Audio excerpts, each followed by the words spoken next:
off your paperback scars, talking like you travel worlds beyond the stars. You don't understand, I've seen both sides, but your dark years were sneaking beers and teenage fights. Now you're preaching from a pedestal online. You think to send us some rebellious crime. You say you know exactly how we think, but your whole testimony's hanging by a string. You say doubt was just a phase, but curiosity's a craze. Now you weaponize your past to make every question sound so bad. You can't disagree with me because of what I used to be. I claim to dismiss your whole worldview just to take your agency away from you. I used to be an atheist, even though I don't know what it means. I used to be an atheist, but really I was just a rebellious teen. Really? You confuse skepticism with hating rules, like every atheist is just a bit of fool. But asking questions is immortal decay. Growing up doesn't mean throwing thought away. Every conversation ends the same. You'll come back to God someday. Like your personal redemption arc automatically wins the argument by default. You treat nuance like a sin. Fake confidence means you always win, but your story falls apart when emotion masquerades as fact. You can't disagree with me because of what I used to be.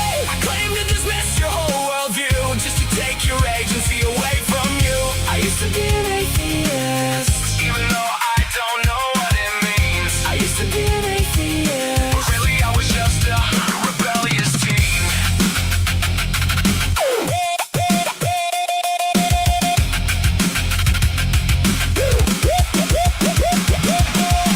You say you escaped the darkness, but never learned what disbelief was. Shadowboxing paper tigers in your head, then declare the whole debate dead. Every conversation's a battle in the war, turning into the same old score. Trust me bro, I've been there too. No bro, you just hated curfews. You can't disagree with me because of what I used to be. You talk like your past gives immunity from criticism and scrutiny. I used to be an atheist. That line's getting old and thin. You weren't looking for the truth back then, and now you just can't comprehend. Yeah, you call it testimony, but it sounds like revisionist history.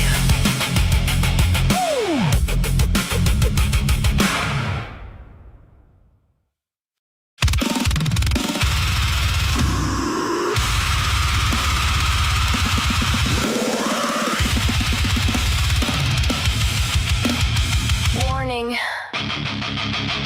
Containment failed. Live stream initiated. Unknown BOW detected. Designation. Freeze up.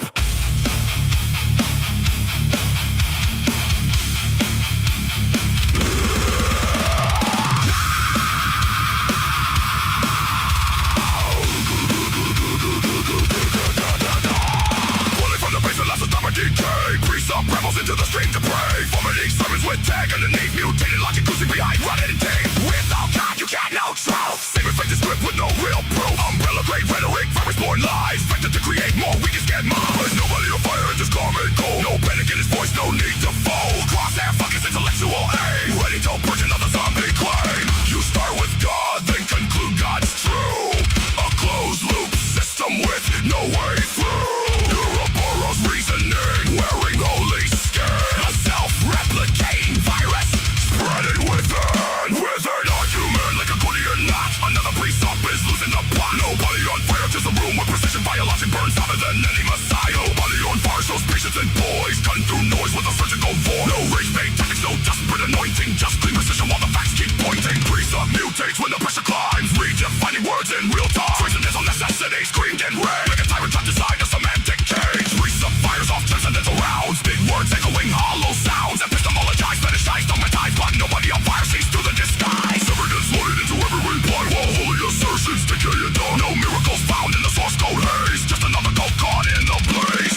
POW detected.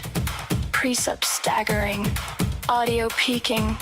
Worldview collapsing. Live while streaming. Status. Eradication required.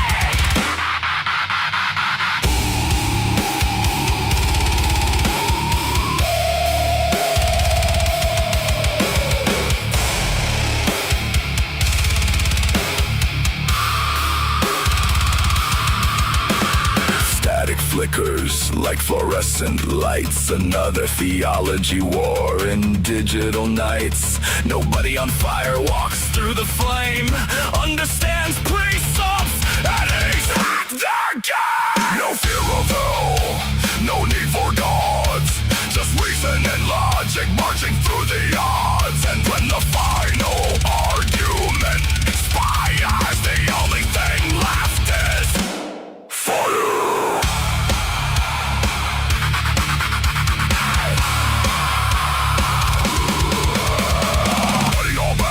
To the door, nobody on fire leaves the priest scorched. Priest reduced to a failed experiment, buried beneath his own circular testament. Containment chamber glowing red, stacks of dead arguments fed to the shred. And documents melt into ash, every circular claim erased in the flame. Containment restored. Debate archived.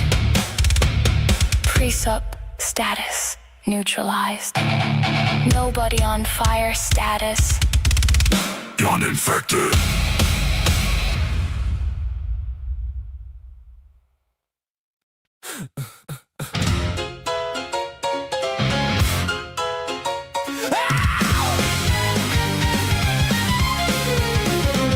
You dress up doubt in velvet robes, throw dead men's quotes like holy stones, name drop Plato and wave your hands like a mystery will make us understand. You sell transcendence cheap online with cherry-picked and twisted lines, a sermon built from smoke and mirrors, preaching louder cause the truth gets nearer. You claim spirituality, philosophy and historicity, but all you got is sophistry. We don't believe your silly fairy tales, but we're ready to talk about it if you want to. We'll even fight about it if you need to. So light the match, strike up the choir, turn your doubt into wildfire. We're dancing on the altar rails tonight. You call it faith, we call it theater, cheap illusions dressed up deeper, but everybody loves a beautiful lie. Whoa, whoa, you want salvation with the spotlight glow. Whoa, but the house always wins the holy show. You wear gullibility like couture, but every answer sounds rehearsed. You quote the saints, ignore the science, then call your contradictions guidance. A martyr complex in high heels, selling wounds that never healed. You need an enemy to justify the glitter in your bloodshot eyes. You claim spirituality, philosophy, and historicity, but all you got is sophistry. We don't believe your silly fairy tales, but we're ready to talk about it if you want to. We'll even fight about it if you need to. So light the match, strike up the choir, turn your doubt into wildfire. We're dancing on the altar rails tonight. You call it faith, we call it theater, cheap illusions dressed up deeper, but everybody loves a beautiful lie.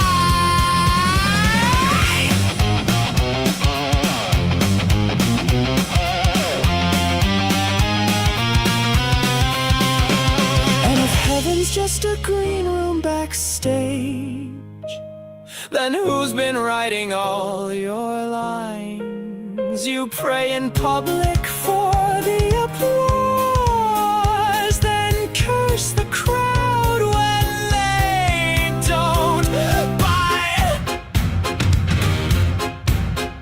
By the way, darling, not sure if you know this, but we absolutely noticed that your family values venom has infected your whole system now. It's dripping on your ballots, making every vote a weapon. Your blind faith inspired prayers are now our Christo-fascist nightmare.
Hello and welcome everyone. You are tuned into shoot, I don't have Async.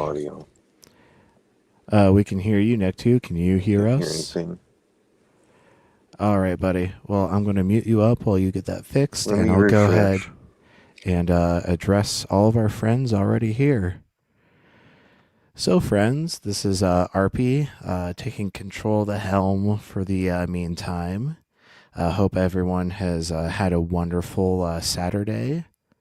All right. Are you all ready, Nectu? Yeah, that's much better. Thank you. All right. Oh, Well, why it does that? yeah. Well, as I was saying, I hope everyone's had a wonderful Saturday. Nectu, how was your Saturday? Hot. Very, very hot. Yeah. This heat wave, just stretching from the west to east. It's Right. been tough to weather. Just been traveling from air conditioner to air conditioner. Yeah. But other than that, it was good. I mean, just stayed inside most of the day. Mm-hmm. Actually, I got myself ice cream, which is something I Nice. very rarely do, because Oh, I can I- never finish even a small serving from Culver's or any place that has an ice cream product. Sure. I like junior cones. Those are my perfect size. Sure. But yeah, today was so hot that I was like, you know what, ice cream's the perfect way to beat the heat. Yeah, it is. Yeah, we have those Butterfingers ice cream bars on hand pretty much constantly. Either that or we'll get Twix too. But, Yeah, you also had those 100 grand bars yeah, too, those are right? good too. Yeah, that would We'll be get my those. pick. Yeah, those 100 are grand is Nestle great. Crunches with vanilla ice cream and caramel inside. Yeah, caramel is my main jam. That's actually Right. the ice cream I got. I got a caramel malt today Nice. from Good Times. I'm all Have about you ever heard anything of salted Good caramel. Times custards and burgers? No, I haven't. Okay, it's probably more of a west, Hmm. further west than Nebraska thing. Oh, sure. But yeah, I shared some with RP Junior. I think it was the first time I've ever given him anything malty, Oh, and yeah. of course he he just loved the shit out of it. Right. Yeah, That must he have was been upset when it was all gone. yeah, understandably. Yep. That's how I feel. Yeah. But as some of you heard last night, Mrs. RP was set to climb a mountain today, and she did. Nice. Yeah. Congratulations. She had a great time out with her friends. Fun little story when they were on their way back after the summit back to the trailhead. They came across a couple, and they stopped and talked to the couple, and one of her friends noticed that the woman was just in socks. She didn't have any fucking shoes on. And they're Okay. like, what's up with that? Right. Apparently she had bought new shoes online, but the sizing didn't match up with her feet. She bought, the typical shoe size that she normally wears, but Hmm. whatever company just, there was some sort of issue with their sizing, and Sure. so the shoes were too small. They were hurting her feet, and so Oh. this couple was not an experienced hiking couple. This was one of their first hikes, and so she thought, oh well, maybe I can just make it in just my socks. So one of Mrs. RP's friends had an extra pair of shoes. They're known as approach shoes. They're not meant for the rocky and more treacherous parts of the hike. Okay. But because they were already descending, she offered to let this woman have her shoes since they were similar shoe sizes. Wow. She And was so, so lucky to encounter that person. Yeah, and they traded information. She's going to try to get the shoes back eventually, but She probably help this person from needing to get like helicopter lifted off a mountain Yeah, no from joke. fucking busted up feet. Right? Like folks, like mountain climbing is like a wonderful, like beautiful natural experience, but it is also a very dangerous thing. And so always be prepared when you go out into the deep wilderness like that. Like My don't fuck around with nature because nature will yeah, not be kind. I used to travel to Colorado every year with a few friends, and one year, like when we had, when we would always go for like a couple weeks. We'd always go to Estes Park. My friend lived in Longmont. Oh, Estes Park is beautiful. Yeah, it is. But one year when we had nothing to do for a day, we went up to Estes Park by ourselves, and we left the friend that we always go visit in Colorado. He had to work or something. I don't remember. But so it was just me and my friend Grant, and we were up in Estes Park by ourselves, and I, we were just smoking joints all day. But I thought it would be a great idea because I was like, oh, just staying on the road that's what they want you to do. We need to be adventurous. We're out here. We're young guys out in Colorado. Let's go. Let's go trekking through the wilderness, unprepared and just on a random whim. And yeah, it was a bad idea. It was a bad time. Yeah. Cut up to shit and ripped my clothes and got soaking wet. And we ended up coming back almost immediately. Well, I'm glad you guys were able to get back on the trail pretty quickly. Yeah, it wasn't terribly bad, but it was a stupid idea because Yeah, it now was fun you for a know. minute. That could have gone a whole different way.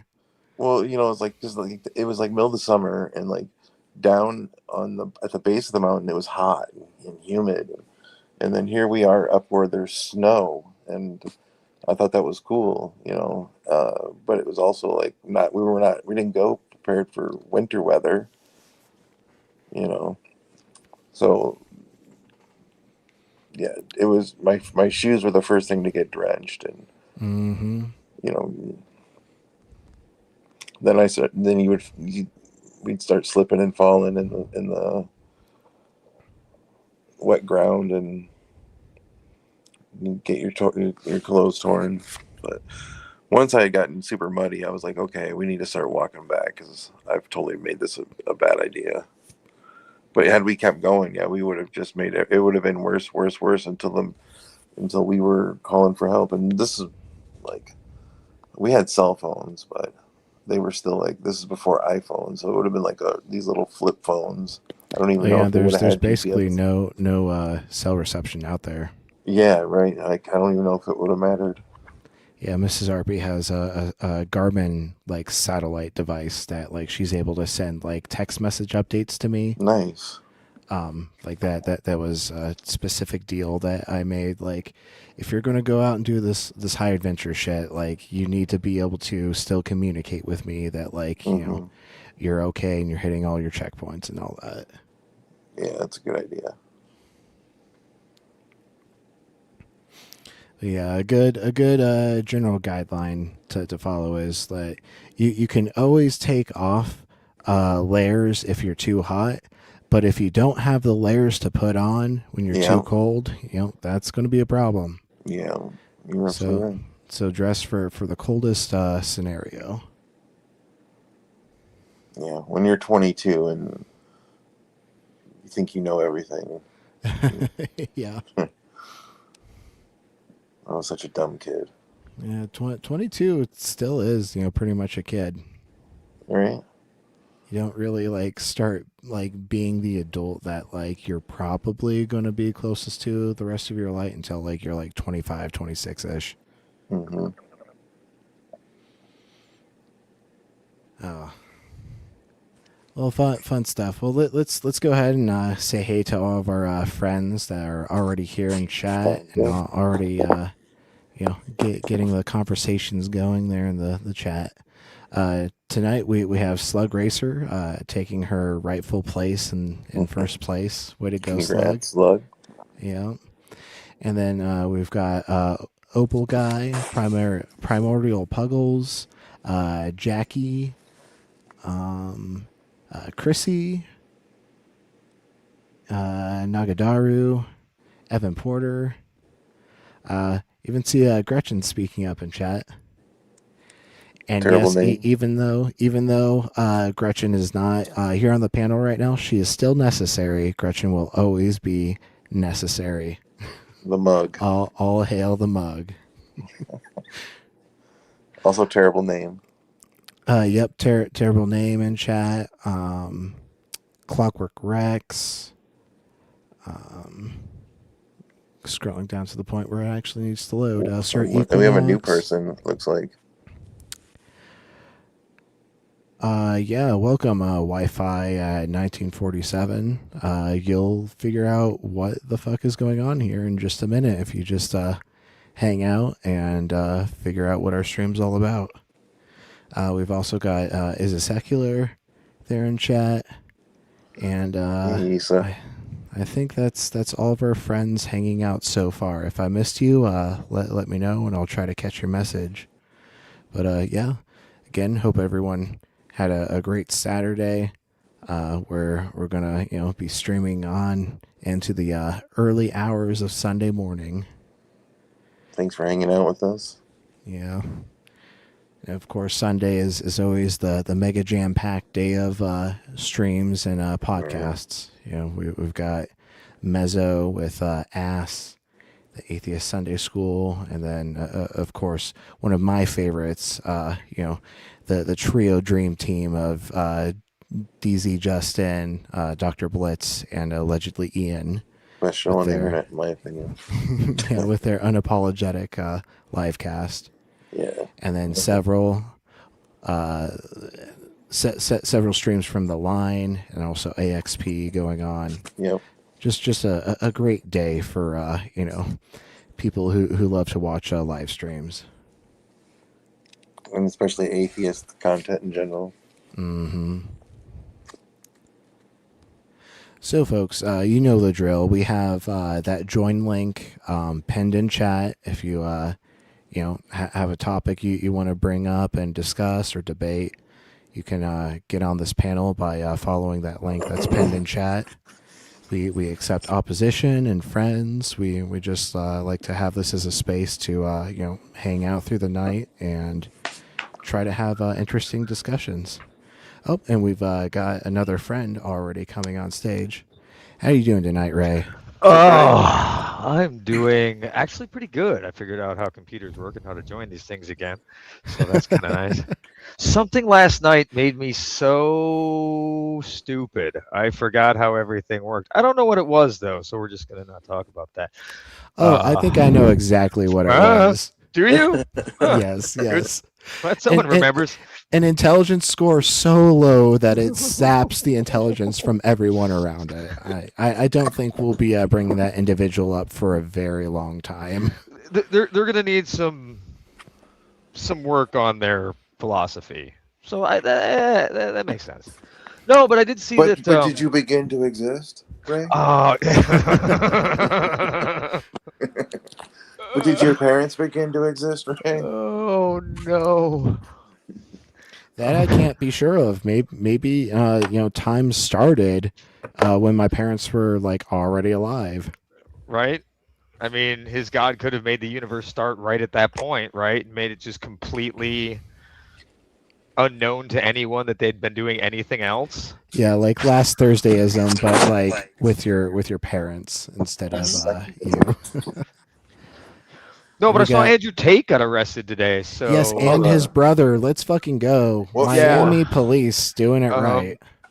for all the horrible things he's been doing, it was like multiple counts of rape, child trafficking, like not good material, just like the worst of the worst things a person can do. Right. I don't So he's going back to the UK to get the book thrown at him. hopefully get They both are, him and his brother. They've got a litany of charges. It's like Andrew and Tristan Tate. Also, we had a couple more friends filter into the chat. We've got M Carp now hanging out. Gotta scroll up, make sure we got everyone. M Carp, Joker, and one of my personal friends, Marky. Hey, Marky, thanks for stopping in. But they have the whole video of it. I think at some point, or maybe throughout the evening, as like little celebrations, we like replay I'd the watch video it. of them getting arrested. I'm sure that's on Reddit, and I can dig that up pretty quick. Yeah. I mean, Yeah, I'm down. you, not that these aren't horrible human beings, but like it extends right to the dress code, right? You have to see the way these guys. Just look how douchey they look. Like if you look up the term douchebag in the dictionary, this is the picture that will show up. They are the poster childs for douchebags everywhere. So Andrew and Tristan Tate, brothers who are social media influencers, that I don't know that like I would even say it go that far. Like That's the they're problem. more like No, that is so- the problem. Legitimately, they've got millions of followers. Millions of people have been duped by these horrible people, and they've just been perpetuating abuse in such a horrible way. The charges that they're getting hit with are nothing compared to the damage that they've actually done.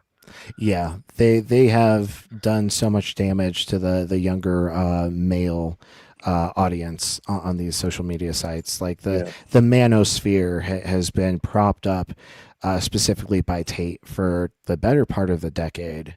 You know, people like Andrew Tate, Sneeko, Joe Rogan, they have poisoned the minds of our younger male fellow Earthlings. The only thing I'm kind of upset about, right, is that they're going to be tried and go to prison in probably the UK, right? I really wish they would go to a US prison. Yeah, that's what it says right here. They were arrested on UK charges by federal authorities. And But so, maybe they'll be able to, if there's any other crimes that they get charged with while they're incarcerated, like especially crimes in the United States, they can get extradited after they're already in custody. So yeah, it's kind of weird how that would work though, as far as like serving time. They'd probably have to serve their UK time first, and then they'd come over here and face the sentences here. Well, yeah, but what I'm saying is that nobody would have to go track them down somewhere else. Oh no, yeah, no, everyone knows where they are from now on. Yeah. They cannot hurt people from where they are. Just don't give them phone calls. Also, hey Mallard and Zap, good to see you folks. But yeah, like this is important now that they're in like custody, because like you guys said, we'll be able to track their movements. And it was so dumb that they decided to try to come back to the U.S. because they've been hanging out in like Romania, or like some other Romania. European country that doesn't necessarily have like strong extradition treaties with other countries. Romania doesn't even have very strict like human trafficking laws. They were pretty much able to get away with what they were doing over there. And what they were doing was getting women to come over, and then they would steal their passports and hide them from them so they could not leave. Yeah, that's a form of slavery. That happens a lot in the UAE.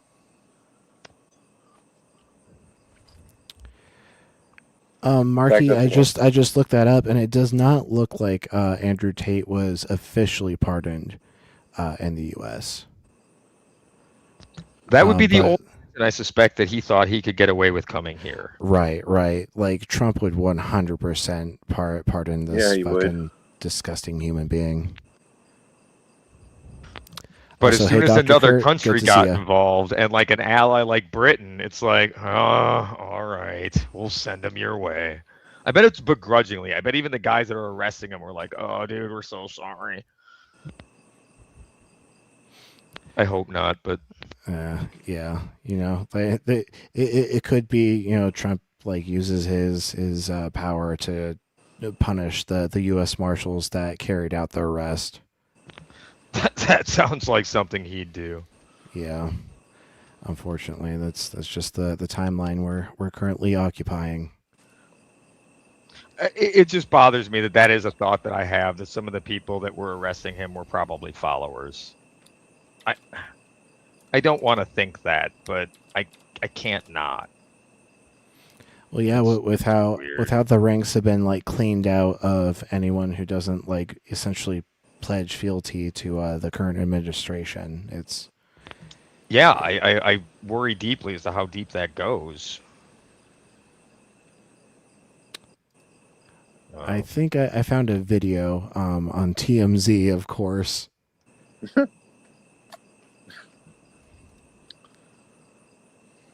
Yeah, here, let me. You mean the fake news?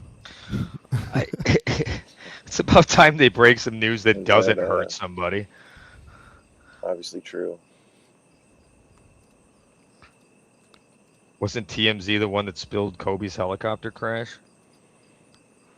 I'm not sure, but that sounds like something TMZ would do. It's a little loud. What is going on in the site? Mr. Tate, would you mind signing? Hey, Tate. Do they just have a standard black? Do they have to have the animation?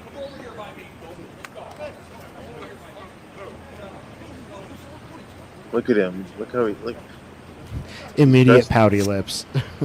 dressed like a fucking peacock. He looks like a plum. Yeah, he does.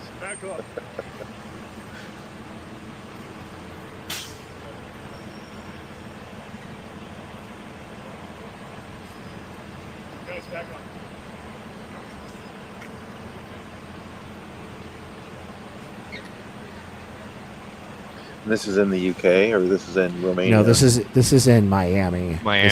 This is Miami. on U.S. soil.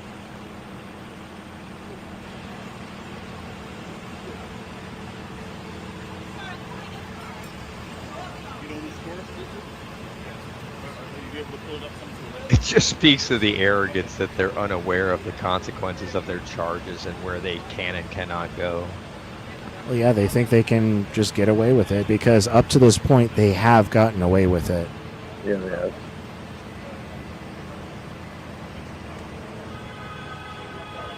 I bet you most rich people get away with most of their crimes. I mean, like the super elite wealthy.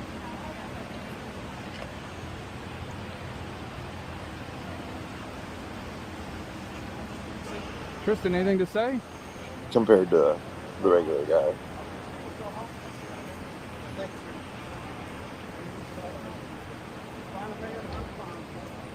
I forget the third guy's name. He's not getting arrested, but he probably deserves to. He's a red-pilled piece of shit friend of theirs.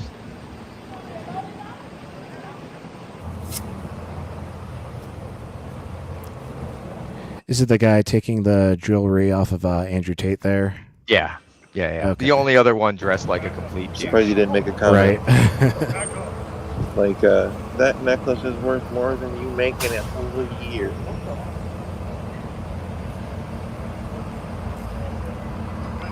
No, they probably had enough I contact love with when they try to lawyers at this diminish the point. people around them just based on what the items they own. You're not as valuable as me as a human because I own better stuff.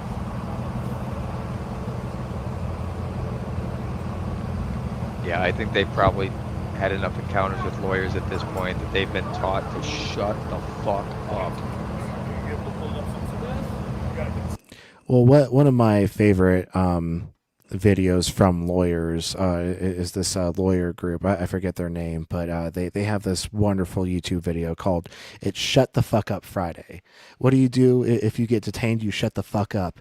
What do you do if they ask you any questions? You shut the fuck up. What do you do if the answer is always shut the fuck up and wait until your lawyer is there. Right. 100%. I'd rather criminals weren't aware of that, though. Yeah, that's the problem, though, right? If you're going to commit crimes, you're going to figure out how to avoid getting caught for those things in every way possible, to every level possible, right? It's a game of cat and mouse. You better have a bunch of evidence. What's going on? Mm-hmm. And that's why, like, the new, like, the justice system that we have now is just kind I of, can't hear again. Can't hear Oh, wait. Ray. Oh, well then go ahead and refresh. Ray, can Did you you- talk? Just I want to make sure. I'm talking right now. I can't hear Can you- All right, go ahead and refresh then. We'll be right here. Yeah, I was just saying like how the current criminal justice system for the U.S. at least at the federal level, since Trump has gutted that thing, or actually turned it into more of a lawfare type of situation where he's just going after his political enemies. Mhm.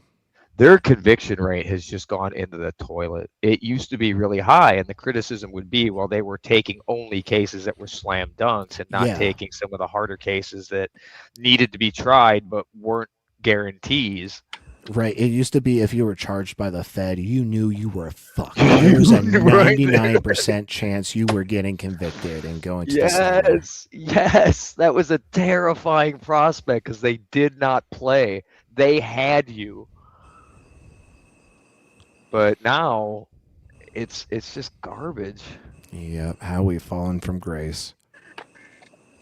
Also, And we still have more friends popping into chat. We got Ryan Murphy, Kent Speaks. I saw another. Oh, Professor Hizzle, Zeke.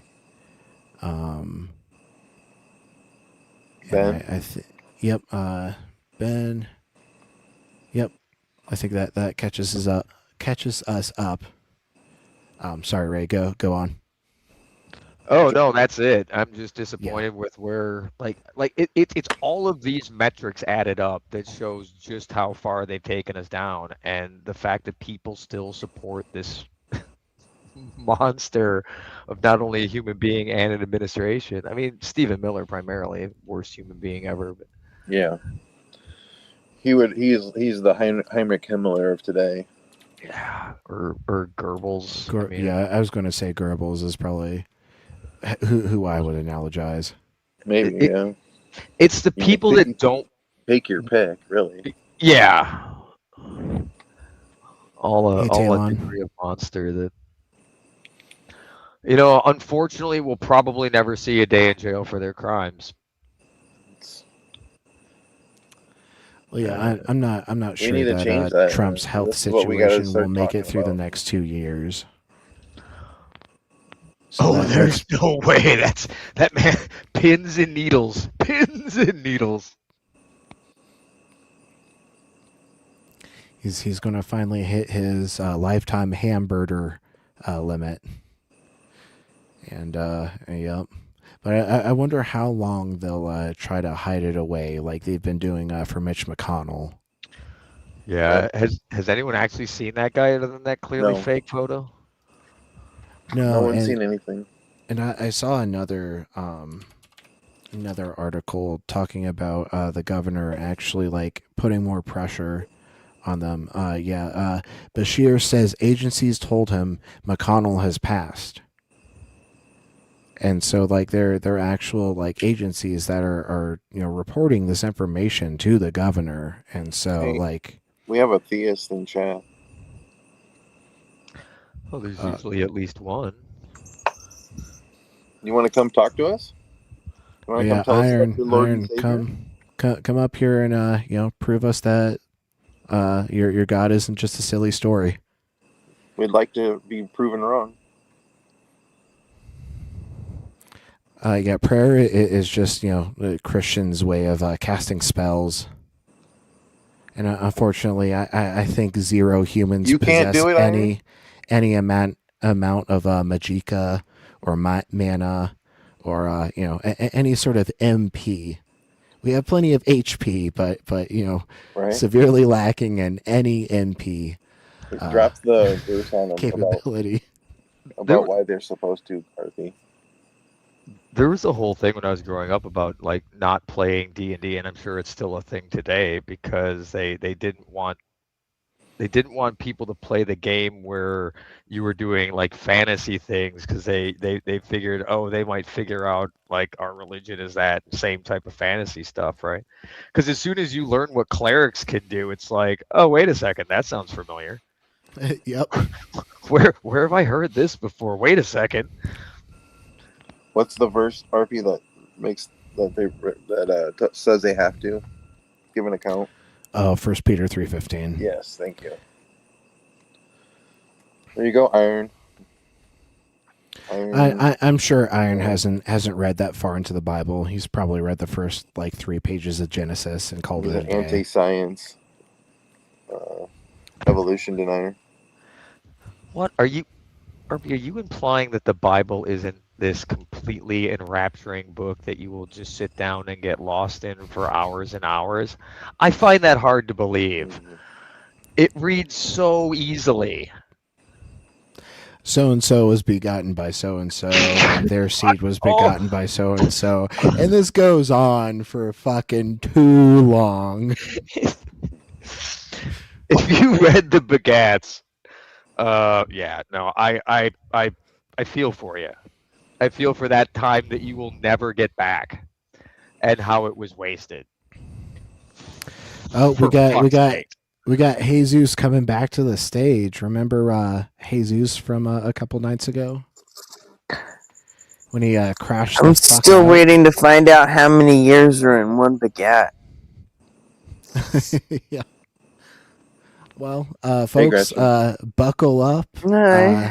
This may get a little spicy, but we've got Jesus coming back to the stage after that severe spanking from a couple nights ago. Jesus, how are you doing this wonderful Saturday night? This isn't Iron, right? This isn't that I person. don't think so. I'm Iron. Correct. Can you hear me? We Yes, Yeah, we it can is hear Iron. you. Oh, Okay, it is how you Iron. doing? Okay. You want us Yeah, to call yeah. you Iron? Whatever. You can call me whatever you want. Just don't call me late for Are- dinner. Are you the same person that came up a couple Alright, nights late ago for with the same dinner. name? That's me. Correct. Okay. Well, what can we spank you on tonight? Buzz is up. Can you hear me? Do you think that Yes, works? we can though, hear when you. When you just pop into an atheist chat and say Jesus loves you, do you think anyone gives a shit when you do that? I do. Yeah, I do.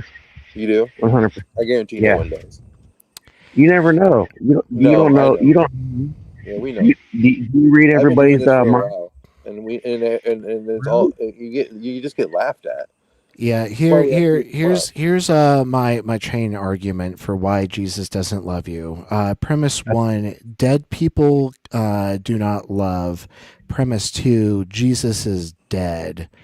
Conclusion, because Jesus is dead, he cannot love you. Okay. All right. So I you're don't- saying, hey, do you think there's a purpose for your life? There's no purpose? Does it? A purpose implies some sort of agency giving that purpose. I believe my life has reason and meaning, but purpose would require that agent behind it giving said about the purpose. tree? I Does the don't tree have- believe that. Does a tree have a purpose? Are we really doing look at the trees? It's very simple. All right, not folks. No Mark it question. off your bingo card. Look at the trees has been fulfilled. Trees evolved to fill a very specific natural niche. Did you know that before bacteria evolved, trees would just die, but then their bark wouldn't decay, and so at one point this earth was just full of dead trees, but not decaying. That's actually how we got a lot of the oil that we currently dig up and use to continue to pollute the earth. What year was that? What do you think? What year was that? That was millions of years ago. How do you know that? Because it was before bacteria evolved, and we can look at the geological column to confirm this. The evidence from the past still exists You can prove today. You can prove Yes, that? the geological column is plenty of proof. Well, it's more than The that. You geolog- can take Is that because the there's one where it says multiple we come from, ologies that. Hang on, Iron. Someone else's race. No, speaking. I was just gonna say there's multiple ologies that line up with and with completely different measuring techniques and everything. They all line up to say the same things, right? Biology and geology. You can look at life forms on the other side on fault lines along fault lines, and you'll see that you see the same life on both sides of these fault lines, meaning that at one point this point on Earth was closer to the other point on Earth because the same things were living there at the time. It was millions of years ago. Well, I mean, that's your theory. I mean, if Well, you have it's faith, theories are supported by evidence, mountains and mountains and mountains of evidence. So you In have to bring science, a theory evidence. is a fact. A theory just means a collection of facts that form an explanation of physical phenomenon. That's what a That's theory is. Okay. you want to look up It's not the a guess. It's not a maybe. It's not a You want to look up that hypothesis. definition, please? Please, someone look up that definition. Read It's that out going to agree loud. with us, not A you. definition of what? What do A you need to find scientific for you? theory. Theory. What's the definition of it? A theory is a collection of principles that are supported by evidence. That's Form of the explanation. definition. Yes or no? Yeah. Yes. Essentially.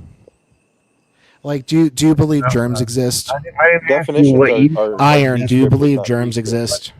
Let's Iron, take do you believe defi- germs exist? Do you, Of course. do you wash Yeah, your yeah. hands? Okay, it's called germ theory, buddy.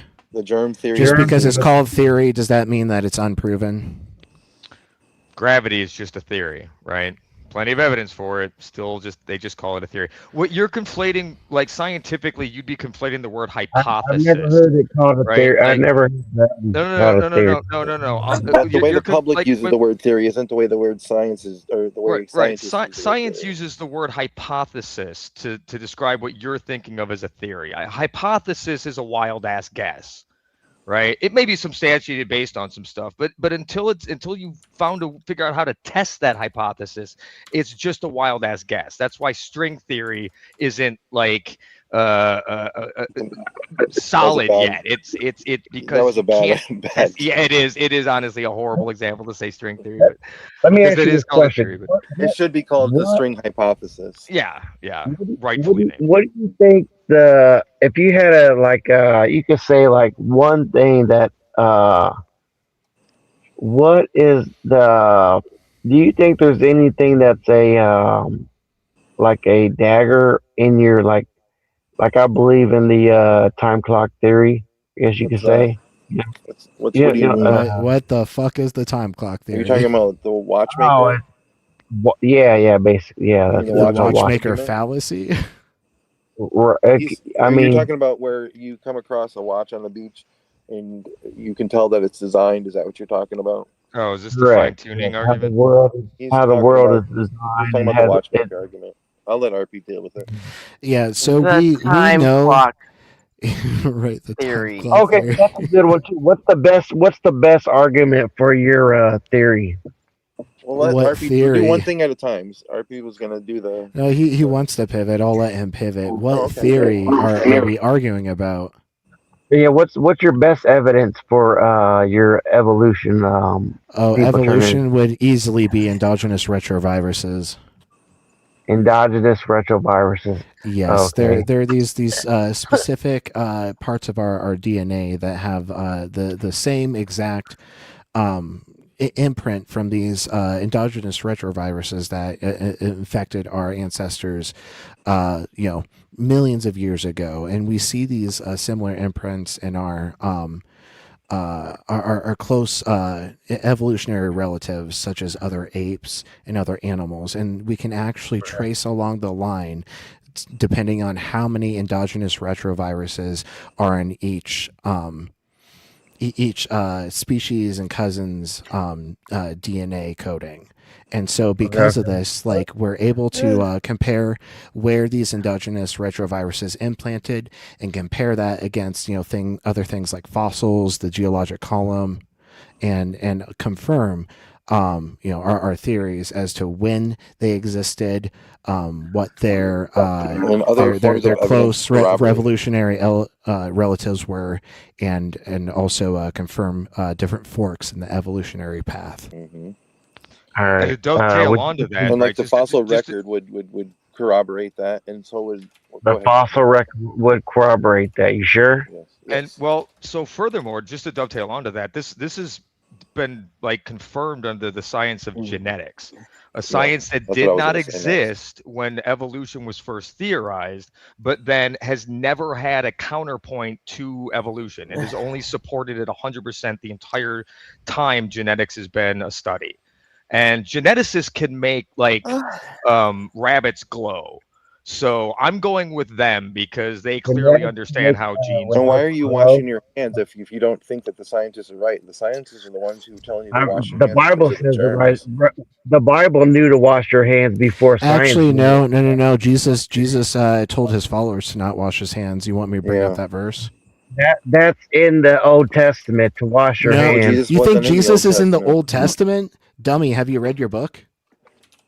Come on. Washing their Science. hands is My gross. Bible knew that the world was around before your science book The did. So Bible I don't says know the what earth you're has talking four about. corners. Give us the title of our science book. Four corners: north, south, east, and west. Correct. Yeah. We don't have four Bingo. corners. That's not the title of a book, buddy. You said that we have Our a direction is science the book. corner. What did you say? What did you say? I said you said our science book said something. Give us the title of our science book that said this Before thing. science knew, my Bible said to wash your hands in water, in running And water. what exactly do you think science is? Hold on. The best scientists were Christian scientists before No, they they were weren't. That's actually going to be a genetic fallacy. Do you understand what fallacies are and why they're bad Hey, arguments? Most of the they're scientists indoctrinated that went out to retrovirus. corroborate Dude, the that's Bible found out the endogenous. Bible was wrong. Endogenous Dude, retroviruses Why is they not do any that. sort of fallacy. It's an fallacy, actual fallacy. concept that You is cannot is prove it. backed up by plenty of evidence and Theory. That's a experimental theory, unproven theory. You've never certification. seen monkeys that have human DNA. I mean, not the human DNA, half human, Yeah, half monkey. before we You pivot to don't like understand the evolution. 15th fucking thing, I'm going to go ahead and prove to you that like you don't even know what your book says. So this is going to be in Okay, go Matthew ahead. chapter 15. Then the Okay. Pharisees and the scribes came to Jesus from Jerusalem and said, "Why do your disciples break the tradition of the elders? For they do not wash their hands before they eat." He answered to them, "And why do you break the commandment of God for the sake of your tradition? For God said, 'Honor your father and your mother,' and whoever speaks of evil, blah, blah, blah." But you say, okay, and this just basically is a bunch of Yeah, what's coping. the point he's So making? The point he's making. the point is Jesus is making is that they don't have to wash their hands. No, that Why you're why 100. would Do you okay, know what go context? ahead and give me the proper context as to why Jesus was right to tell his followers to not wash his hands when What he's talking the Old about. Testament absolutely gave the correct command, even though they thought it was something like spiritual or supernatural. They just kind of accidentally stumbled upon hygiene. Why was Jesus advocating that his followers do not wash their hands? Why? That's not what the point he was making. But he said it. He gave an excuse He to the said it Pharisees as to why they as didn't wash their example. hands. What was the example For he they said? do not wash their hands before Oh. they eat. Oh, you cannot read. Read it Look, again. For they do not wash their hands before they eat. I'm reading it Keep right reading. there. Keep reading. Go Go. ahead the and end of it. That was the end of the go ahead and comment. give me the context. We're talking You about can't- Jesus telling his followers to not wash their hands, which is fucking You don't gross know how to because they're read. out there touching like pig shit and cow shit and like fish guts all day. They're going to have all sorts of germs and diseases all over their hands. If Jesus is supposed to be God, he's supposed to have God's omniscience. And then he would also know about germs and their existence. But he's out here telling the people that follow him the closest to not wash their hands. Why? Because you should read it and understand why. It's on the screen. Go ahead and read it to us. Go ahead and give us the context. Everyone in chat can see the words on the screen, and they understand that Let 'em nothing respond. that follows after verse 3 will fix your position in any sort of case. The next How are you sentence. going to fix it? I don't have my Bible with me. Keep reading. It's Go. on the screen. It's on the screen. I'm on a phone. I can't read it. Keep reading. Go. If you can't read it, how do you know that the next sentence does anything to massage your position? It doesn't. Just You read can the read next it for him if sentence. you want. For God said, honor your father and mother. What does honoring your father and mother have anything to do with washing your hands? Please keep going. It isn't going to help you.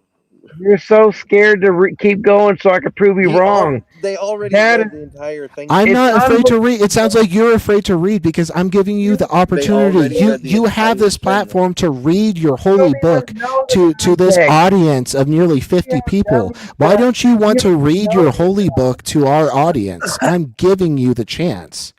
I don't have my Bible with me. I'm telling you, just read the next couple verses. Buddy, it's right there on the screen. Here, I'll make it like even bigger for you. Is this All big right. enough? Is that big enough for you to read? Can Buddy, you see is it this now? big enough for you to read? I don't. I'm not going to do your homework for you. This is your argument. This is your position. I'm on a phone Go too. I can ahead read it. and Dude, defend You your know what? position. This is stupid. You fucking lose. You can't fucking prove anything about I your stupid lose. book. I know what it's talking about. Fuck You off. don't. Then I'm go on a ahead and phone give us too. the I can read context. it. If you know it without having to read the words, go ahead and give us the argument, buddy. You angry atheists are so angry all the time at God who doesn't exist. Unbelievable. That has nothing to do with the verse that's on the Nobody's screen. angry. Right? Yes, you are. What are you cussing We're and laughing acting a at you. fool for? Because You we have can no- fucking say whatever the fuck we want on our own Yeah. We're fucking not channel. angry. We're not angry at You're God. We're homosexual, angry right? at you. Are you guys homosexuals? That's it. I'm on a phone too. I love can a good read it. dick every now and then. There you go. That's it right there. Well, Yeah, you go guys ahead and have tell me what's homophobia. wrong with that. You're demonic. You're a demon possessed Yeah, person. demons That's don't exist. All right. What's your evidence that demons exist? You wouldn't know. Evil. It Does sounds evil like you don't know exist? either. Does evil exist? Yes or no? Evil is just a description for things that we find to be very, very, very No, bad. It is not some sort of ethereal, like, fucking platonic existence. Pedophile evil? Yes or no? I would say that pedophiles are very, very, very bad. Yes. Is it evil?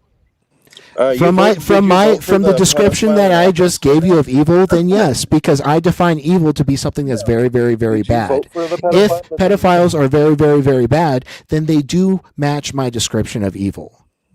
What's There your you point? go. Did you vote for one? There's if there's no God, then there's no such thing as good or evil. Very simple. That's not true because I just gave you a definition for evil that has nothing to do with There your is God. no morality without God. That's false. You're That's false. true. There absolutely is though. No. That's your Your opinion. book actually, That's your your book opinion. actually doesn't preach objective morals. You only have subjective morals because you don't have a Unbelievable. reason to follow God. You don't have a way to demonstrate that we You don't should have a worship reason to God. follow God. You can't even demonstrate No. that your They God have is even divine. there. They have divine command theory. They don't have. Right. they don't have Divine subjective command morals. theory is necessarily subjective ethics. Exactly. That's Iron, not biblical. False. Iron, You're Iron, can I ask? false. Can I ask you a question? Yeah, go ahead. Go ahead. Is the only thing stopping you from raping and murdering is a belief that you'll be punished? No. Okay. So So it doesn't matter what God says. it doesn't matter, No. right? I know. Let me tell you. I No, it rape and does murder matter. the exact number It of does people I matter. want to rape and murder. That number is 0. I don't want to do that. Based I on don't Gillette need- quote. Let me say this one thing. You have every one of you have a conscience, right? The little voice in our head telling us that things are wrong, that I believe Do, like right. originally was missing, like do you misinterpreted know? God. Do you know? Do every one of you guys know right from wrong? No, that's something we decide Okay. upon as we Yeah. navigate You life. do. You Like 100%. because no, That's why you you think. said that Listen, that's- Iron, Listen, Aaron, no, Iron. I can listen. prove that that's not true Let because us- you say that you know that being gay is wrong. Right? Right. Right, but that's not actually something that you know because knowledge is a justified true belief. What is your justification for believing that being gay is wrong? What? Well, that goes against nature 100%. But nature is You know what I full of Na- there's homosexuality. there's so much gay sex happening in nature right now. So what are you talking about? Most of nature is No, bisexual. Yeah. Animals don't have consciences like human beings do. You They know do. what actually Consciousness goes is a against nature? spectrum. Homophobia. Homophobia has never been observed outside of I'm not humans. homophobic. I'm not Yes, you are. homophobic. You have I'm not. already admitted I as love much. You believe that I being love gay is everybody. wrong. That is the I love definition of everybody. homophobia, buddy. You are Is just there? a giant Are bigot. you You are think you these people are sinning? pedophobia? Are you pedophobia? What? Oh, that's not a phobia. Pedophobia. A phobia is We an have a different irrational type of fear. It phobia. is not irrational to be against Are you the abuse of children. phobia? Go ahead. Go and tell me what's irrational about being against the abuse of I children. guarantee he's gonna pivot to trans. Let me say it. It's very simple. Do you I think like a it's lot of. irrational to be against pedophiles? Can I speak? Let me give me It's 2 seconds. it's an easy yes or no, Iron. Very simple. Very I very like simple. a- Yes or no? Is it irrational to be against pedophiles? Is it irrational to be? No, it's not. Okay, then it wouldn't be a phobia because a phobia is an irrational fear of something. Okay, why would I fear a homosexual? Because you're against the very act. You can't like get through your head that other people might have different preferences phobia. outside of your That's own not a preference. phobia. Yes, That's you're not a pho- against. No, that's not a phobia. Once again, you don't you make up words and try to twist Are them. you afraid about like homosexuals being talked about in schools?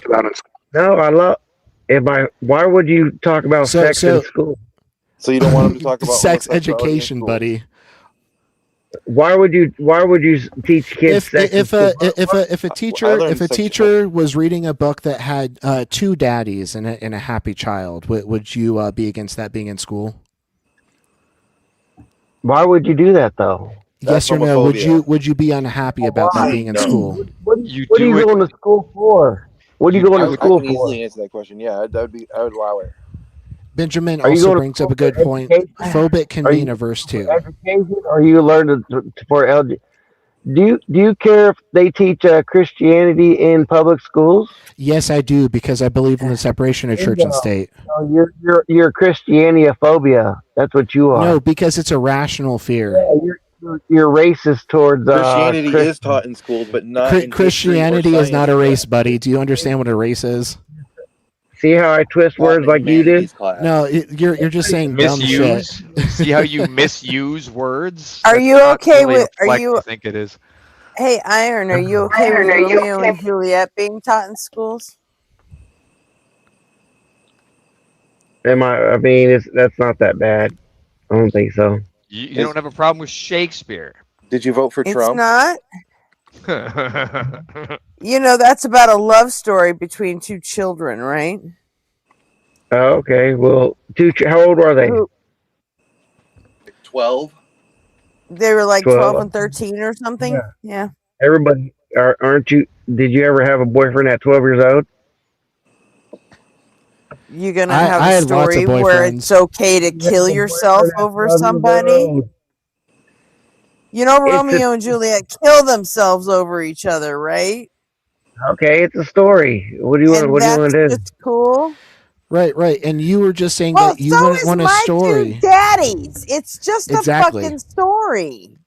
Oh well, is teaching That shit didn't happen in real life. Is teaching 10-year-old kids that Billy sucked off Johnny? Is that cool? We never said anything That's about not what sexual that- acts that's happening, not- and this that's is not what demonstrating that- your homophobia. That- You that- immediately that's start the thinking problem about the right gay there. men having sex with each other That's when you the problem understand right that they are gay. Yeah. Why is it Hold on. why is it that you immediately imagine 2 men having sex when you hear that they're Are gay? there stories about that sexual homosexual that they teach Not to in young kids? I want to know how vivid is No. the picture in your head That's the of problem. these Okay, 2 guys what sucking each other story? off when we talk about them. It's a sexual What sexual. stories then? If there are There's all stories, and kinds stories of they them. teach Look it young up. kids, There's all Can kinds 2 of Where are people they? date? Can 2 people I date don't without have there to being look any it sort up. of I sex? didn't make the fucking claim. Well, look it up. Do some research. No. Golly, I Can can't. two I can can't two do people can't- be in a relationship without Why having don't sex? you do Iron. some research before What do you you make think? some weird There's so The much. drag You queen. can't think of a Do you think single drag one. queen story time is So is much. good? You can't think of a Yeah, single drag one. queens aren't necessarily Yeah, you know gay. why? That's wanna know why brainwashing. drag- Drag You story have a time for Drag queen toddlers. story hour is pretty much the same as superhero story hour. It's just a costume.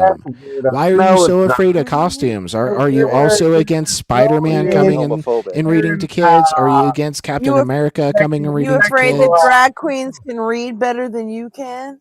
No, they're trying to sexualize little kids, is what they're doing. What They're part not about dressing sexualizing up is anything. sexualizing?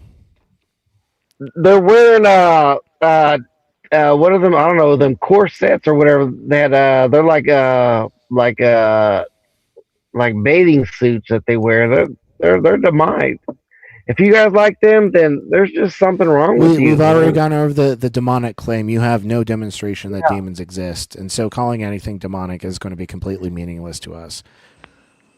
Iron, do you know what my problem with it is?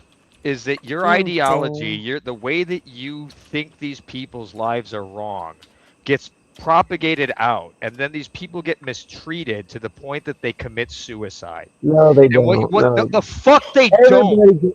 Everybody gets mistreated. Everybody So, gets wait a mistreated. second. So wait a Do- second. Iron, let me ask you something. Go So if ahead. your kid's going to school, are you going to pull your kid out of school if you find out that his best friend has two dads? That's the dumbest thing I've ever heard. Answer the It's question. just a dumb question. fuck. It's a Why would I do question. that? Why would I do that? That's I don't know, Just say because you you don't wouldn't. want your son thinking, "Wow, dude, I'm not letting Brian's him go. dad- Brian he's has not going two over the dads. house. what do He's not they going do over in our house. bed?" So you think just because two people are gay that they're going to molest your child?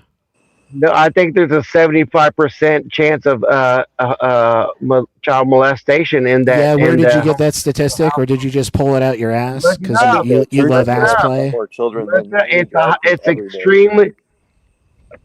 Homosexual women have been molested 75% of the time by men, right? No. What? Is that Citation needed. is that a true statistic? Yes or no? You're talking about a gay person being molested by a cis het person. How does Dude, that prove that a gay 75% person is of going all to be the abuser? women. We don't And know also, what it this is. is probably a I'm fake saying that- statistic.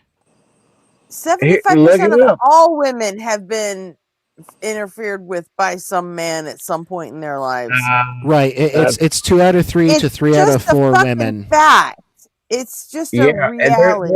is there If a you're gonna high cite rate of statistics, you got to bring your is there a citations high with you. rate of abuse in homosexual relationships? No. Yes, there is. It's more than heterosexual. And I of guarantee. course, this is just Google it. Go ahead. Go ahead and Okay, cite the source for the statistic. wait. Extremely high He's in actually- their community. You know what? Iron, shut up a second. He's actually partially right. Lesbian Thank you. relationships, there is a higher incidence of domestic violence in lesbian relationships. Thank you. Not It's domestic violence, not in sexual gay- abuse. not in gay male relationships. Just women. Okay. Only- and So I- two only points. lesbian. 2 points. it's That's only domestic like- violence, I would and say it's the not gay sexual male- It's abuse. like just a couple points higher than hetero relationships. I disagree with you on that one. And Um, I would say that the male I is don't. there's a lot more pedophilia too in the male. And that is not true. Look it White up. men. Why do That's so many white kids rape man. little boys? If you Google it right now and look and bring it up, Just ignore you that. know, I'll Primary agree. perpetrator Prove of you wrong. essay and any like child-related material is Okay, always, prove me always, wrong. always Where did white you read that men. at? You're the Where did you biggest read that risk. at? You're the biggest risk for so many reasons. Yeah. I'm not. Why? Pedophiles are mostly men and mostly straight, actually. Yep. It's not. How are you it's straight not if the, you're- if you're touching little it's boys? not the. It's not How the are same. you straight? What do you mean? How are You're you not straight. You're not straight No, if you're touching little. it's mostly men touching younger That's women. not true. It's mostly men touching younger women, but Well, even Yeah. when it's bring up even the when it's little statistics. boys, Don't just It- say it's not true because if you don't have the because statistics the right in front of you. attraction You don't because have any. the attraction is for the youth, not for the sex. What? They're Say that again. because even when it's pedophilia against a man against a young boy, the attraction there isn't that he's a boy. The attraction there is that he's a kid. It's the prepubescence. What does that got to do with anything? Oh my god. Are you one of Quite them? a I- bit, actually. I know this is like 70 No. pivots back. No. What does that But have to do with it? Iron, can Let you her see the talk. picture on the Let screen? her talk. Let her talk.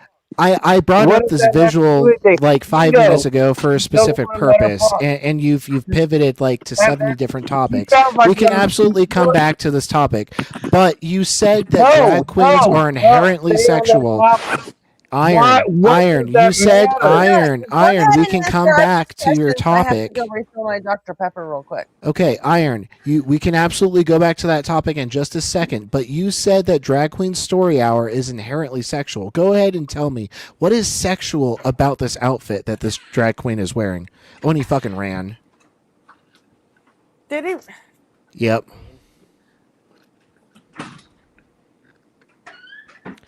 Typical bigot, can't take the heat, stay the fuck out of the kitchen. Such a harmful person. I'm not a homophobe. It's that denial. It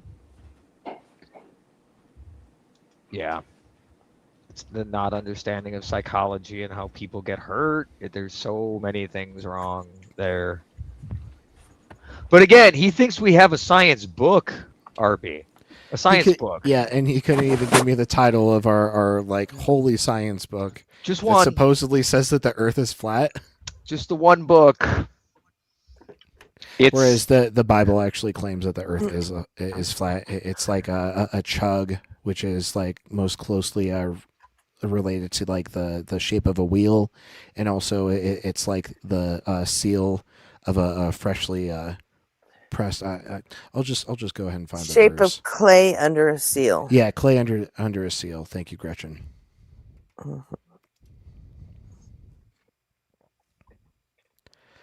Oh.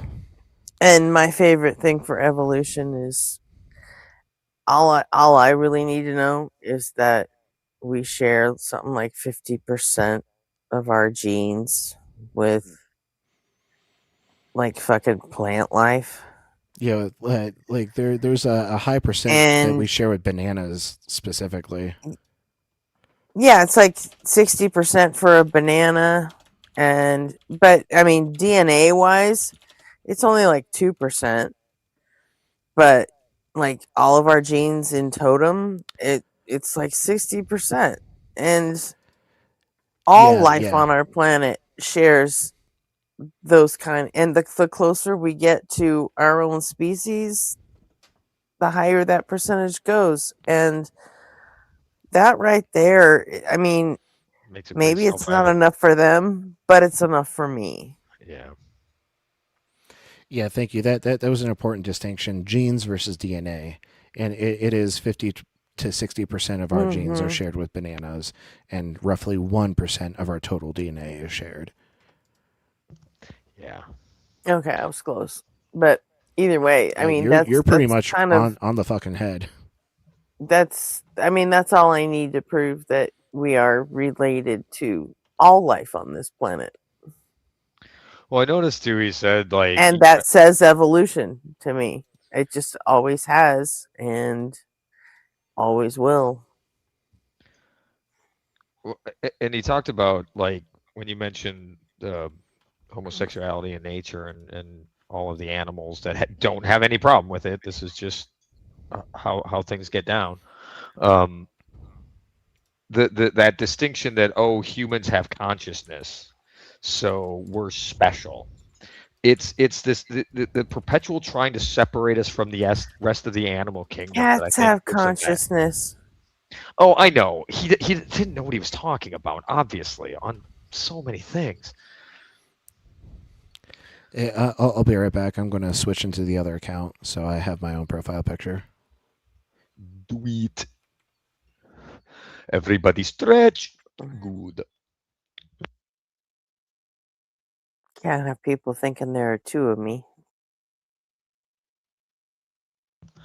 Oh no, the world couldn't handle that. That's Mhm.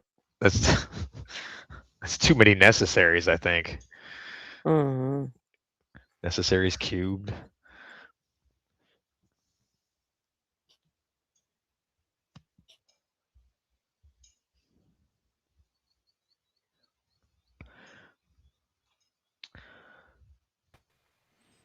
And All right, I'm as back. a reminder, folks, the Tate brothers got arrested today. Woohoo! Mhm. That's gonna carry me over for a little bit, I think.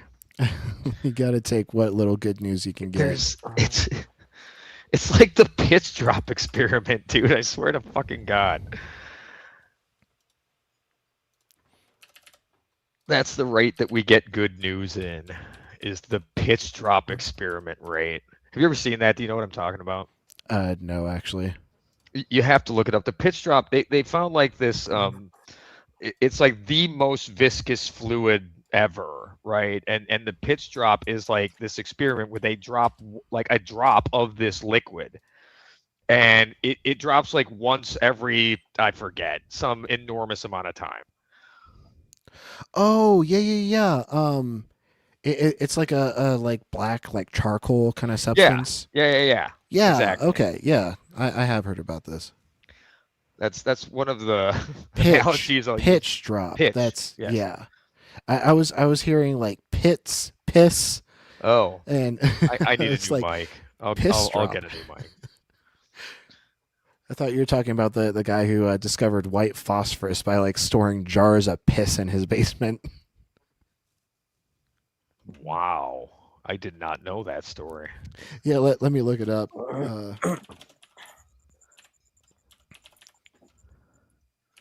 Phosphorus discovered piss.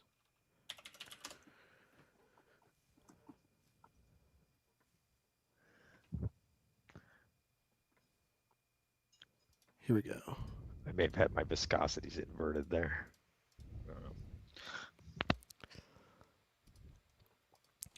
So white phosphorus was accidentally discovered in 1669 by German alchemist Hennig Brand. While searching for the fabled philosopher's stone to turn base metals into gold, he boiled down approximately 1,500 gallons of human urine. After distilling the putrid sludge at high temperatures, he produced a glowing, waxy white solid. So yeah, he was trying to alchemize gold from his fucking piss. I'm telling you, alchemy, that was a lot of fun. That was a lot of. Hey, Holy cow. here's a completely sidebar question. Does the Heisenberg principle have anything to do with the wave function at all? The Heisenberg uncertainty principle?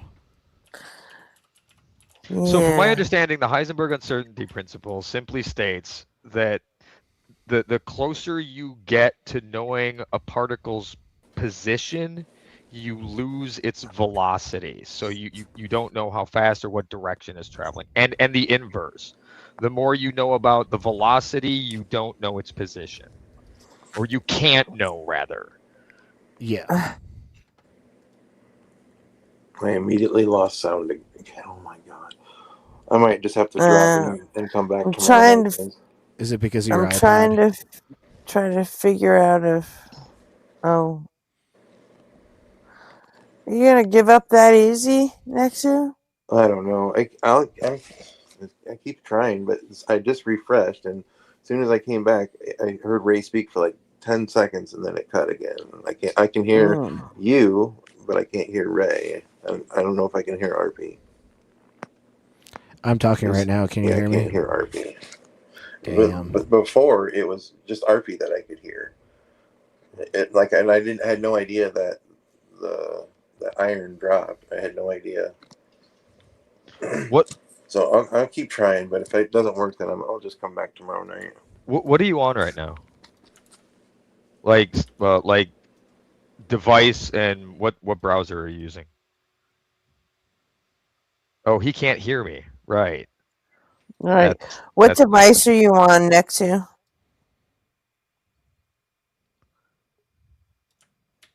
Next to what device are you on? I'm on my He's iPad back. tonight.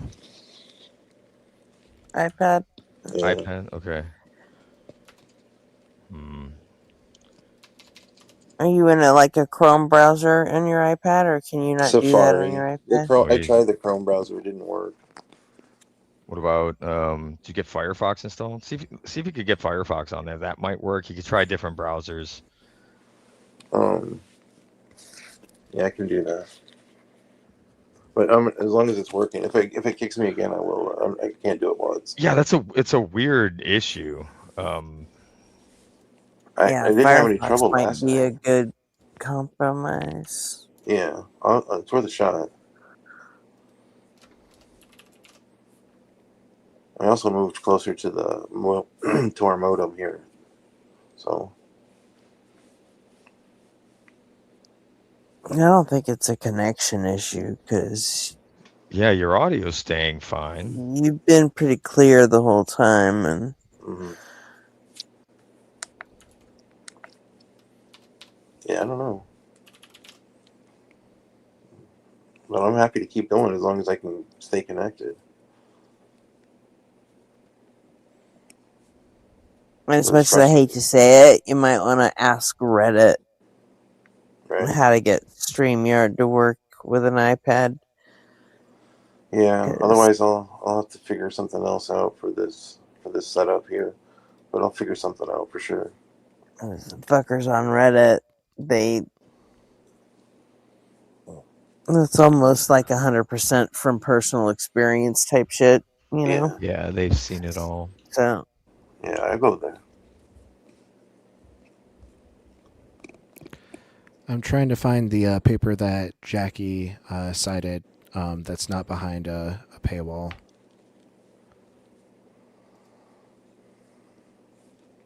Every source I'm finding are, behind typical paywalls.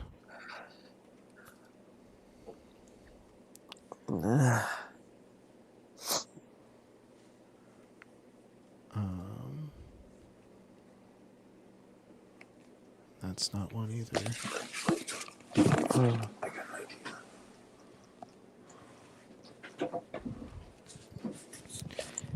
yeah, because near as I can find that, like, the Heisenberg principle has something to do with probability, whereas the wave function is, well, it has something to do with probability. There's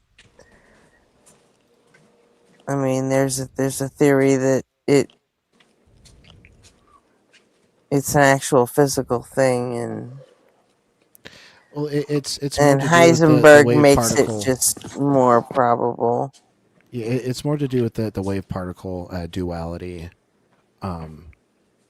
When trying to find the exact values for these specific properties, and so because we don't really see a particle interaction until it is collapsed and actually entangled with the system when it's in its wave-like state.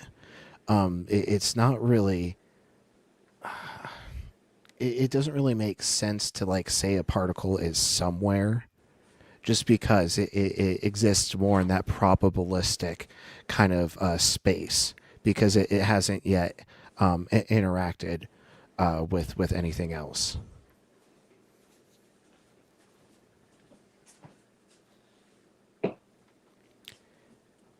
Okay. And Jackie is a superstar. She sent me the paper. So I'm trying to get it on screen, but it's trying to load in Firefox instead.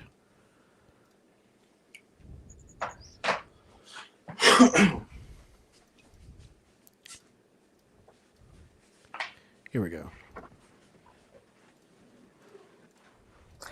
Maybe I'll send you guys I'll put the lyrics to my song in the producer chat, and you guys can like tell me if the shit makes sense or not. Oh, okay. Are you making a necessary Gretchen? Yeah. That Yeah. that kicks so much ass. It's gonna be a song about how I spent that. You know, I'm eternal, obviously, and you know, been around forever, obviously. But I'm taking the an average human lifespan and disguising myself as Gretchen to take a vacation from universal wave functioning, just to you know, soak up some tunes, see some concerts. Specifically 311. You know, I'll also I don't know if send this. I haven't actually put 311 in the song yet. I didn't know if I wanted to. This one's definitely going to be a punk rock song. So this is the one I decided was going to be the replacement for Gretchen Killed the Monster. Well, I'm gonna drop. I'll go download Firefox and we'll give it a shot. Yeah, Nick too. Look at if you can still hear me, look at the message I just sent you. I did. I saw it. All right. I'm gonna drop. I'll be, but I'm not leaving. I'll come back. I'm gonna try stream or Firefox. Yeah, since I'm no longer able to use Gretchen Killed the Monster, this is going to be my replacement for it. So.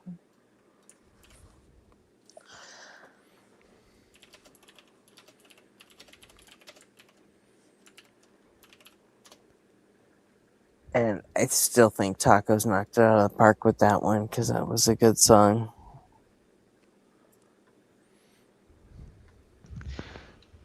Petty gonna petty. Yeah. And legally, it shouldn't matter, like, because, you know, AI stuff, that's all kind of like legal gray area at this point. Well, yeah, the Still model kind was of, likely. it's still the Wild West, so. Yeah, the model was likely trained on copywritten material, and therefore Right. anything that it produces is subject to the copyright it was trained on. Therefore, it is not eligible for any sort of copyright protection.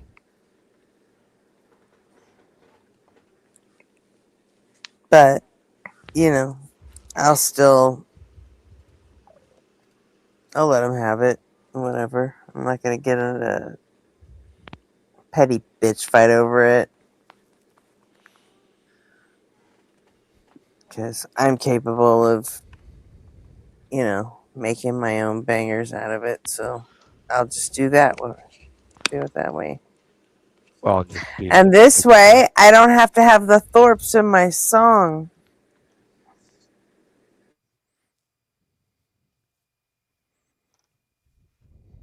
I never loved that I had to share my song with the Thorpes. I don't know who that is. Is that another MBB person? Oh, no. Count your blessings, dude. Ben and Grace Thorpe are... They're apologists. They're father and daughter team.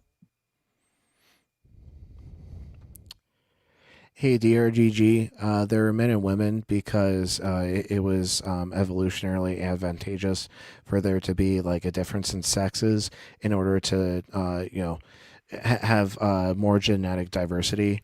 Before there were men and women, like most life reproduced asexually.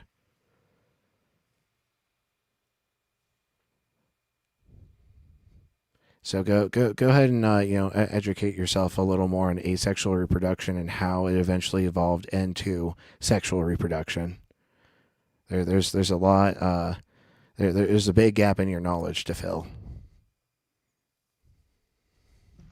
Life will do crazy stuff to survive when it comes to that. Species will flip sexes if there's only a certain amount of one in an area. Yep.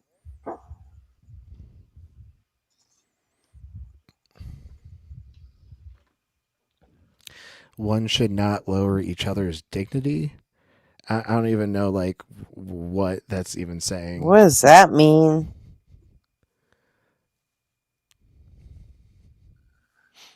Like I'm a petty messy bitch. Like I will condescend. I don't give a fuck.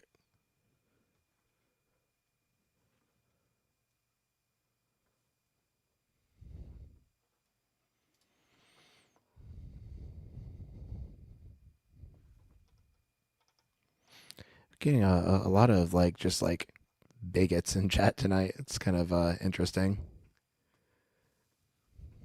Really? Yeah. More than usual. Well, you know, iron does have some Kidding. magnetic properties. He's experiencing some attractions that he can't quite explain. How weird.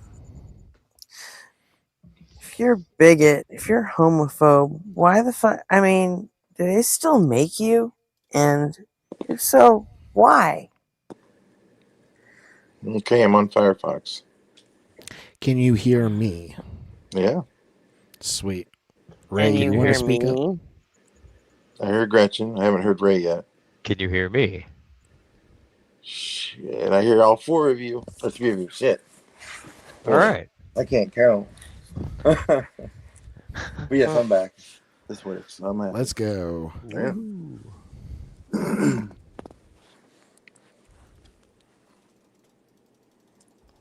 It still has the stupid Maybe overlay. Firefox work. Yeah. Well, Ray sent me something that was saying that there's a known bug in it in Safari and the way it works with StreamYards. Oh, it makes sense that something like Firefox would work because there's no like proprietary, glitches insofar as like everything would be a proprietary glitch with Firefox, because they're not, Yeah, exactly. like legal wise, they're not, beholden to one over the other. Mm. They got to make sure everything works with all of them. So. Yeah, that was supremely frustrating. It was like every 2 or 3 minutes. So are we gonna do the Skeptic Haven debate? Oh hell yeah, let's do that. I don't know what I you're was talking wanting to about. watch that the night it happened. I And put it in the producer chat like yeah, yesterday or this morning. The JL Warren and Robert, the moral realism versus moral anti-realism.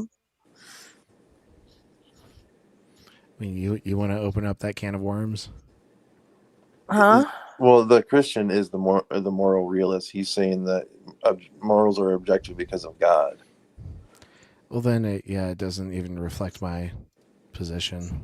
Right. So it's not yours. It's not about you. Yeah, but JL I'm going to Warren not is have the- anything to comment on because the atheist doesn't hold my position either. Well, then you should have a bunch of things to comment on. It's not like it's completely pointless for you to watch, is it? Is that what you're saying? I don't know. I'll just boot up Doom or something. Let you guys have fun. But yeah, I'll grab that.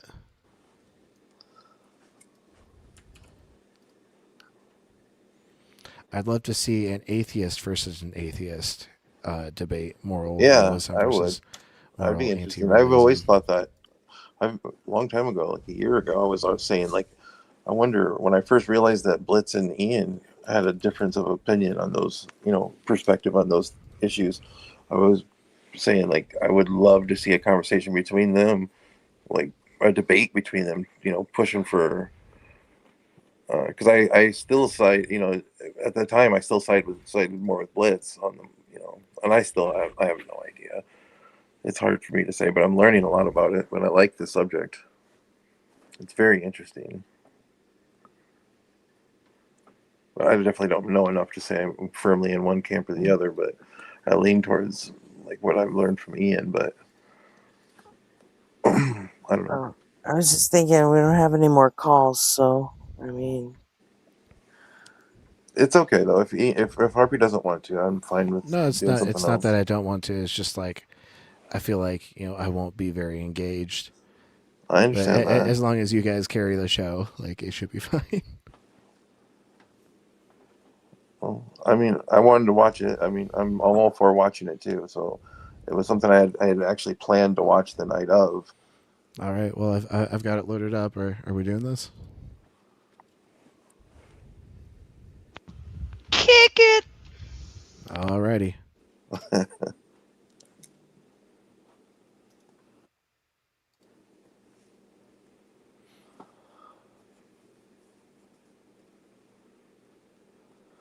JL's in chat right now.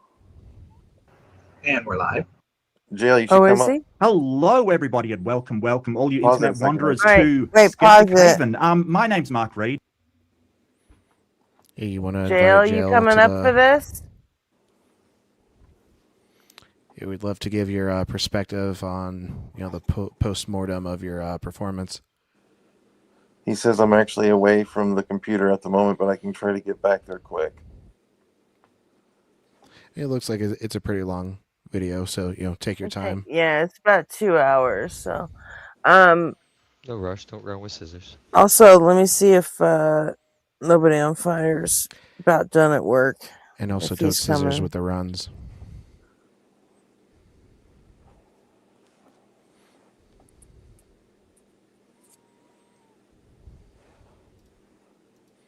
Yeah, I fell asleep. This was like on a Friday, wasn't it? Nobody just sent me a paper titled Metaphysics.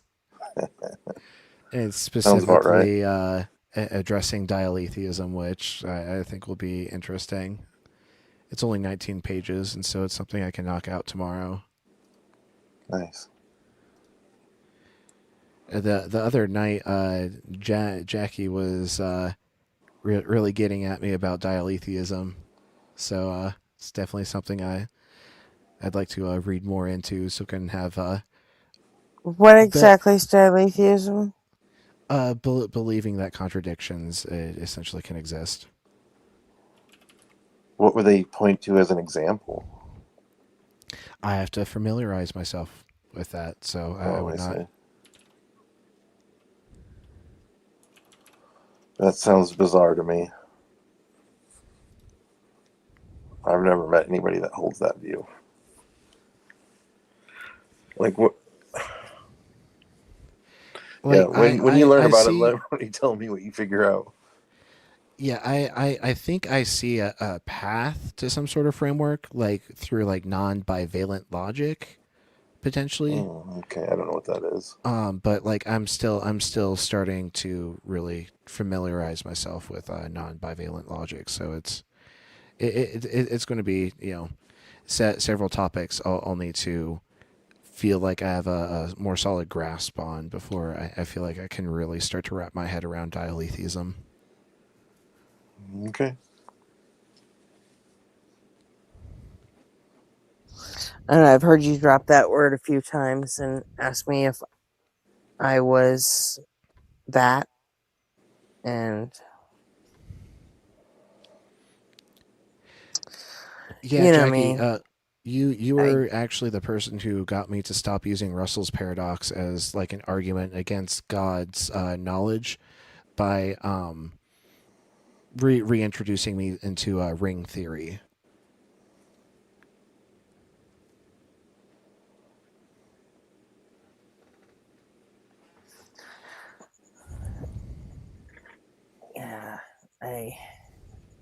am ashamed to admit that as many times as you brought that up to me, I've never even looked it up at this point. Russell's paradox. No, dialetheism. Oh, okay. How is that spelled? Dialetheism.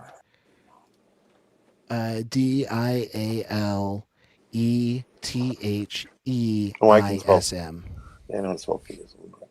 I didn't know if it was dial as in. Is there only one form of dial? I don't know. I didn't know how the word dial was spelled, I guess.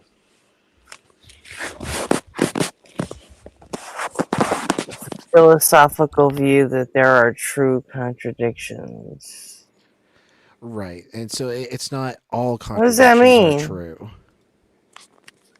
I can't tell you at this point. That's why it's something I need to study more into. Okay. Because you've called me that before, so, and I didn't even know enough about it to say, no. It sounds like a derogatory. I don't even know enough about it. Right. So. Like, I wouldn't. So you're saying a dialetheist is someone who affirms contradictions can happen in existence. I thought it was someone that didn't believe utopia was possible, because that's usually the context in which I'm asked that question or accused of being that or something to that. I don't know. I'd probably lean towards against, but not firmly one way or the other. I'm agnostic. So. Hey, nobody. How you doing tonight? What's up, nobody? Hey, nobody. Great. Never had a bad day. Yes, you have. Okay, Forrest. Okay, Forrest. Yeah, I watched this today. It's really good, actually. Nice. Sweet. Well, we have JL in chat, and he might be hopping on. Give further commentary. He says, "I'm trying to get back to my computer, so don't let me hold you up. I'll be listening." Yeah. Okay. Like we said, They won't take let your you hold time. us up. We'll dive in, and if there's anything. Don't we need to sweat it, circle back to. JL. We were really just waiting for nobody on fire. Don't get a fucking big head over it or anything. Push the button, Frank. And I have the pleasure of presenting and moderating the Thought Experiment. Today we have a fantastic debate. It is moral realism versus moral anti-realism. And I want to give a big welcome to the guests who have donated their time and their arguments into this absolutely fantastic debate. We have J.L. Warren from Bridge the Divide and Robert Bowler from Atheism Defeated. So welcome. Hi, guys. How you doing? Good. Thank you. Thank you Doing for having good. me. Thank you. Come on in. Yeah, we were just getting organized. Now, this is a very new show, so I apologize for any slip-ups, problems. We will get those ironed out, but for the moment, this is sort of a work in production. So I thank you so much for your patience. I really appreciate it. First off, Robert, do tell us about your channel, what you're passionate about, what you're doing over there. What are you all about? Well, I post a lot of videos. I originally was supposed to be about atheism, right? And then I started getting into biblical theology and eschatology and stuff like that. And so I kind of went off track there. And so now we're having this debate. It's kind of good because I need some experience getting back into what the purpose of the channel was for. So yeah, that's what I do. I try to put some apologetics up there in defense of the Christian worldview. And of course, recently I've been doing a lot of like biblical studies and stuff like that too. So Accidentally got theological. My bad. Fantastic. And J.L. Warren from Bridge the Divide, what are you doing over on Bridge the Divide? And does the JL stand for Justice League? Close, but it does not stand for Justice League. We'll just say that. It is an enduring mystery of the internet. So, but yeah, over on Bridge the Divide, I kicked off the channel in really started producing content in 2019. The focus of Bridge the Divide is to examine irrational beliefs, the irrational behaviors that often follow those beliefs, and how we can address them and bridge societal divides that are often created by these irrational behaviors and beliefs through education, rationality, and reason. It's always been my position that individuals of a religious stripe and individuals of a non-religious or a non-theistic stripe can easily coexist by understanding the positions, by understanding each. not to glaze JL too much, but I've always been really impressed with JL's video essays. He makes really concise, really heavy on the details in his content. I forgot what I was going to say about it. I remember, like, when I first started watching JL's channel, I always wanted to get like a response from the people that he addresses in his video essays.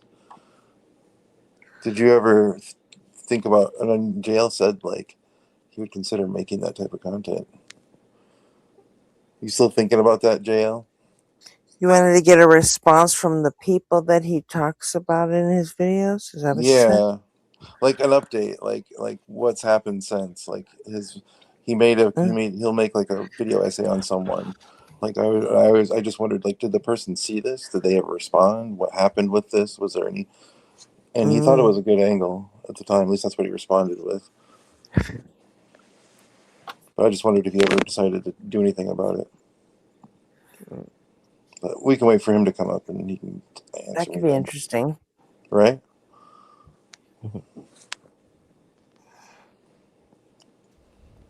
And Opal, that looks like a great R and Raw video. I'll definitely save it for our later do reactions.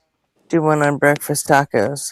How's shit going for you lately, tacos? That'd be fucking dope.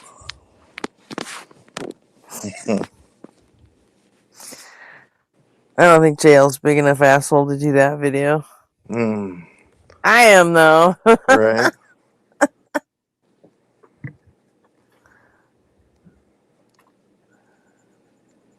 each other's positions, and it's oftentimes through miscommunication as a result of a lack of understanding is the reason that we have many of the conflicts that we see today within society. So my goal has been to try and bridge that gap between the two sides, that they're not as disparate as a lot of people would like them to believe, and so hopefully do some positive good in people's lives and in the community by doing so. That's my kind of ultimate goal, by breaking these things down, deconstructing them.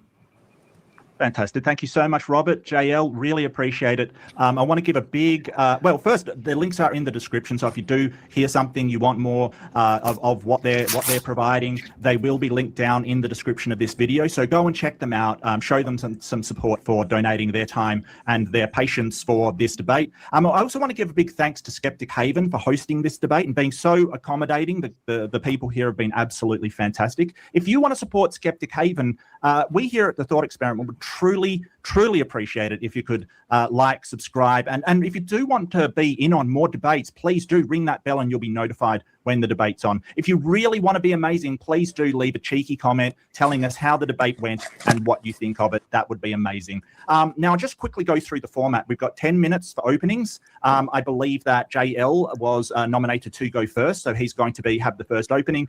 The cross-examination section, where we'll be asking questions, that's 15 minutes. There will be a 40-minute open discussion and then 5-minute closes each. I am bookending this, so the person that went first goes last. So JL, you'll have the last close on that one. Now, there is a Q&A. If you do want your questions or comments or your scintillating statements to be at the head of the queue, please go and put in a super chat and the crew will make sure that yours is read out first. But we will be looking for questions or comments or things pertinent to add to the discussion of the debate. Just one rider. I'm not going to be reading out insults. These guys are donating their time. They should be respected. And please, if you do make a comment, please do not address it to the bald guy, because that will just be confusing. Okay, that nobody's going to know who you're talking to. Okay, quite frankly, don't do that. Also, if you do have time and you do want another discussion, do check out the Skeptic Haven Discord. There's some great conversations, great discussions going on over there. So, JL, are you ready to go? I am. Okay, fantastic. The time will start when you start speaking. Let the experiment begin. Respectful in your super chats. Well, thank you to Skeptic Haven for hosting this debate, and thank you to my opponent and the audience for being here tonight. Is the pious loved by the gods because it is pious, or is it pious because is it pious because it is loved by the gods? Anyone familiar with the works of Plato will instantly recognize that question from his Euthyphro dialogue, written around 400 BCE. Today, we often hear its contemporary monotheistic equivalent. Is the thing good because God wills it, or does God will it because it is good? This is the Euthyphro dilemma. It is an ancient metaethical critique, yet it sits directly at the heart of the issue that we're going to be talking about today, moral realism versus moral anti-realism. To ensure that we're operating from the established definitions, let us break these two concepts down. Moral realism is the thesis that moral facts are objective, mind-independent features of the universe. To a realist, the statement cruelty is wrong possesses the same objective truth value as the statement the earth revolves around the sun. It remains true regardless of what any human being, culture, or conscious agent thinks about it. It is a cosmic fact. Moral anti-realism, which I will be defending today, is the position that there are no mind-independent moral facts. Instead, moral statements are fundamentally dependent upon the minds, stances, or propositional attitudes of the agents that are making them. Therefore, the core of this debate hinges entirely on ontology, the nature of being. Is a moral claim factual, independent of human subjectivity, or is it factual only in relation to a subjective stance? I intend to show that the realist position is logically inconsistent, metaphysically bankrupt, and ultimately untenable. The truth or falsity of any moral statement is inescapably tethered to an agent's stance by which their ought is informed. To demonstrate this, we will examine the three traditional pillars of philosophical critique: semantics, epistemology, and metaphysics. Pillar 1, semantics. We'll first look at this, the meaning of our moral language. When humans utter a moral claim like X is wrong, what are we actually doing? The realist claims we are reporting an objective property of the world akin to describing the color of a leaf or the mass of a rock. But linguistically and psychologically, we are doing something entirely different. We are expressing an internal stance. When we say theft is wrong, we are projecting our subjective values, our social conditioning, and our evolutionary empathy onto an action. The statement, X is wrong, cannot be decoupled from the cognitive framework of the person that is uttering it. Without a mind to evaluate an action, to reference that action against a specific valuation, the universe is utterly silent on the matter. An action in a mindless universe is just matter in motion, amoral, indifferent, and devoid of any cosmic good or bad label. Morality does not exist out there in the ether, it exists in here, within us. Pillar 2, epistemology. This brings us to the second pillar, or how we know what we know. Here, we must look to David Hume's is-ought gap, often called Hume's guillotine. Hume observed that moral thinkers frequently describe how the world is, describing purely empirical physical facts, and then suddenly, without justification, jump to conclusions about how the world ought to be. But you cannot logically derive an ought from an is. For example, biology can describe exactly how an embryo develops, that is an is, but biology cannot logically deduce whether abortion ought to be legal, that is an ought. To bridge the gap between what is the case and what an individual or society ought to do, a conscious agent must introduce a subjective valuation. We must insert a premise. Because I value human flourishing, or because I value bodily autonomy, we ought to do X. Notice that the foundational value, whether it is flourishing, autonomy, or utility, is not a physical element we can find under a microscope. It is a stance. It is a preference. Without that subjective anchor, the ought is cleanly lopped off by Hume's guillotine. Realism fails to provide a cognitive bridge from the physical world to the prescriptive world without smuggling in human subjectivity. And finally, we'll address the third pillar, metaphysics, and the subjective brand of realism my opponent may attempt to deploy. Often, realists attempt to rescue objective moral facts by grounding them in the existence of God. They argue that morality is objective because it flows from a supreme cosmic creator. But this argument collapses under its own weight, trapping the theological realist in the very dilemma that I opened with. If things are good simply because God commands them, then morality is completely arbitrary. If God commanded tomorrow that cruelty is good, cruelty would, by definition, become good. That is not objective morality. That is the ultimate subjectivity, the subjective stance of a single omnipotent deity. We can see this exact stance dependency demonstrated within the internal logic of theistic texts. Consider the narrative in the Bible, specifically in 2 Samuel. In chapters 12 and 16, the Christian God decrees that as a punishment for King David's adultery with Bathsheba and the murder of Uriah, he will raise calamity within David's household and give David's wives to another man to be raped in public. We know the dictated act was rape because according to the Deuteronomic Code, the punishment for women who consensually committed adultery was death. Yet David's wives were not executed after David's son Absalom publicly violated them. In this instance, the deity, who had previously established a moral law against rape and adultery, chooses to alter the moral calculus. The deity establishes a circumstance where these acts are utilized to facilitate a desired outcome, the punishment of David and the shifting of political power. The scriptural example perfectly highlights the anti-realist point. Even within the theological worldview, moral distinctions are governed by an agent's valuations, which inform their oughts. In this narrative, the goals of divine retribution and geopolitical alignment were valued over the bodily autonomy and psychological safety of those women. This is the very definition of morals, being mind and stance dependent. On the other hand, if God commands things because they are inherently good, then goodness exists independently of God. It is grounded in some external substrate that even the deity itself must look up to and adhere to. If it exists independently, then invoking God does absolutely nothing to explain what a moral fact actually is or where it comes from. And should my opponent attempt to circumvent the horns of this dilemma by invoking the popular but tautologically vacuous statement that God is simply identical to the good, it must be pointed out that this merely kicks the can down the road by rephrasing the dilemma. Is God's nature good merely because it is his nature, or is his nature good because it aligns with an external objective standard of goodness? The dilemma repeats, and my opponent must fall on one of the two horns. Furthermore, consider the ultimate metaphysical contradiction. The realist will claim that a moral statement is true independent of mind, yet simultaneously claim it is grounded entirely in the mind of God, a mind for which, by their own theological definitions, nothing exists externally to act as a reference. You cannot logically claim moral statements are independent of minds while grounding those very statements entirely within a mind. Throughout this debate, we will see that whenever we peel back the layers of moral language, we will never find a floating objective moral particle in the physical universe. We do not find a cosmic blueprint written into the fabric of space-time.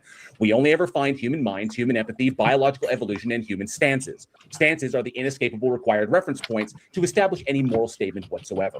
For these reasons, I look forward to showing my moral realism is a philosophical illusion, and why we must accept the reality of our own role as the authors of our moral frameworks. Thank you. Thank you so much, JL. That was fantastic. Robert, are you ready to go? Yes, sir. Fantastic. So the clock will start when you start to speak. Go for it. Okay, awesome.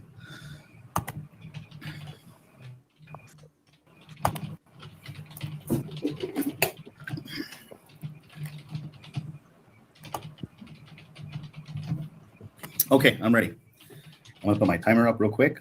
You can start the time now if you want to. No problem. If you're all right, so ladies and gentlemen, let's begin with the syllogism, so devastating that it should come with the trigger warning for anti-realist. If moral anti-realism is true, then nothing is objectively evil. There is no right or wrong, just opinions, feelings, and personal preferences.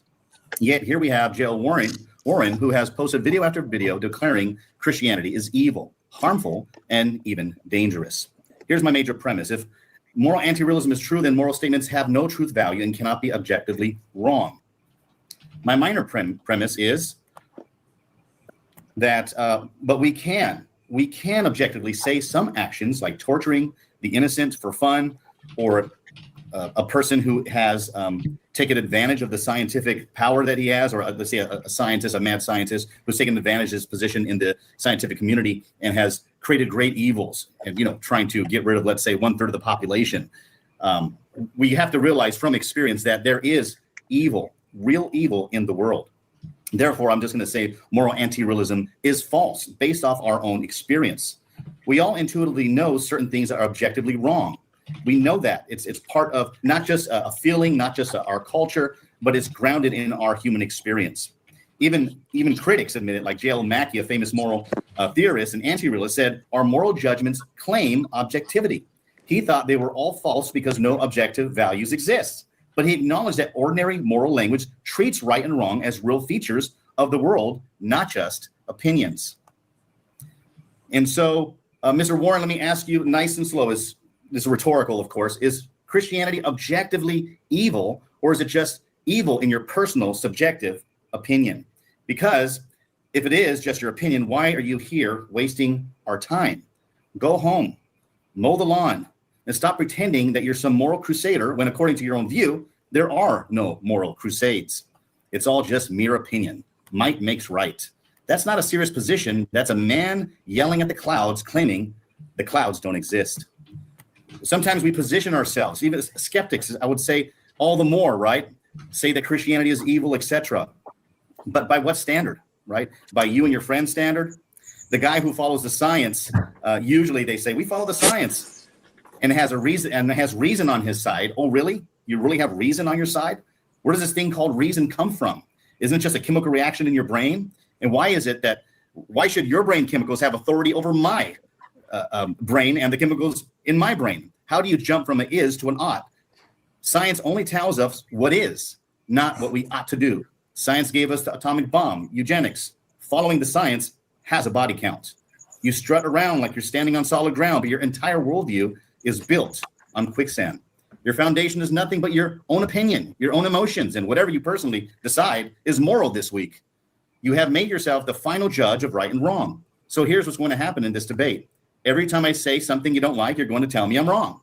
And every single time you do that, I'm going to look you dead in the eye and say, that's just your opinion. That's my truth. How in any way can you object to it? Are you somehow offended that evolution has determined what I believe, that I believe? You won't be able to say a word, because the moment you try to correct me for any reason, you're going to, the moment you say I'm wrong, you've already abandoned your own worldview. You have sawed off the branch you're sitting on. And now you're just floating in midair, hoping nobody notices. You claim to be the reasonable one, but you can't even ground reason itself. You can't tell me why your subjective opinion should matter to anyone else, because it's only the chemical process that happens in your brain, but not in my brain. Your entire position is self-refuting. It's going to be very disappointing watching your view collapse in real time. So I think the burden of proof is on J.L. Warren tonight to convince me 100% that your view is true and you actually live consistently with it. But the problem is you don't. You're on YouTube and you have arguments, videos. Your passion is to show that somehow you're right about certain things. You even showed up to this debate arguing as if what you're saying is true and people should listen. And somehow people are going to be convinced, right? So they're going to use logical arguments, etc. But again, that's depending on my view that God exists. God has made us to be rational beings in this universe to discover and interpret reality objectively, and we can. That's why science is possible in the real world. I would say that science would not be possible in a world where everything is random with no intentionality in mind. So moral anti-realism is just false. It's comically false. And tonight, the comedy show is just about to begin. Thank you. I yield my time. Okay, there's a lot to unpack in there. What a dick. Did you hear the beginning where he was like, if moral anti-realism is true, then objective moral facts don't exist? And he was like, that's the thing he said would destroy his, or like everyone had to buckle their seatbelts for, or whatever the fuck.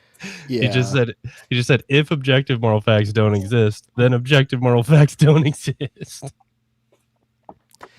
Yeah, and he's trying to like smuggle in like his God concept by claiming that evil exists. He hasn't defined evil, and he's simply presupposing that it just means that like anything like demonic or like not from God or whatever. Whereas like I'm sure J.L. Warren will have a completely different definition of evil. That's probably a lot closer to my definition of evil than Robert's. And I simply take evil to be something that is very, very, very, very, very, very bad. It's not evil because it's from Satan or anything. It's just something that is so I'm losing the word. Undesirable that we just give it this new like higher category of description, and instead of having to say very, very, very, very, very bad all the time, we just call it evil. I like to look at it as like sufficient harm, right? Mm-hmm. Stepping on someone's toe, not a big deal. Cutting it off, yeah, it might be evil.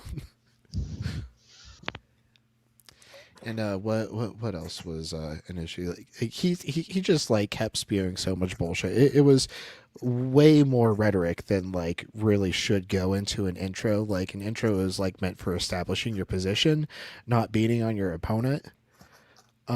So we can tell that this is already not going to be very much substance from Robert's end, and it's going to be more rhetorical. Yeah, a couple of those bullets kind of felt like song lyrics, actually, to be honest. They really did. I mean, it's like he thought out his crash out.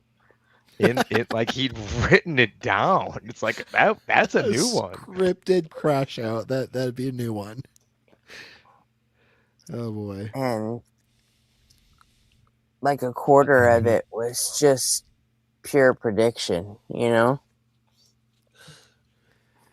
I mean, didn't he? He leaned real heavily on the "you're gonna say," and you know what I mean. I'm gonna respond. That's your opinion. Yeah. Well, and JL brought up very specific dilemmas that have been discussed for centuries that will absolutely have to be discussed over this debate. Whereas it feels like Robert is more trying to prophesy what JL's position is going to entail. Yeah. Nobody, it sounded like you were going to say something. I was just going to say he had a rhetorical question that he highlighted in his opening statement. It was funny. All right. Well, any other comments, or should we press forward? I'm good to go. Let's go. All right, onward. Thank you so much, Robert. Really appreciate it. That's amazing. So we're going into the cross-examination. JL, you're up first. Hope you've got your questions ready. Now, just to explain to the audience, cross-examination is where one interlocutor asks questions of the other. The other one cannot ask questions in return, and there should be no statements in the person doing the cross-examination. It is only questions. So if you're ready, JL, start firing away, and we will start the clock when you begin speaking. Terrific. Thank you. All right. Got a set of questions here that I'm going to go with. First one up is, if God were to command tomorrow that causing needless suffering to an innocent child is a morally good act, would the act itself suddenly become morally good? I think I know the Euthyphro dilemma is the idea that, does God choose it because it's right, like it's some law beyond him, or is it or does he make it right because he wills it to do so? I believe that there's a third option, that it comes from his own nature. So it's a yes or no question. Repeat it again, please. Just like if God were to command tomorrow that causing needless suffering to an innocent child is a morally good act, would the act itself suddenly become morally good?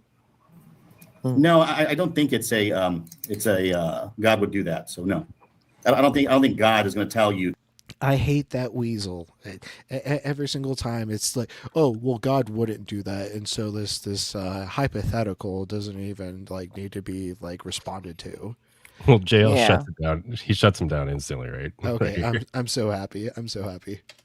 To do something evil. We have the revelation, special revelation in the New Testament, and the Bible says to love your neighbor as yourself, and to do it exactly as if you were the other person. Love them like you were the other person. So God cannot command the. No, God is not going to do it. He cannot. No, he will not. So it's not what he did when he commanded the slaughter of the Amalekites.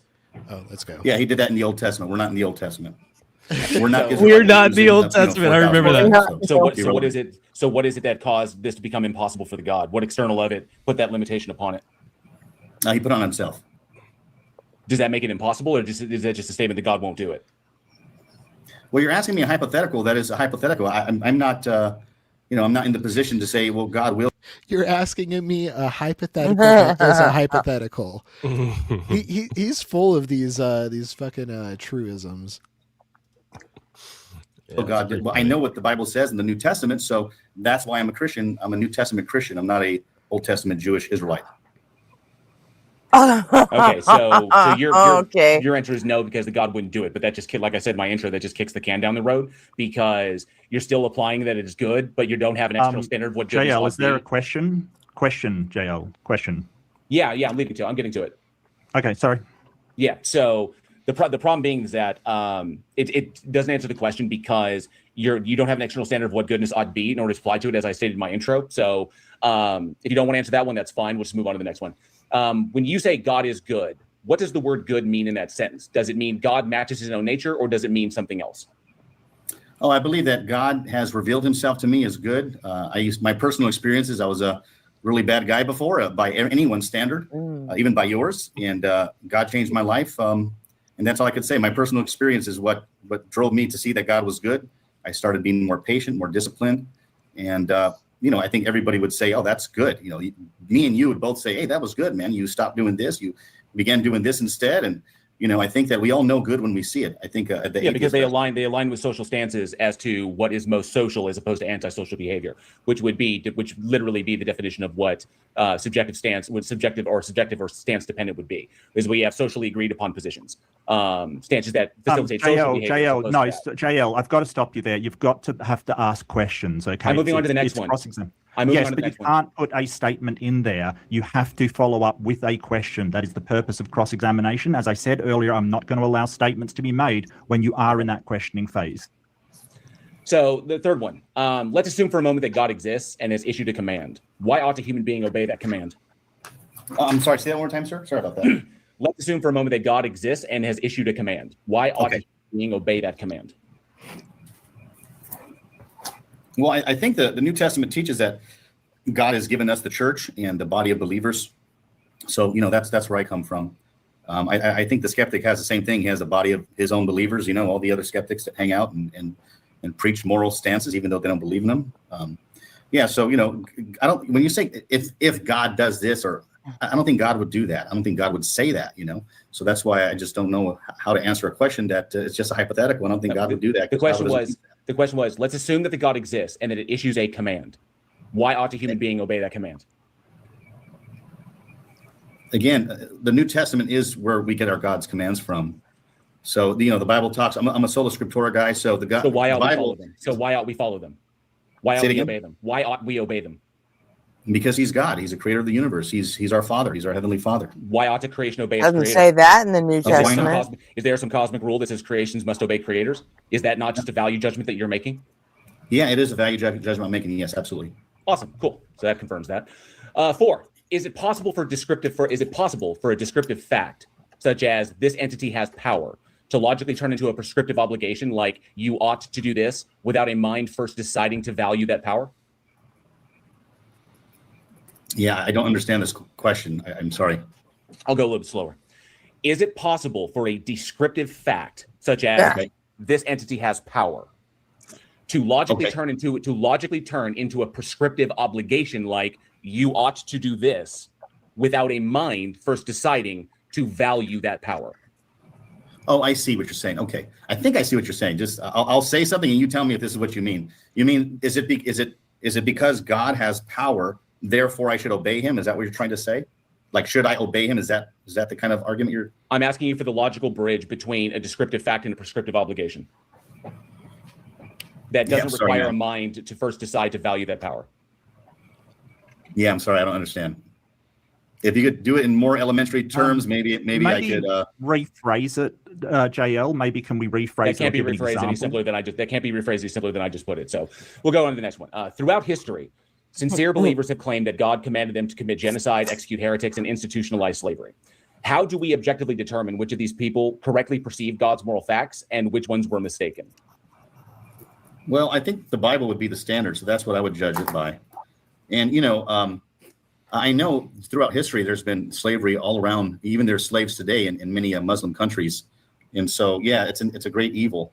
And I don't think that it's a good thing at all. Based off but based upon that, humans must interpret scriptures and use their own brains to reason. So therefore, isn't your access to this objective morality entirely dependent upon the subjective interpretation of human minds? Well, that's why we have to go back to the scriptures. My stance is on the scriptures, so that's how I get my morality from.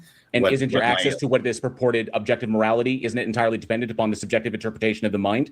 Oh, I see what you're saying. So my subjective interpretation of the scriptures, right? Is that correct? Yes, what I asked. Yeah, okay. Yeah, I believe that we all have an innate knowledge of God and objective morality. I do believe that we all do. That's why we become outraged when somebody wrongs us in some way. I don't believe that you could actually live in a way that is a moral anti-realist at all. You would be stoic. You would not have any emotions when things actually happen to you. If you lived in that, if you really believe what you say, in practice, I don't think that anybody. Number 6, if two different religions both claim their God provides an objective moral standard, but those standards flatly contradict each other, what independent tool can we use to measure which standard is the real one? Well, I think that God gives us a moral intuition. Like anybody who can look at Islam, they would say, wow, the evils of Islam, what they do there. And yes, they claim that God is telling them to do stuff too. But you compare that with all the gangs in the world, all the communist countries in the world, they act just like them. I think we could look at all of them and say, yeah, they're all evil. And I would say the only one that stands as a moral grounds is Christianity. I think many skeptics have said there's been moral progress because of Christianity in the West. And it's because of Christianity, not any other worldview. Is that Right. I like how he smuggled in Islamophobia earlier, and now like Red Scare, like, and most of his responses are like, I feel, I believe, I think they're not demonstrations or justifications. They're just absolutely subjective value. It's like he got together and did his debate prep with the freak, Yeah. Well, like, tell me I'm wrong, man. That's nuts. So it's hilarious that the moral realist is giving like the most subjective justifications for his position, and so like JL is definitely coming out way ahead in this cross-ax. Yeah. Because Christianity aligns with your stance. Yeah, Christianity aligns with of course my stance. Yeah, I've had different views many times, but yeah, that confirms it. So I think that goes both ways for the skeptic as well. Going on, you're to only next criticizing Christianity because you're skeptical of biology and Christianity. evolutionary, he can reclaim time if he's decided that the question has been answered. He is allowed to do that. You will have the same privilege as well. If biology and evolutionary psychology can completely explain why humans developed empathy, cooperation, and a taboo against certain behaviors because it allowed our ancestors to survive in groups, why do we need to invent a cosmic supernatural framework to explain those exact same behaviors? Yeah, that assumes that that's exactly what's true. So I reject that. Are we multiplying our entities unnecessarily to explain common moral conclusions amongst humans? I mean, who says that's wrong? Who cares? Okay. No. Do you think of a pride? Do you think of Pride Alliance as acting objectively? What was that? And it wasn't a hard. I said he cares. He asked the question, and it wasn't a difficult question. It wasn't based on highfalutin bullshit. It was kind of like a common sense question, and he's just gonna hand wave it away like it means nothing. Well, is it typical for moderators to let people do that? Just dodge like that? I don't know. I mean, depends on the moderator, but yeah. Evil when a new alpha male kills the existing cubs of a rival? Yeah, I have no idea. So it's not a yes or a no? No, it's not a yes or a no. No, I'm just referring to humans in this debate. Okay, so if human behavior can be traced back to evolutionary biology, why assume our social rules are a cosmic text written into the universe while well it can't. social It can't rules are for just one. instinct? It's all blind faith for the skeptic. So no, we can't. Those are just assertions. They're So not- number 9, when society changed its stance on slavery from being morally acceptable to morally abhorrent, did we discover a new physical fact about the universe, or did our collective human empathy and social contract simply evolve? Well, it evolved in the West because of Christianity. So if you want to say that moral progress was because of what? By your standard, you would not have any moral qualms with the culture changing from one view, yes, on slavery and no on slavery. You would have no qualms with it. I probably need to restate the question. When society changed its stance on slavery from being morally acceptable to morally abhorrent, did we discover a new physical fact about the universe, or did our collective human empathy and social contract simply evolve? Yeah, the human empathy changed because we went back to the scriptures and said, this is wrong, and we got to... As opposed to antebellum slavery, which was based on Levitical law, but... Go ahead. As opposed to antebellum slavery, which was based on Levitical law. But yeah, we're talking about Christians. You keep going back to the Old Testament. So if our empathy and understanding evolved, it was a change to the human stance. That's moral anti-realism. Cool. Question 10. Are you suggesting that if you woke up tomorrow and suddenly realized God didn't exist, you would immediately lose all empathy and start harming people for fun? No. I used to be an atheist before when I left God, and I was just like that. So yeah. There it is. Okay. Yeah, it's funny that I opened the show with that song. Used to be an atheist. Fucking liar. You admit your moral stance. Your desire to do good and avoid causing harm is rooted in your empathy. Great. Given that beliefs are epistemically different from knowledge, and as such are not attitudes that can be actively chosen at will by agents, being that they are propositions an agent is convinced of the truth or convinced of the truth of through argumentation, evidence, or a combination, is it moral for a God entity to punish individuals, eternally or otherwise, for not being able to accept the proposition of its existence as being true as a result of merely not being convinced? Yeah. I don't take that traditional view of hell, so I don't think you would have any against me there. I take the annihilation view of hell, and I believe that Jesus was predicting a certain hell or a certain death to the first century Jews that was fulfilled in 70 AD. So I do not take the traditional eternal torment hell that many traditionalists believe. I believe it's not the biblical view. So you're an annihilationist if you don't. You're an annihilationist if you don't believe in a God, then you just annihilate at the end. You see, yeah, you just, instead of having eternal life, you have eternal death. So that's what I believe the Bible teaches. You know, just like the atheists, you just go out of existence. Not a big deal, right? Okay. I mean, that's pretty much the nail in the coffin there. Like, Robert is conceding that, like, there is no normative reason to follow God. If you don't care about not living forever, then, like, there's no reason to care about what God says. So that, like, to me personally, that's the entire debate right there. Yeah, I think anyone who wants to live forever hasn't considered living forever. Right. Sounds like a nightmare. Like, if the deal was you get to continue living, but when you eventually want to stop living, like you have an out and you can stop living, then I might take, like, I might, you know, take that offer up. But there isn't any sort of, like, suggestion that that is the case in the Bible. Like, you are forced to live forever. Yeah, it's like you're being sentenced to eternity. Do they have, like, Rick's mind wiping device? Ooh, yeah, the Rick's mind blower or whatever. Yeah, yeah. You lost me. Wubba lubba dub dub. Oh, Rick and Morty, huh? Yes, Yeah. yes. Yeah, Rick had a device where any memory that A you didn't want to neuralizer. have, he could just wipe out of your Gotcha. mind. I mean, it would It's a little save it. more involved than a neuralizer. Like, it extracts the memory and he, like, keeps it in, like, a little test tube, and it can be, like, re-experienced at any time. Like a pensive from Harry Potter. Yeah, kind of. It's a lot closer to a pensive than a neuralizer. It'd be like if you combined a pensive and a neuralizer. Gotcha. Because that's how Rick rolls. Do do do do do do do do do do. Well, that's all the questions I have. Okay, fantastic. Thank you so much, JL. Thank you, Robert. And now it is your turn to cross-examine Bridge the Divide. The same rules apply. Please do questions. Now, clarifying, somebody pointed out you can clarify. Yes, clarification or restatement is fine. That's not a problem. But do try to avoid making deliberative statements that aren't related to a questions at all. You can reclaim your time, but, you know, we want to at least give the other person a chance to respond. Whenever you're ready, please start talking and the clock will start. Okay, thank you, Joe Warren. Good questions.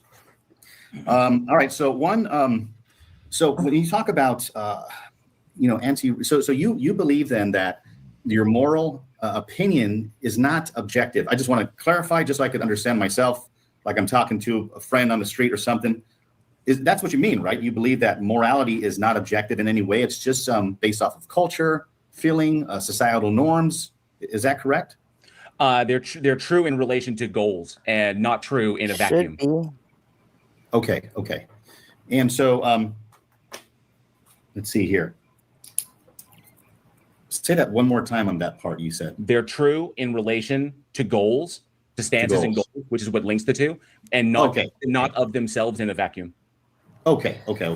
So it just depends on the goal. That's what you would say is moral. Is that correct? Yes, depending upon the stance that's being referenced, yes. If you're talking about me, then yes. How do you know if the goal is moral or not then? It aligns with my stances, and I move from there. Yeah. So if all the scientific community said one thing, or let's say one country in another nation was doing these things, persecuting certain people, how could one nation or one people in one nation criticize another nation? Is that possible? They can base it upon the level of harm that they see or the violation of the goals they've set. So if one culture or if one group wants to put forward and make effort towards creating a society, a global society in which harm is reduced, and one society is objectively not doing that, then conflict will arise. It's not that either one of them are objectively wrong or objectively right. It's that we have opposing goals, and one wants to institute one that harms people, one wants to institute one that does not harm anybody. And so the winner, whoever, will go to war over that. We've seen this throughout human history. Okay. So there's no like when you look at through history, you can never say something's right or wrong in history. Like, oh, these guys not in the Civil War. Say it not again. not in a vacuum. In relation to goals, yes. In relation to goals is what makes them true. That's the reference point. Reference point is the goal and the stance. The stances of the individuals and the goals they want to attain, which is what we see in society today. But in a vacuum, as statements in and of themselves with no reference points, no, they're not. Okay. All right. So if morality is just preference, why should anybody care about your critique of anybody else's morality? They shouldn't unless their goals are aligned. So if let's their say goals are in alignment, if their goals are in alignment with each other, then we ought to work together to accomplish the same goal. I see If what their you're goals saying. are not in alignment, then Yeah, so like me and you have the same goal, but that's what we would debate the facts to see if we're both going to reach that goal, right? it would, if we have the same goal and we want to achieve it, then it would behoove us to do that. Just like in a game of chess, if our goal is to, if our agreed upon goal is to win a game of chess, then we ought to play by the established rules of chess. If we don't play by those rules, then we're not playing chess and we can't accomplish winning a game of chess. So is it just same thing within me, society. or Society does wants to it accomplish sound like he's like gearing up to engage in some mild slavery apologetics? It doesn't go anywhere good for that guy. I can't remember though.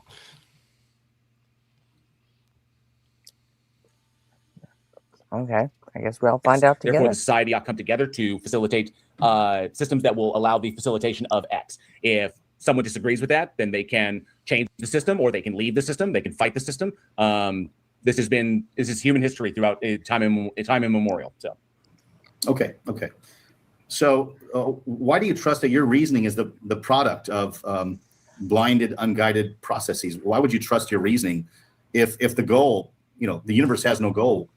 I know we have subjective goals, but why would you even trust your own reasoning? Have you ever heard the evolutionary argument against naturalism?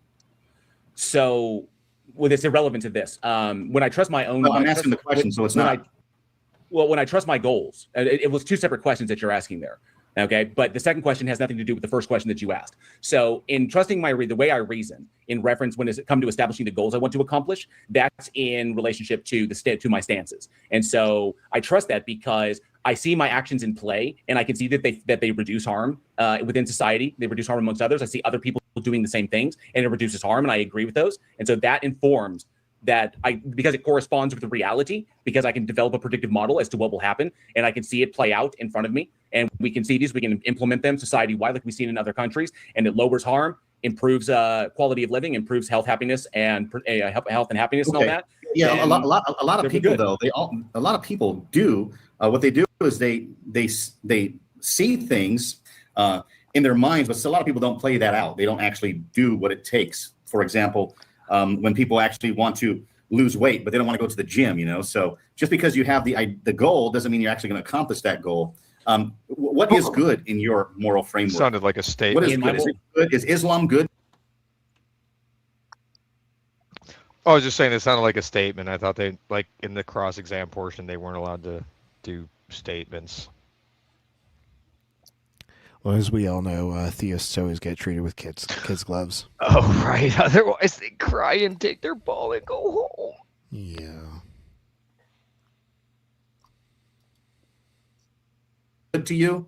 In my moral framework, anything is good. Anything that reduces suffering within society and reduces suffering for individuals and facilitates a system in which people's health and happiness is put forward, and equality, equal representation, protections of the law. Anything that reduces suffering is going to be good in my eyes.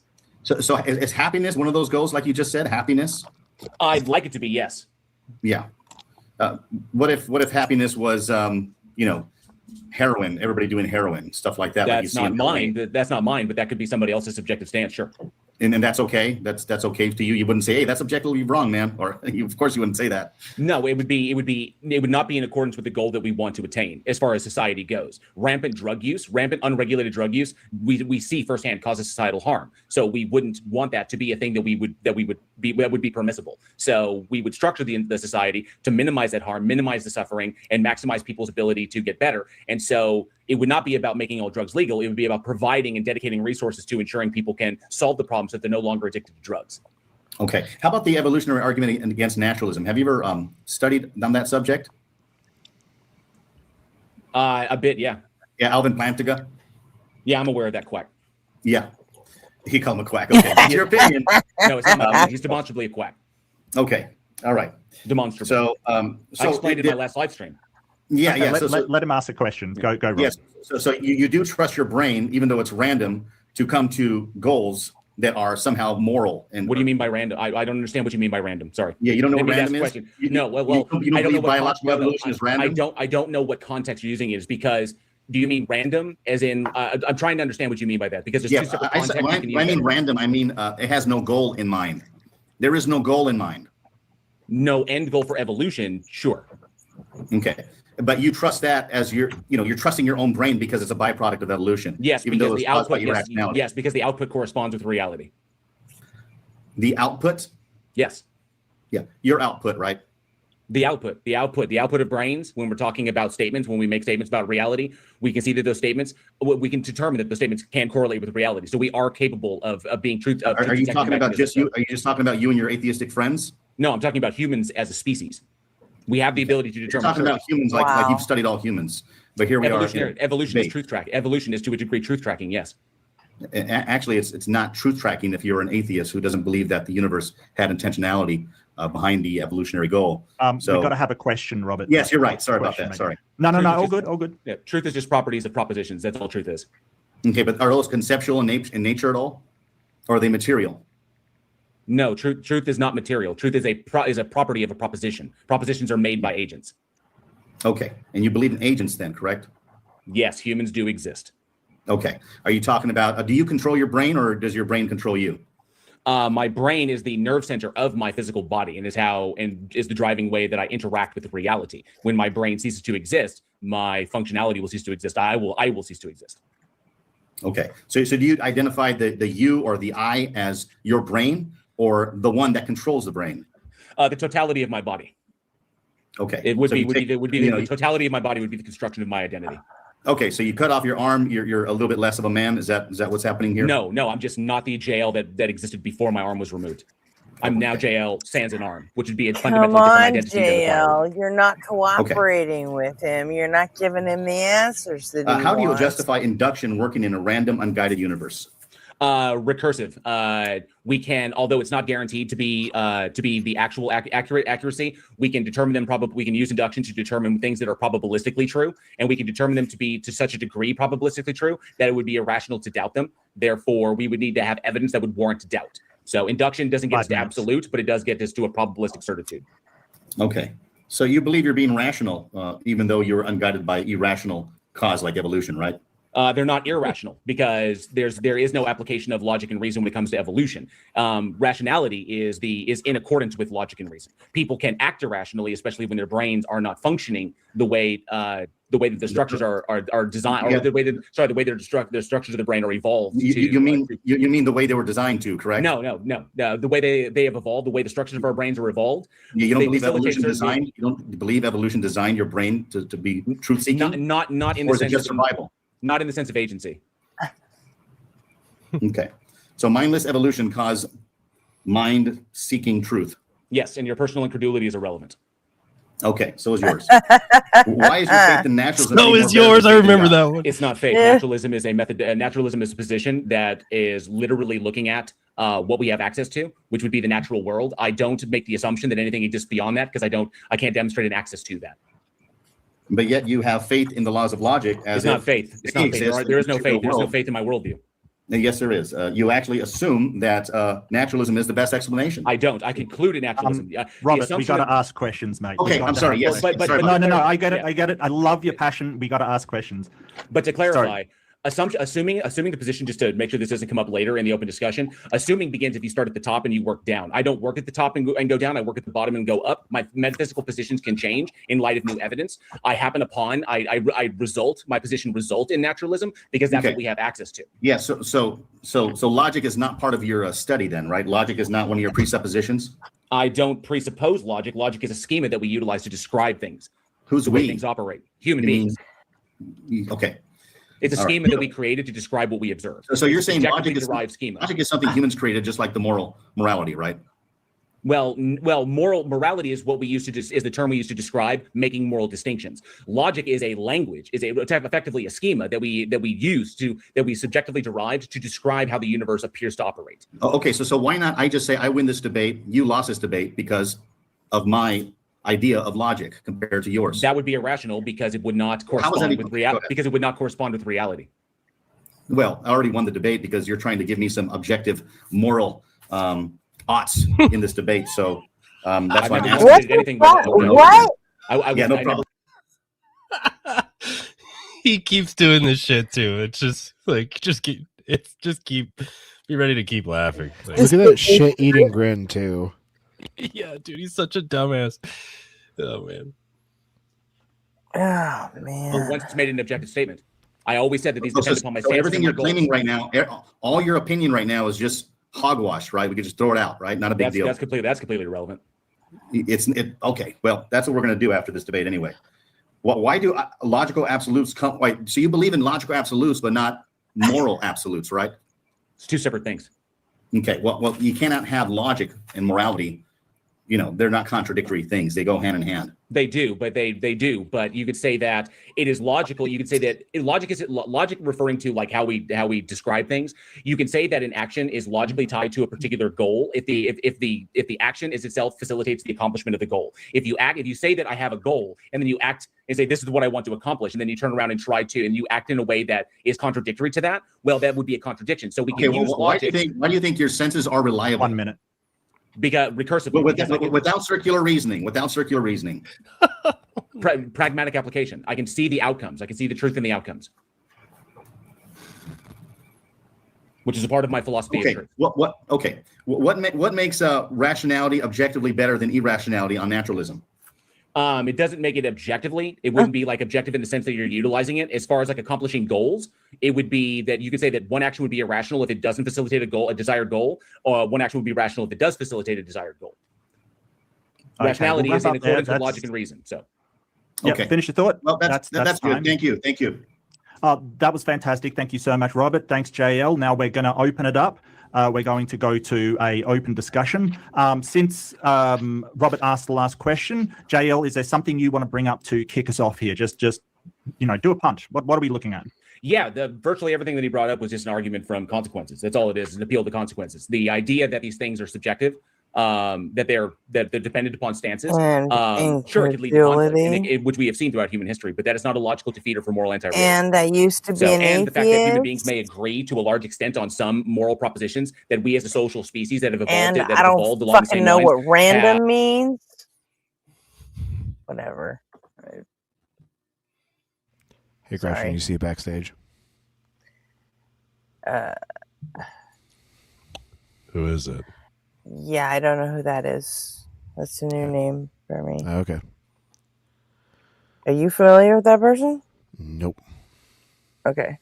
Well, let's do the age thing and. Hey guys, how are you guys doing? Yep. All right, Ashton, welcome to the stage. First things first. What's your age? I'm 22 actually, but why do you got You're 22? pronouns there? Why you got they them? You're because those are 22 my pronouns. actually? Yeah, I actually am. Do I sound younger? Yeah, what was your birth year? No. 2004. Okay, that tracks. How? And What, yeah, what year were I you have born? pronouns because I have pronouns. What year Do you, were do you, you under, born? do you understand English? Yeah, what year were you born? I was born in the 90s. Yeah, no, you weren't. Okay.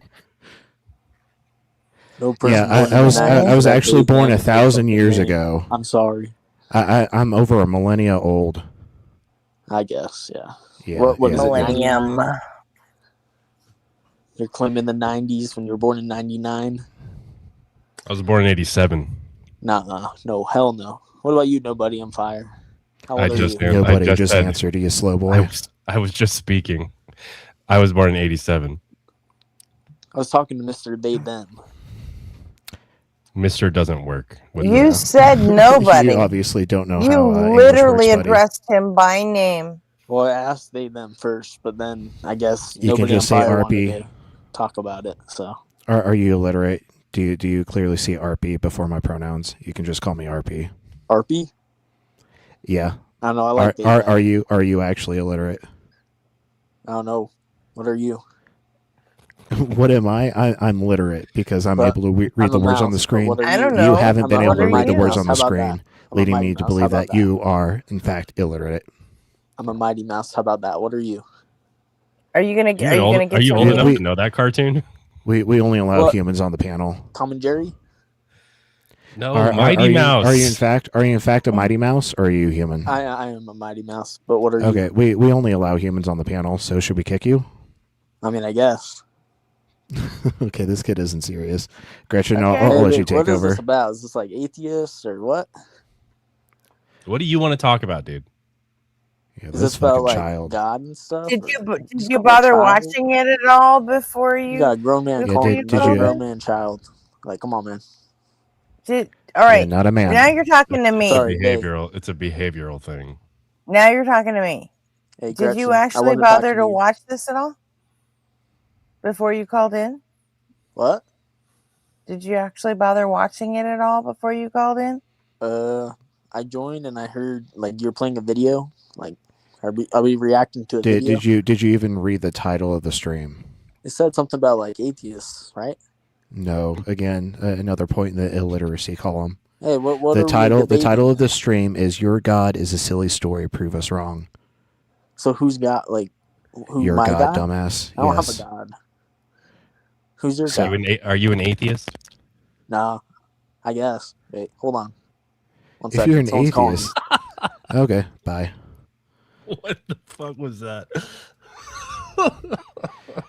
Hey Ashton, if you get done with your phone call and you're ready to actually have a discussion, let us know in the private chat. Otherwise, oh yeah, and he's gone. No. Okay, that was a waste of time. I kicked him.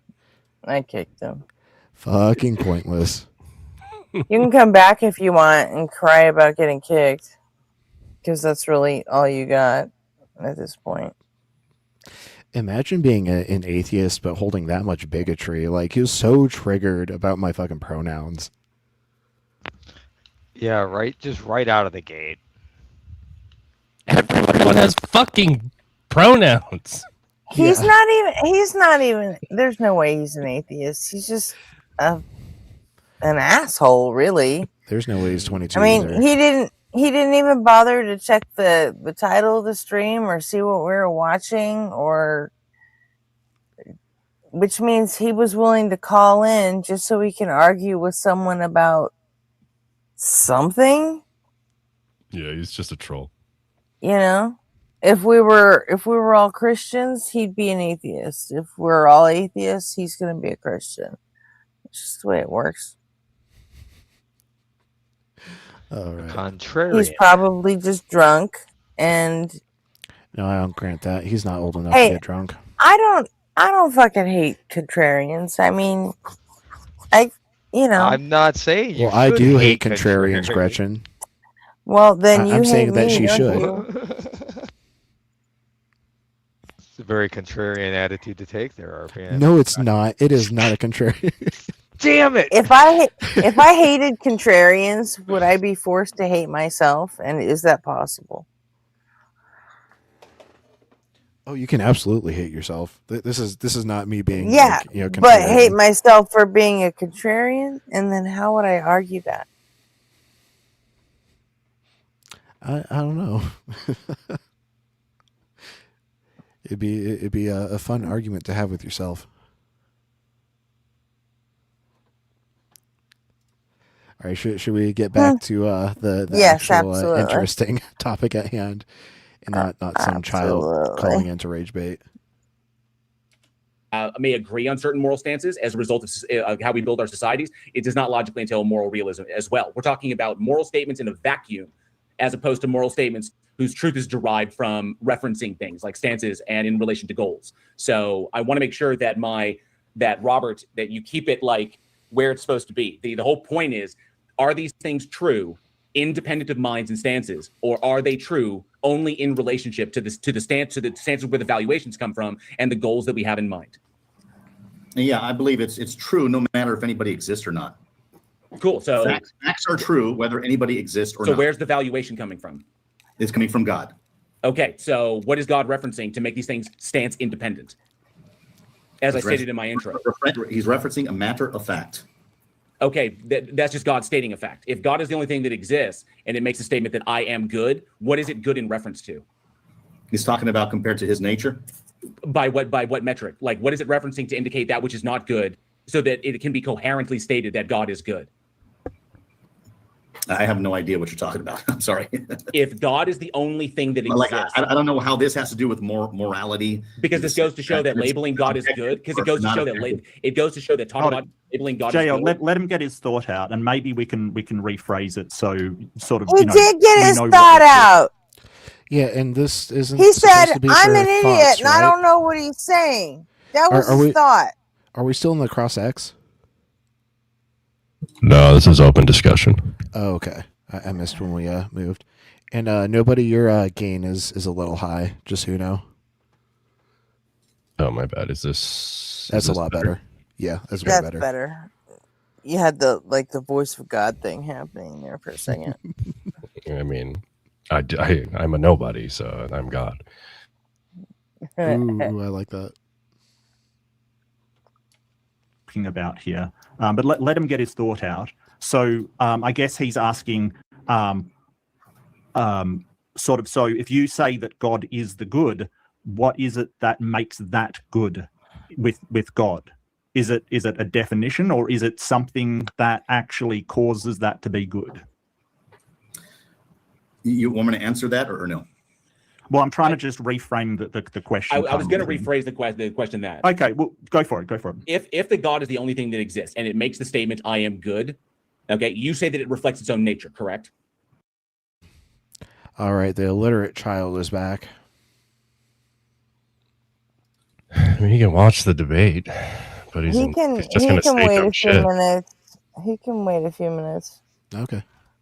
Give him a chance to onboard some of what's going on here. And yeah, Ashton, listen to like what we talk about so that you have like something to actually like bring to the table, like some sort of topic. It should be related to what we're actually discussing, not whether or not you're actually old enough to drink. Yeah, it's really in his own nature, right. Correct. Yes. So how do we know that is coherently good if there is nothing to reference that which is not good in order to make the comparison? Given that good and bad, these are binary terms. To understand the content of one, we must understand the other one. So what is God good in relationship to?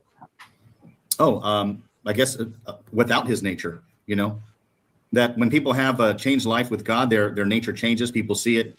Even many skeptics would say, wow, this guy's changed for the better. Thank God, That's only a change of behavior as a result of a belief that is accepted as being true, not because God exists. I'm asking you, how do you know? How can you say that the statement God is good is coherent and understandable if there is nothing to reference that indicates what goodness is? Well, I would argue from my personal experience. That's what I would do, just like you would argue from your personal experience about, naturalism, whatever. So yeah, it will be my subjective personal experience that God showed me he's good and he revealed himself and he changed my life. So therefore it must be true, just like you would say. Because it aligns with your stances? No, it's actually changed my whole stances. Because it aligns with your stances? No, I had different stance before. Right, but it aligns with your stances now. Well, God's always revealing himself to me, so I'm constantly changing all the time. So yeah, it aligns with your stances. That's why you agree that it is good. The problem is that that's not what I'm asking. I'm asking, how can the term good be a coherent term? Stance means align with. I don't know if he knows what words are. I don't think so either. That is understood what is meant. If there is nothing to reference that tells us what good is, because what you're stating is tautologically vacuous. God is good. Good is God. God equals God. It doesn't say anything. Okay, so am I objectively wrong? No, it's saying that you're tautologically vacuous. You're not saying anything of meaning. What I am saying that you saying so doesn't make it so. So what? It does because you can't supply a meaning other than simply saying God. What I can say is that if God is declaring something to be good because that thing aligns. Everything is circular reasoning, okay? It's just like, why should you be rational? You got to give me a rational. Circular reasoning. Rational. I said it's tautological. It's going to be tautological as well. It's tautologically vacuous. You're not. I'm not. I didn't say that you're assuming. Saying so doesn't make it so. I didn't say. You got to prove it to me. I can't. God equals good. I can't. God equals good. Good equals God. God equals God. Okay, law of transitive property. You're saying that God equals good. I'm good rational. Equals God. Rationality is God good. Equals God. That doesn't tell us anything about good. Rationality is good, and rationality is the reason why we should be rational. The same thing. You're using the same logic here. It's not. It's not because I brought up goals that I have in mind that I want to accomplish, and there are people that agree with the goals. Why would you trust your brain to accomplish a goal with your random mutation as a brain? Because I can see the output of my actions, and I can see that they align with what I want. I can see Obviously, the you're a accomplishment of my walking goal. contradiction. You're obviously a walking contradiction because Where have I you contradicted? say Where have I contradicted myself? morality is not objective, but then you It's live not. as if morality is objective. I don't. I acknowledge that these things are You do subjective. every single day. No, I don't. That's why we're here debating. You wouldn't even be debating about it right now. I very much like you to demonstrate how you have special access to my mind to tell. Also, how you live has nothing to do with the fact of the state of affairs. Like you could like believe that morality is objective, but like not live and follow that framework. It's just your belief of like how things are actually operating. Well, he did sort of smuggle in one little thing in his opening argument, like you don't really believe it unless you live by it, or some shit like that. You know what I'm talking about? What you believe is what you're willing to die for. Oh, yeah, that. You'll stake your life on it. Don't know what you're willing to die for, what you're willing to live for, what you're willing to die for, and what you're willing to kill for. But like, as an example, like Yeah, what are you willing to shut the fuck up for? That's what I want to know. Nothing. Let's hit Nothing that. at all. I will motor my mouth all the fucking time, any chance I get. But like, as an example of like, you know, not necessarily living to like what like you might believe. Like, I'm willing to cede ground that veganism might be the more morally correct stance to take. But I'm like, I'm not giving up meat anytime soon. It's debatable too. That's just because, you know, like I'm Sounds not a like perfect Sean. person. I don't know if you've had a lot of experience with Sean yet. Yeah, I don't know who Sean is. He's another Irishman that calls in. And Was he from MBB? no, just Okay. another random Irishman. He's kind of like Kieran's like polar opposite, you know, and he likes to I don't know, proselytize us all into like eating less meat. Only he doesn't eat less meat, even though it's better for the environment if we all did it. He's just not Right. willing to be first, I guess, you know. Oh.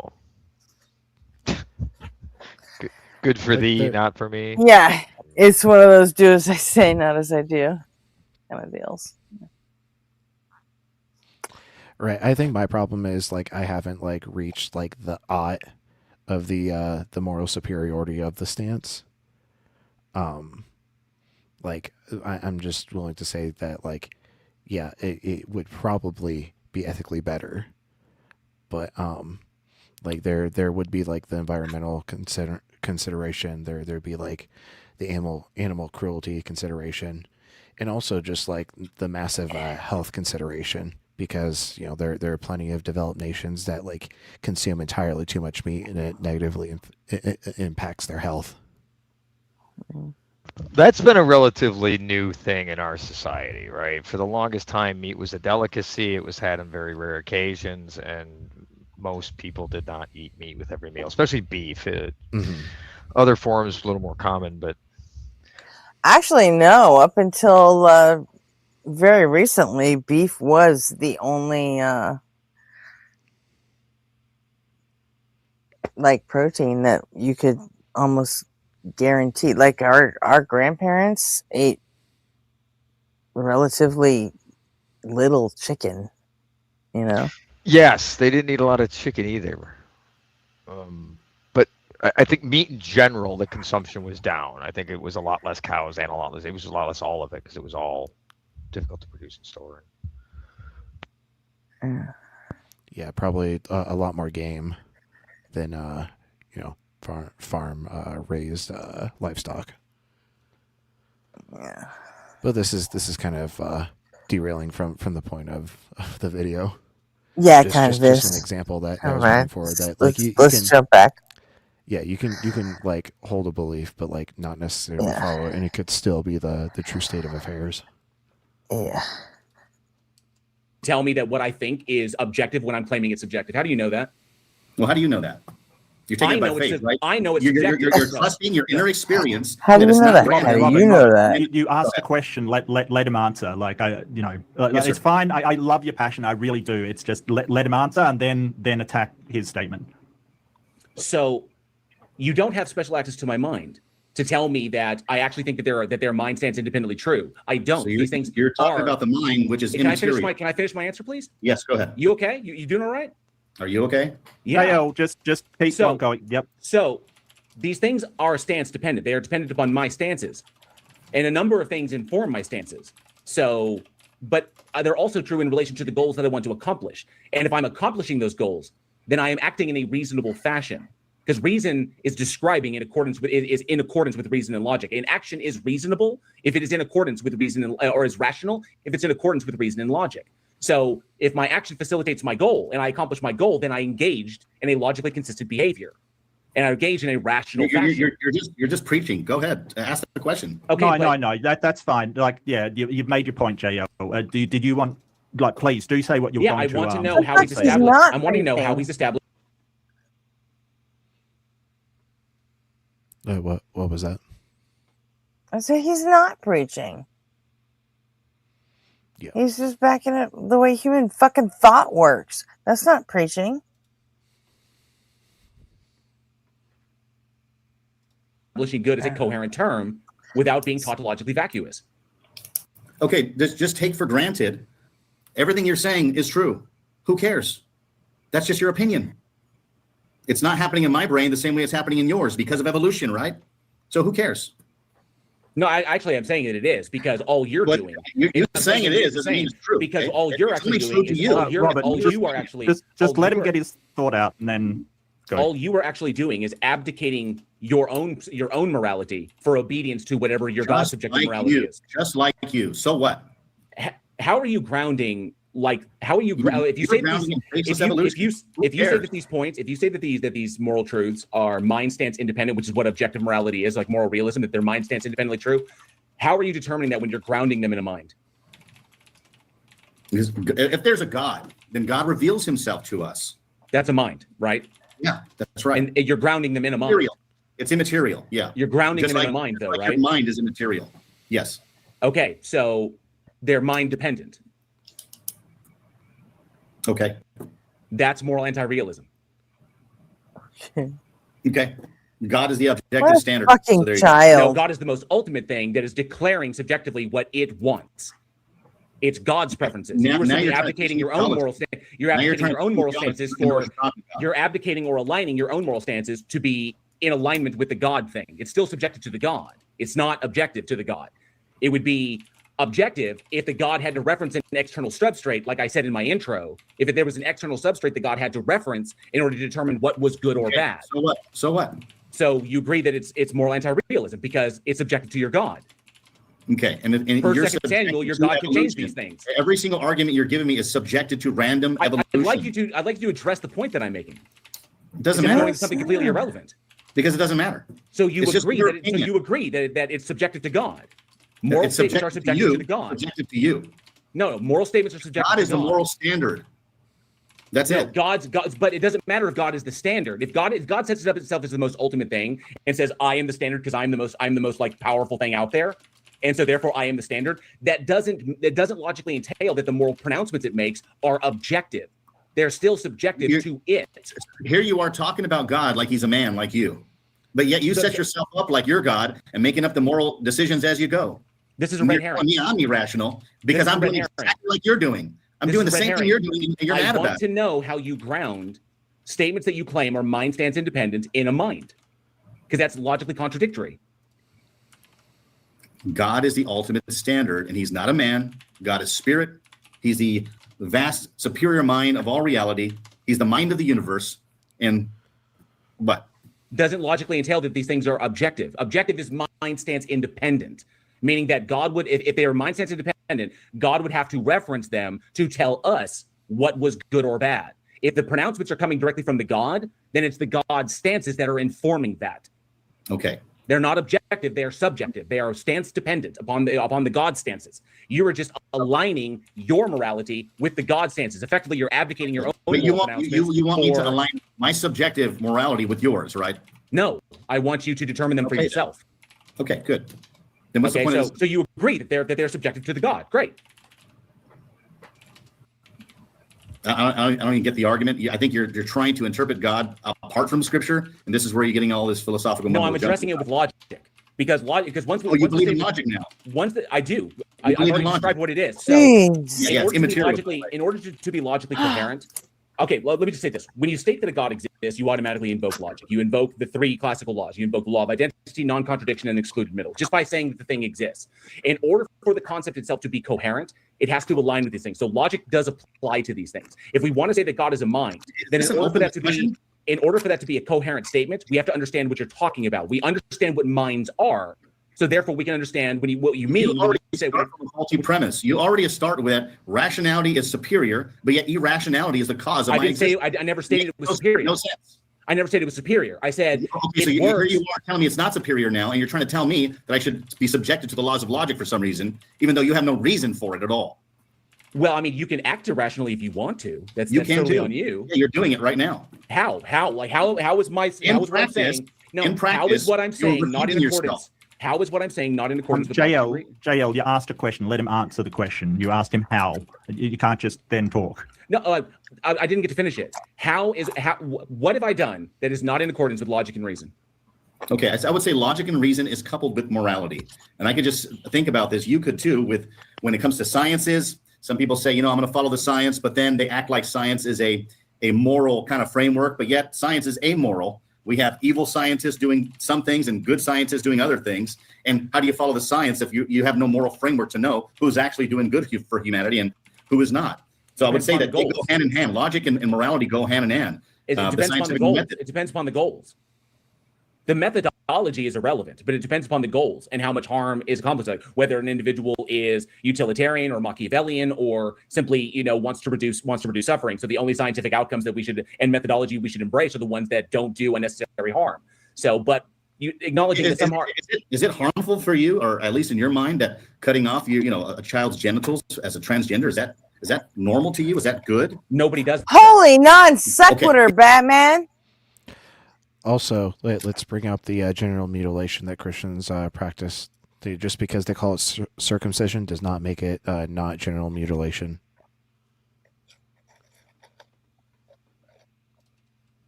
Is it good though? Yes or no? I would say no, because it violates, subjectively, I would say no, because it violates certain tenets that we have within society for children to be able to establish their identities without making decisions that they don't have the full capacity to understand the ramifications of, which is why we don't allow such things, which is why we don't allow such things to happen until they are of age. Okay, but you're saying that you don't believe it's objectively wrong. You couldn't tell somebody, hey, you wouldn't kind of actually try to argue against people that are trying to promote that into our legal system? Okay, so people may be promoting that. I disagree with them. But it's subjective, because I understand that allowing children to make certain decisions before they have the full capacity, mental capacity to understand the ramifications of those decisions, that those should be held until they are legal adults, which is why we don't permit such extreme modifications in gender affirming care.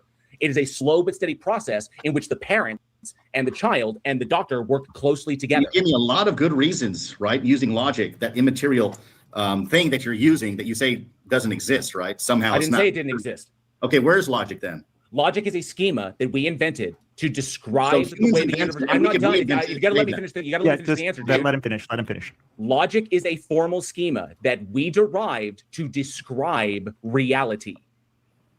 A thing is itself, and it is itself and cannot be something that it is not. Okay? When you're talking about identity, when you're talking about identity, especially like in the social construct of identity, like what we acknowledge is what, these things are entirely subjective. We can open up definitions, we can alter definitions, we can limit definitions, we can expand definitions, we can have multiple definitions for one word depending upon the context in which we use it. Okay, very good. So am I being irrational by disagreeing with you? Or can we expand the definition of irrationality? No. In this sense, you would not be this would be this would align with your stances. You would just be antisocial. Anti what? You would just be antisocial. You'd be unempathetic and antisocial. That is what you would be. By being objective in morality, by saying someone torturing a child for fun is bad. It's not torture. No one's torturing children for fun. By being objective No one's and torturing morality. He's just dumb. Why the hell would someone like? Oh, never mind. We see examples of this every day. I don't know why you'd sign up for a debate against jail when you're like clearly just objectively fucking dumb. But hey, Hubris. Exactly. Dumb people often overestimate their ability. Yeah, he's definitely got that. Look at the name of his fucking YouTube channel. Atheism Defeated. Sure, dude. Sure. Yes, Puggles, you did say that earlier, and it got a laugh out of me.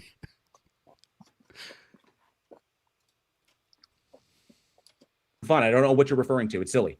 What I am saying is that you're anti-trans. What I am saying is that your bigoted anti-trans position is unempathetic and antisocial. Yeah, you sound very bigoted yourself. Yeah.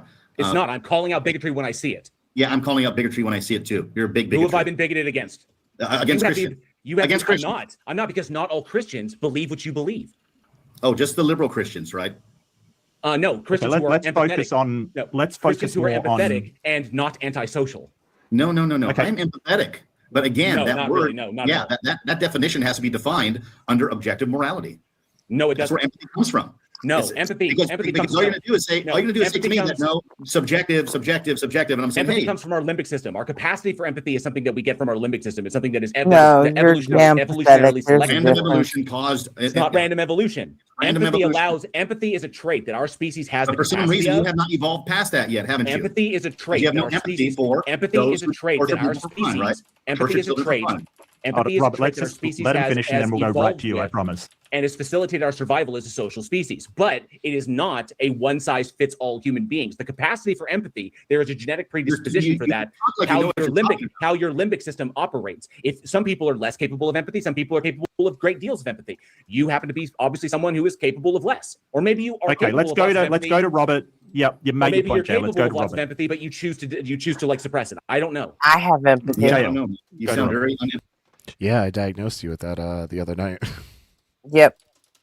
Yes, you did. I love how you phrased it as I diagnosed you with empathy to beard of empathy. I simply pointed out like how you were exhibiting like in empathetic action. It felt like a diagnosis. More like an analysis. It felt like I was being accused of something. How dare you say I have empathy for anything? That should never change. Empathetic towards me. Probably won't. No, I think you can change by dropping these I irrational think you beliefs. can too. I think you could change because you have an immaterial soul that could change your mind. Please your demonstrate mind that. could change Please your brain. demonstrate that. Please make demonstrate things souls that are exist. opposite. Please demonstrate souls exist. Immaterial things exist because Please God demonstrate exists. souls exist. Well, do you control your brain or does your brain control you? My brain is a part of me. Okay, so take some of your brain out and lose some of you, right? Yes, you would fundamentally alter like who I am. Yes. Okay. So who is the you that changes? Your body changes every 7 years or so, every 40 days or whatever it is, and you lose parts of your body. Is that still you during that process after the 40 days, after the 7 years? Is that still you, or did you become something else? Well, Can you now go we're to court? Go Now ahead. we're talking about identity. Is what we're talking about. Is what we is the social the social practice of establishing identity for an individual. If we're getting into like the metaphysical aspect of it, it depends upon if you think that identity changes from like literally nanosecond to nanosecond to nanosecond, because you could go that direction, or identity is simply a social convention that we utilize to separate one individual from another and recognize autonomy. So, I mean, I don't know where you're planning on going with this. The whole point is that yes, we shed cells and we regrow new cells, but my brain largely remains unchanged unless it is physically damaged by something. So, but either way, identity I hold to be like literally a convention of our awareness. That's all it is. Okay, how long is this open discussion? Do I get to ask questions too or no? Yeah, of course. Yeah, I'm trying to. Oh man, we're halfway through it, and it finally dawns on you to Look, ask. I will step in. I do agree. Dumb motherfucker. Yeah, it's it's not looking good. Oh, I'm sorry. We're supposed to be respectful. My bad. We're supposed to try. I'll get on that.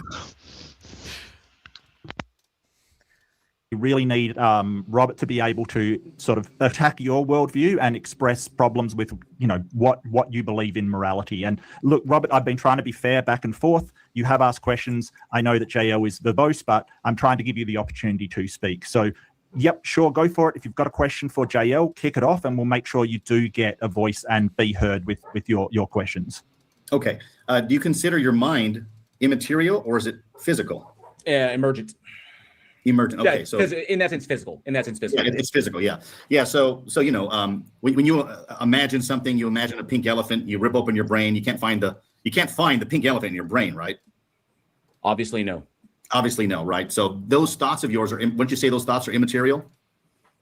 The thoughts themselves, yeah, Yes. I would say that they. No, I wouldn't. I would say that the thought is different from the actual like image. An image is not the same as the physical thing existing in reality. So abstracts do exist as mental phenomena, but they are not concrete. Okay. But they do help you understand the world, right? You have to actually think of an idea before you go ahead and try to do that idea to see if it works with the intended goal in mind, like you said earlier. Yes, I think about things, sure. Yeah, and those are all immaterial. They're not physical, right? They're abstractions, yes, but they are grounded in the physical. They're grounded in the physical. Okay. Is logic grounded in the physical? Logic is a schema, or I would say a better way to put it, I think a more concise way to put it is a language that we have developed to describe like what we observe and to convey information about what we observe to other people, to do it in a coherent fashion. When you say we developed, who's the we? Who are you referring Humans. to? Okay. So can they reinvent the laws of logic? Can they change them and just say, you know what, let's do it this way now when it comes to logic? Can we, maybe the laws of contradiction, the non-contradiction can be shut out and say, hey, you know what, maybe certain things can be contradictory and maybe it's okay. Can the laws of logic change? That's what I'm asking. There are different fields of logic, but when we're talking about like just classical logic here, then we could change the terminology, okay? But it would still be, you seem to have missed a step. It's a language that is describing objective reality, like mind-independent reality. There's a reality that exists. It exists independent of our experience. The language that we derive to explain that or to describe it and quantify it, that's like logic and mathematics. There are schemas that we use that are subjectively derived. They're entirely mind-dependent. Like the terms we use, 1, 2, 3, 4, these don't exist like out there in the ether. They are terms that we use that we subjectively derive. We're just going to call it 2. And then we say, we look at a thing, we quantify it, say that is 2 of this thing. We're using logic and mathematics to describe and quantify observed reality. So in order for the logic to change, the reality would have to change fundamentally. Okay, so logic is grounded in our reality. Like we cannot understand the world without logic, correct? It's grounded in our minds, but it describes reality. Okay, that's the tool. That's the purpose. Well, somebody has to use the laws of logic for them to describe reality, right? They could be I mean, they're descriptive. No. They're descriptive in nature, not prescriptive. So yeah, okay. So the laws of logic are not prescriptive in any way. No, because necessitarianism leads to modal collapse.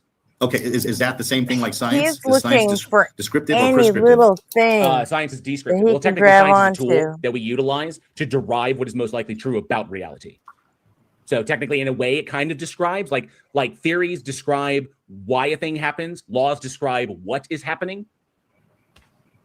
Okay. We're getting off topic a bit. Can we tie this back into morality and sort of, I really want to know, Robert, like, so this sort of idea of your mind, how are you tying that into morality and what's your sort of thrust as far as a mind that is he's trying to find one fucking syllable of disagreement that he can raise with anything JL said so he could just go off on that because he knows he's fucking lost already. So at this point,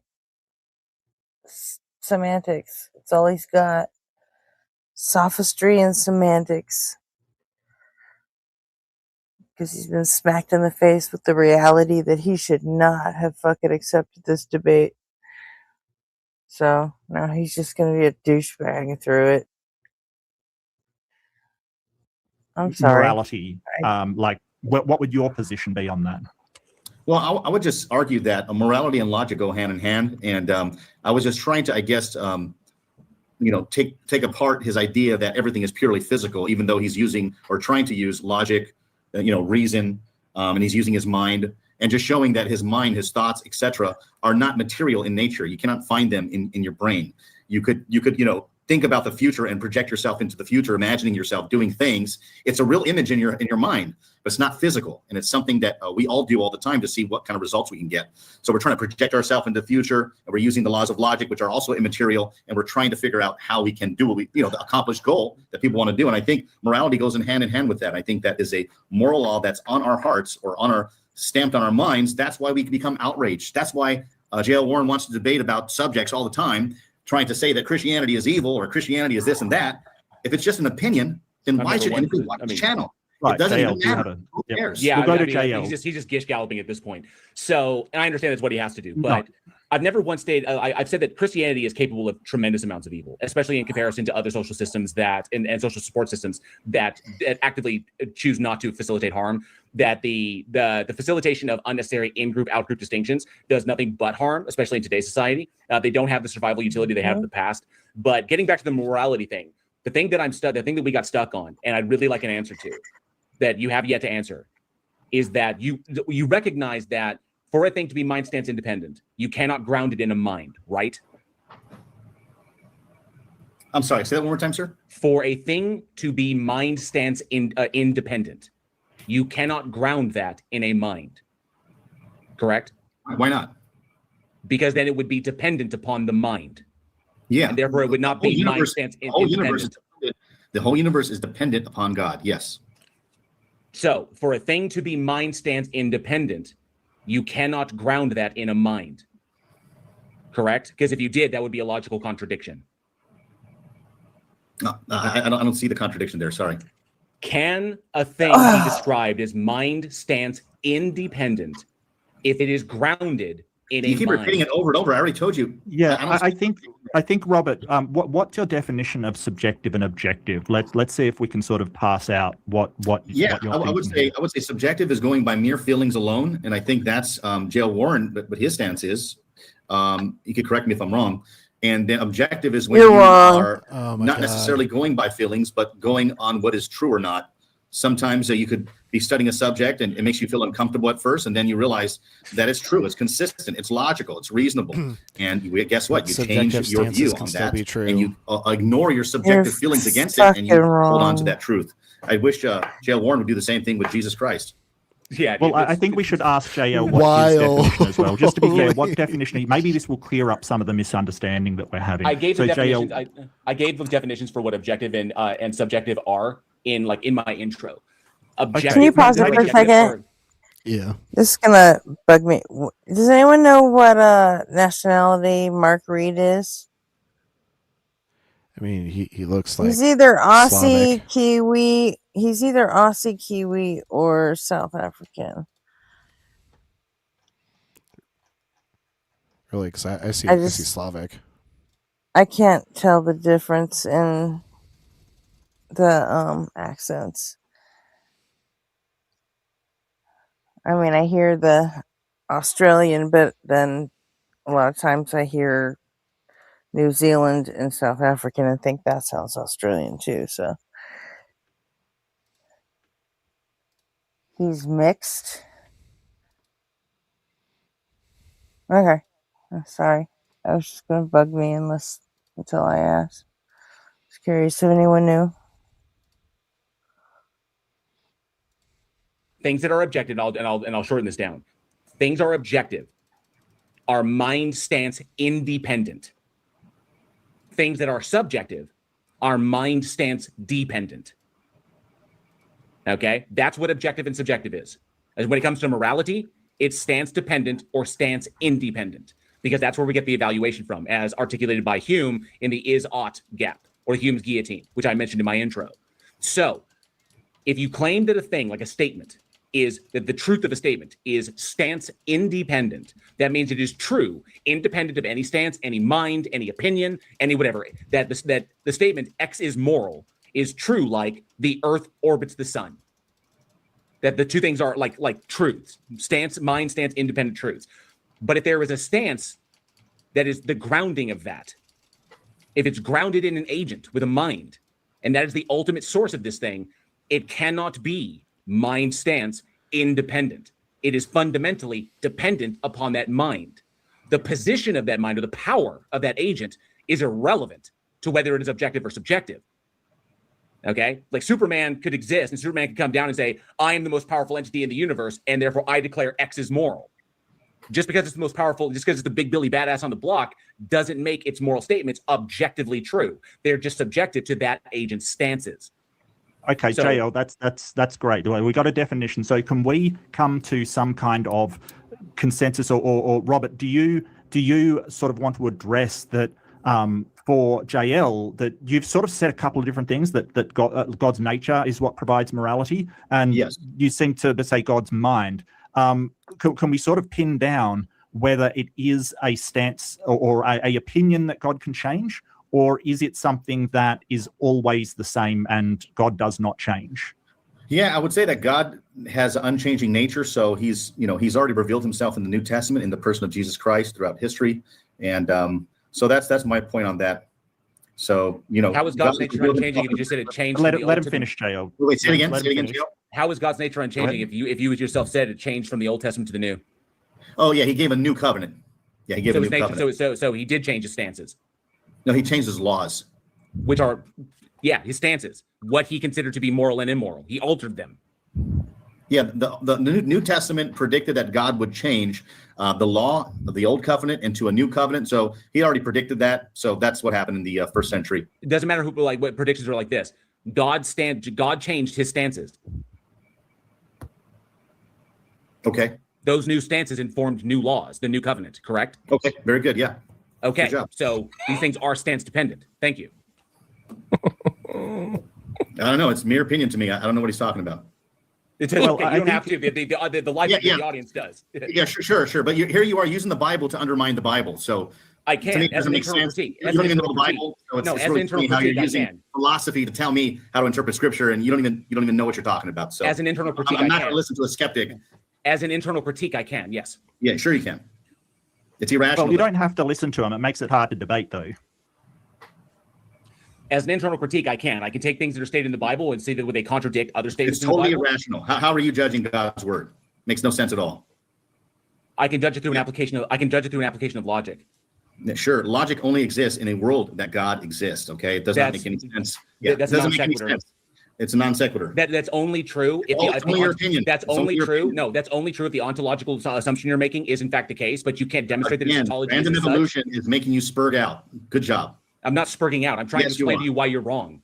No, you're wrong, buddy. You're making an ontological assumption You're as to the wrong. you're making You're an wrong, you're ontological wrong, you're assumption wrong. as to the Like I nature said of at the beginning, you are everything making I don't appreciate how they just let that ableism fucking slide. Uh-huh. to be wrong. You are making an ontological assumption about the nature of logic. Okay, You are let's making an- take a breath. Everybody take a breath. Let's not talk over each other so much. Let's have a nice back and forward. Can you explain why he's wrong, Robert? Because biological evolution has caused his brain to be random. And if he says that there is no God, then who cares? Biological evolution has caused me to be random too. And this debate is nonsense. You're wrong in that statement. It does not cause them to be random. Of course you're wrong. No. Random it evolution has doesn't- caused no, me to say that too. You're using random Let incorrectly. JL talk. You're using random incorrectly because you don't understand the science. You When we don't talk about understand the random science. as in having no end goal, understand the science. then that's acknowledgeable that we are products of the system, that this is the way we've evolved, and that evolution to a degree does truth track, because the ability to track truth is a way that organisms survive. Is a way that they recognize food, they recognize water, they recognize not to walk off cliffs, they recognize what to do. Is that why Christianity? I'm not finished. I'm not Oh, finished. go ahead. Go These ahead. are ways. Spark out. So, Spark out so in a randomization. way, evolution to a degree does truth track, or allows for truth tracking, or facilitates the existence of truth tracking organisms. A lot of We preaching, can do bro. that as a species through pattern recognition, which is a part of our survival. Nobody cares what a random mutation says, man. So I'm just telling you right when now. you say random, you're using random incorrectly. So now you have a new definition of random. No, there are two different there are different contexts in which you can use random. Is evolution reasonable or rational or not reasonable or rational? It's neither. It doesn't apply to that. Evolution is a process by which life diversifies. It You're happens telling naturally. me what all your friends told you that you take by faith. You were not there when evolution happened. You're taking that by blind faith, just like a random mutation actually would. Isn't that interesting? I know. It's Yes, observable. you were never there. It's observable. You weren't there and at all. measurable. You were It's never observable there. and measurable in nature. It's observable. Hey there, John. How you doing? You this were morning? never there. Morning, all. This moral realist is insufferable, isn't he? You were never there, John. You were Quote, never unquote. there. Yeah, I was never there, which means, of course, because we like you were never there when evolution happened. It's happening right now, you fucking simpleton. I mean,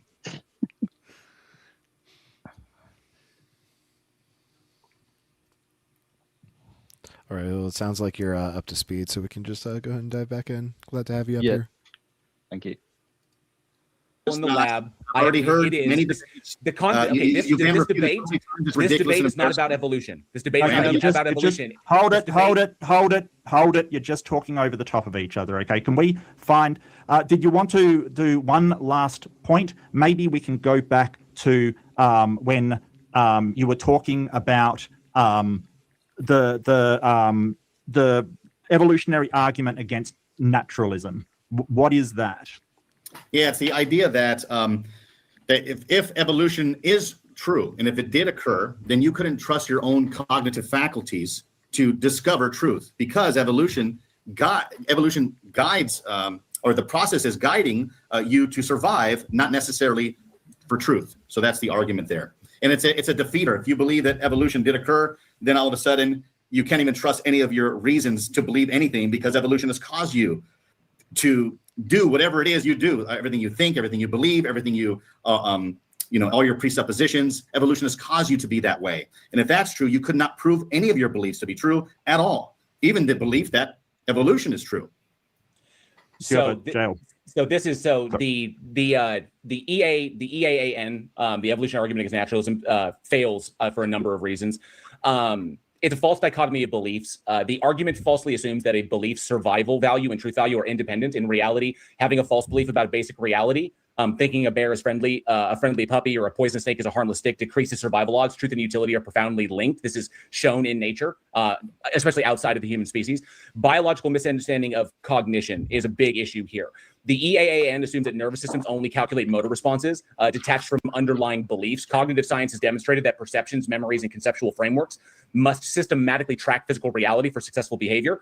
And numerous critics have pointed out that the EAAN cuts its own throat in respect that if human cognitive faculties are fundamentally unreliable, then the complex philosophical reasoning that planning is using to construct the EAAN is itself equally untrustworthy. So it's self-refuting that respect, but we can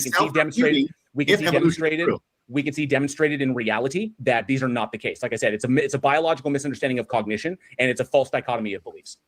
Sure. So you're saying evolution has favored theists throughout all of human history? Do you think Robert has ever come across the argument with respect to why humans find agency and stuff? Because that's an evolutionary slash anthropological argument as well with respect to type 1 and type 2 errors.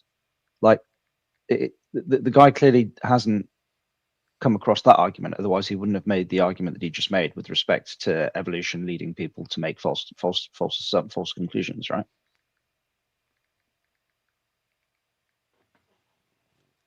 Well, he wouldn't say all this dumb shit saying that evolution is just random processes. Well, yeah, true, because like it's obviously the mutations are random, perfectly random, but then obviously that you need to account for the fact that they are sorted through the necessity or their appropriateness with respect to the environment, which makes them not random, right? There's like a dispositional direction. It's basically a coin sorter. You know, you dump random coins into the top, and then the hopper sorts them based on size, shape. In this case, effectiveness in the environment, right? Yeah, exactly. Yeah. But even if evolution could lead you to false conclusions en masse, which I suppose it could do, that makes the assumption that being 100% correct 100% of the time is the objective of evolution, which it's just fucking not. It's close enough, if it doesn't even have an objective.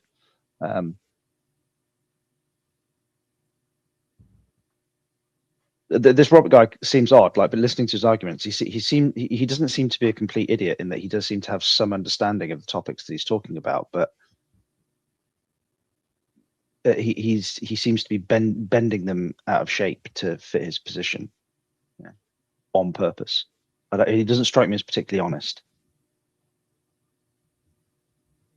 Well, and he's also he's saying all these knee-jerk reaction things, he pointed at logic being grounded in God, and then he quickly shut up about that because he probably doesn't have a lot of experience trying to run tag. Yeah, the EAAN is so weird, JL.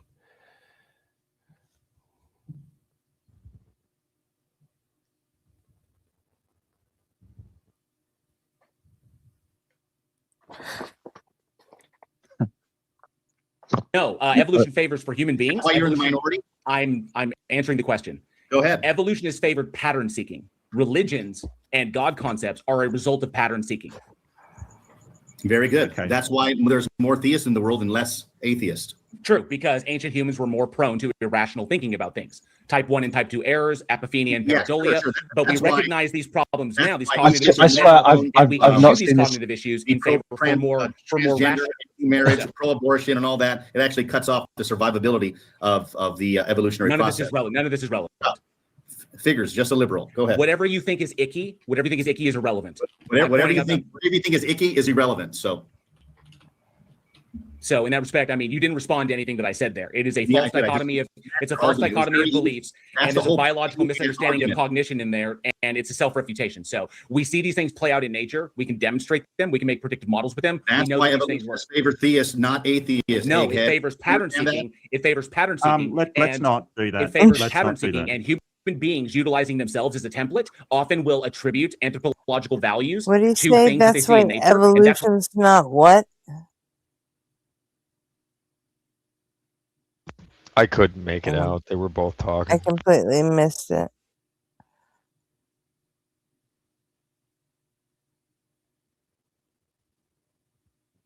I'm getting a bit of lag on my end. There's the video you not between people on the panel, but just the video that you're playing. It's a bit start-stoppish. Yeah, the original video has issues with the visuals, but you can hear it fine, right? Yeah, I can hear it fine. It's just I can hear it fine. Yeah, I just wasn't. I actually dropped. I lost the cherry off my cigarette and fell right between my fucking thighs. So I missed what he said about evolution and atheism. Oh God, a cigarette sounds so good right now. After this video, I'll let you take over for a bit so I can go smoke a cigarette too.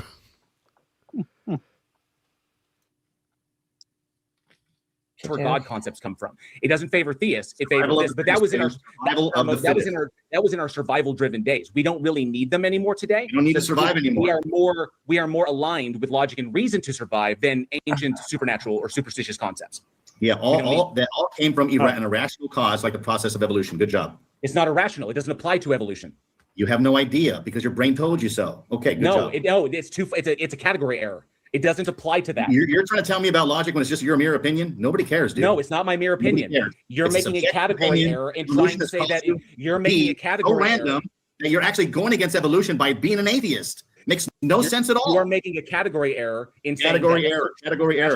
It's all random words, bro. It's not a big deal. It's okay. You should instead of coming to It's debate. showing the failure in your reasoning. I'm sorry that Very you're weak getting debate. I thought you were going to be better than that. Okay, I think that's a good point to leave it there. We're kind of getting into the real weird. Yep, that's time. So thank you so much, guys. That was really passionate. I loved it. It was a lot of good points being brought up. There's always going to be over talking. I hope that it was really enjoyable for you and that you got all of your points that you wanted to make out.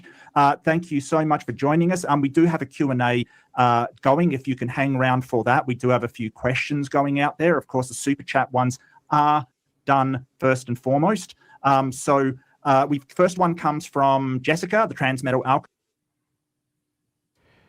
Do y'all want to react to the Q&A?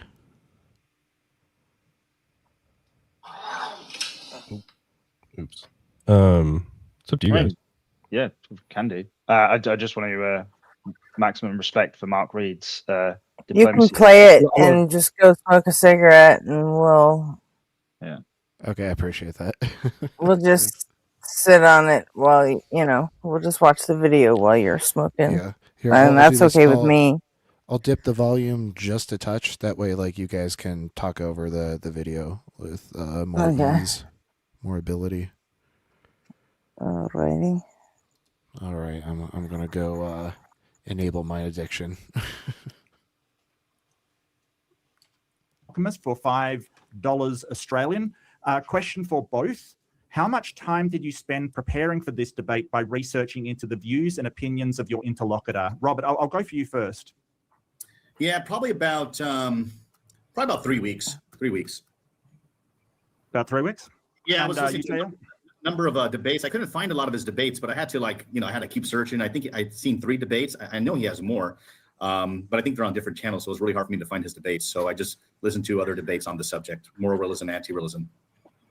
I don't know how to use Okay. Google, so I And couldn't JL, same find question them. for you. How long did you spend researching into your opponent? I'd probably dedicated maybe a couple of days. It wasn't that hard. So they're pretty, I'm pretty familiar with it. So That's something a veteran would say, quite frankly. There's I've seen it a lot, so I'm familiar with it. So I was going hitting all the notes. So if that pattern recognition, I'm gonna be yeah, matches the pattern. So we're good to go. I know how to respond. Okay, competence. There we go. Now, the next one's directed at Robert. What I'll do for these, I will, whoever the question is directed to, I will put the question to them. They do get to respond. The other person then gets a response, but I do want to give the last word to the person who was first asked the question. Okay, so we're going to structure it like that. This is a $10 from Jessica, the Transmetal Alchemist. She's on fire today. $10 Australian. Question for Robert. Since you believe that Christianity is the only path to truth, do you support projects of mass conversion by force, such as the Catholic Inquisition and the colonization of Africa? No.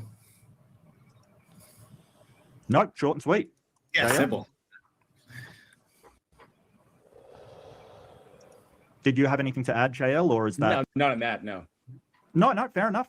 No problem at all. We'll go on to the next one, which is again by Jessica, the Transmetal Alchemist, for $10 Australian. Question for Robert. A moral event happens in Edo-era Japan. No one participating is a Christian or have heard the gospel. How do you assess the moral character of this event? Who did the right thing? I don't even know what the question is on the era Japan. I don't know what they're talking about. Sorry about that. So it's as far as I understand it, it's a hypothetical question about before Christianity was even known to Japan, right? In ancient Japan. Okay. Yeah. So if someone makes a moral choice and none of them have any idea that the Bible hasn't even made it over there, how do you assess who ought to have done what? What's the moral right moral choice for that decision? Well, I'm here now. I'm living in the now. Whatever God does in the past, God will reveal his truth to whoever he wants to. I think God will judge those people on an individual basis. So that's what all I can say. I'm not God, so I can't judge that. So, you could ask for my opinion, but it's going to be subjective. So you can laugh all you want. You just look like a random mutation laughing for no reason at all.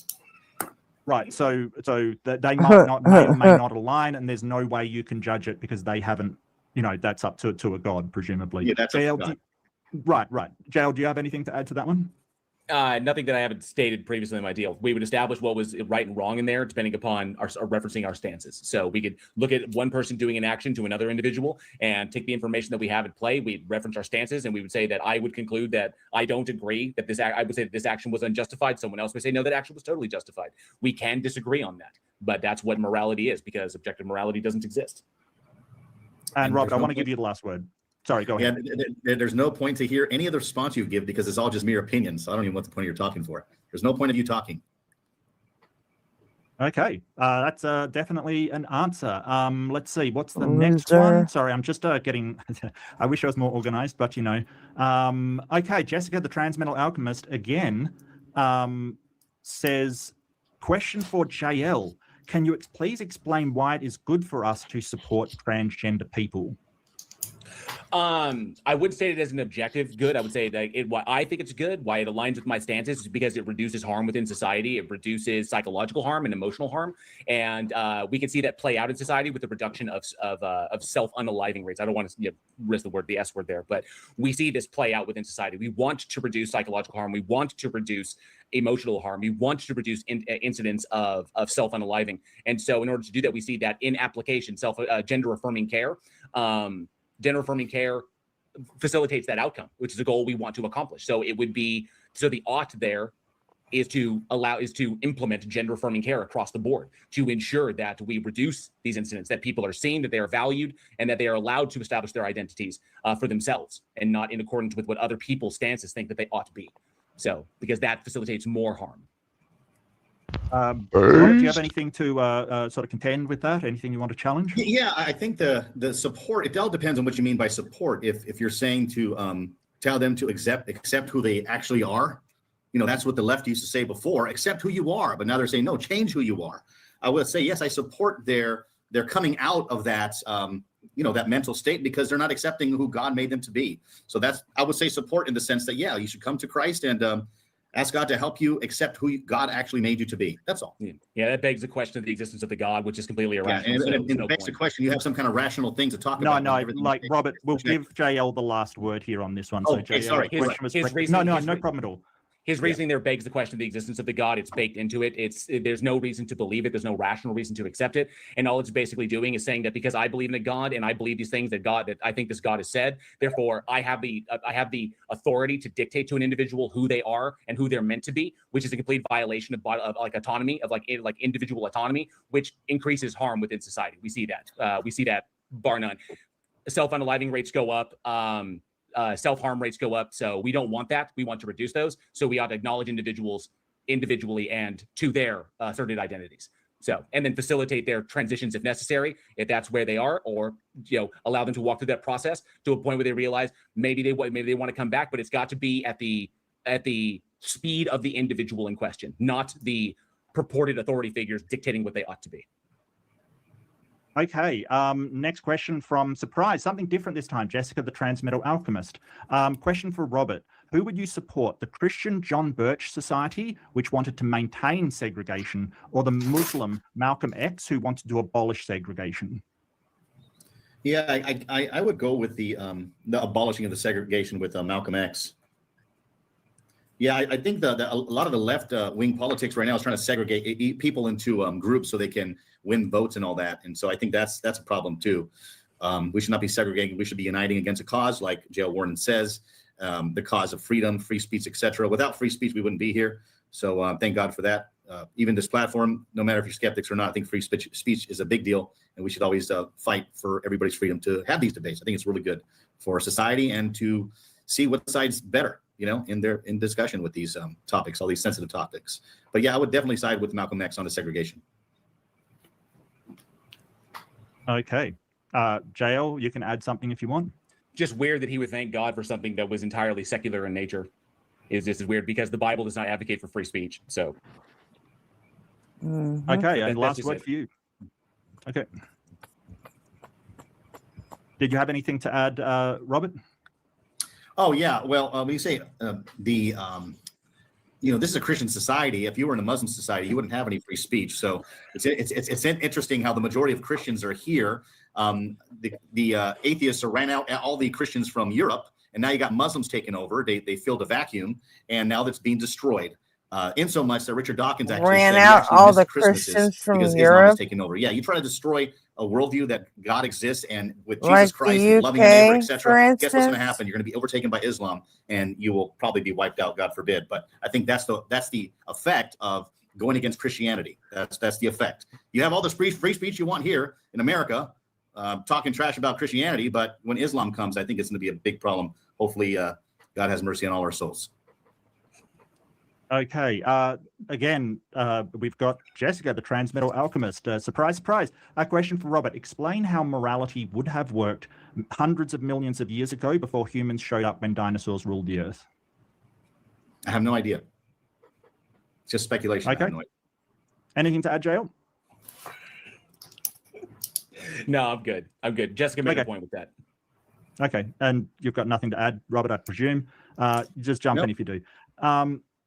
Let's see. And the last one, I believe, from Jessica, the trans. Look, Jessica, I don't want you to impoverish yourself, but thank you so much. You have been absolutely a hero in this. So thank you so much. Big W's. Yeah, I was in the chat for worried about Jessica.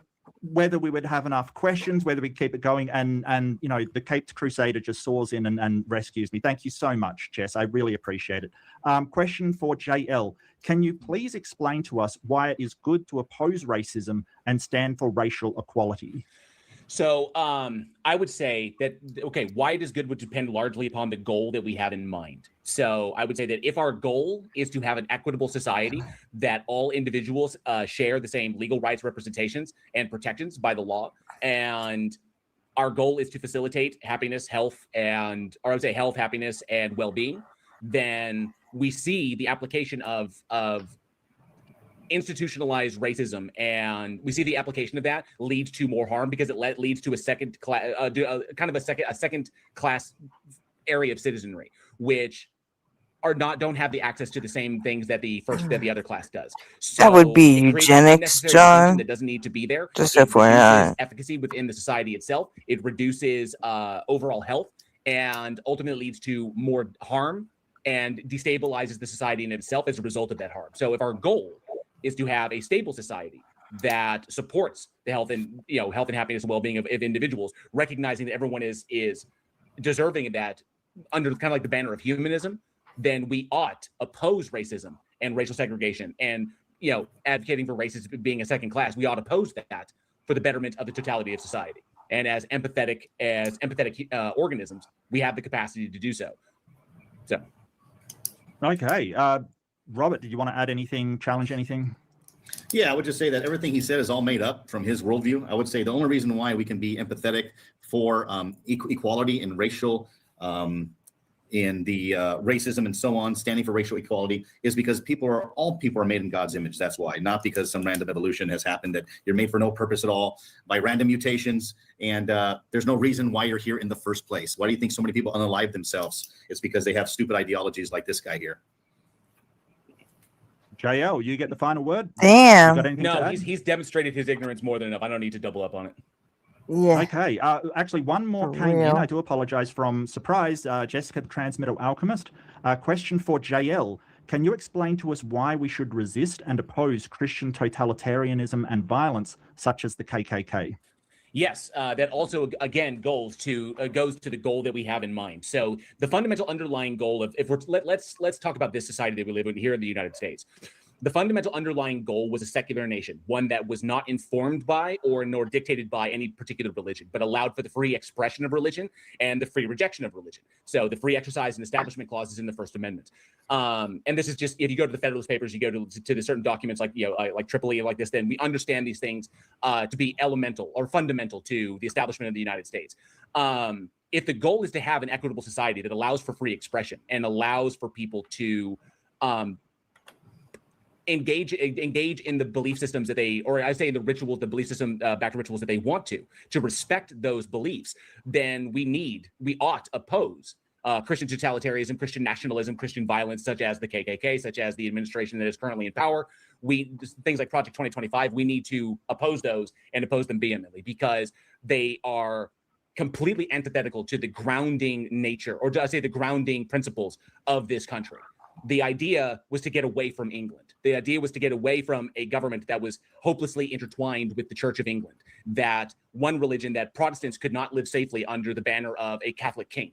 And so instead of having a country where religion dictates what you can and cannot believe or what is appropriate or not appropriate to believe, we can acknowledge that all beliefs can coexist within Dale. a secular nation that is not informed specifically by any one specific religion, and that we needed to protect our government from that, from becoming a theocratic, can't pause it until theocratic RP gets totalitarianism back or from his theocratic smoke break. authoritarianism. He's Either running way, it.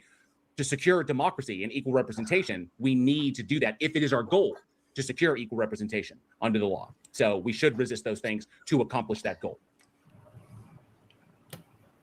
Robert, the mic's yours. Okay. So she's asking, can you explain why I would resist opposed Christian totalitarian violence such as the KKK? Okay. Yeah, I oppose the violence, the KKK, and all that stuff too. So yeah, I believe there's a special thing that we are made in the image of God, and we should respect everybody's rights to choose. I think the Bible does say that. So, everything he said is correct, but I just feel like he's really on the left side of things, and I think the left side likes to censor people, and that's what I'm against. So, I disagree with him on that. Okay, JL, you got the final word. Anything you want to add or challenge?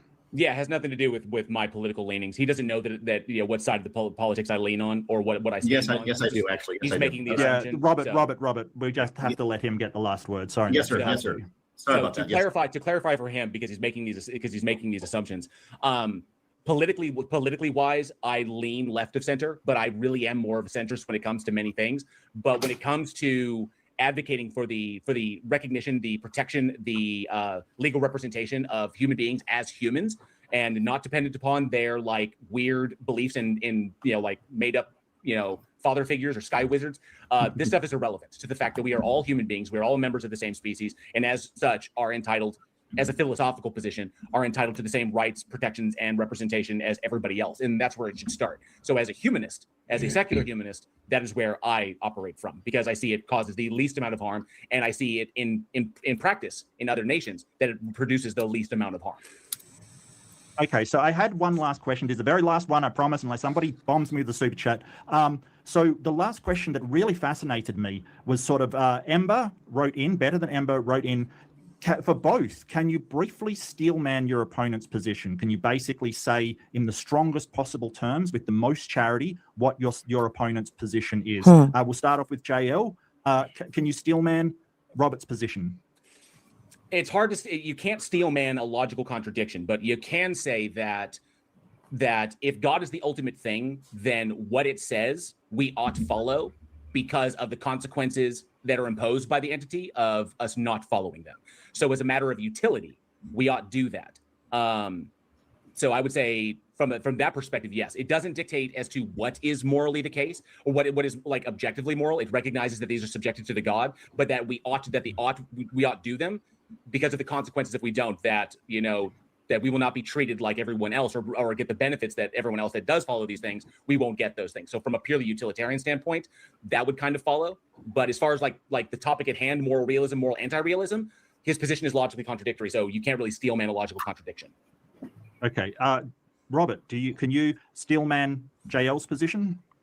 Yeah, I'll do my best. But it's really hard to steelman a logical contradiction. So, yeah, the problem is that he takes everything by feeling, emotion, Argumentative. and by doing that, if that's all your religion is, then that means that it's just like debating about if you like pineapple. It's almost like he's or not, regurgitating somebody else's argument that he doesn't fully understand. Irrelevant, and he has no guts to stand on any moral grounds because he has none. And so showing up to this debate, he's already lost the debate. And I'm glad that he came. It's nothing proved to do me with the quest. right. Thank you. Oh my god. Okay. Look, yeah, well, we just had a statement each. I actually screwed up the timing, so I do apologize to both of you. I was supposed to do the closings before the Q&A, but I was so interested in the Q&A, I kind of lost my mind and skipped it completely. So, yeah, that's my fault. The crew have been telling me I'm completely losing it, which is probably true. So, JL, you started. So, Robert, you will do the first close. So, just up to 5 minutes. Just sum your position, give your perspective, and give your perspective on the position there. Okay. All right. Starting now. Yep. Go for it. Whenever you start talking. In conclusion, ladies and gentlemen, what have we witnessed tonight? J.L. Warren has spent the entire debate acting like he has Sky Daddy issues. J.L. desperately trying to act like moral anti-realism is go a fuck serious yourself. position. It's not. It's very unserious. Nobody cares about it. Nobody cares about his opinion. But every time he opens his mouth to call something wrong, harmful, evil, illogical, he refutes himself. He cannot live consistently with his own worldview. He wants to condemn Christianity as evil while telling us evil doesn't objectively exist. He wants to use logic to correct me while unable to ground the laws of logic in his materialistic universe. You've spent the whole night sawing off the branch he's sitting on, then acting shocked when I pointed out. Your entire belief system is nothing but a contradiction stacked on a contradiction. Every time he tried to say I was wrong tonight, proved my point. Because according to his view, that's just your opinion. That's just my opinion. That's just the chemical processes in the brain talking. So let me say it one more time, nice and slow. That's just your truth, bro. It doesn't really matter. You have no foundation. You stand on nothing but your own ever-changing emotions playing God with morality while denying that God exists. You have made yourself the ultimate authority over right and wrong while claiming no such authority can possibly exist. Moral anti-realism doesn't just fail as a philosophy, it fails as a way to live. It's intellectually bankrupt and practically unlivable. I stand here as a moral realist because it's the only position that matches reality. Right and wrong are real. We cannot call out some people for doing wrong in a different society if morality is purely just matter of societal norms. We can never do that. We can never go and say Hitler was wrong for what he was doing or Mother Teresa was good for what they're doing or what she was doing. We can never ever do that because we don't believe in morality as an objective. Was this the first time like Hitler or Nazis were invoked during this discussion? No, he alluded to them at the towards the very beginning. He never said Third Reich or Nazis or Mustache Man, but he alluded to it. Like when one country does something, that decides to persecute an entire group and like that. So, but he definitely alluded to it. he made the comment of like executing a third of like a people group, right? Yeah. Yeah. Okay. Well, and also this issue, he did a lot of what a lot of people who disagree, the religious people that disagree with the moral anti-realist position, they assume that there is no moral content there whatsoever. Just because you're a moral anti-realist doesn't mean that you're not capable of making moral judgments. Right. It's just talking about their grounding. It's all it is. Yeah. It's like, well, morals don't exist for you, so you can't say it. It's like, what? No, that's not what I said at all. I explained it in my intro. So. Yeah, I just wanted to comment on how Godwin's law was fulfilled. It was. A fact. So he lost this debate tonight. I knew he would, just right when he came into this debate, just trying to make all these filibusters and talking. It's like, dude, don't you understand? You're actually refuting yourself. You're talking like I'm wrong for some reason while you're saying there's no such things in right as right and wrong. Stop hitting yourself. Stop hitting yourself. Stop hitting yourself. Country, because we are the majority. That's all I hear. And the majority rules according to the survival of the fittest. Why are you hitting yourself? I swear, like it was about halfway through the debate, I started getting the feeling that he didn't want to be there. Like he just like he kind of like checked out. Like he's like, I don't want to be debating this anymore. And that's why he kept kind of trying to switch it over to like other topics, like when he was bringing up God and invoking all these other like, and then when he bring up the EAAN, he was trying desperately to get off the topic of morality. And I think there was a sense that he had a sense that he wasn't winning, that he was flailing, that he couldn't address anything that I was saying. And, and of course I never once had to say, well, I'm winning. Ha. It was like, I would be like, oh, I would just, well, thank you for confirming the point that I was trying to make. I appreciate it. Let's move on to the next point. So he did only spend 3 weeks preparing, jail. So 3 weeks prepared. This. I'll admit in my writing my intro and my questions and my outro, I spent a good deal of time on them because I wanted to be as concise as possible, but I wanted to touch on major points. I wanted to hit the pillars of the discussion, and I wanted to bring up a solid example with trying to find an example from the Bible as an internal critique. I was like, what's the best one? And it took me a while to fall down on 2 Samuel, but I spent a lot of time focusing on that. I knew I knew him. He's easy. He's a dime a dozen. So, but 3 weeks preparing, he could have watched all 300 of my videos from there in that time. But well, it was just a response. He wanted to make this political so badly. You big could time. just hear it, and he couldn't. That was the kicker, and I wish I'd been a little bit clearer on that. Maybe I was. Maybe I'm just self-critiquing too hard. But he wanted to make it political. He kept trying to shift it like, well, you're just a big lefty. And I'm like, well, this really has nothing to do with left or right. It's about secular humanism, because there are conservative secular humanists out there. It's like your political leaning and where you decide, like as far as like a sociological paradigm.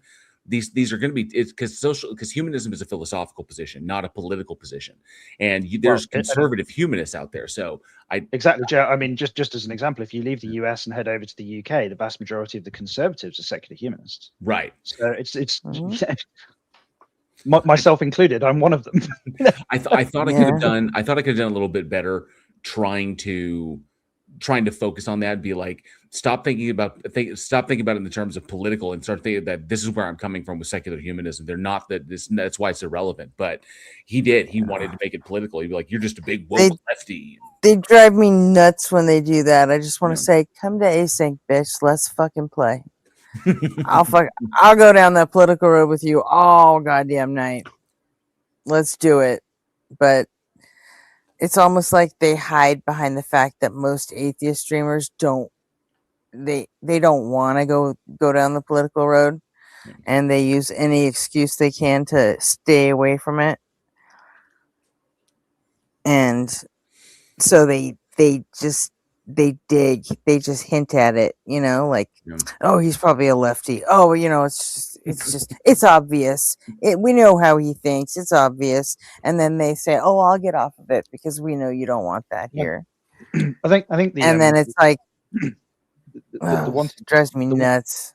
But the wanting to stay clear of politics, I think, in large part is driven by the fact that people get pigeonholed. So, for example, if you stick your head above the parapet politically and offer a political opinion, someone will go, you're a Republican, or you're an affiliate of this political party or this political organization, and then you get saddled with all of the other shit that you don't agree with respect to that. I don't think so, because it's possible to not do that. I mean, I've been saddled with shit that I don't agree with, and I just fucking disagree with it. I think it's generally that people don't know how to, they want to make everything about politics, but they don't actually know anything about politics. They've learned to equate certain political positions with things like for example, nowadays it'd be like if he knew that I was a democratic socialist, which I rarely if ever talk about on my channel, but I'm a democratic socialist and a secular humanist, and when it comes to my policies, I'm left of center, sort of left of center, but I'm pretty much a centrist. Now, if he had found that out, if you're like, oh, you're a democratic socialist, automatically in his eyes, I'm a communist. And right, you're a communist. I'm like 3 shades from Stalinism, and because that's where his head's going to go. Because I think nobody mentioned in the comments in the chat that this guy is definitely like a Jay Dyer made by Jim Bob, clone. Is regurgitating these silly freaking points that have nothing to do with anything. So. Yeah, and and that's one of the reasons that he brought up all that like trans stuff is he's just trying to do that political thing where he's saying, oh, look, he thinks this thing, which is what we all vote on this one issue for, or, the 3 issues or whatever. And then as soon as he tries to like associate you with someone that no one in the audience who's on his side should listen to, then he just thinks that's some kind of like, I don't know, like a point against you for the chat or something. Like he's an idiot. There's no scope for reasonable disagreement on nuanced points, right? Like it's just thrown out like you should, like we like my side all agrees that it's like the 80-20 issue. It's how the last few elections. They don't understand nuance at all. Like they think that automatically they bring up trans issues and they think that's like the big dividing line. That's a huge wedge issue. Like all liberals have to immediately defend trans issues no matter what, and by and large that tactic has worked because people on the left didn't fucking care about trans shit 10 years ago. They didn't know shit about it, and you know, all of a sudden the right wants to make it an issue, and they did. They successfully did. And now everybody thinks that's the big, huge issue that's driving a fucking wedge between us, and it's not. You know, there are still some of us on the left that honestly don't really care about trans issues that much. It's just not in our wheelhouse, you know. One thing I will say to what Nobody on Fire said is that, because you notice, I saw many of you picking this up during the course of the debate, that he would hit on these very, very specific talking points. And I think he really quickly noticed that he did not have like his usual audience or the people that he depends upon in the chat. So he wasn't seeing his usual, like, yeah, you get him, whatever, the nonsense that they throw out there. And he wasn't seeing like insults against me in the chat. And a little bit of behind the scenes info is that every time he dropped, he would drop one of these little nuggets, one of these little talking points, he would not get the response that he was anticipating. At the end of a Skeptic Haven one, for anybody who's ever been on there, at the end of it, when we close it out, everybody sticks around and we do kind of like a round table as to like how we did, what we could do better, how we could improve the stream, what we could add, yada, yada, yada. And we just kind of like take everyone's temperature and kind of figure out how we can improve. And the minute it was over, like he deuced out like immediately. And was like, really? And so, and Big shock. I think it's because he knew that he was alone. That there was no one there that was going to that was backing him up. And, you know, so I think he was there like Nobody on Fire. I think he was there just to try and score points with an audience, and he wasn't going to do it here. So and a lot of guys like that, they'll drop in talking points, and then it's like it dawns on them in real time that, oh shit, it's just a talking point. I don't actually have anything to back that up. I can't argue it. It's just a talking point. Yeah, so didn't prepare well. Instead of making an actual argument, started setting off rockets all over the place just to try and get a reactionary response. And then when asked to actually defend the position, couldn't. And then when there was an opportunity at the end to have like just an absent audience, good faith, like how do we think that went discussion, fucked off immediately. So also has no courage either. Great. What a combination. That's pretty typical. And he wants to debate me again. He wants to debate me. What? He wants to debate me on. I think he didn't tell me exactly what, but I think by the implication, he wants to debate me on the existence of his God, which will be another one that I'm just going to take his lunch money again. I'm going to take his lunch money and I'm going to take his wife out to eat. So, I mean, I'm just going to cuck him completely if we do it again, because I wasn't expecting the anti-trans stuff, the bigoted shit, because in his usual content, he doesn't usually go that route. And I think it's because he knows it will get hit, like on his own channel, it could get his channel dinged if he does that enough. But he pulled that shit out here because it's not his channel, which tells me that he has no respect for anybody else's platforms. Right. And so if I debate him again next time, I probably will not be as nice as I was in this one. But he was also treating that position like there's no nuance. And like I said, send him here because we'll take him to task on that shit too, in a heartbeat. Oh yeah, I mean, I'm gonna give him the corner. I have no problem doing it. I'll give him the corner seat in the hotel room. So even if Jessica doesn't like it, sorry, Jess, love you, dear. Hey, that's the fun chair.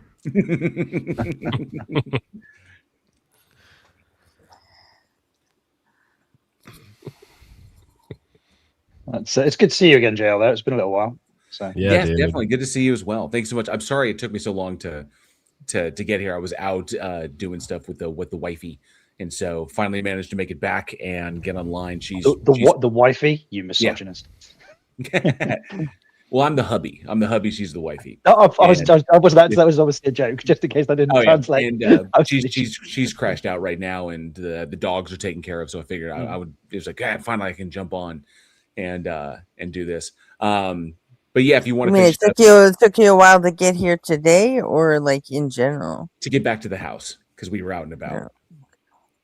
Because it did take you a while to get here, like in general too.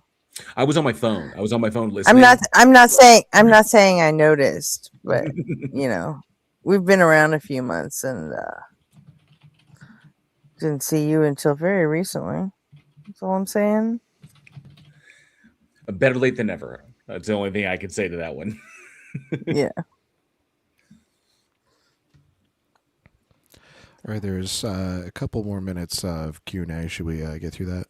I think he's doing his closing statement. Oh, okay. Yeah, and then I think I actually think he's almost done. And then I think. Oh, this is still closing statement. Yeah. Damn. Well, because Mark, he realized really got lost. He messed up. He did the Q&A and then came back to closing statements after the Q&A. So it's a bit janky, but yeah, it's fine. It's fine. It works. It works. All right. Well, let's get through these closing statements. Processes, right? The majority rules. And so he's out of the norm. He's not using his common sense. If he would be a theist. Thank you for having me. Thank you so much, Robert. Fantastic. JL, you get the final conclusion. Let her rip. Awesome. Well, thank you, everyone. As we bring this debate to a close, I want to extend my gratitude once again to Skeptic Haven and to the audience for your time and attention, and to my opponent for literally doing all my work for me by never addressing any of the points that I made and focusing only on appeals to consequence, which is not a logical defeater. We began this debate by asking a fundamental question about the nature of reality. Are moral facts objective, mind-independent features of the universe, or are they fundamentally dependent upon the stances of conscious agents? Throughout this exchange, we have looked at the landscape of metaethics through three distinct lenses: semantics, epistemology, and metaphysics, none of which my opponent addressed. And at every single turn, the realist position failed to hold any ground.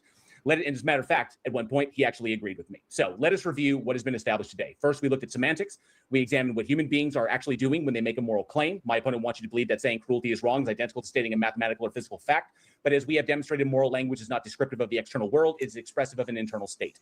It is a projection of our evolutionary empathy, our cultural upbringing, and our personal valuations. To strip the human mind away from an action and expect the wrongness to remain floating in the empty vacuum of space is a profoundly philosophical error. Second, we looked at epistemology and Hume's unavoidable is-ought gap. My opponent tried desperately to construct a bridge from the world of physical facts to the world of moral duties and failed in doing so because, as we have seen, you cannot logically derive a prescriptive ought from an empirical is without smuggling a subjective valuation into the equation. Whether we are discussing biology, sociology, or economics, science can only ever tell us what is the case. The moment we decide that what we ought to do about it, we must reference a stance. The ought does not exist in the data. It exists in our desires, our goals, and what we choose to value. Finally, we addressed metaphysics and the Euthyphro dilemma. My opponent attempted to escape the groundless nature of realism by anchoring morality in the mind of a god, but as we explored, the move instantly collapses into a logical contradiction. You cannot claim that morality is independent of minds while simultaneously grounding it entirely within a divine mind. Furthermore, as we saw in the biblical examples from 2 Samuel, even the theological framework inadvertently demonstrates that rules shift, adapt, and are ultimately governed by the subjective goals and valuations of the agent in question, this being the god. Kicking the metaethical can down the road to a deity does not solve the problem of realism, it merely amplifies it. When we look at the universe through a clear rational lens, we do not find objective moral particles written into the laws of physics. We do not find a cosmic ledger of right and wrong floating in the atmosphere. What we find is far more profound. We find us. Moral anti-realism is not a surrender to chaos or nihilism. It is a recognition of reality. It is the acknowledgement that we, as conscious empathetic beings, are the authors of our own values. We do not need a cosmic parent or a mind-independent blueprint to tell us that suffering is bad or that kindness matters. We care about those things because of who we are, how we evolved, and the societies that we choose to build together. When you look closely at moral realism, the illusion fades, and you are left with human minds making human choices. Stances are the inescapable reference points for all morality. For these reasons, the only logically consistent, ontologically honest position to hold is moral anti-realism. Thank you.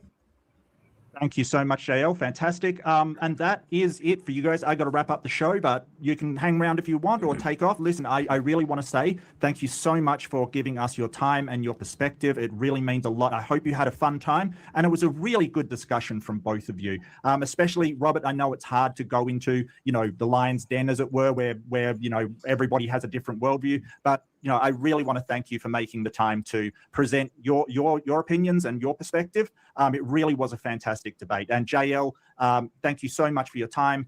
It really was fascinating. I had a blast. So I really appreciate it, guys. Absolutely fantastic. Thank you, Mark, for having me. Thank you, JL. It really wasn't. Putting me on this channel so we could discuss some good stuff. Maybe we'll have a rematch in a year or so. We'll talk about another subject whenever you're ready. It's going to take him a year to prepare. Yeah, keep in touch, Robert. We can set something up, and if you want to debate other people, we can set that up. And I think that we're trying to get this channel started. So if you do know any people that would like to have structured debate that really explores ideas, that's what we're looking to do. So a pleasure to meet you, Robert. It really was. It was Thank really you, Mark. good. Thank you, JL. Thank you.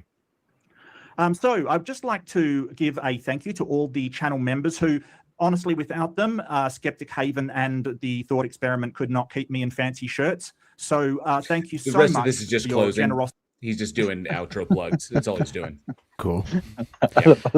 Talks about being kept in fancy shirts there. Yeah, your closing remarks were like just essentially a victory lap. I loved every second of it. Thank you. Appreciate that. I can't see how that was. Oh, that was an interesting debate. It was engaging. No, it wasn't. It fucking was not. You shouldn't be giving people that kind of fucking flowers when. He wants. Yeah, I get it. He wants other theists to show up and do debates, but Then fuck get spanked that. as You know, you're Also, at least one side knew what the words meant. yeah, exactly. I kind of felt the other side was sitting there wishing random evolution to give him comprehension skills. Yeah. I almost caught it. I almost thought I screwed up because when he was bringing up how he mentioned these things, he was trying to imply that these things are prescriptive, and I cut him off at the pass. And I was like, no, these things are descriptive. They're not prescriptive. Oh, they're not prescriptive. And I was like, no, because necessitarianism leads to modal collapse. And I said that, and I was like, "Oh fuck!" Now I'm gonna have to spend 20 minutes explaining what modal collapse is. And I was like, I didn't want to. I assumed that he didn't. He just like that just rolled right over his head like water on a waterproof jacket. Well, it was the bit where he was talking about how evolution. His just bold-faced assertion was that evolution you can't supposed to be trust water up a duck's ass. You can't trust what you can't trust what your brain tells you, because your brain is just the product of random chance, because evolution is just random. And I was like, but hang on, we can make an anthropological and evolutionary argument for why humans believe in God, which is the distinction between the type 1 and the type 2 error. And that's assuming agency where no agency exists, which means that we can ground the existence of the humans' belief of the existence of a God in the fact that they fucking made a mistake, but that mistake led to them likely surviving, which is why they assume agency. So now what the fuck do you do? I mean, that's why. I mean, I'm pretty vocal about how much of a quack I think Plantinga is. Every time I see his face, this is going to sound so stupid. Every time I see his face, I just want to punch it, because his shit is so philosophically vacuous, and it disturbs me how many people just like jump on it like it's valid, like it's like, oh, this is an amazing thing. Like his whole like thing with the logical problem of evil is just complete batshit buffoonery. And then the whole like the argument again, or the evolutionary argument against naturalism, it makes no freaking sense. Complete like it's a complete like just it's completely divorced of any kind of understanding of what evolution is and how these things work. So it's just gross. You know, I wish I'd done a little bit better. I would be interested in seeing him try to actually prosecute a debate where he defends his God without touching the Old Testament. That would be fucking funny. I think it was. I mean, when he did that, and one of the okay, so me going into this, I wanted to keep in mind at all times to trust the audience. I did not. I wanted to ensure that I remembered I do not have to rehash a point that I feel that he's already made, and to not interrupt him when he's making a mistake.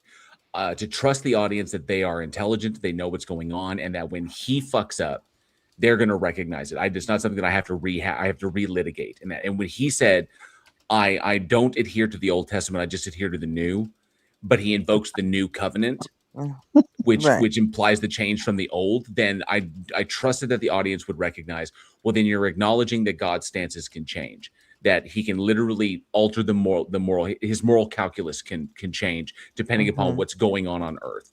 And I knew that they would pick it up, and they automatically did. I was like, so that's what I was trying to do there. And I think I did a pretty good job. Yeah. So I didn't have to. Yeah.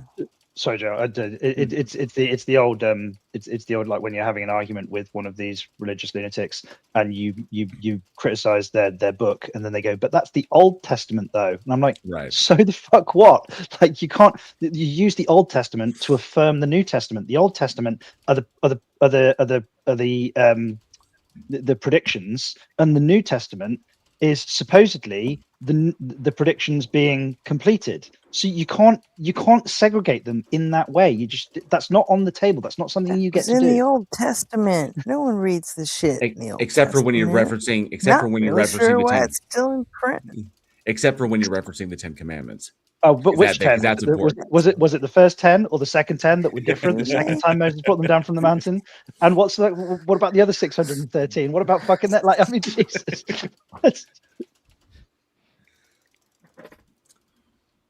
But yeah, he challenged me originally. What it was so weird how it came.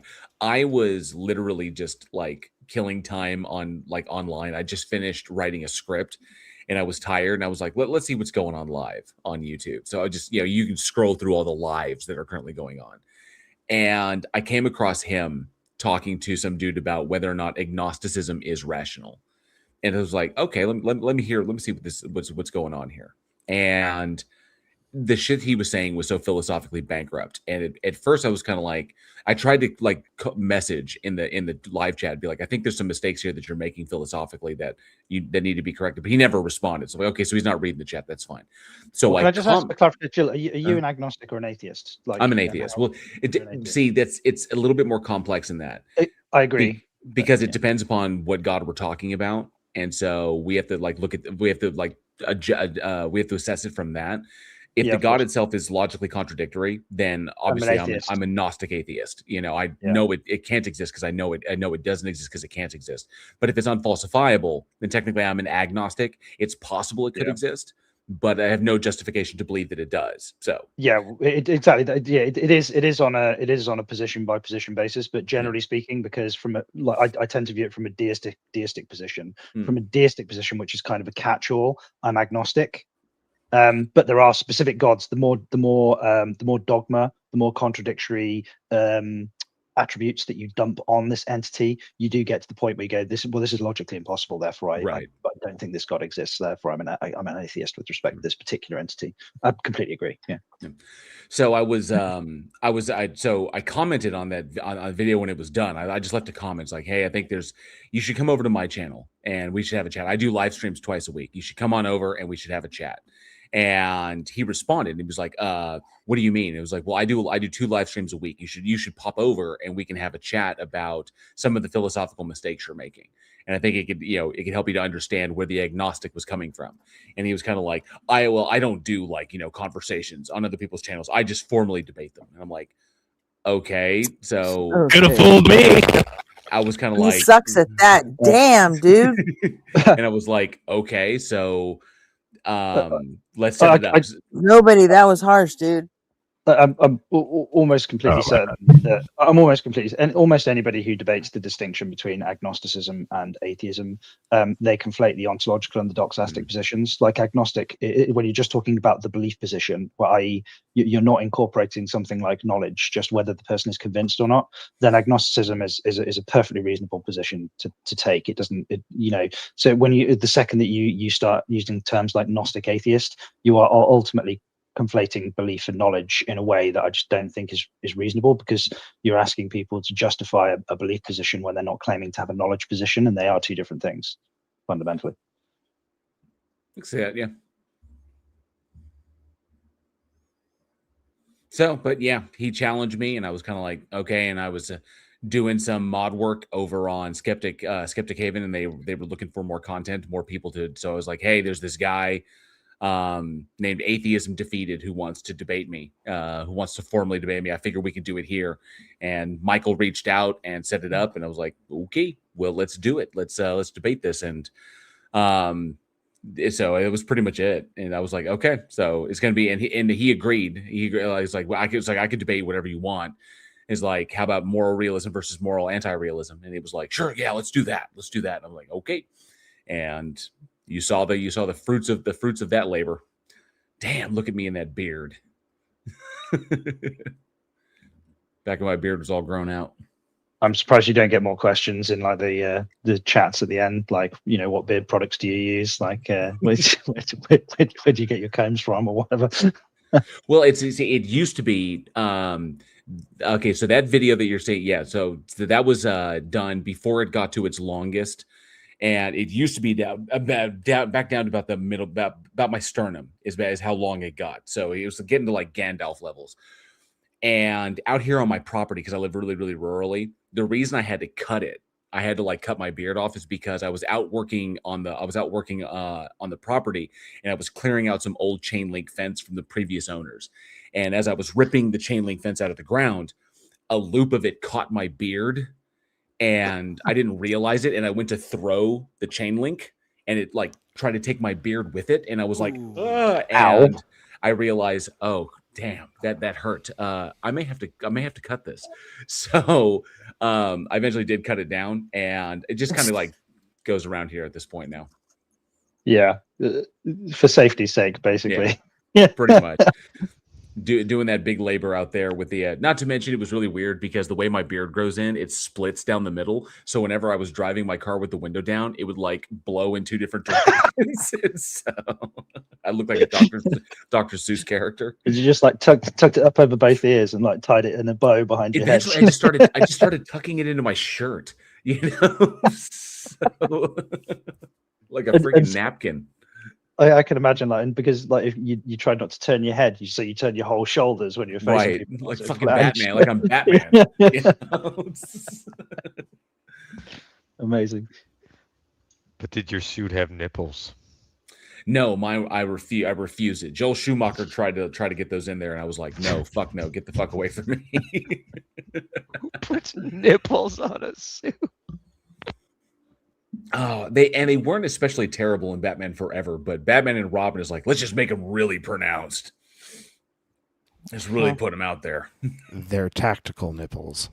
I know that George Clooney took one look at that and was like, why the fuck am I doing this movie? Oh yeah, they're paying me a ton of money for it. Joe Rogan nipples. So I hope you guys enjoyed it. I appreciate you guys reviewing it, and I'm glad that y'all enjoyed it. Got a laugh out of it. There was a couple moments there I remember. Leo Filius was in the side chat, and he messaged me directly. He like messaged me up, and it was like, dude, you and I are laughing like at the exact same moments whenever he's saying this crap. So. Yeah, same here too. Leo's great. I love Leo. He's such a good guy. He's such a great chap. I really like him. I was trying not to be loud. I was kind of like, I had to mute myself at one point and be like, I just can't, because I didn't want to be all shitty like that. But he's like, you're just molecules just laughing. You just look stupid. Yeah, you're random molecules laughing at for no reason. You're just a brain physics. It's like, believe me, dude, there is a reason. I like Leo on one hand, but on the other hand, just no. The philosophy bent is just too much for me.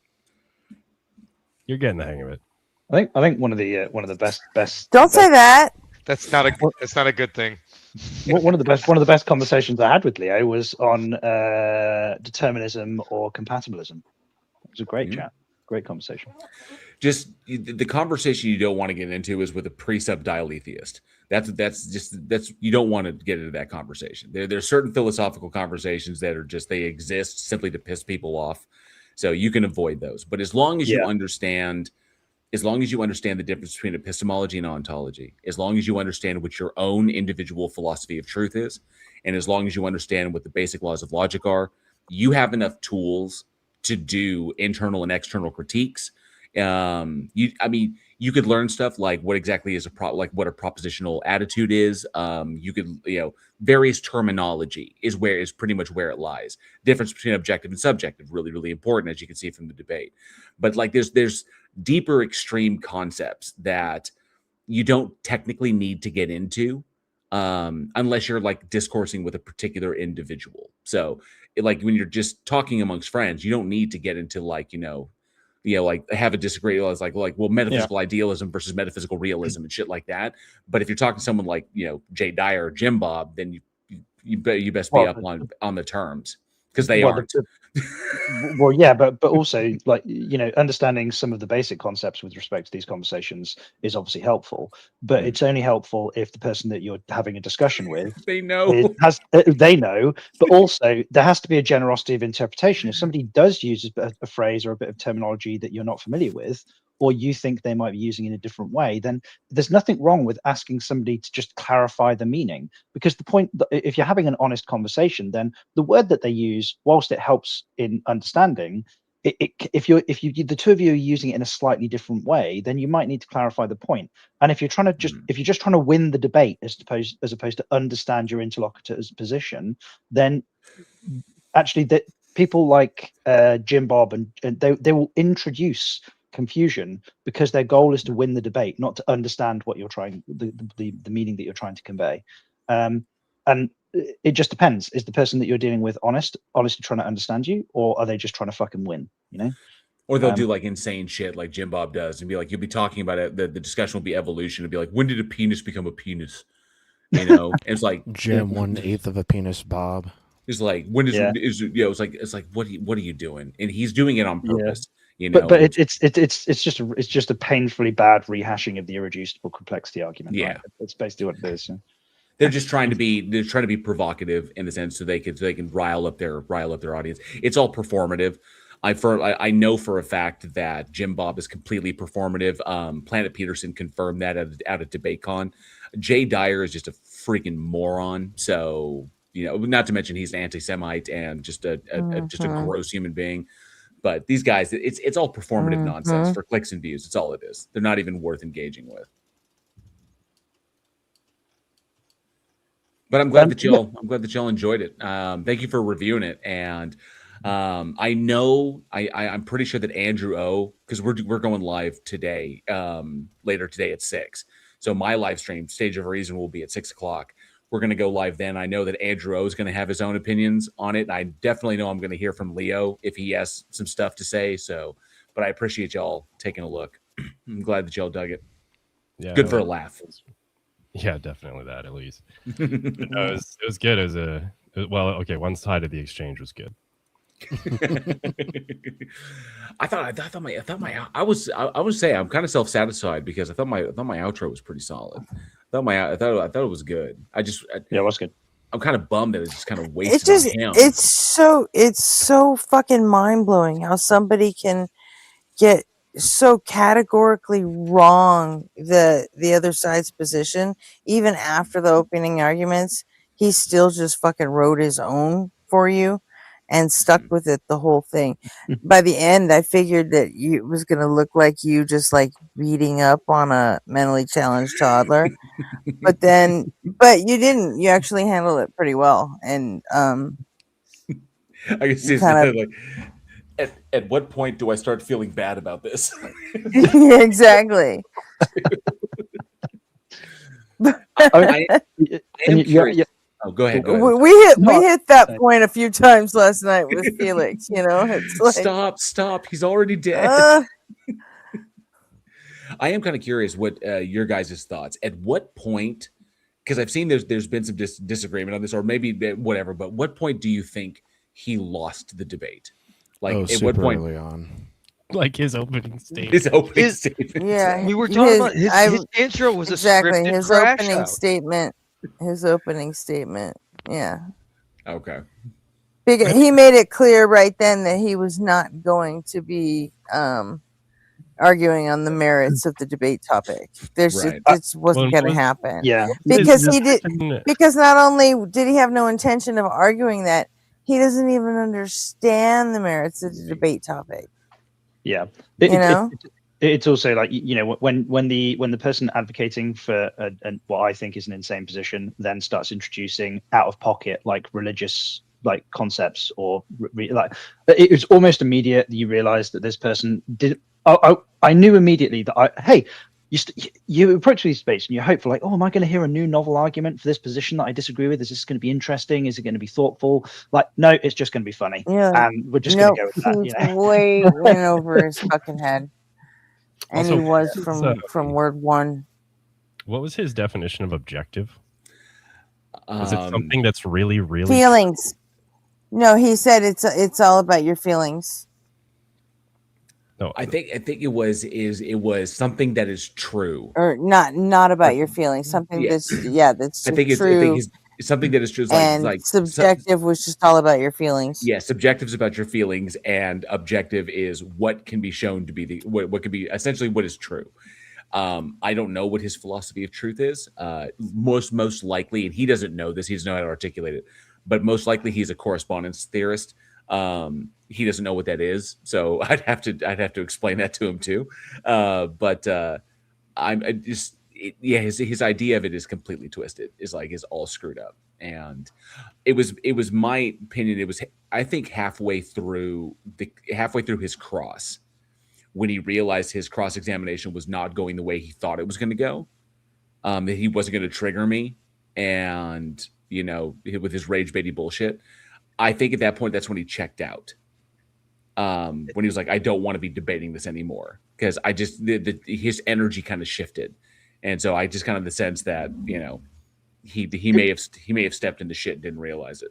It was so bizarre though. Like he was occupying lots of different positions at the same time. Like when he was advocating for his own position, he was behaving like a divine command theorist. But then when he was criticizing you, he was operating like he was a physical reductionist or something. It was totally nuts, right? He's all over the place. It's because I think it's because he's only ever heard other people react to these things, and he's heard them from multiple different sources. But because these multiple different sources don't hold like the same nuanced philosophical positions, but they never explain those things. So he's only heard responses to particular things, and he just regurgitates them, not realizing that at a certain degree he's contradicting himself, or he's holding antithetical positions. But like I said, his philosophical aptitude is nil as far as I'm concerned. So I was trusting the audience would see that, and that people would be just getting a good laugh out of this, because I mean, I delivered my intro, and then he started his, and it was just the clown song, when they come out. So he seemed to be like like he was trying to be a less asshole version of Jill. Yeah, I can see that. Yeah. The condescending nature. Only I think he knows less about philosophy than Jill does, and he knows less about the Bible than Jill does. Well, yeah. I mean, with respect to this debate, at least he didn't do the Jill bit where he used phrase like "let me educate you." I'm like, Jill, there is no way on earth that you were educating us about this fucking topic. Like, I mean, well, he did try in his own way by saying, "You atheists all just think this, and you're wrong because this." Yeah.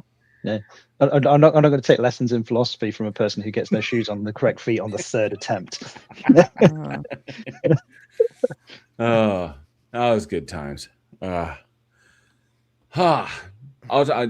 as a self-assessment, I think it's one of my better debates, despite the lack of like real challenge there. But I think I aimed to use this to try and improve myself, so I could be a better debater in the future and set the tone going forward. That I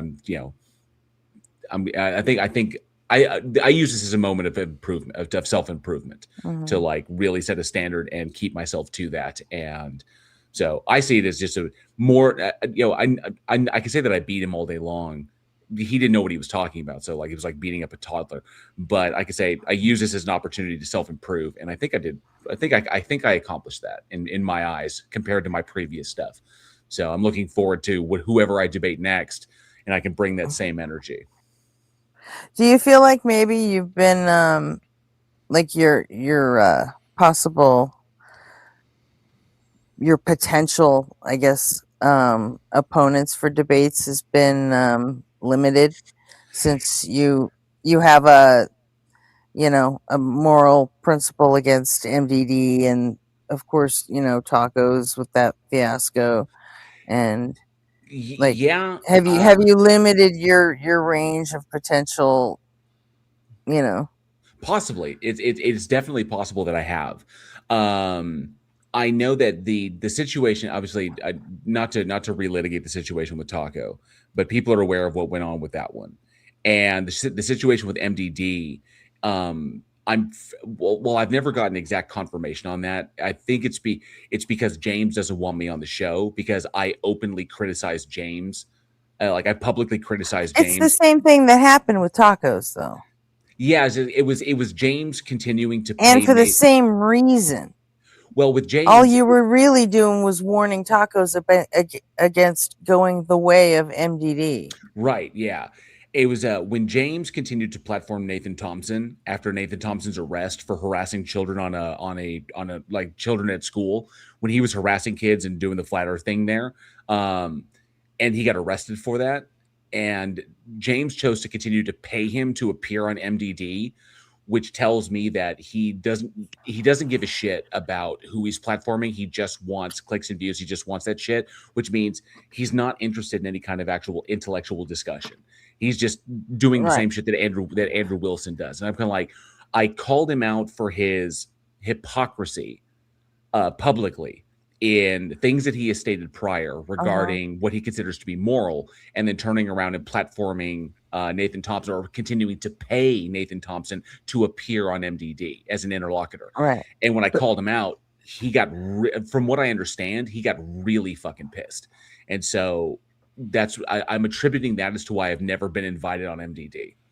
And well, I was just going to ask, like, can't you just review the individual debates as individual, like, essentially episodes of the channel? So some of these debates are dumpster fires. They're just people shouting at each other, and there is a certain degree of entertainment to them.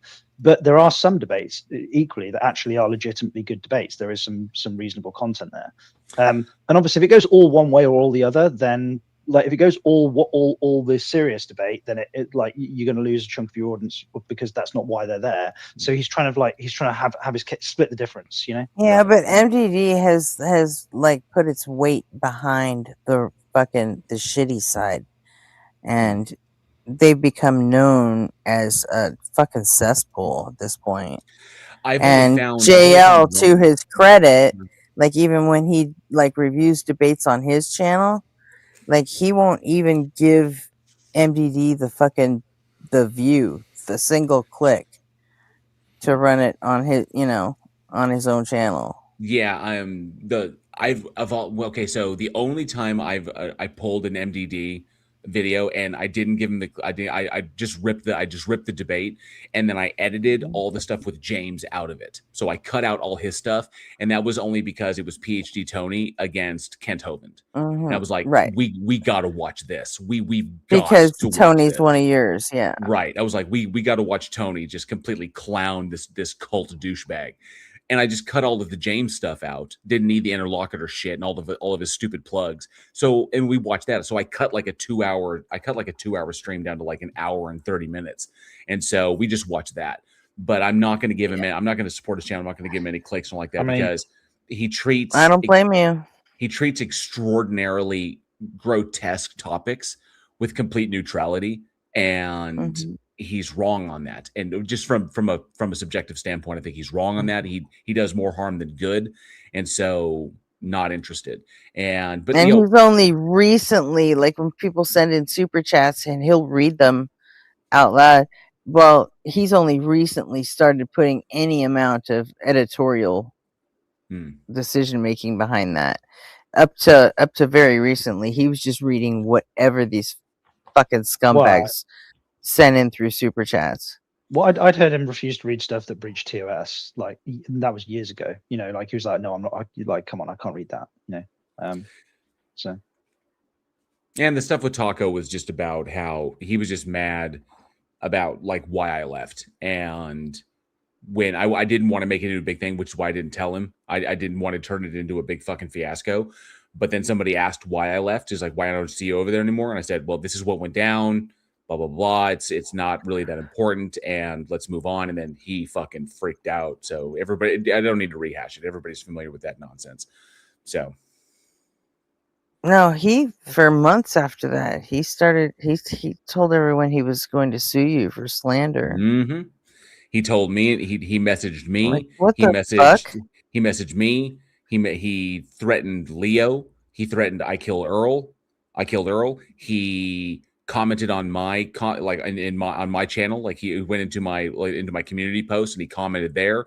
He all caps spurred out and, like, wouldn't have a conversation. And I'm like, okay, dude, you've got to stop saying that I'm slandering you, because I've let it go like 20 times now. That's not what's happening. It's been explained to you by numerous people that's not what's happening. You've got to stop freaking out, dude. You did something I disagree with. I fundamentally disagree with. You broke your word to me, and now we're just not associated anymore because I'm not interested. And he turned it into a fucking, a state issue, which is just nuts. But yeah, he did something similar to me too when I left. See, like he would follow. He would find out if I was on a panel somewhere. All of a sudden, Tacos would show up in fucking chat and start talking shit.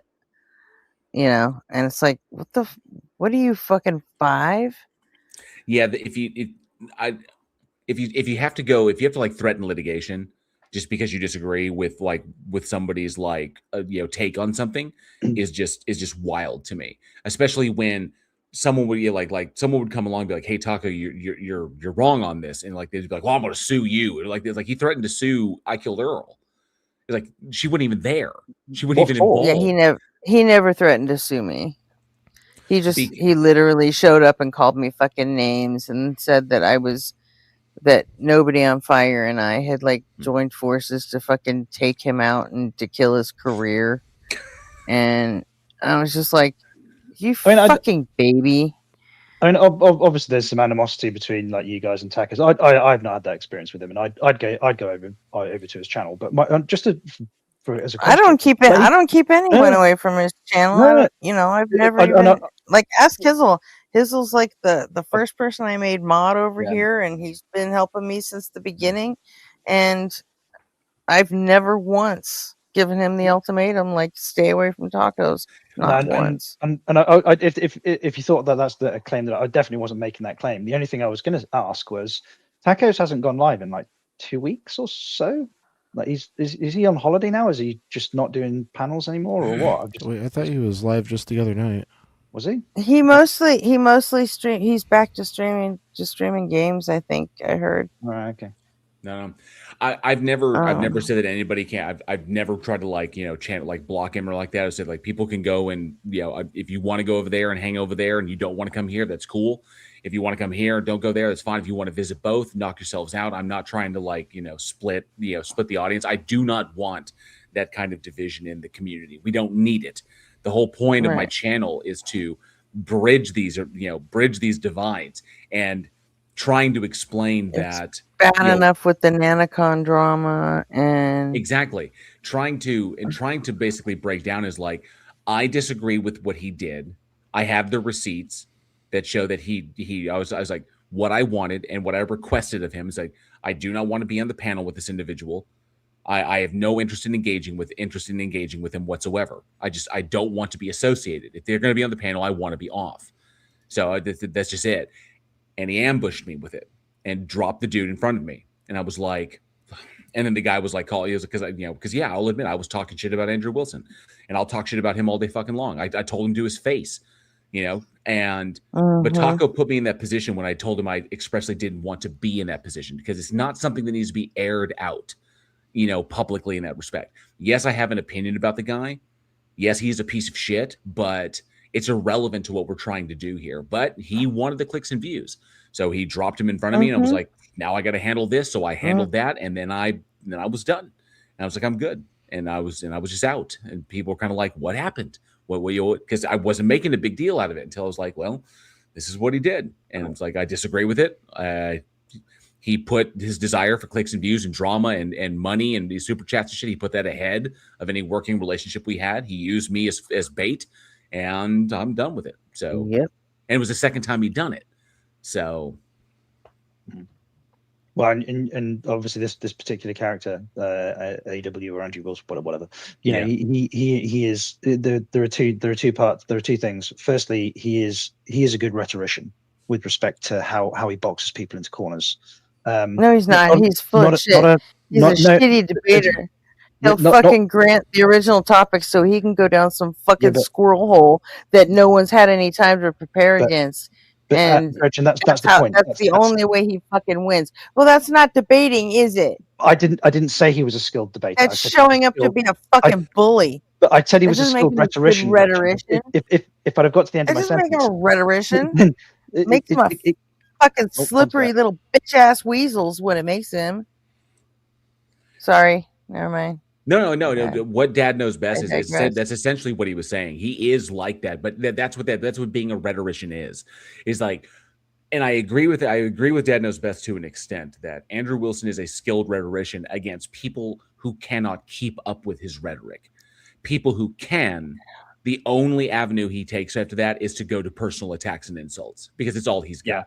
So, well, like obviously with the incident that you're talking about, afterwards, Yuji and I took him to task, or tried to take him to task, with respect to the like who should be enfranchised within the voting system, and he turned into like a greasy fucking eel. He was all over the place. He would not state his position. Like Yuji and I we ended up having like some like tenuous discussion about, oh no, the states decide. The states are like, yeah, but if you're in charge of the state, what would you fucking do, Andrew? Like, you don't get to hide behind the state legislature here. We're asking what you would do. Who would you enfranchise? What's your position? And he just wouldn't fucking do it. But then when you look at the comments on the video, everybody said, oh, Andrew Wilson destroyed a panel of atheists. Andrew, like, because he bought his cult with him. You know? It's because he knows that you'll notice he does that consistently. He will never take a position that he has to defend, that he has to rigorously defend, because he knows he can be trapped on it. Any one of these positions is going to be entirely, like, whatever position he takes, he already knows is going to be entirely predicated upon his subjective stances, like the things that he personally values. But because he knows that, he realizes he doesn't have any like consistent grounding, because it's all going to boil back to the mistakes in reasoning that he's making at the beginning. And it's going to make him look like an antisocial asshole. And so because he knows that, he's not going to take a firm position on virtually anything. He's just going to like dance around and just like attack the other person, which is exactly what Jim Bob does and exactly what Jay Dyer does, because they know they can't defend their positions. They know they have no legs to stand on, that a skilled debater or even a skilled rhetorician will cut their legs out from underneath them. I know that he's a piece of shit. I've seen him be a piece of shit, and I called him a piece of shit to his face.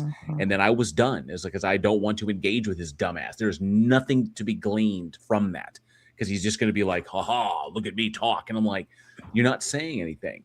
So yeah, Hayden put, he takes a small target approach. Yeah, he's not good. He's just like, he's good at catering to a base that is deeply, deeply ignorant of many, many things.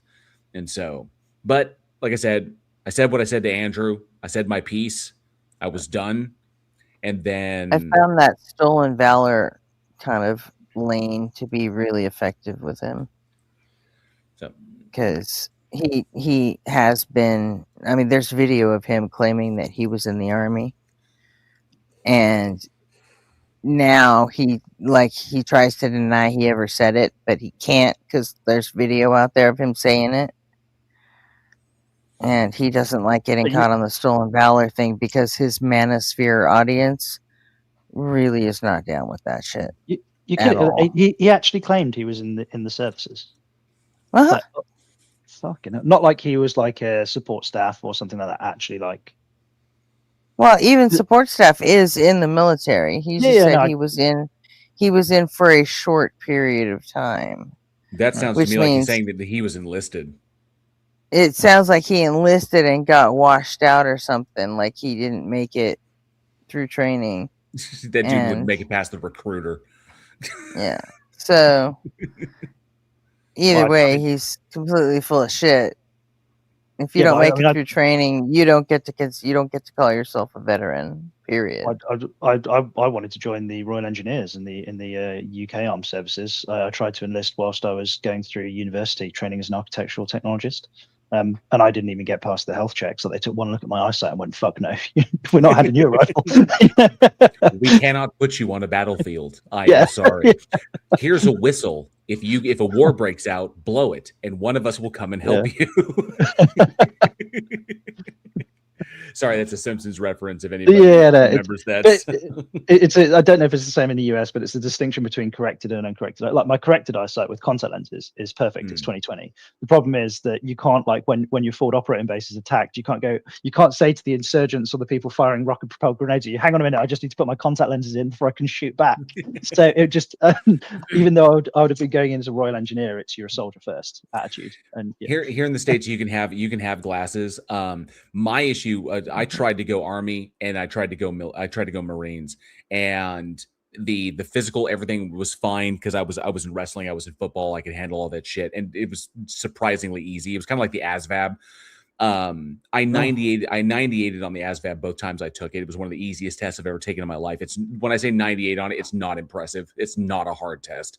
It was just like standardized junior high level shit. So it was like the old version of the ASVAB. When I took it, it was back in the late 90s. So what's an ASVAB is there? I don't know when they changed it, because like my ASVAB score is like 132, and I remember when I took it, the scoring went up to 100. Oh, yeah, that was after the change then. So it might have been. So yeah. So when I took it, he told me he got a 98. Says this is really impressive. You know, we're looking at like, you know, officer, like look at OCS, and I'm like, oh, that's awesome, that's cool, blah blah blah. But I psych eval'd out, and so both the Marines and the Army both gave me a psychological evaluation, and on both of them, like for the Marines, I tried to tell them what they wanted to hear, and they said no. For the Army, I told them the truth, and they said no. So I was like, well, fuck, I guess I'm not meant to be here. So what is the oh, sorry, I'm just not familiar with the ASVAB. Like, what is it like? It's an intelligence test, a fitness test, psychological test. I think it's like to me it was like an entrance. It was like an entrance exam to it's a battery. It's the something, the advanced something vocational aptitude battery. It's just meant to test you on what job you're more likely to be good at. Standardized multiple choice test administered by the Department of Defense, enlistment eligibility, job placement, just to kind of figure out it's general science, arithmetic knowledge, word knowledge. Mine said I would be good at yeah. Mine said I would be good at languages and cryptography, and guess what I ended up doing? So, but it would have been good if they let me in. But I was kind of like, nah. Is it? Yeah, like Jackie saying, yeah, the ASVAB is part placement and part meant to weed out the truly incompetent. And you know, they were impressed with my scores, but then they said, now we need to take this psychological examination. I'm like, really? Like, okay. And it was long and in depth. And I was like, okay. And there's all those, do you highly agree with the statement? You don't really agree with the statement. All those kinds of questions. Yeah. And like I said, first time I thought I was telling them what they wanted to hear. Nope, didn't work. Second time, I just told them the flat out truth. This is what I think, and they were like, "Nope." So I was like, "Okay." Did they obviously, without like revealing medical information about yourself, did they give you an indication of why? What were they with like? No, they don't do that. They didn't. The only thing I could gather is the reason why they wouldn't accept me afterwards was okay. So I will not accept an order from someone to do an action without a proper justification. If someone says do X, and in my mind there is no logical justification to do that, then I will question why I'm doing that. It's like, no. And they don't need people who are going to be questioning their COs. Yeah, so the concern would be that you would be the one they use for the military is the Minnesota Multiphasic Personality Inventory. You familiar with that? It sounds familiar, yeah. Yeah, because this was back in '98 when I took this. So. They've used it since the '80s. Yeah. No. Yeah. It's it's different. It's different versions every time they update it. They use the updated version for the military.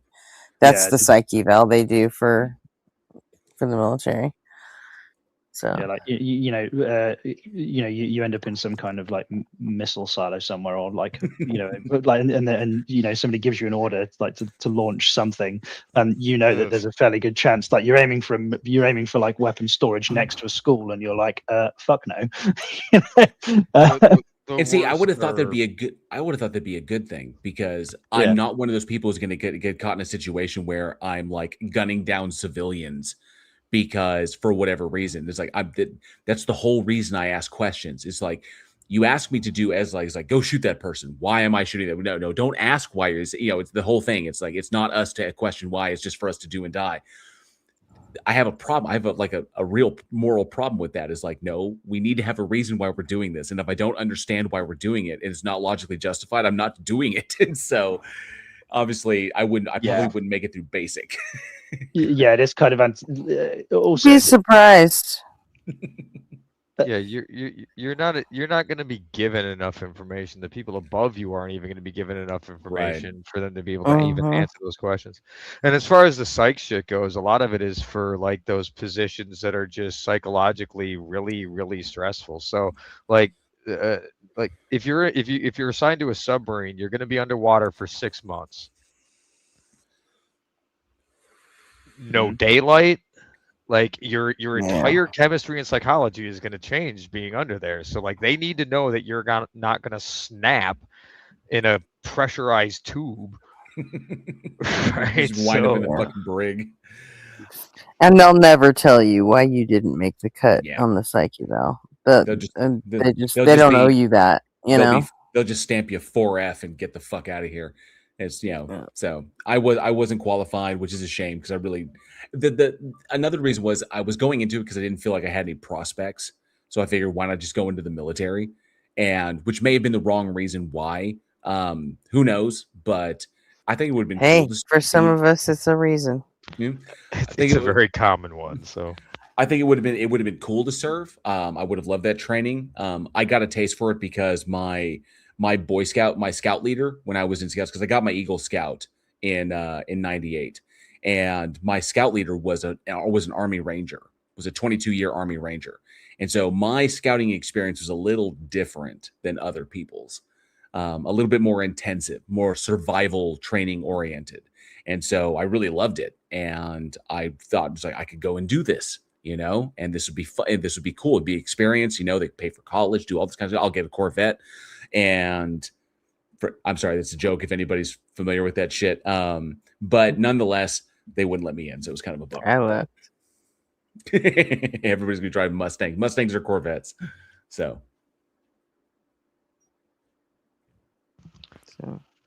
yeah, I'd always beat Fords. I'd have loved to have served. Like we when I was looking at enlisting in the UK in the Royal Engineers, it was after we'd pancaked Iraq and Afghanistan, and like the rebuilding project had begun. And I was like, we steamrolled not one but two nations. Like maybe we should start putting some of this shit back together, and that's kind of what I wanted to do. So it was disappointing to not be allowed, but I am curious, given the current state of the government and what the shit in chief has said, who on this panel right now would you say is a non-believing, left-oriented individual? Non-believing with respect to religion, or like you don't believe you don't believe in God. Because if you're atheist or agnostic or a nun, and if you happen to be like left-centric, not necessarily like a liberal or a leftist, but leaning in that direction, or maybe progressive. Is there anybody on the panel other than me that matches that? Me. Gretchen does. Of us. I think most of us do, really. Yeah. I mean, John, he's a Brit, so he's. It doesn't left and right doesn't quite align. So I'm functionally an atheist, but philosophically I'm an agnostic, like just for fidelity reasons. I gotcha. Here in the States, I'm just kind of curious because here in the States, effectively, we're now all domestic terrorists.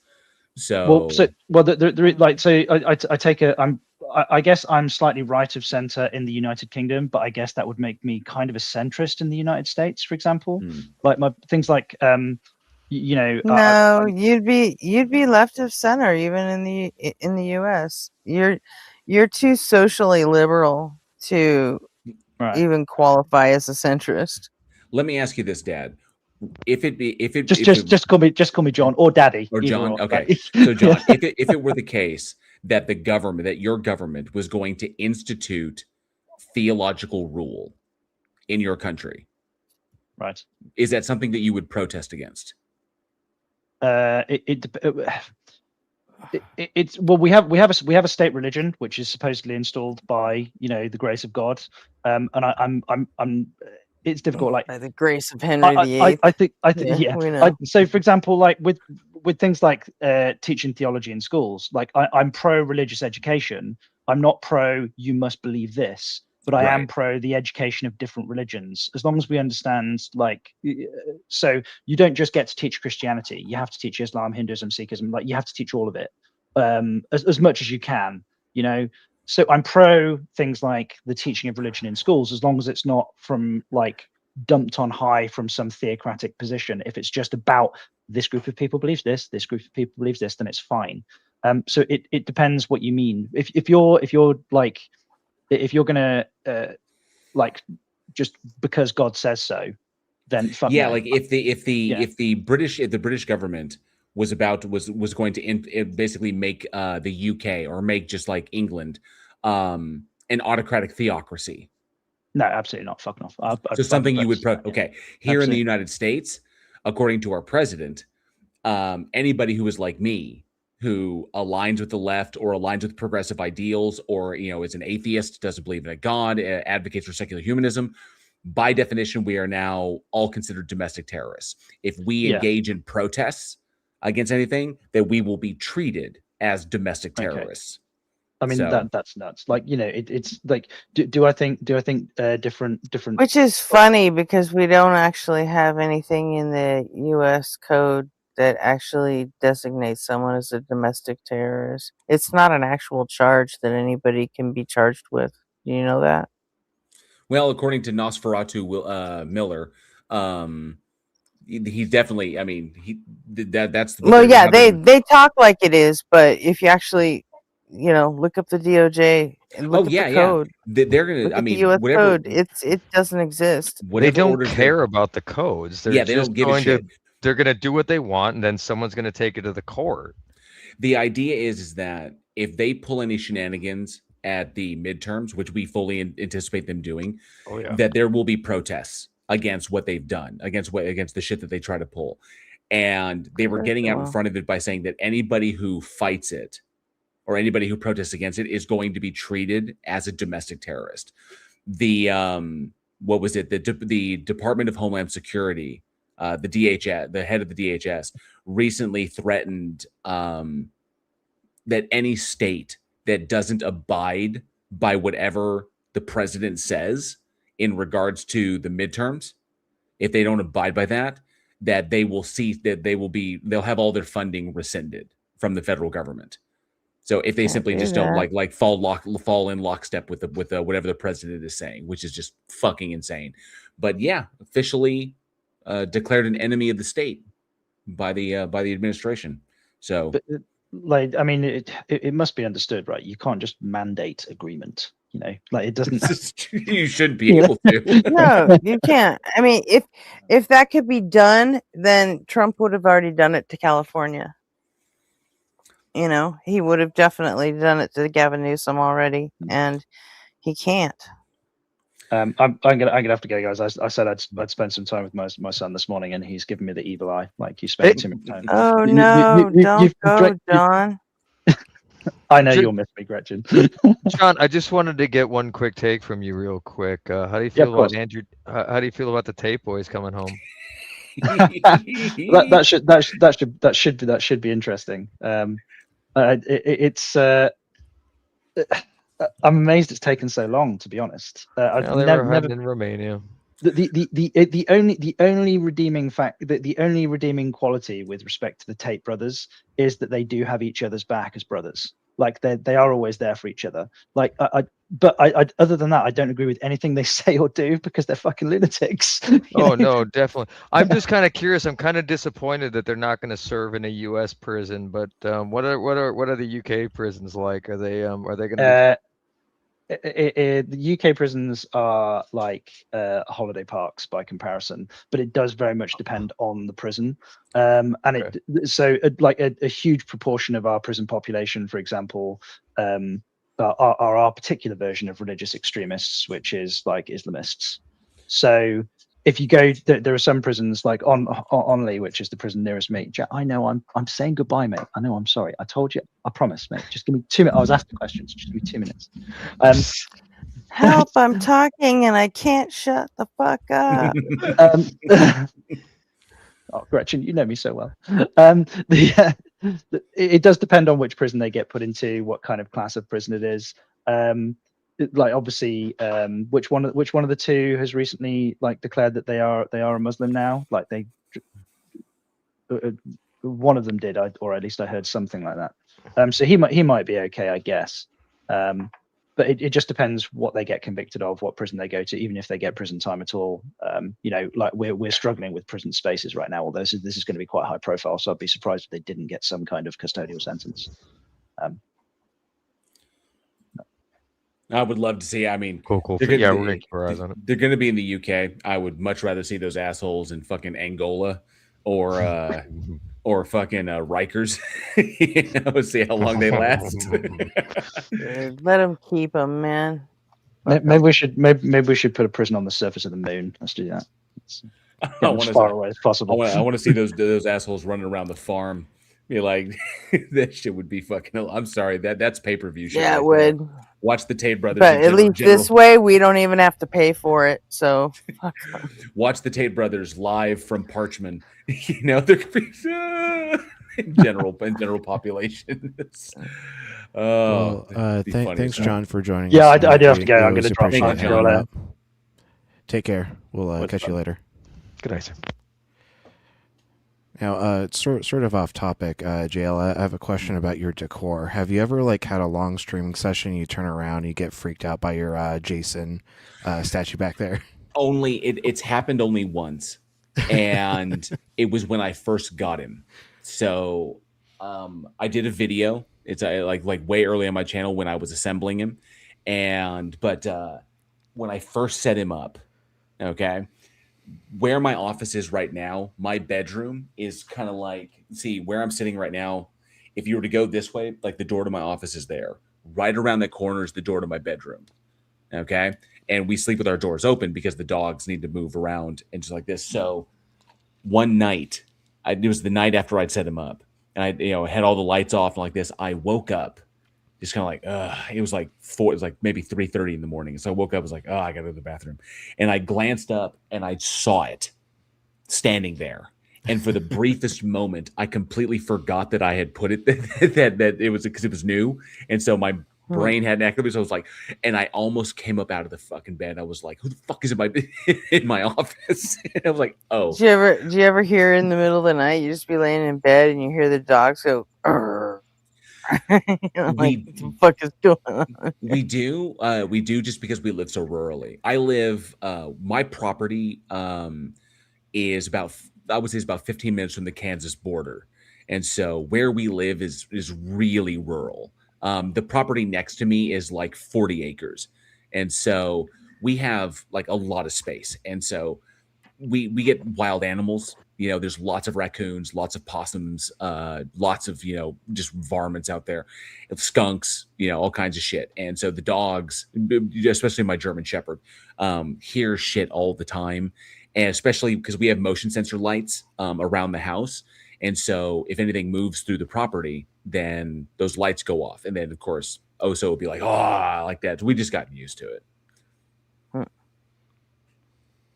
If anyone ever actually physically came onto the property, actually came on, we would know about it. So I've never had to worry about any of that kind of shit. But yeah, we get varmints all the time. I just went through the war against the squirrels that I had nesting up in one of the separate storage areas that we have. I had 7 squirrels up in the attic crawl space that I had to fight and get out of there. So. The war with the squirrels, you do. It took a month to finally get them all. I didn't have to kill any of them. I didn't want to kill any squirrels, so it was just trying to outsmart them. And so eventually I was able to do that without hurting any of them. So, but it, you know, 7 We've in never total. had squirrel wars here. It's always raccoons. It's always fucking raccoons here. We have those trash cans that secure, so that we take because we have to secure the trash cans for the when we take them down, so that when the truck comes through and picks those up, we have to set those up so that the raccoons and the possums don't get into them. Yeah. Hello, everybody. I've never seen a trash can that a raccoon couldn't get into. Good morning, Jack. Good morning, Jack. Hi, Jack. Not too bad. I wasn't on yesterday because I went on a 5-mile hike, and I was just exhausted. Yeah, fun. Fun. Mrs. Arpey went on a 11-mile mountain hike today. She did a 14. I will never understand why people do this. Oh, I can't wait to go back to Montana and spend some time out there again. We went out there for a week and just hit the mountain trails, and the dogs loved it. I loved it. It was just amazing. It's beautiful. Nature's like I'm my an indoor cat. Nature's like my So- meditation. So seeing all the animals and plants, and it takes a lot of stress off of me. Mm-hmm. Getting outdoors. I used to enjoy the outdoors. I'm an Eagle Scout, and so I spent a lot of time camping outdoors. But ever since losing my mobile ability, it's a little hard to hike 5 miles when you're on a cane. True. I used to like outdoor stuff, but leave it to the army to ruin a perfectly good camping trip. And respect you, Arpy. I don't think the Eagle Scout doesn't get the recognition socially today that it used to. But I'm being an Eagle Scout myself. I know what it takes to get that. Hey, let's go. So respect to that. My brother's one as well. My brother took it even further. My brother got his palms, and he actually went to rangering as well. So he did Explorer, and then he did rangering out at Philmont and did all that cool stuff. I got my Eagle, and then I loved Philmont. Oh yeah, been to Philmont twice. Some of my best memories come out of there. So good stuff. All right, guys, I'm starving, so it's good having you up here, JL. And You're an atheist. Just eat your young. That's right. Eat the baby. I need to have them first. So yeah, you guys have a good night. You need to plan ahead, nobody. I've got Salisbury steak in the oven right now. Later, everybody. Talk to you later. I too got to bounce. Thank you, nobody. I too got to bounce. I'm gonna have breakfast with the wife here in a bit, so I gotta make sure I get some sleep, and I got a live stream at 6 in the evening. So I appreciate. Thank you, Gretchen, for checking out the video. I appreciate the review, you guys. I'm glad that you enjoyed it. Got a laugh. Yeah, you crushed it. Thank you. I appreciate that. Yeah, you thanks guys for have a coming on. great rest of your stream. And if I see any of you over at my stream, I'll say hi, and we'll see you then. Cool. And make sure you Yeah. send all of those who aren't on the stream over here. Will do. Jill, do you want to put a link? We to your need stream? subs. I'm sorry. Say again, Ray. You want to put a link to your stream in the private chat? We can put it up. Yeah. Well, if you go to my Oh. channel, Yeah, I shared his channel earlier. Oh, you did? Yeah. Okay. All right. Thank you. that's it's youtube.com. It's just at JL Warren, and then Bridge you'll see. 55. Yeah, you see my lives. I have them scheduled, so I do it Sundays and Wednesdays every week. So cool. Awesome. All right, y'all. Sleep Thank well. you so much, Hayden, Kent, all the live chat. I appreciate all the support. You guys rock. You guys have a safe rest of your night. We'll catch you on the flip. See ya. See you later, jail. Peace. What a great guy. Yeah. Yeah, jail's cool. I used to watch all of his videos. I've been slacking off. I gotta catch back up, but yeah, I was on his live stream the other night. Shout out to your channel. Who you did? Mm-hmm. Cool. I think it was last Wednesday. Yeah, he's been known to do that too. When, like, he'll see me show up in chat, and I'll send him my obligatory 311. And he'll send people over here to, or at least he'll say it. I don't know if it really works, but you know. But we're coming up on 600. So It's true. That's something. Yeah, we were like 580 something when I last checked, like 584. Yeah, it's like 582 this morning. So Let me just get the updated. We're 585. 585.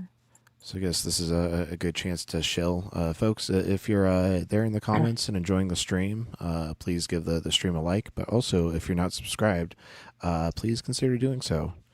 We are on the road to monetization. And once we get monetized, we'll be able to do a lot more because, you know, we'll be able to like inject money back into the production of the channel, you know, help get things a little more streamlined and even potentially find a better platform than StreamYard, because there are still some limitations that we'd like to address.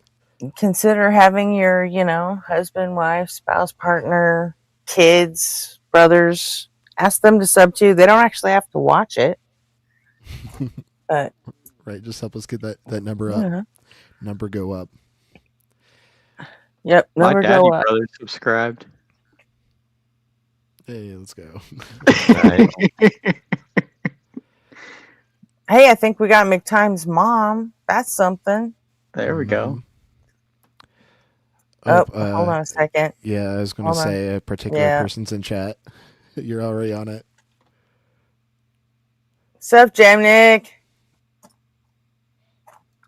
Woohoo! Oh, whoops. Sorry. Sorry, I'm done. Like whack-a-mole. I'm gonna get Just a little vertigo. too-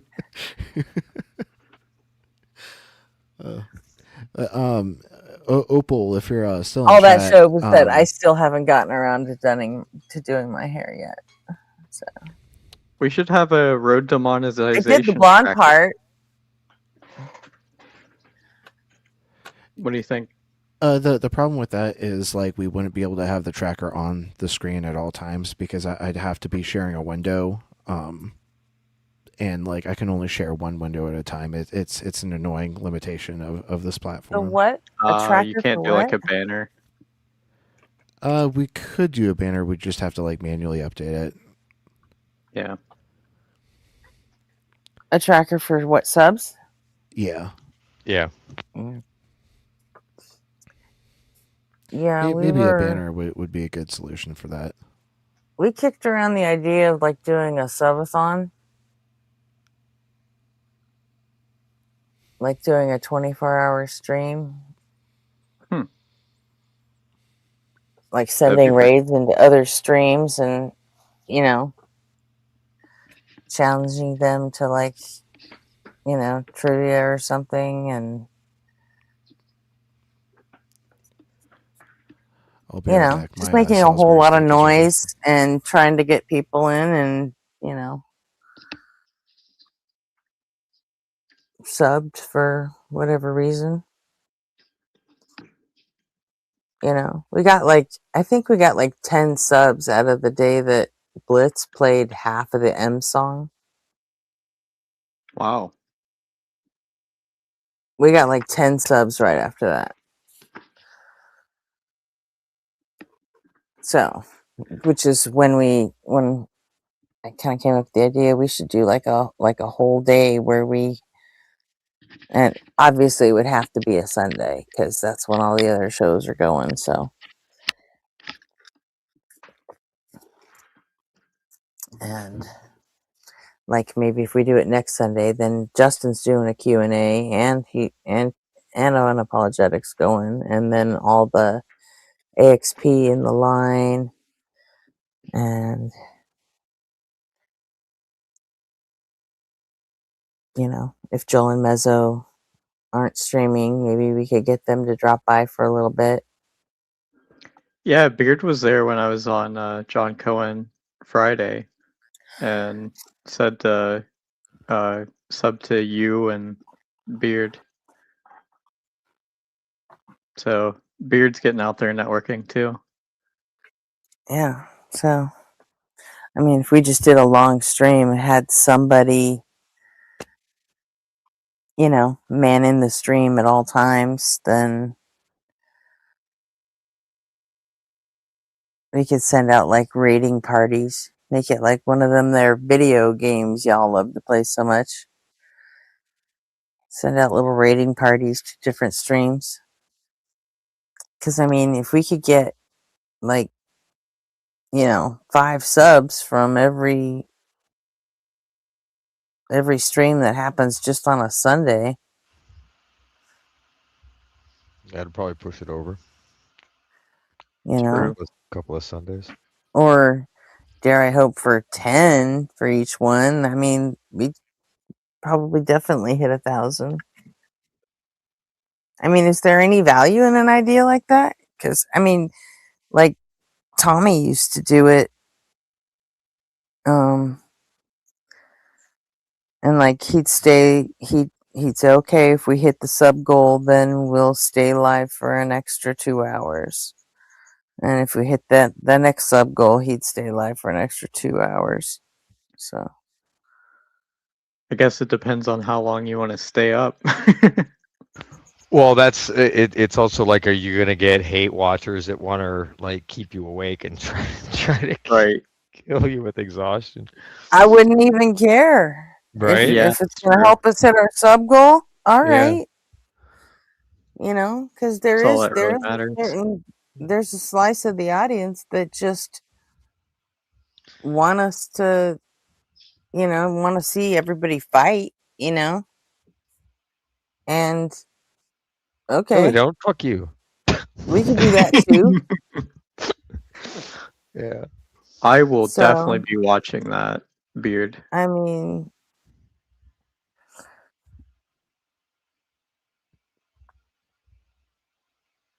yeah, we'll definitely have to watch Beard on Truth Wanted.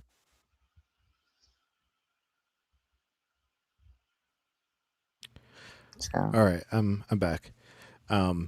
Opal suggested this video earlier in the chat, but it doesn't seem like he's still around. So Opal, if you are still around, go ahead and speak up, and we can react to this. Otherwise, we'll save it for when Opal is back for a later stream. Okay. I love 24 hair streams.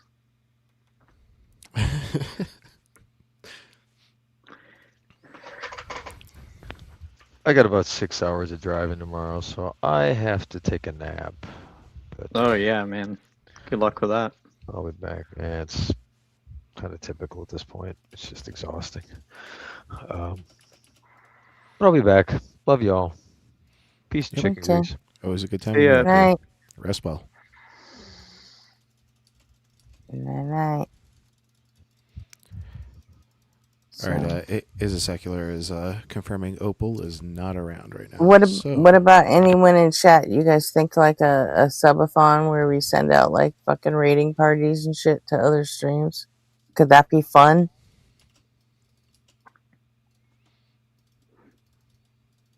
Anyone? I'm down for it. Because it was fun when we did it with News Dude, and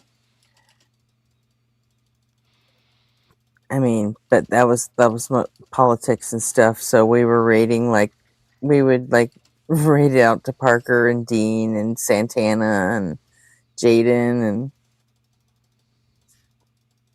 although Jaden was kind of a gimme because Jaden was a co-host on Tommy's show, so. So, all right, well, we got a few takers on the. We'll have to flesh that out. And at some point, we're going to have to do that tier list thing, that video. Which tier list? We're going to do a video of atheist streamer tier lists. That'd be pretty cool. So, yeah.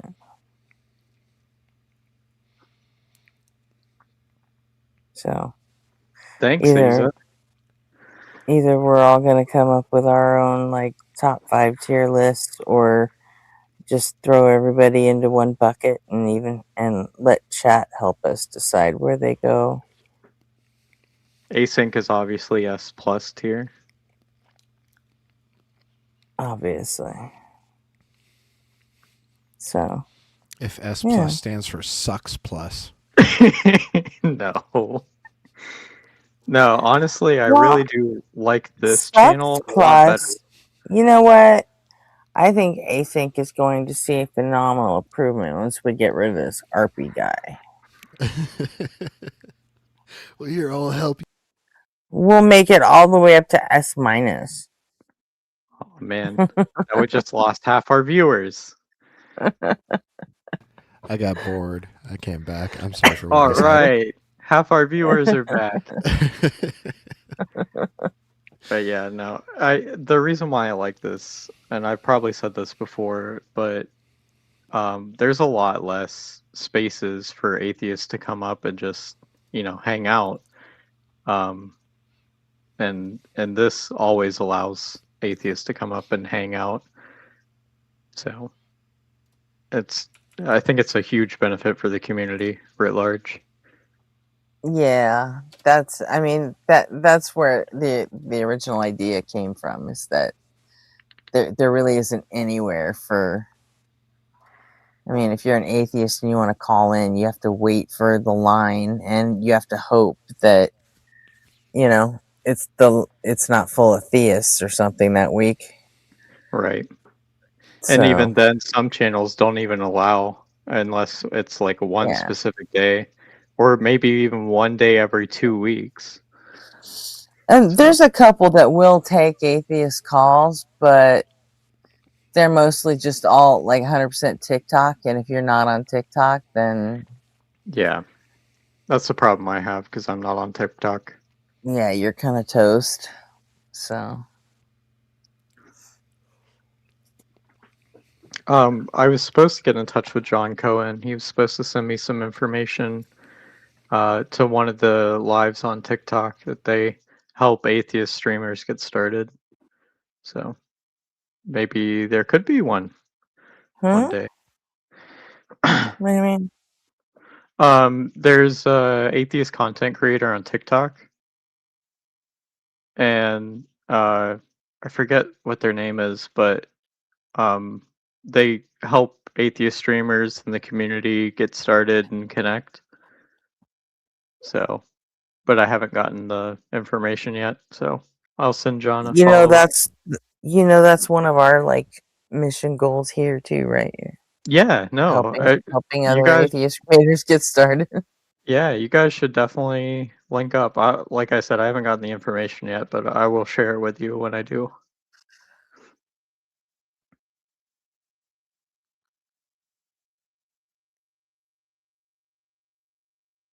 I just haven't taken that leap yet. Should probably do that. It's a little offensive you'd go to him and not us. No. I'm not saying that I'm going to them because they're only on TikTok. I don't do TikTok. Well, no, I mean, I could probably use the help when it came to TikTok myself. Mm-hmm. So,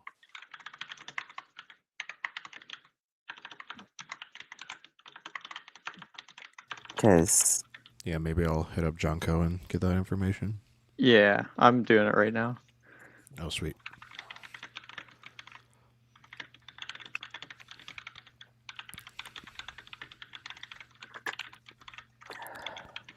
I know Ray said he was going to bed, but he might have just left his computer on, so I'm just going to help him out.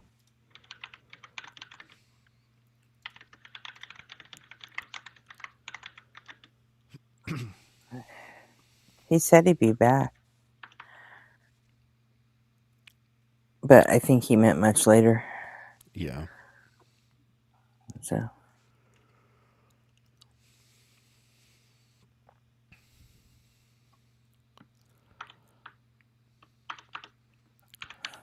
Well, how about we check Watch out the this video. Blitz clip? Yeah. Always down to check out a Blitz clip. Yep. This title is Caveman Creationist. Might be the dumbest yet. It's a pretty low bar. We'll see if they can limbo right under it. Hey, Zap.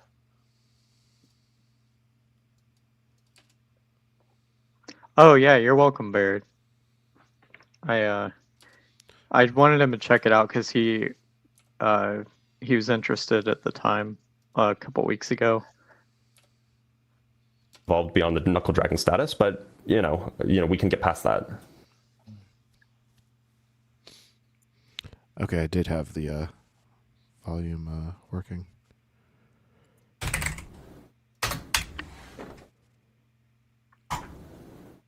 Is there an undo? There's a lot of dead air for a beginning of a Dr. Blitz clip.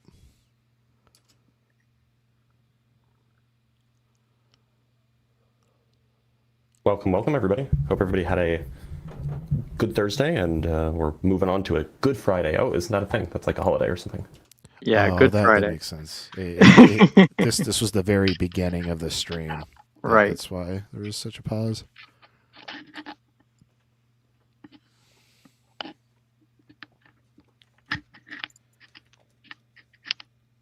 Welcome, welcome. We are finally live.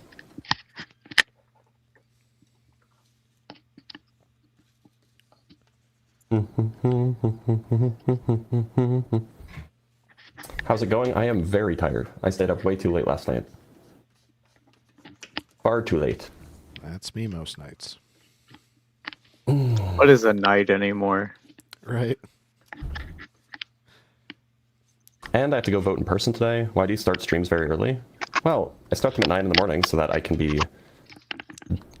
my streams can be over by noon so that I have time to work on other stuff. You're afraid of death? In sort of an abstract sense. Going to an LGS tonight to play Magic and I already feel the tiredness of tomorrow. Oh, I feel that.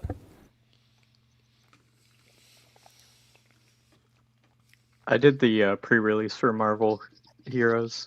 I feel that. All right, well, we do have our first guest. Magic the Gathering.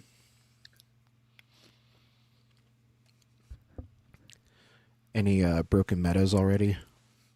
You know what? Has anyone ever watched any of the streams where atheists can just call in? Like, have you gotten any like entertainment value out of that? That's the thing John Cohen was talking about. Is he usually gets like half of the people whenever he does atheists only live stream, or atheists can call in live streams. And he said that the biggest reason why he went to every other Friday was that it was just a huge like jump in content between someone having a really like emotional moment and then a theist call in and then another theist call in and they were just arguing and they were like crashing out and stuff, and then back to like, you know, a good person talking about how they did a bunch of good stuff. So keeping it separated allows them to kind of control the content a lot better. Yeah. But Yeah, I I don't think get I've a lot ever of just watched one like that. Like Mezzo and Joel did a Christmas Eve stream right. where a lot of us called in. They did get a couple of ops right calling in too. I never went back and watched it to see if it was any good though. I get a lot of joy, and I know JL gets a lot of joy from the atheists in his live stream. So yeah. Maybe I'll go back and watch that. See if it was worth it. All right, that was just a tangent. Sorry. So why don't we bring up Weird Thoughts 8?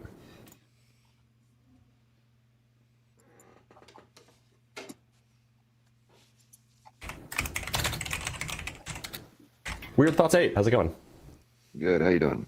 I'm doing all right. Weird thoughts. Do you believe in a God? I do. Okay. Well, I don't. So why should I believe in the God that you believe in? Because it's free will. That doesn't seem like it's giving me a reason. What? The people I know that are atheist and agnostic, and the ones that believe in the one true God, Yahweh, there's a difference in their lives and their existences. It's observable. Okay. So what's the reason I should believe in this God? Well, it brings peace. I'm Gives pretty you the understanding that I'm pretty there's at answers peace. that you will never know. Yeah, I have far more peace now that I'm no longer a Christian. Yeah. It's kind of the same for me. I mean, if you saw my Beard of Empathy, a Damn Fools episode, but yeah, like I learned after 6 years that praying just doesn't work. And once I stopped believing in that, then I started actually actively doing stuff to try to help me get out of there. Yeah, So- exactly. Like you realize that like you are actually the pilot of your own ship, and so Mhm. if you want your situation to improve, like you got to take control, take accountability and agency. And while there wasn't a lot that I could do, I did try to seek out every opportunity I could. Mm-hmm. Yeah, back when I was a Christian, I was dealing with addiction issues. I had undiagnosed PTSD. Like theist therapists were not really helping because they'd be like, "Oh, have you tried praying more?" And Right. really unhelpful shit like that. And once I started seeing secular therapists, they're like, "Oh yeah, no, like here's what we're going to do. We're going to get you into some CBT, cognitive behavioral Mhm. therapy, and yeah, I stopped going to do NA because the whole higher power thing wasn't really helping. But luckily, I was able to kind of find a new environment and keep myself away from those types of things. And all this happened after I started deconstructing. So any Christian that will say, oh, it shows like every Christian's life is better, life is better, that's not necessarily true. There are plenty of stories similar to mine. Yeah, it's just personal experience for this guy. Yeah, that's what it usually boils down to. So you mean like it like prevents your curiosity from bothering you?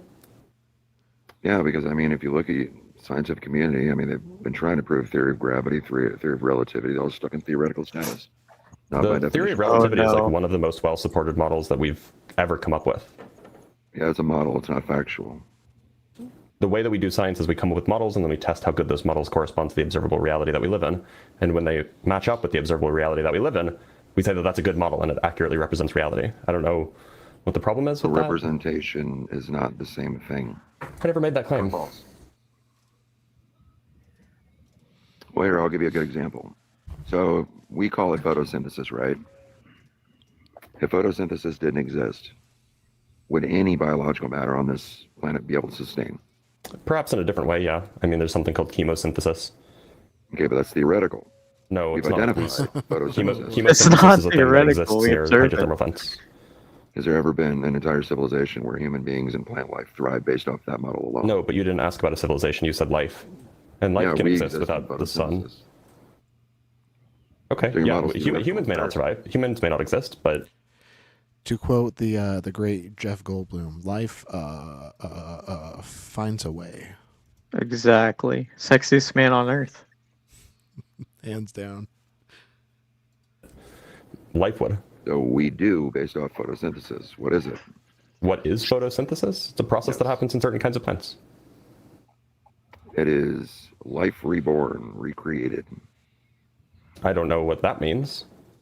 Look, so Oxygen dies. is the claim that like Determine I should what? believe in God because we can't really know anything anyway, and even though we No, want to know because- something, believing in God will inform our belief that we can't know anything, right. and therefore we'll be satisfied. Like what's the reason?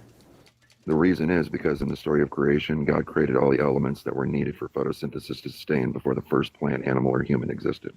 Wait, no, that's not true. No, Did you it know is. that God created like in Genesis 1, God created plants before God created the sun? You're reading that backwards. No, day 3, Nope. God creates the plants. Day 4, God creates the great lights to rule the sky, or the great lights to rule the day and the night, which is the sun and Isn't moon. it also different in What's the first Genesis thing that he 2? said in creation? He said, I'm not sure about the plants, but I do know that the order of like the beasts of the fields are different from the creation of man between Genesis 1 and 2. Yeah, just crazy contradictions right off the bat. Yeah. But yeah, the sun existing after plants is a fun one. I like to do the day and night existing before the sun. Mhm. That's one of my favorite ones to start out with. Also, how could you count days without sunlight? Yeah, exactly. Like, like the argument is that the passage of day and night requires a localized light source, and when God says "Let there be light," it's not like He's like standing there shining a fucking flashlight at Earth. I think the apologetic was that he was the light, but then again, like, are you just like turning yourself off and back on again, or what? Right, and then like if God is omnipresent, then like all of His light would be going everywhere all at once on the earth. So like there'd be no differentiation in the amount of sunlight between day and night.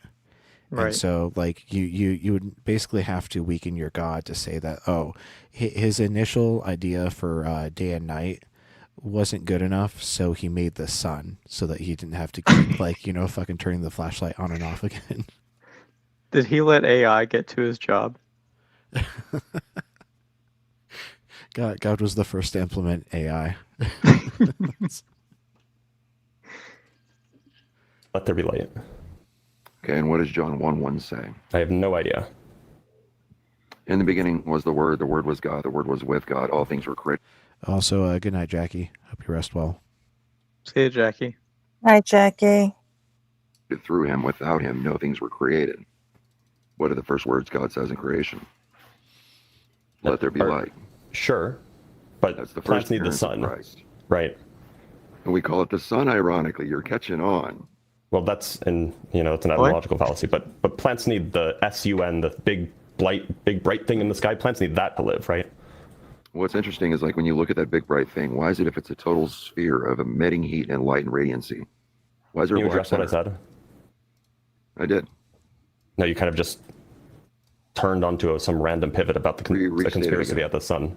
So my question is, I guess actually it wasn't even a question, it was a statement. So plants need the sun, i.e. the big bright thing in the sky, to survive. No, they need Plants don't light. just need any old kind of light, right?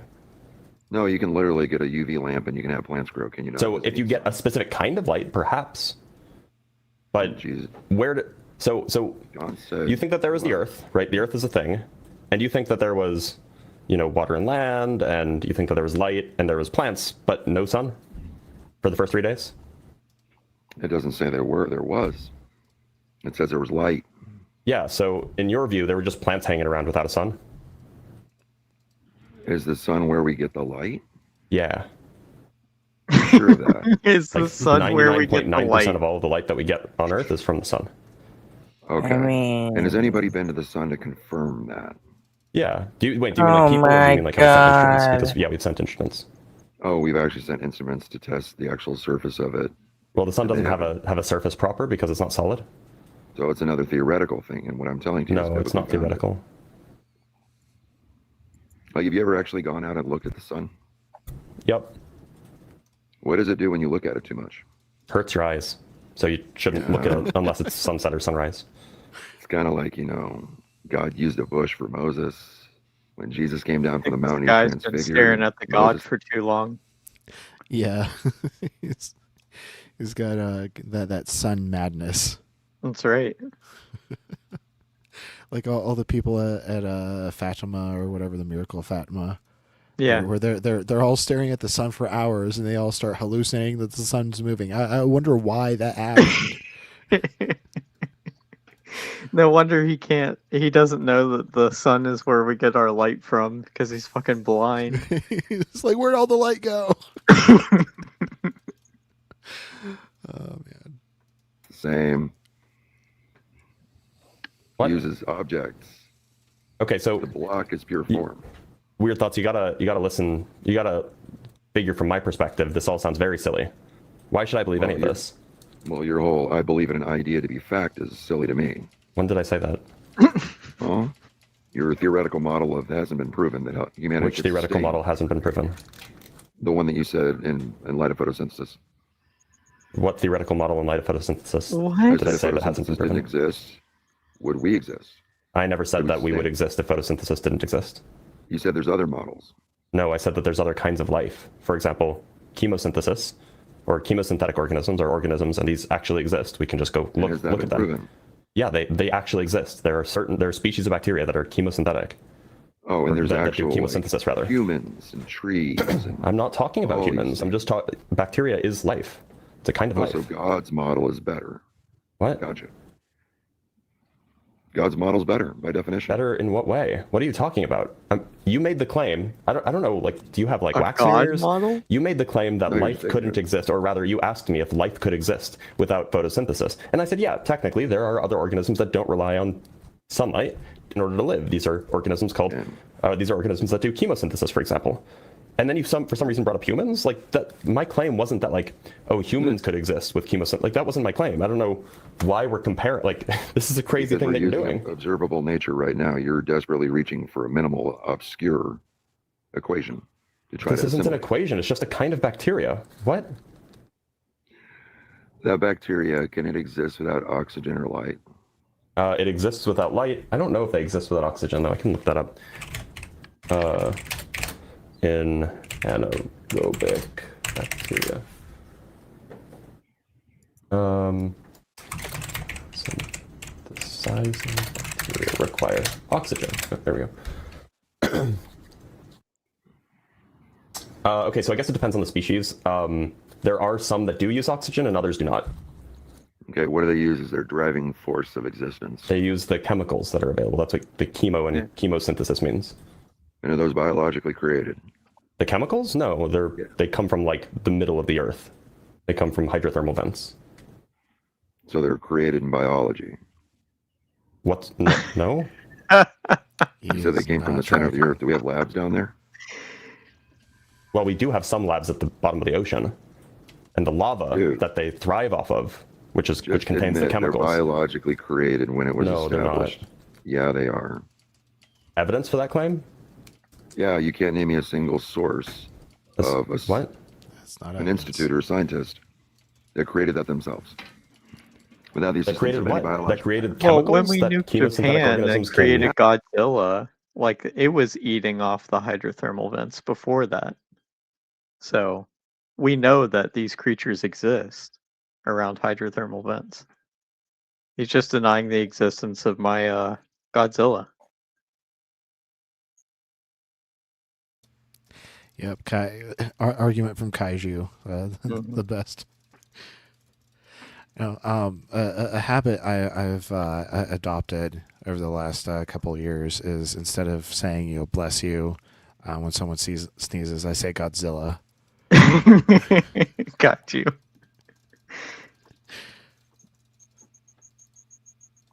Feed off of? You want to bet? Okay, so for example, some chemosynthetic organisms, I mean, well, some do use oxygen, some don't. But for example, the ones that don't, for example, feed off of methane. We can create methane. Oh yeah, we do. Biologically. No, I mean like we can produce methane in a lab. How do we do it? With chemistry. Did you not take chemistry in high school? Already You can exists in synthesize materials chemicals. created in creation. Do you think that we can't synthesize chemicals? Synthesizing is basically duplicating Exactly, what already wait. exists. What do you? You're Look, using God's you don't- design. Oh my god. So it's Blitz does not often get this frustrated, so it just really displays how idiotic the caller is talking about is. Head and hands. Yeah, literally face palmed on stream.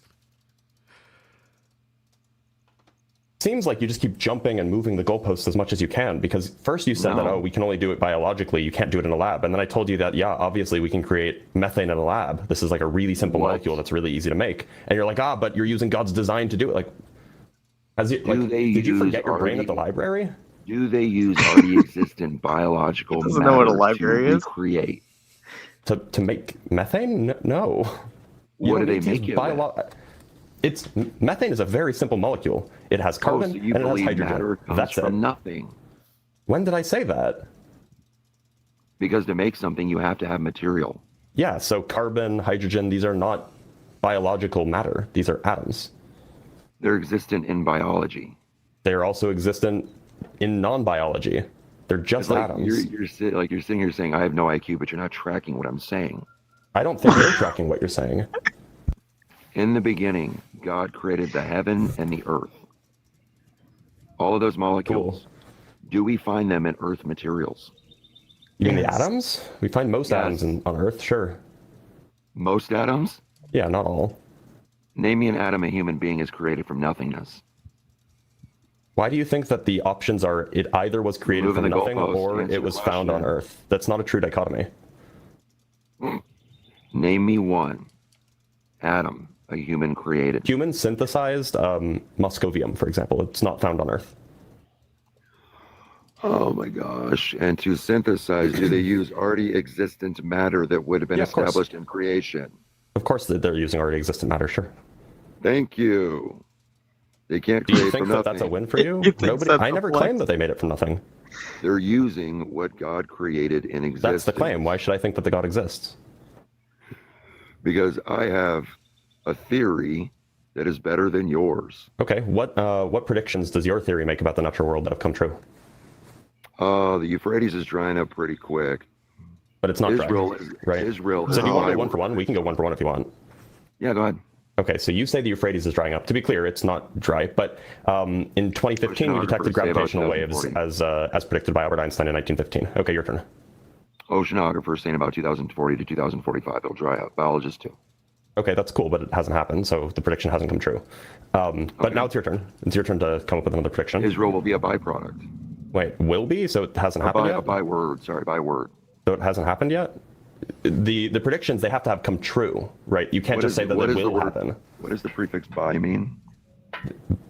I have no idea. It's used to indicate when something is official in Implicative of some case. multiple. So if it's a byword, Israel isn't just full of Israel. What are you talking about? Look in the temple. They have an Islamic mosque. What's the prediction that the world or that your model made? Oh, what you're doing. What? I can't remember what Bible verse it is, but they will be lovers of themselves, seekers of their own word, their own truth. They'll be vain, narcissistic, filled with anger, hatred. Okay, Will not so know how to love. that's your one, that there will be atheists who are vain and narcissistic. Okay, cool. Not a very specific prediction, but fine, maybe that counts. In 1974, I believe it was 1974, Peter Higgs and 4 other physicists predicted the existence of the Higgs boson. This was detected in 2012. Your turn. If a scientist says something is fact when the word theory is not fact in nature to defend their stance, is that narcissism? It sort of sounds like you're running away from the prediction game. No, you said my turn. Yeah, it's your turn. It's your turn to. Well, no, it's your turn to provide a prediction, right? Your entire institution is narcissistic in nature. Cool. Provide another prediction that the Bible made that came true. I literally just did. Your turn. Sorry, that was the same one that you just mentioned. Yeah, I legitimized it. Yeah, we're doing different predictions each time. We're going 1-to-1. So I've given you 2 predictions. You've given me 2 predictions. Now it's your turn to give me a 3rd prediction, and then I'll give you a 3rd prediction. In the end, there will be rumors of war, famine.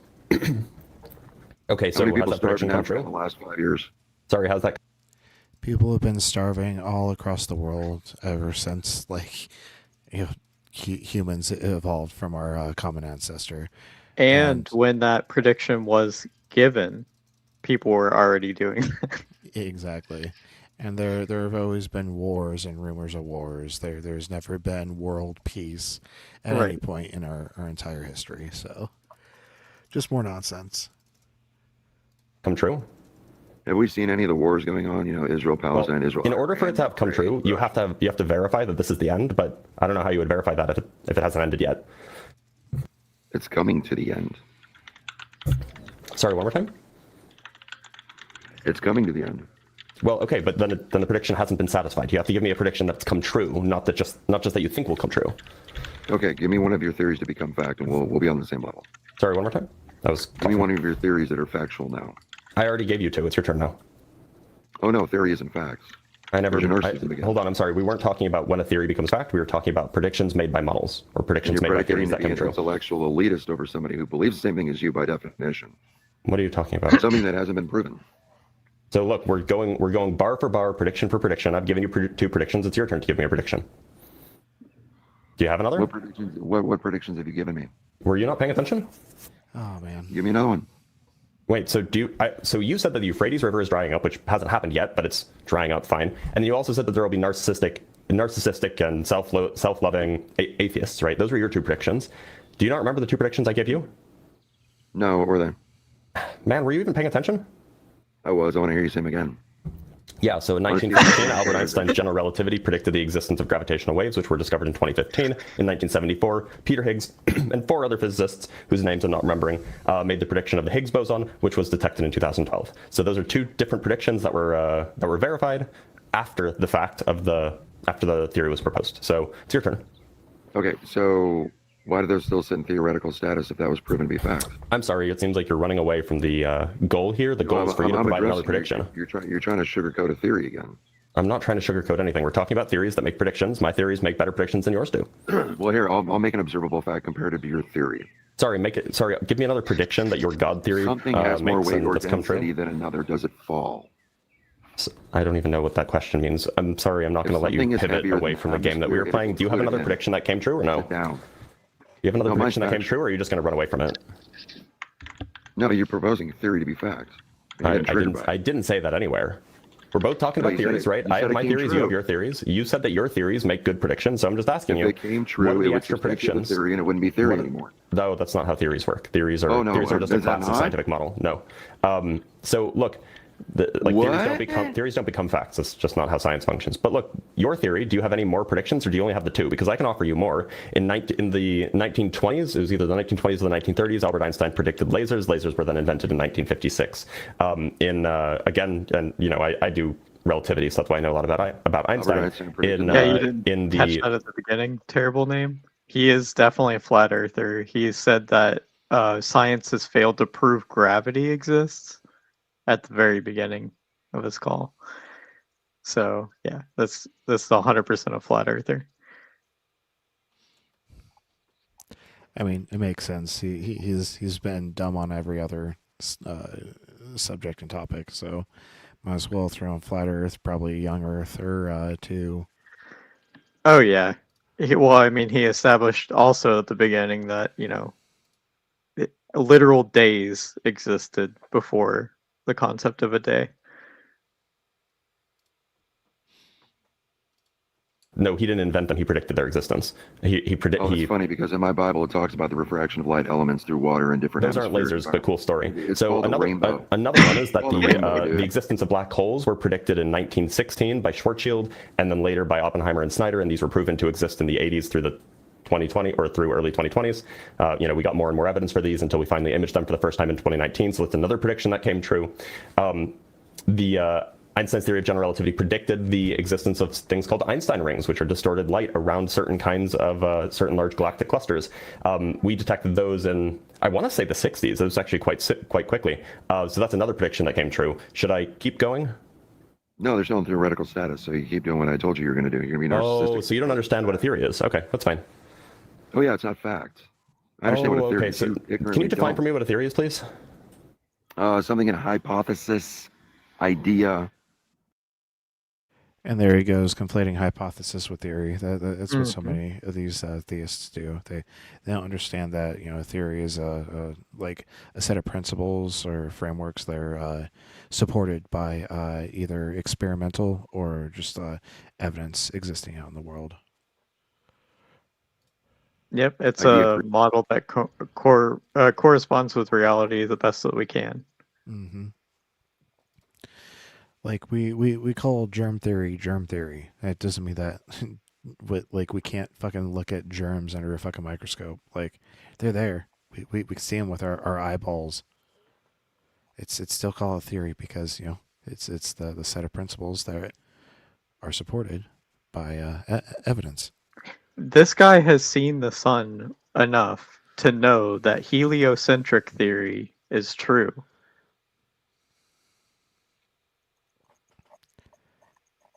Right, but like he's not able to put that together. He probably thinks it's geocentric. Oh yeah, he has geocentric theory. My bad.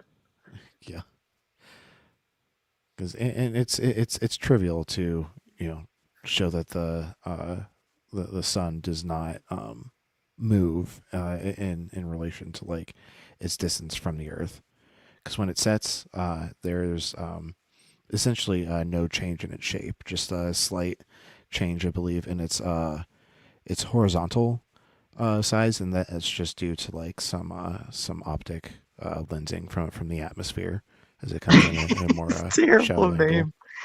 That's such a good comment. I'm sorry. Why am I not dizzy?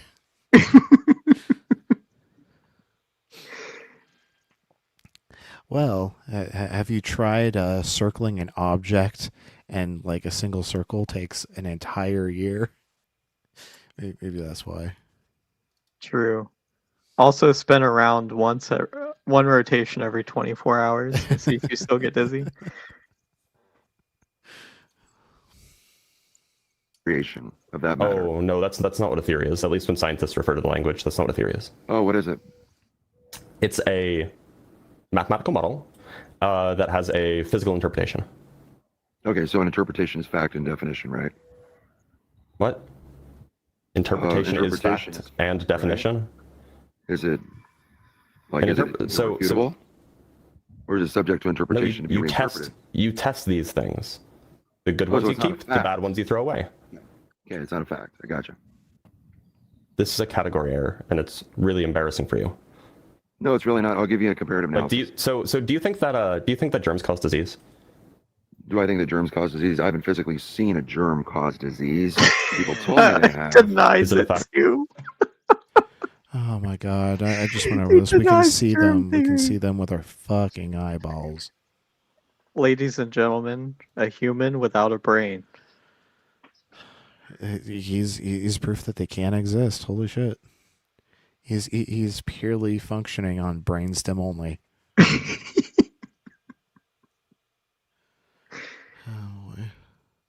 That germs cause disease? It's believing for me. So it's not a fact that germs cause disease. It's a theory to me. I haven't independently researched it, but you're taking the works of others based on Do you think faith. that anything is? Like my Do religion, you think that like my anything is- religion, the teachings of others, to create power, dominance, and wealth, and conformity. Sorry, do you think? So do you think that gravity? Do you think that gravity is real? Do I think gravity is real? I think it's proven that anything denser than the material it's in falls. Okay, that doesn't answer my question. Do you think that gravity is real? Do I think gravity is real? Do I think a word in a theory is real? I'm going to go with no. Okay, do you think that cells are the basis for life? Cells are the basis for life? No, because God is the basis for life, because those cells were mentioned of being in creation. When I say basis, I don't mean like the cause, I mean the fundamental unit of. The fundamental unit, you're moving the goalpost, dude. No, I'm just telling you what I mean. God is the fundamental unit. So, God is what makes up cells, in your view? Everything that cells are composed of tiny little gods. They became of God. They're self-sustaining. So cells are made of God. That's what you're telling me? It's kind of like my book says God. Do you know what die. a fundamental unit is? Wait, hold on. I was explaining something. Okay, yeah, I'm sure. Go ahead. It's kind of like my book says that everything was created of God because only God and darkness exist in the beginning. Okay? Mm-hmm. Why is it you can't recreate matter? Why is it you can't completely destroy it without going into another form? Just like a sun. Okay, so you're going to address what I said now? Oh, you weren't listening? No, because you weren't talking about what I asked. No. I asked you if you know what a fundamental unit is. Oh no, go ahead, explain it to me. Yeah, so a fundamental unit is just the smallest block that makes up something while still having those things properties. So we could say that the fundamental units of matter would be fermions, say electrons, protons, and neutrons. We could say that the fundamental unit of life would be the cell, because if anything is smaller than the cell, it's not alive, right? You can't have a living organism without cells. So you and I are made of cells, but the stuff that the cells are made of aren't alive. So the fundamental unit of life is the cell. Does that make sense? Kind of like, yeah, it's kind of like I didn't have to read 5,000-page books to understand that, because I understand simple verbiage, fundamental being a being of necessity for the verbiage that follows. No, fundamental doesn't mean necessity. Oh, no, it does. You want to bet? If the foundation doesn't exist, does anything above it exist? No. Do you know what the word necessary means? Dude, are you moving the goalpost? Well, no, I mean, like you just don't know what the word means. Here's the definition. I actually went to college for creative writing and journalism. I know what similes are. Bet. So fundamental, serving as a basis supporting existence or determining essential structure or function. Yeah. I don't know that I buy that this guy graduated, though. I don't think he Notice how he graduated. said he went to college. Right. He didn't say he graduated with a degree. Right. I don't think he graduated either, but it makes sense that he went for creative writing, because this is all just right out of his ass. Very, very creative bullshit. If the basis wasn't there, like I said, the following wouldn't matter. Also, dude, man, guy, you need to get your devices set up. Otherwise, like, you're not able to interface on stage. So go ahead and get your technology figured out. Otherwise, you won't be able to come up. Yeah, we can't even bring you up until it at least detects a mic.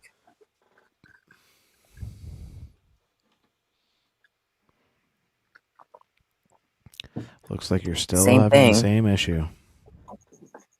It's not detecting either a camera or a mic for you. Make sure that when you're on the link and when you refresh, that you allow and give it permissions to access these things. You can then turn off your camera after you give it permission.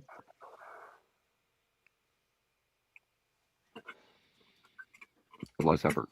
And I didn't need. You can even Right. test Do we your agree that mic cells and your are the camera to make sure they're fundamental unit working. of life? Yep. Oh, yeah, they are. Okay. Sure. Do you understand that that's a theory?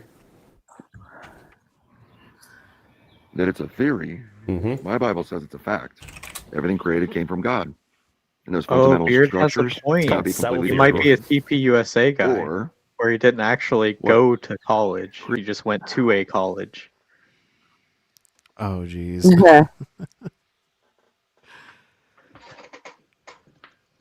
Created by man. The fact There he that is. cells are the fundamental unit of life is a theory.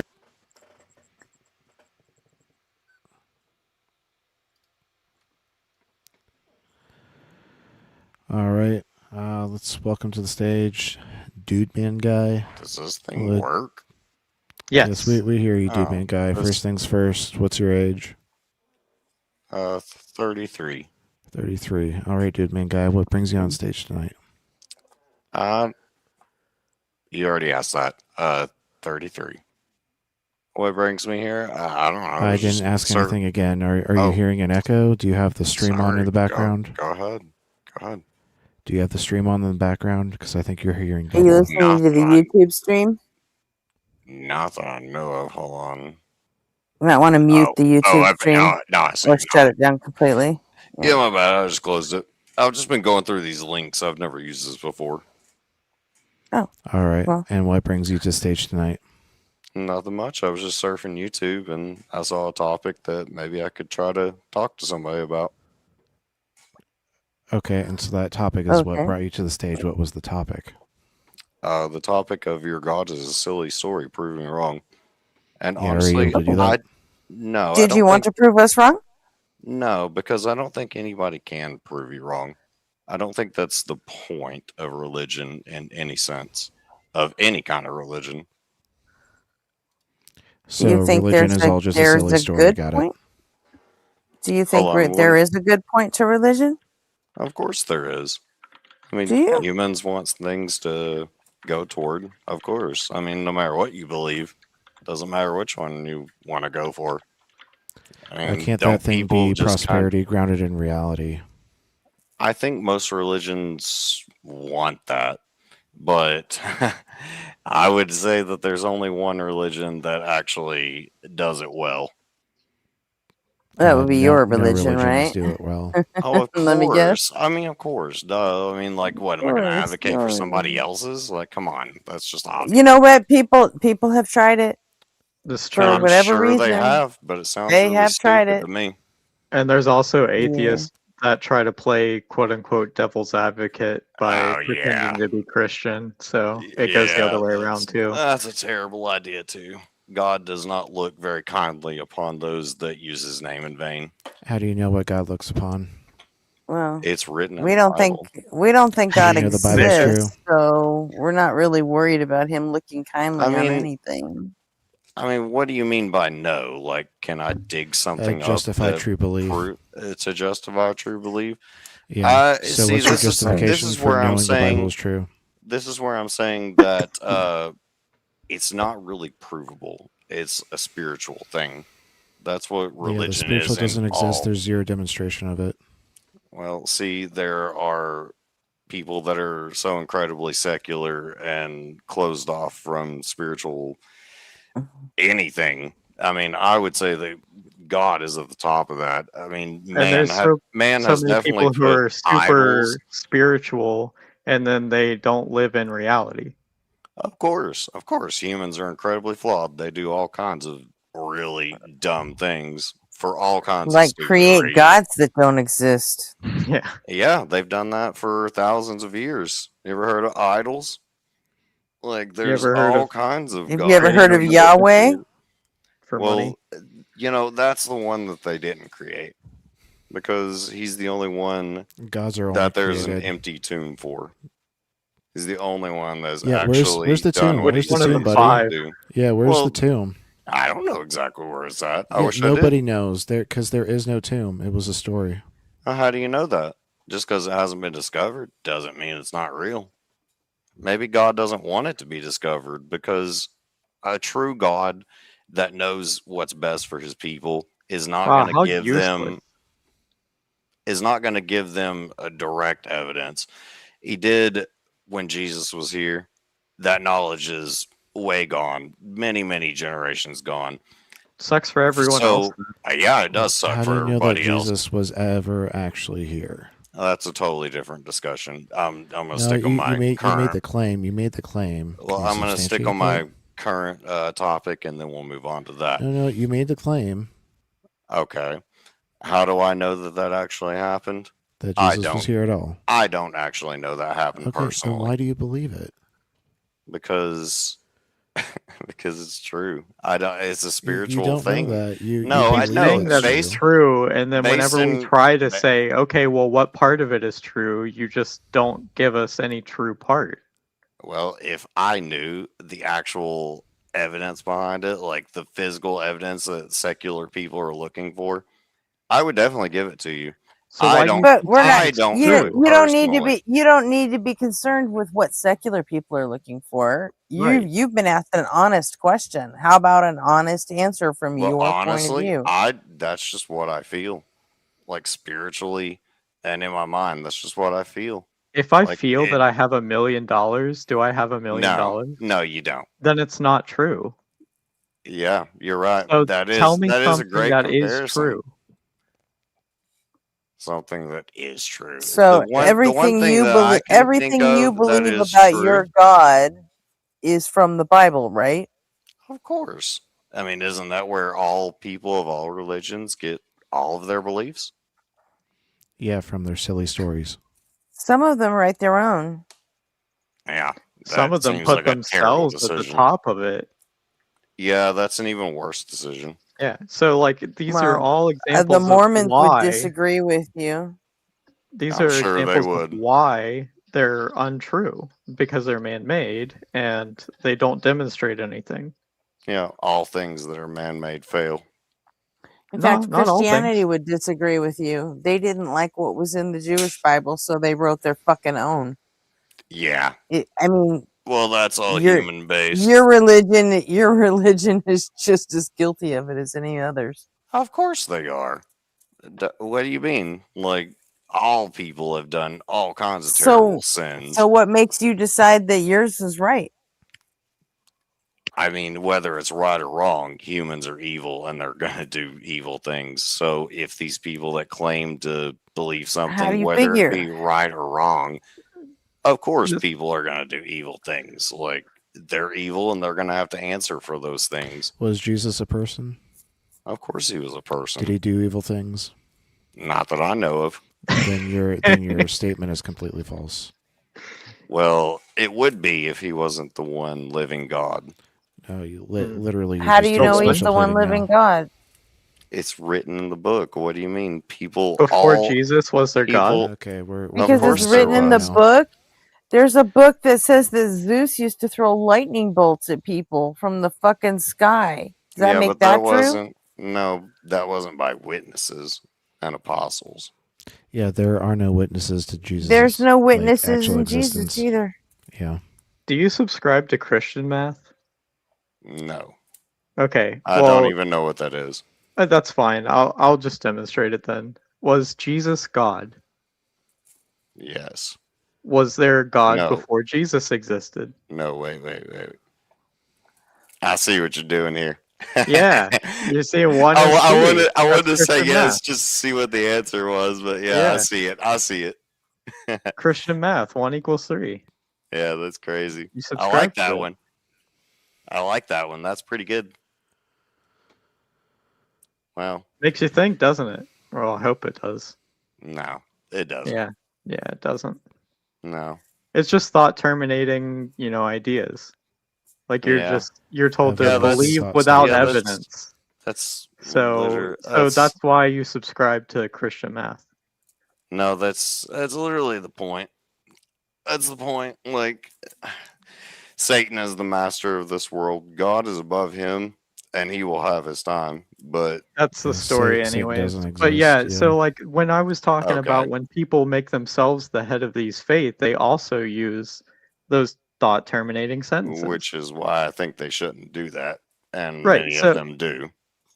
Right. Well, all of them do. Yeah, and that's but yeah. wrong, and that's why it all fails. Well, that's the same thing that's happening here with the Bible. Is they're telling you to Don't use you thought require terminating any of your thoughts to actually be true? Any of your beliefs? You don't care if they're true. You just want to believe them because you I want to know- believe them, I or know what? they're true. How do you know they're You true? know Knowledge is they're a justified true, true and belief. then You you have no never give justification. a true claim. You already we So, went like, through this what- already. so hold you on, what do- you so wait, feel what- that they're true. So wait, what? You what don't would believe they're true. No, I believe they're true, but what, in your sense, would be adequate evidence? What would I have to do to make? Not asking any- you for I don't know, evidence. ask your God. Isn't your God all have all knowledge? If he's Well, yes, omniscient, he he should does, know what but- evidence would I'm come not to us. Your God asking would you shift for the reality. evidence. I'm How about that? asking you how you came to believe that that these things in your book are true. I've seen the evidence around the world. It's a really What hard thing to evidence? explain. It's just like the patterns in people. You'd have to read the book. Like it. I've it read the tells book. It Oh, tells I have you read the book. exactly how like people are and the way that things are going to turn out. And I'll generally, bet you throughout I've read my the book life, more than you have. you probably have, same. and I'm sorry for you that you've read it so many times without faith, and you're not getting the point of it. Yeah, But faith isn't actually a good thing. Can God do all good things? he can. Can God have faith? Why would God have to have faith? Can God is have God. faith? Yes or no? I don't know, to be fair with you. Okay, so faith requires a lack of knowledge. God, in your definition, would not lack any sort of knowledge. Therefore, God It's an honest cannot answer. have faith. Appreciate that. Therefore, if God can do all things and God can't have faith, then faith is not a good thing. No, you're using It a logically lot. follows. Yeah, but you're making it really like you follow this really long path. That's to philosophy get language. back to. There's like I know, four but it's premises. like It's not long at all. RP in this day and age with so it shorts sounds like and you've short-form looked up a lot of content. different things to like talk your way out of this, but Like, No. This is just purely reason. See, I'm able to use reason to understand what is actual, and I understand that the Bible is not actual. Yeah. damn. Well, I'm sorry, man. I There wanted there to- there is a subset of people who call these shows, and they do try to get they try to use, formal logic and the language of philosophy No, I to, get it. I get it. and so, and Arpy is absolutely educated in the No, he in sounds both very of well those. educated and well spoken. I can respect it. Yeah. But if you just want to talk on like dumbass every day, you can argue with me. No, I mean, honestly, I can't come up with like a physical piece of evidence that would convince you to believe in God.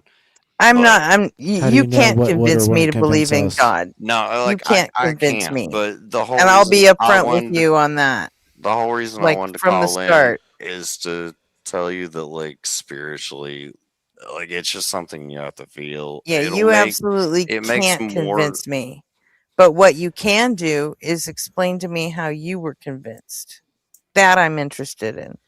It's honestly like I've heard, like, I've read a lot of it in my younger years in life, and never really paid it any mind or anything. And like the older I got and the more I saw how people were, it just started coming back to me more and more. Like, you've read this before, you know how these people are going to act, you know what's going to happen. Like, it's already been written. And like, yeah, I can't like pull up the bones of a skeleton and be like, this is him or anything, but I know it's real. And that's all I need for me. And I don't know if I could ever convince any of you, but I do pray that you'll at least think about the things I've said. So, do you know how long humans existed before the Bible was written? I do not. I do really know said that much. I do know that a day for the Lord is like 1,000 years for us. So Yeah, that's How do you know completely that? unrelated. it's written. I mean, the Earth is obviously much older than Where is that written? In Genesis, I believe. I forget what chapter it is. So, are all I all the believe. words in Genesis true? Of course they are. Why do you keep Okay. asking me these questions like I'm going to all of a sudden say no? I'm gonna go ahead and demonstrate that that's false. So you just don't to believe in gauge- evolution then? Of course I do. I just believe that the timeline for the Lord is much more skewed than it is for human beings. How So old re- is the Earth? He already said it was really old. 4.5 billion years or something like that. Yeah, he's not a yuck. But Yeah. So how let's- does that follow from 1,000 years to a day? I mean, do you take it quite that literally? I mean, it could be a little different. I mean, Well, I you're don't the one know. who says Well, that you yeah. believe in it. So I'm You just said trying I to do, get but like what I'm what your saying- actual timeline, because you keep I saying things. I don't know what the and then you actual keep timeline backtracking is. whenever I say, "How is this true?"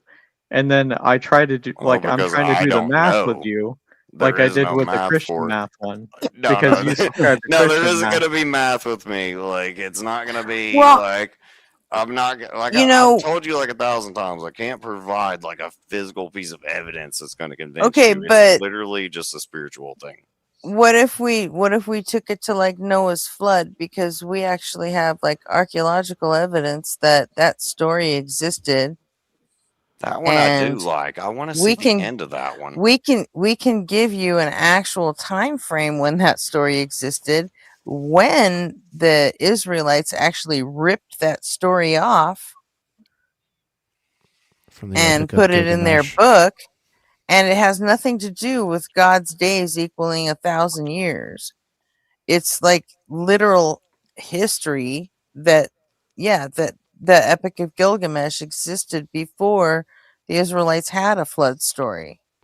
Well, of course, the Earth existed before the flood. It's not like it just started and God Okay, just so flooded if the you Earth. believe in evolution, I mean, how there the were- hell did we go from the Noah's flood story to 8 billion people? Oh, hold on, wait. Let me find the book for this. Because you can't say There's that it's there's well actually God's a- years, it's one year, one No, no, day is no. 1,000 years. This You can't is do that written. because we have actual human history. I can't remember what book this is in. There's a book where they outline all of the heirs from Adam all the way to Jesus, and it's literally like 4 chapters long. Yeah, that's the begats. That's where they get that's where the young Earth creation So, is. like, That's well, where they get the Earth is only 6,000 year yeah, I don't get how they get time that, frame. but But I mean, I'm telling you that is exactly the well, book that they get that from. well, those It's all the people, begat, someone begat, and then this person begat a complete fucking lie I that would actually blow up in our read this faces in the other day. 2026. I just Also, don't, who is I just don't know who's how they would Jesus' get grandpa? 6,000 years, because in the Old Testament, Yeah, they people follow lived a lot they longer. follow the genealogies all the way back to Adam, and it turns out to be 6,000 years. Well, I mean, Moses lived for apparently like 900 years before God struck that from human ability.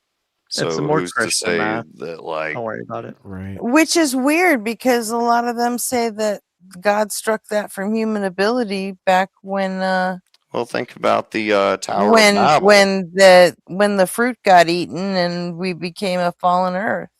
Well, think about the Tower That of Babel, for instance. All the wasn't humans in real. the earth, like millions of people, all trying to build Wasn't a real. tower to the heavens. God decides, yeah, human beings are a little bit too good for their own good, since they're all sinful and not worthy of entering heaven.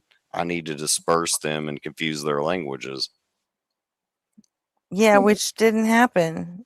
I have a Well, degree in linguistics. Do you know that that's not how languages evolve? says who? Like some human beings? Weren't you the one? Said somebody with a degree in linguistics. But aren't you the one that's trying to tell me that what humans say is not like what it is? That's what you're trying to do. When did I say No, that? it's not. Oh, I thought you did. I may be wrong. I thought I heard that. I'm I curious. didn't Like, say that. Oh, my bad then. My bad. I thought you did. That's my mistake. Hey, Noka. I was honest with you. I told you you can't convince me to believe in what you No, believe. no, I get I you. spent Like, I spent the first third of my life believing that shit, and no one's ever going to be able to make me believe it again. So I'm not asking you for proof. Like I said, I'm more well, interested then in how you came to believe that it was true. I already told you. What convinced you? No, you told me your feelings. No, I didn't. You feel like it's true. Yeah. Well, I mean, I guess if you You want, haven't. if you want to You look at haven't it that actually. way.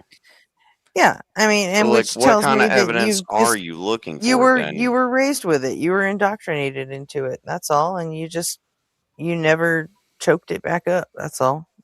Not really. I did try some other paths in life, and every one of them Yeah, was we all did. worse. It's called being a teenager. No, it's called being I refer a you to my human song being. called "I Used to Be an Atheist." It's a good song. Mm-hmm. So obviously, You like Linkin Park? A little bit. Their hit songs If are so, all right. if so, you might like "I Used to Be an Atheist." I probably won't then. I don't even like Linkin Park that much. Like their hit songs are all right, but not really. Yeah, I was never a big fan either. But Yeah, I never really liked them that much. I kind of liked it whenever their hit songs came on. Everybody got that down with it or whatever, but nah, not really. yeah, it seemed like a good genre for that song. Well, anyway, guys, I gotta go to bed because I gotta work tomorrow. I wanted to ask a So- quick question. All right, It's go just- ahead. it's- Go ahead. Go it's ahead. pretty- Go ahead. I got a pretty couple more simple. minutes. Yeah. So obviously Satan existed before Jesus came down, right? Let's just grant everything that you're saying, right? Well, Okay. Satan's the greatest deceiver. Wouldn't he just like maybe be Jesus and then like he deceived everyone into following him, and now you're literally just following Satan? His great deception. God will not be mocked in that kind of way. That is, How would you know? Do you really think? like, How- do you think How Satan is would that be just going mocking? out there? How is that mocking God? You said yourself, God Do not made be Satan. mocked. No, You no, said God gave Satan Naga- control over the earth. Noga is granting. Noga is essentially granting. Noga is essentially granting the Old Testament, and so Noga is not granting anything in the New Testament. That's So hilarious, how though. would you be able to tell that Satan didn't come and pose as Jesus in order to get people to turn away from the true God Yahweh? Yep. That's How would exactly what I'm trying to how get would at. you be able to tell? You wouldn't be able to tell, but if All right, any so kind how do you of know you're God not worth their worshiping salt, So Satan? how Because- is that mocking because- God if you weren't able to tell? because God's not gonna let that happen. Are How you do you know serious? that? Like, do How you do you know think that? that like But Why Satan would God controls give the earth. He Satan was control? given Why would dominion. why He was would given why would God give Satan dominion over the earth if he wasn't going to allow You know- shit like that? personally, I think it's to test the will of humans to follow him. But This could be the test right I mean here. that Yeah, is that's a one good that's point. like This- I'm not Jesus really could have sure how been to the answer Satan that, test. but I guarantee that's not it, because wouldn't You- that break you the come whole down game? and You you've know what I admitted mean? If that you're you not can't sure, you guarantee it. shouldn't be making guarantees. No, what I'm saying is, wouldn't that kind Then of you like could be break turning the people whole to thing? Satan. No, Not at all. actually, it would be No, the dude. exact If I was opposite. trying to God- turn people God to allowed Satan, to- I would turn them on to Islam. Are Did you God kidding me? allow? Did God allow the serpent to be the original deceiver in the garden? I don't know if God allowed that. I know that was the original You thing think that happened, God but I had don't. you think power. things I can don't happen know. that God Hey. didn't allow? I mean, I'm Is your God assuming he impotent? did. I'm assuming he did for some sort of reason or thing, but I mean, I'm not God. I can't tell you why. Yeah, read your Bible, dude. Satan doesn't do anything that God doesn't give him leave to do. Yeah. And That that's whole I book. mean, a good same point. thing with the rest So- of us, right? So, dude, man, guy, Noga has a really good point here. If Jesus is actually Satan, and since there's no way to prove that, if God would then be sending Satan to do a test, and so all the Christians would be actually leading people to Satan. What the fuck does that even mean? Why would God send Satan to like test Well, he Christians? sent a lying spirit to do his work a lot of times, right? Not that I know of, but damn, dude. Why like, did God he send sends Satan to Jesus test to Job? save the Yeah, he spirit, to tested save Job. humanity? Like, why in the world would Yeah, he just be like, God nah, tests people all nah, the dude, time. we're gonna, Yeah, nah, he here's what we're tested gonna do. We're gonna, Job, he wait, guys, tested, this is gonna make sense. What Pharaoh, I'm he gonna tested do, I David. doubt it will, but go ahead. well, yeah, that's what you're saying. I guarantee it's not gonna make sense. We're gonna send Satan to the world to test everybody that Payment time. is like Christian, although they're not, Camera's on. because there's no Jesus, No, or because or however you guys classify that, and that's gonna be the thing. And now you're all worshiping Satan. Like, that just makes No, that'd be right. absolutely no I mean, sense. that would from- be hit. That would be. You're the saying greatest there's no thing, way. like, you know, I mean, like, no, it I'm would not be saying the there's no way. ultimate I'm saying it makes deception. absolutely no sense.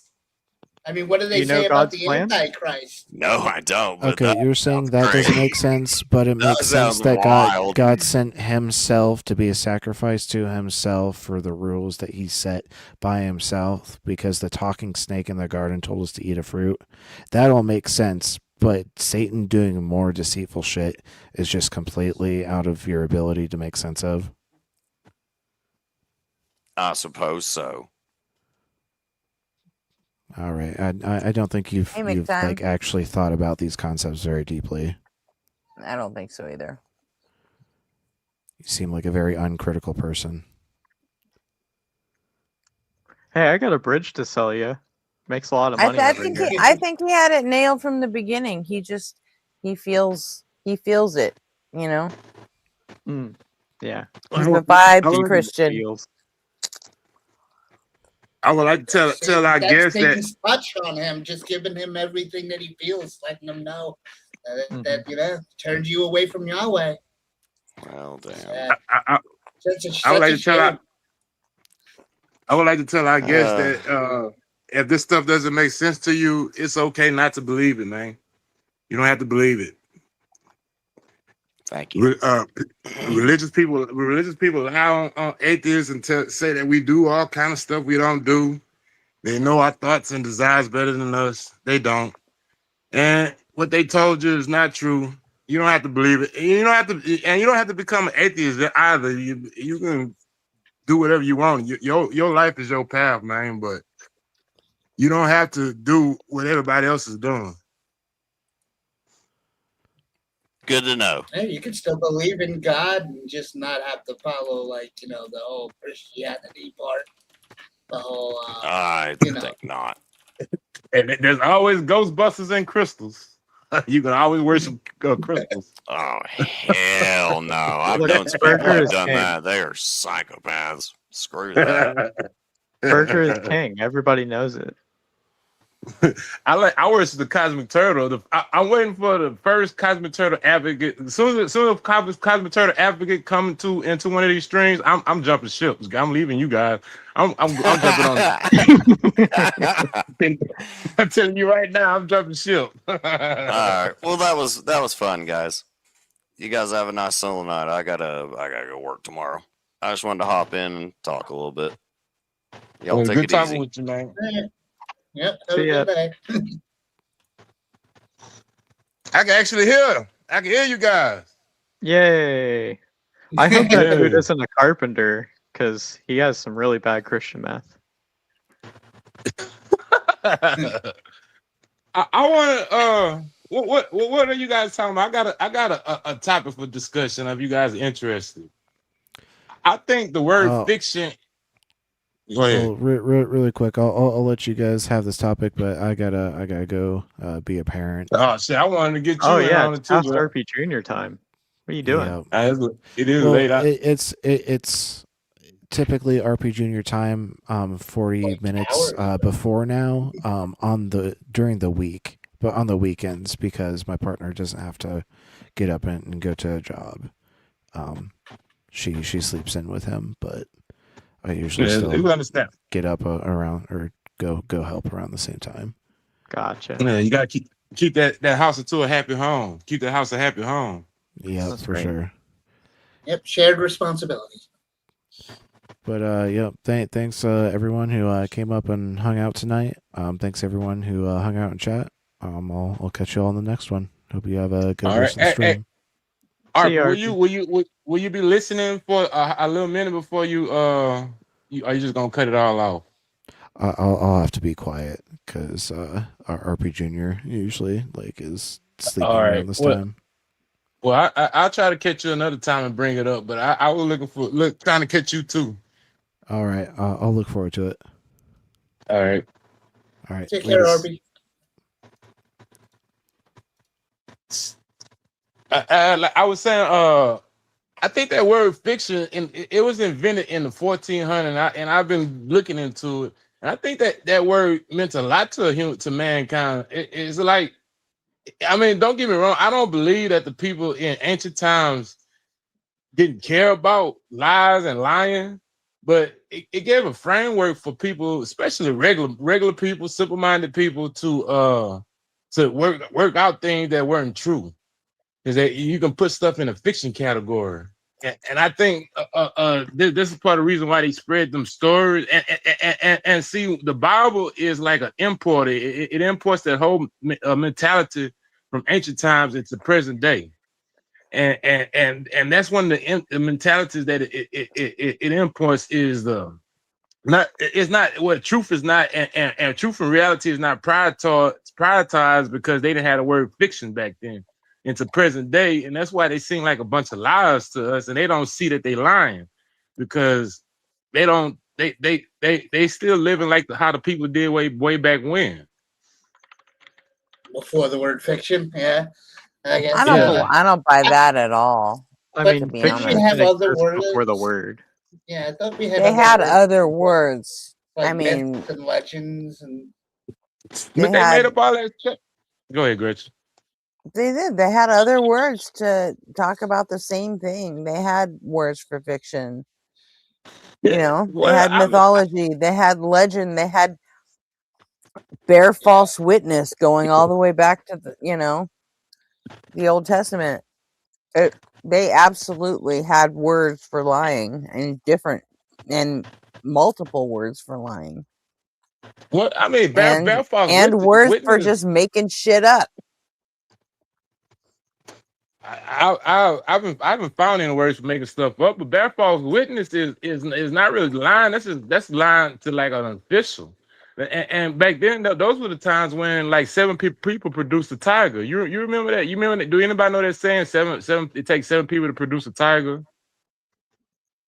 I don't know what you're talking about, but they definitely did have bear false witness against your neighbor or to your neighbor. Mhm. So like it doesn't have to be against an official, right? No, that's like you going into court and you bearing false witness at court. That's what I'm talking about. That's like Yeah, but they could have official.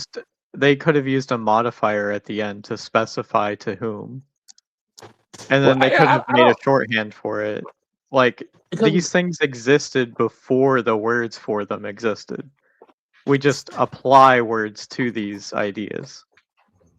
yeah, and that's the point though. Just by us having applying those words, that means we have an application. They didn't have that application back then. I'm not saying they didn't know and they didn't do it, but for the most part, especially the layman, simple mind, the simple person, they wasn't too much trying to from what I could see and tell, they wasn't trying to separate fact from fiction so much.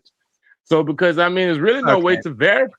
Well, we just went over the bear false witness Yeah. thing, so that's not true. We also Right? just Well, talked no, about the Epic of Gilgamesh. I mean, that wasn't considered nonfiction. They also had the word tales, which is like TALES instead of, that's like, Yeah, they were you were telling a story that was not true, but it was a story to like, either whatever, for whatever reason, tell kids. yeah, they were absolutely looking for the truth when they wanted to. but it wasn't it wasn't a high priority as it is today. It was. I don't get. I'm just saying they were lies and they were stupid because they didn't have certain words. I'm saying is they didn't have a word, and for a lot of people that didn't that They just that didn't lack have of the word. word in English. Well, That doesn't mean I'm gonna look. we never had a word for it. I don't think I looked it up. I'm gonna try next time. I'm gonna look it up. I'm gonna look up the concept fiction because it just seems like to me because you look at all these stories they make with these people dying and coming back to life, talking snakes and talking donkeys. If they had a word for fiction back then, the Bible would have been called fiction way back then, and it would have never made it this far. Or any other ancient scripture. That's not 'Cause it ain't the true. only one. You still think that if they had the word fiction way back when the Bible was wrote, that it would have made it all this time as true as the truth? Explain to me why the Epic of Gilgamesh is known to be a work of fiction. But because years later, they wrote the Noah's flood story and it became like theology all of a sudden. Because that's how they wrote it. It's not, they didn't write it as a work of theology because they didn't have a word for fiction. They had a word for it back when the fucking Gilgamesh was written. I don't know that to be They true. wrote it as theology on purpose so people would believe that shit. Yeah, well, I mean, but back then they had a word fiction, so whatever they wrote was just theology. Because I mean, they would write things that had some application. Then explain the Epic of Gilgamesh. That's what I'm trying to do, Gretchen. The Epic of Gilgamesh. I don't know if that's true that people knew it was a work of fiction way back my then. God. The people that Yes, believe, they the did. people that believe They in made it up. They made it up. So you mean to tell me the people that if you believe? make it up, if you make up a story and you know that it's not true, then that's evidence that you know that it's not true, but you made it to be believed as true. Exactly, and to the third party person that's listening to that story and don't have a word called fiction, they're gonna believe it to be true. Not because they believed it. Not because they didn't have a word for it. They would believe it to be true because someone who they found credible told They them believe this. they believe the Noah's flood story was true because the people that wrote the Noah's flood story were the rabbis and the rulers, and they said this shit really happened, yo. Right. Yeah, I understand that, and what I'm trying to say is, all right, for the Gilgamesh story, do you mean to tell me the people Gilgamesh, that they didn't do that. They didn't say this is a work of nonfiction. This is really history. This is what so the happened. people that They believe didn't Gilgamesh do that. they had people that worship them people, Gretchen. Those people that worship Gilgamesh, do you mean to tell me they didn't believe they was God? Nobody worshipped fucking Gilgamesh. McTime. Gilgamesh, McTime. Hey, hold on a second. Hold on. Did Have you people ever heard worship Odysseus? No. Same. Have you ever heard the name Aristophanes? Yeah, I heard the name before. I having a hard time remembering who, but I heard it before. Aristophanes was a playwright in like 400 BCE. He was kind of contemporary of Socrates and Plato. He wrote plays, and in the beginning of many of his plays, it says, "This is not a real story. This never happened." They absolutely had imagination. They absolutely knew what entertainment was. They knew what it was. But the word fiction, when it was first coined, specifically referred to prose writing of imagination. That was the 1590 definition. I just looked that shit up. Fiction was a word that refers to a type of writing, a genre of writing. They knew what imagination was. We've always known what imagination is. Like that last guy said, it was written. I'm telling you, and I hear all your criticism. Don't get me wrong, I'm listening, but I'm still pushing my case that I feel that they had a lesser priority on untrue things back then, and because of the people not having that word in the general lexicon, then they had a different way. I wish there's no way we could prove it, but like if we had a time machine and went back, we'd be like, you believe that stuff? You people acting strange. You know what I'm saying? And you mean to tell me they didn't have nobody that believed in those gods? Because that was those guys. Gilgamesh, what gods? Gilgamesh was a demigod, and Enkidu was his partner. He was like a mischief god. They had people actually believing that those gods, Gretchen. Because people claimed they were real. People claimed they were real. When we know a work is fiction, we don't claim it's real. Like Aristophanes' plays were not claimed to be real. Everybody knew they were fake. So they didn't believe that Aristophanes' plays were real. But the Bible and the Epic of Gilgamesh at the time, they were claimed to be history. The theological writing is always claimed to be real, so it's not real, it doesn't fit into the literary genre of fiction. Yeah, but okay, Bill. What about somebody today write a false book and give it to you and you read it? You're gonna probably say this is a work of fiction. But back then, if somebody wrote a false book and gave it to them, they didn't even have that word. And some people might actually start believing it just on the fact they don't have no framework to separate fact and fiction like that. Dude, that shit happens all the time. You're really robbing, human beings of the whole function of critical thought just for lack of one word. Yeah, that's what I was thinking. One word is like that. I'm sure they had other ways to, describe it. Yeah, they had other. Think about it though. There's no way to verify a lot of that stuff. Like with the other. Did you ever see The Invention of Lying? I love that movie. That is such a good movie. Ricky Gervais. Isn't it? It's such a great movie. It's so funny. Ricky Gervais is a fucking genius.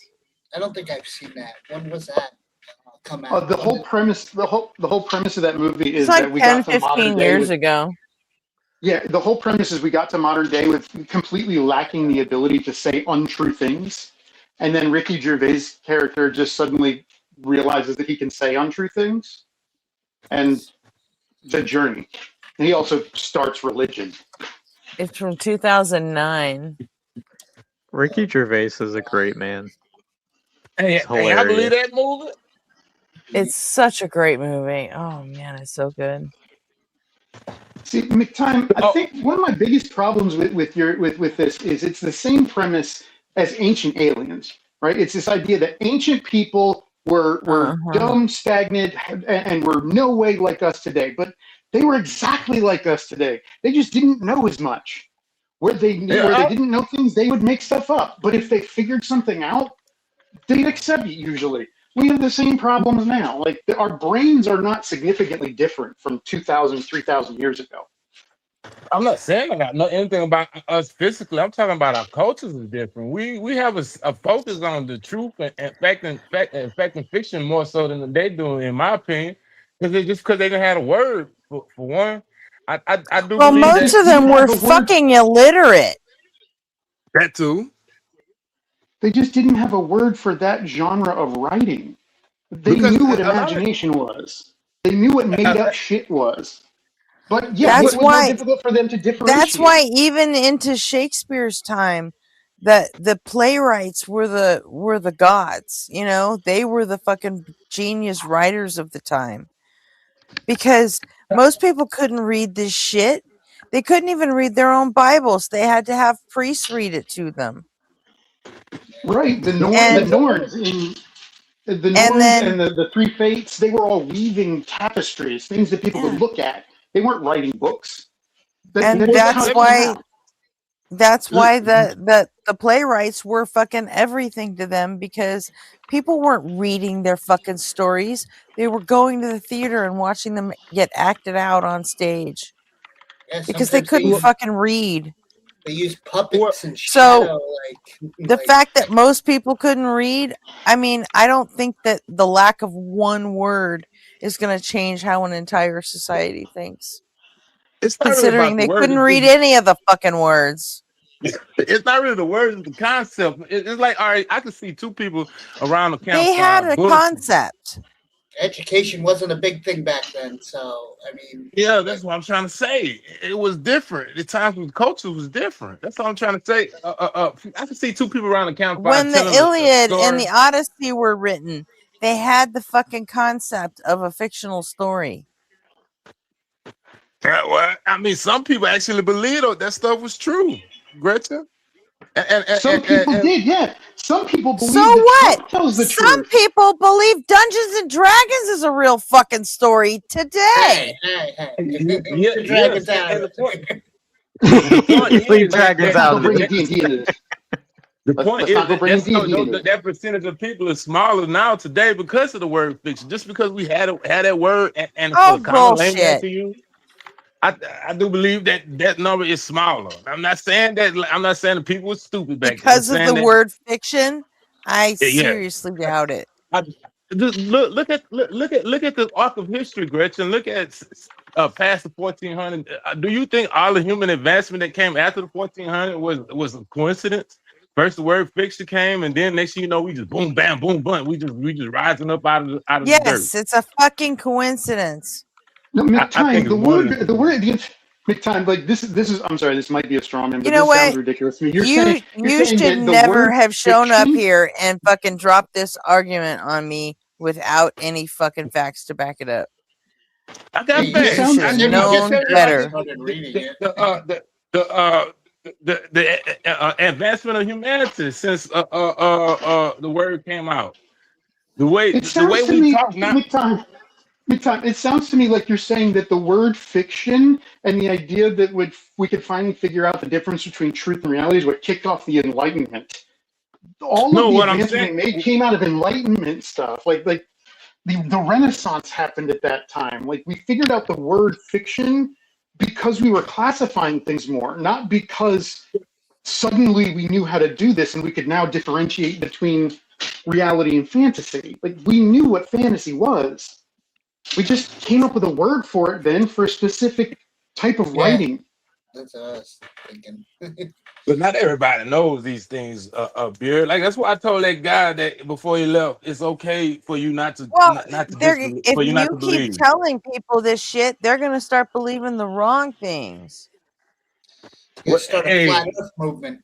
And what's worse, they them already not did that. knowing all this shit or them hearing the wrong shit? Yeah, these people are going to start to believe that lizard people don't exist if we don't inform them that Mark Zuckerberg is a lizard person. Dude, Hey, I Mark think that would Zuckerberg is be not a lizard person. Mark Zuckerberg is the first AI robot in Android. You know that. He's not a lizard person. That's Elon He Musk. started off as a lizard person and became an android lizard person. Like, we all know this. Yeah, his body was right. dying, He had his, so he he had had to his brain come up removed. with a That's new right. way. Yeah. I mean, I think it's better that people know the options. If you know that because like I didn't know that. Like I was told Kelly before, I didn't know that you didn't have to believe this stuff. I asked my friend one time. I said, "Do you care if your thoughts and beliefs are true?" And he said, "Well, everybody got to believe something." When did you stop believing in Santa Claus? I never did believe in him. My I mom never remember taught. the day I stopped believing in Santa Claus. I was so mad. Oh, I was so mad my parents lied to me. mean, parents lie to your kids all the time and like literally for years let it go on, and then only for them to find out later on it was all a lie. Even as a Christian, I never believed Christmas. I never celebrated that stuff. I was more upset when I found out that Lion-O wasn't real. I never believed in that. Yeah, I figured Lion-O it from the out. Thundercats. Oh. I'm an 80s kid. Yeah. Same.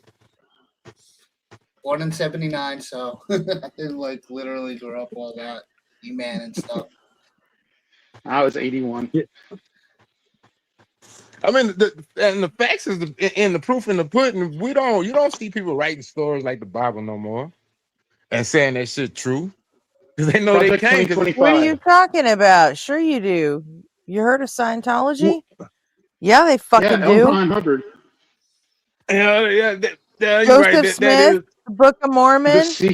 Yeah, it Secret. still fucking happens. But it don't happen at the rate like it did back then. I mean, So does that mean it doesn't happen? That's not what you said. You said it doesn't happen anymore. The world that we live in today, there are people that are now going around like trying to believe Earth is flat. I mean, it's spread now for some reason. The stupidity is spreading. We as a species know more, but we're dumber than ever. The word fiction allow more people not to believe that stuff than what it was, especially once the ball get rolling and popularity take hold and people just like those stories. More people can look at it and say, "Oh, this is just fiction." That we wouldn't believe like that stuff. You know, we have enough evidence from science that like literally. That's like saying Game of Thrones would have never been the best series ever unless the word television was invented. No, I'm saying this. Game of Thrones could still be entertaining. I'm saying it wouldn't have been scripture. What? Big time. Consider this. During the Renaissance, around the time that the word fiction would have entered the English language, a lot of the advancements in scientific knowledge that we were gaining, like heliocentrism and the ideas formulating gravity and things like that. Yeah. Copernicus, Galileo, they all were Italian, and they would have spoken Italian, not English. They wouldn't have known the word fiction. True, but I mean, I looked up the word. I should have looked at the concept, see where the concept got its origin at.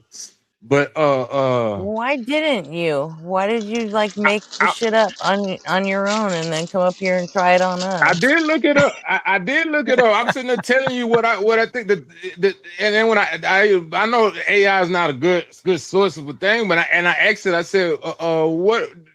I told her search your knowledge database and then and give me your take on what a fiction has done for humanity. And it came back and said, yes, word fiction has been a major groundbreaker for humanity.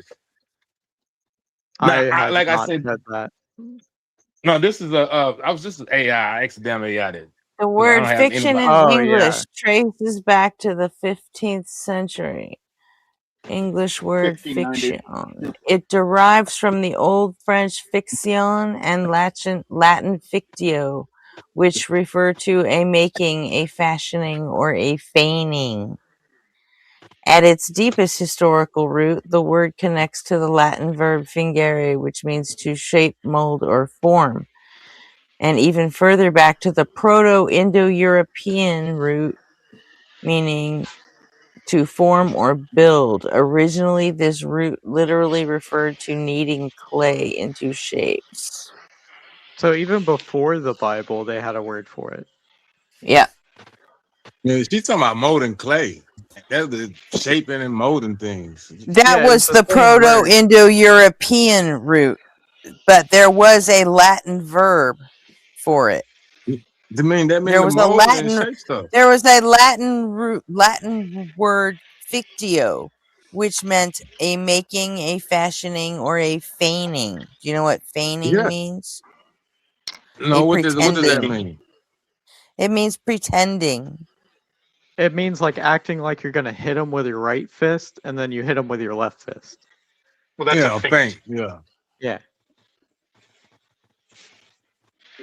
Fooling someone, tricking someone. That was the Latin word fictio, and then it goes earlier than that. I think that this word provides framework that people already knew these things, but with a framework, you could take knowledge that you have in your head. What? And I just read you the. Except it doesn't, and I just read you the fucking proof of how it doesn't. You said that all the words that came out before fiction mean shaping and molding. Fiction means something about the story is not true. Oh my god. No, the Latin word fictio, which It means refer to fashioning and feigning, Yeah. pretending, making up. You didn't say pretending the first time. That's what feigning means. Because they used the word feigning, but that's what feigning means. All right. Look it up. It's FEIGN. That's feign. Or feigning, just put an ING on it. FEIGN. ING.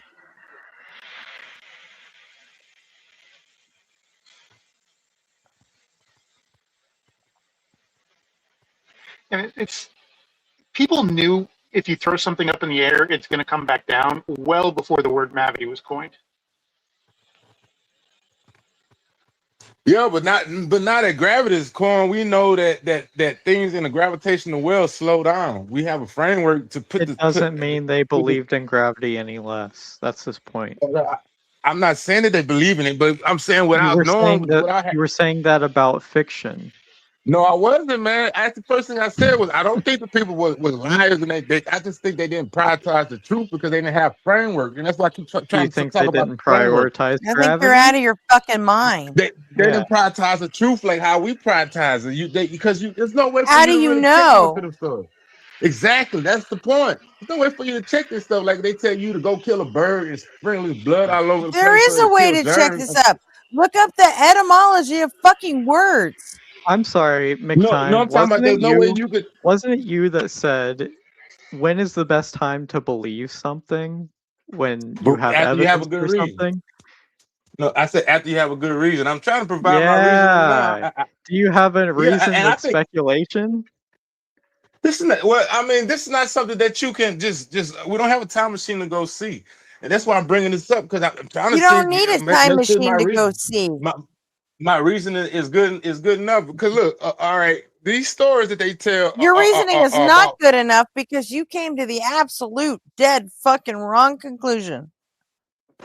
I don't think so. I think that like all right, I'll keep trying Really? to keep, I say have my linguistics and a Latin can I fucking finish talking? dictionary on my side. What do you got? But I got my research that I'm going down through, and I'm that you haven't done yet. I've done enough just to make a topic. I really don't care about this topic, but I don't think that I'm wrong. If you would let me finish what I'm trying to say, I don't get a chance to say the whole sentence. Not what I was trying to say. These stories explain things and describe things that really they had no way of checking back then. They like killing a bird. When last time I was on there, when we was talking, when I was talking to ARPA, and we looked up that verse, Leviticus 14, was talking about killing a bird and spreading blood all around to drive out whatever the hell they were trying to drive out. How are you going to check this stuff, man? There's no way for you to check this stuff to make sure it's right. So you just accept What does it. that have? What does that have anything to do with what we were talking about? What I'm talking about is that now that we had that word fiction, you see somebody talking about killing blood, and you'll look at it and just like, this can't must be real. This got to be fiction. You won't much entertain that thought, even if you no, because you wouldn't much entertain those thoughts like that because it's not. It's fiction. It's obviously fiction. But back then, them people didn't have that type of framework. They didn't have no way to verify this stuff. No way. They had it since Roman times with the Latin word fictio. They absolutely did. How are they going to verify that bird's blood do not drive out evil spirits? How are you going to pick one little cherry-picked verse and say, oh, there's no way to verify that. I must be fucking right about everything. How are they going to verify that God didn't create the earth? How are they going to verify these things, Gretchen? That's what I'm saying. And without that word, because that framework, God's not fucking real. Exactly. So, there may be You have to go back in time to fucking figure out that God's not real. No, you gotta go back in time and try to figure out why more people just didn't go back and verify and check these things. And I think the reason why, no, you they didn't have the word fiction. They wasn't thinking like that. They wasn't thinking about verifying what everybody say. They were just thinking, well, if he say and if it works, then it's true. Bullshit. We have histories. Absolutely. We have histories of people dissenting against the common, and we have people like Copernicus and Galileo being punished because they thought outside the box, because they questioned things. But it's not. But they weren't doing it just because they suddenly had this idea of fiction. In fact, Sir Francis Bacon wrote about wrote down the scientific method, like the specifics of it, right around the same time that word came into the lexicon.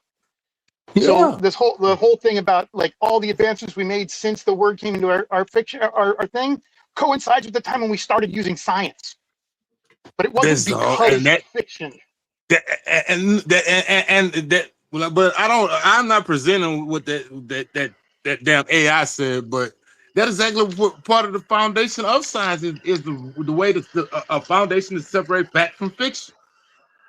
You realize that you're basically saying that we never would have had paleontology if someone hadn't invented the word dinosaur in the 1800s? I mean, it's the same argument. No, it's not. Because I'm not saying yes, that it people was lying is. I'm not saying that people. The first thing I said when I got on up here was that. I'm sorry. Where am I wrong then? If it's not, if I can finish my sentence, I can tell you. Let me finish my sentence, and I tell you sorry, exactly Jill. where you're go wrong. ahead. Can I finish? Can I tell you where you're wrong at? You gonna let me answer? Yeah, go ahead, Jill. Oh, who's Jill? Oh, all right, you threw me for a loop when you called. I thought you were talking to somebody. But anyways,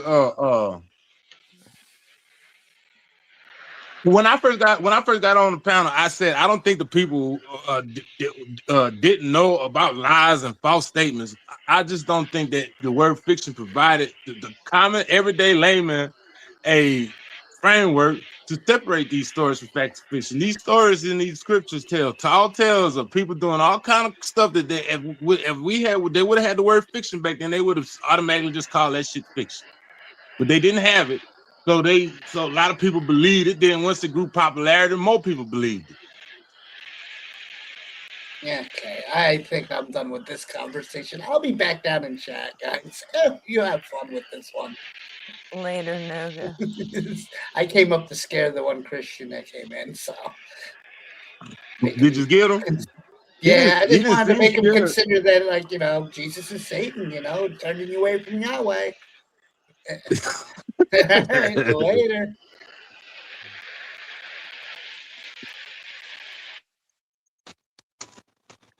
I think you're absolutely insane if you don't think that we had, even if the actual word fiction didn't enter the English lexicon until the 15th century, you're out of your mind if we didn't have a way to say you're full of shit or you're making that up before that. I'm not saying that In people didn't do several that. other languages. What I'm saying is that it wasn't the lack of that whole concept was a reason more people accepted these stories when they ordinarily wouldn't have, and I think that is what part of the reason why they took hold like how they did. I think that's And wasn't the first ever novel written like well before the 1500s? Some Japanese thing. I mean, you said I you could talk be wrong about on that. I could be super that was fucking wrong on that. that guy. I know they made plays and stuff in ancient Greek times. First ever novel.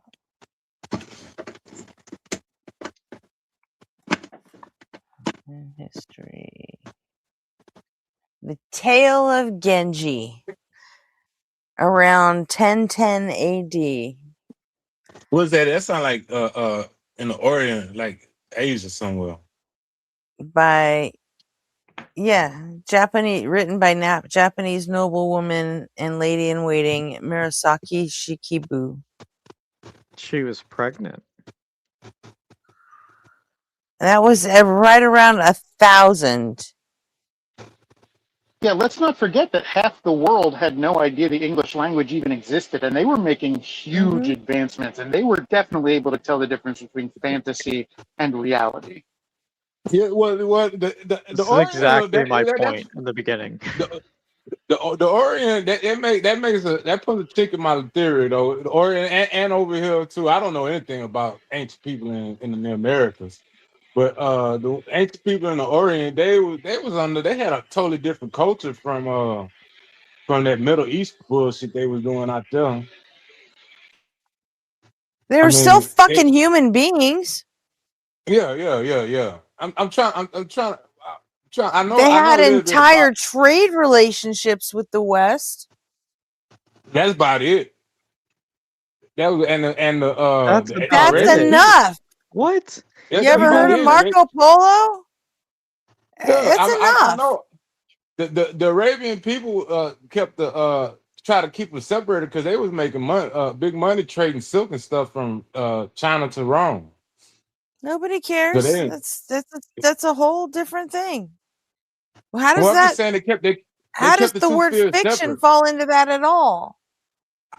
That's why I just conceded that I got the Orient and in ancient Asia was totally a whole different sphere of influence than over there in the Middle That's East. not a concession. That's a cope. It's just a No, fact. That's I'm gonna put them in said- a whole different category, so I don't have to be wrong. No, I just said That's what I hear. I just said that that puts a chink in my theory. I gotta think about that. You should think about it. Also, That's go all I back said. and look up the word fictio in Latin. Yeah, we've Which, definitely as had far as I framework- know, predates Jesus. Yeah, we've definitely had frameworks for being able to figure out, as a species, for figuring out the difference between fantasy and reality for a very long time.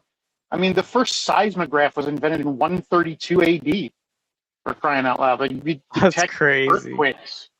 Yeah, it was a Chinese invention. What it did was it dropped marbles, like steel balls, out of the top of things. They were kind of perched precariously, and if an earthquake happened, it would knock the ball off, and you'd be able to tell how intense it was by how many of them dropped. Huh. Well, I mean, that would only give you the information before. You could even go back The and earthquake. look at certain cave paintings. Sure, some of them might have been, to mark time or things that happened, but not all of them were. Some of them were just imaginary flights of fancy which would have been fiction. See, I Humans have I had just ways of telling this shit apart forever. All right, I think McTime gets it I hope so. because he just said that he's gonna have to research more into it because he didn't even think about the other half of the world. And that's part of the answer that I gave when he floated this idea the first time in a different channel, is that I said that it was extremely myopic to see like how it would be during the time that the Bible was written and our understanding of whether something was true or not.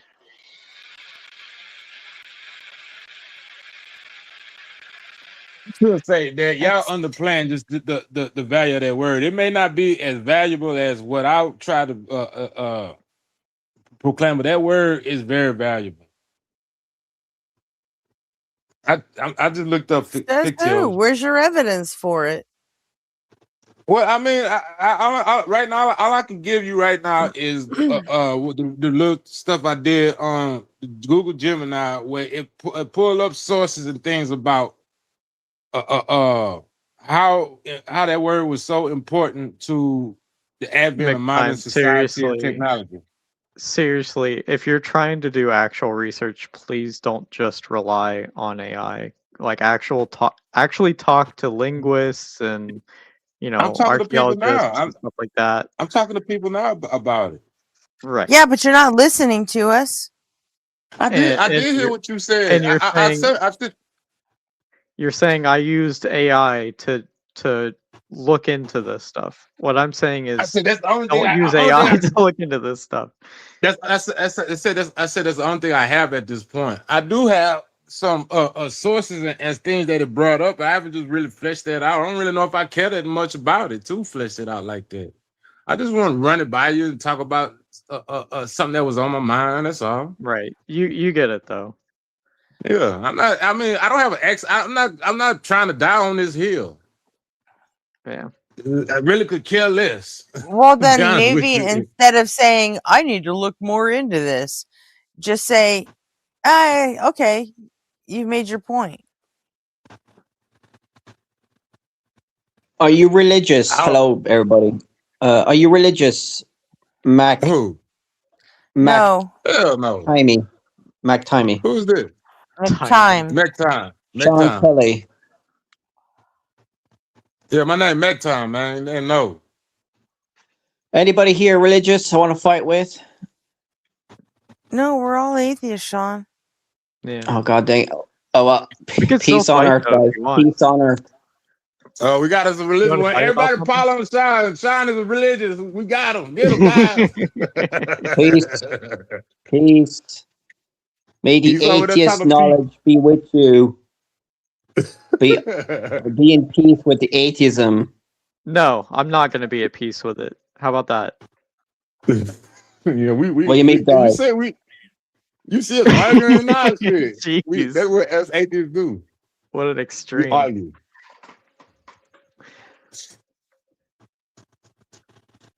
Do you know I the way went the to laws John of logic, the three laws of logic, right? I was thinking about it. So if the three laws of logic are correct, that means there's only one true answer. So that means that there's only one truth in the world, and if you pick the wrong one, you're flipped. So if you pick the wrong political thing, wrong religion, wrong race, wrong human, you're wrong. Yeah, I'm wrong a lot, actually. Mm-hmm. I've been wrong plenty of times. I think I've been wrong just now for bringing up that last concept. Right. I've never heard of a single human in history that was right all the time. Well, Jesus. My wife is right all the time. Quantum. That's the It's correct quantum answer. physics. People who have had So- their left hands chopped off. What's that? People who have had their left hands chopped off. They're right all the time. Yeah, they are. Yeah. I know. Well, The least well, not sinister you, of you're all. not right. Well, Or they got their left make it right, or they too. got their tongues cut out, which means they had to write all the time. Yep. That's very true. And three lefts make a right. Oh, there I you heard go. that there were some brothers that were right literally all the time. You Yeah, couldn't they fly that idea by me. They made the airplane. I like telling people about my cousin Nutso when they start talking about faith. I say my cousin Nutso believed he could fly. My cousin Nutso had faith. Cousin Nutso should have practiced his faith. When R.I.P. was his cousin funeral? Nutso. Huh? When was his funeral? The 33rd of February. Yeah.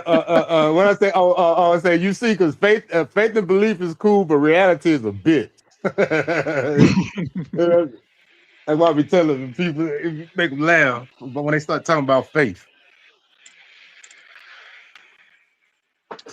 Yeah, man. you need to practice your faith. So one of my best friends has a sister who is very, very short, and her name is Faith. So every time people say I have faith, I start thinking about her. A little faith. Yeah, a little faith. Like, she's 4 foot. She's 4'9" and a quarter. Don't forget the quarter. She'll get mad. Ah, how could you? I remember I always had this crush on this girl at school named Faith. I hope she listens. Faith, it's me, Faith. Come talk to me if you ain't married and got kids or whatever. Probably do. We old now.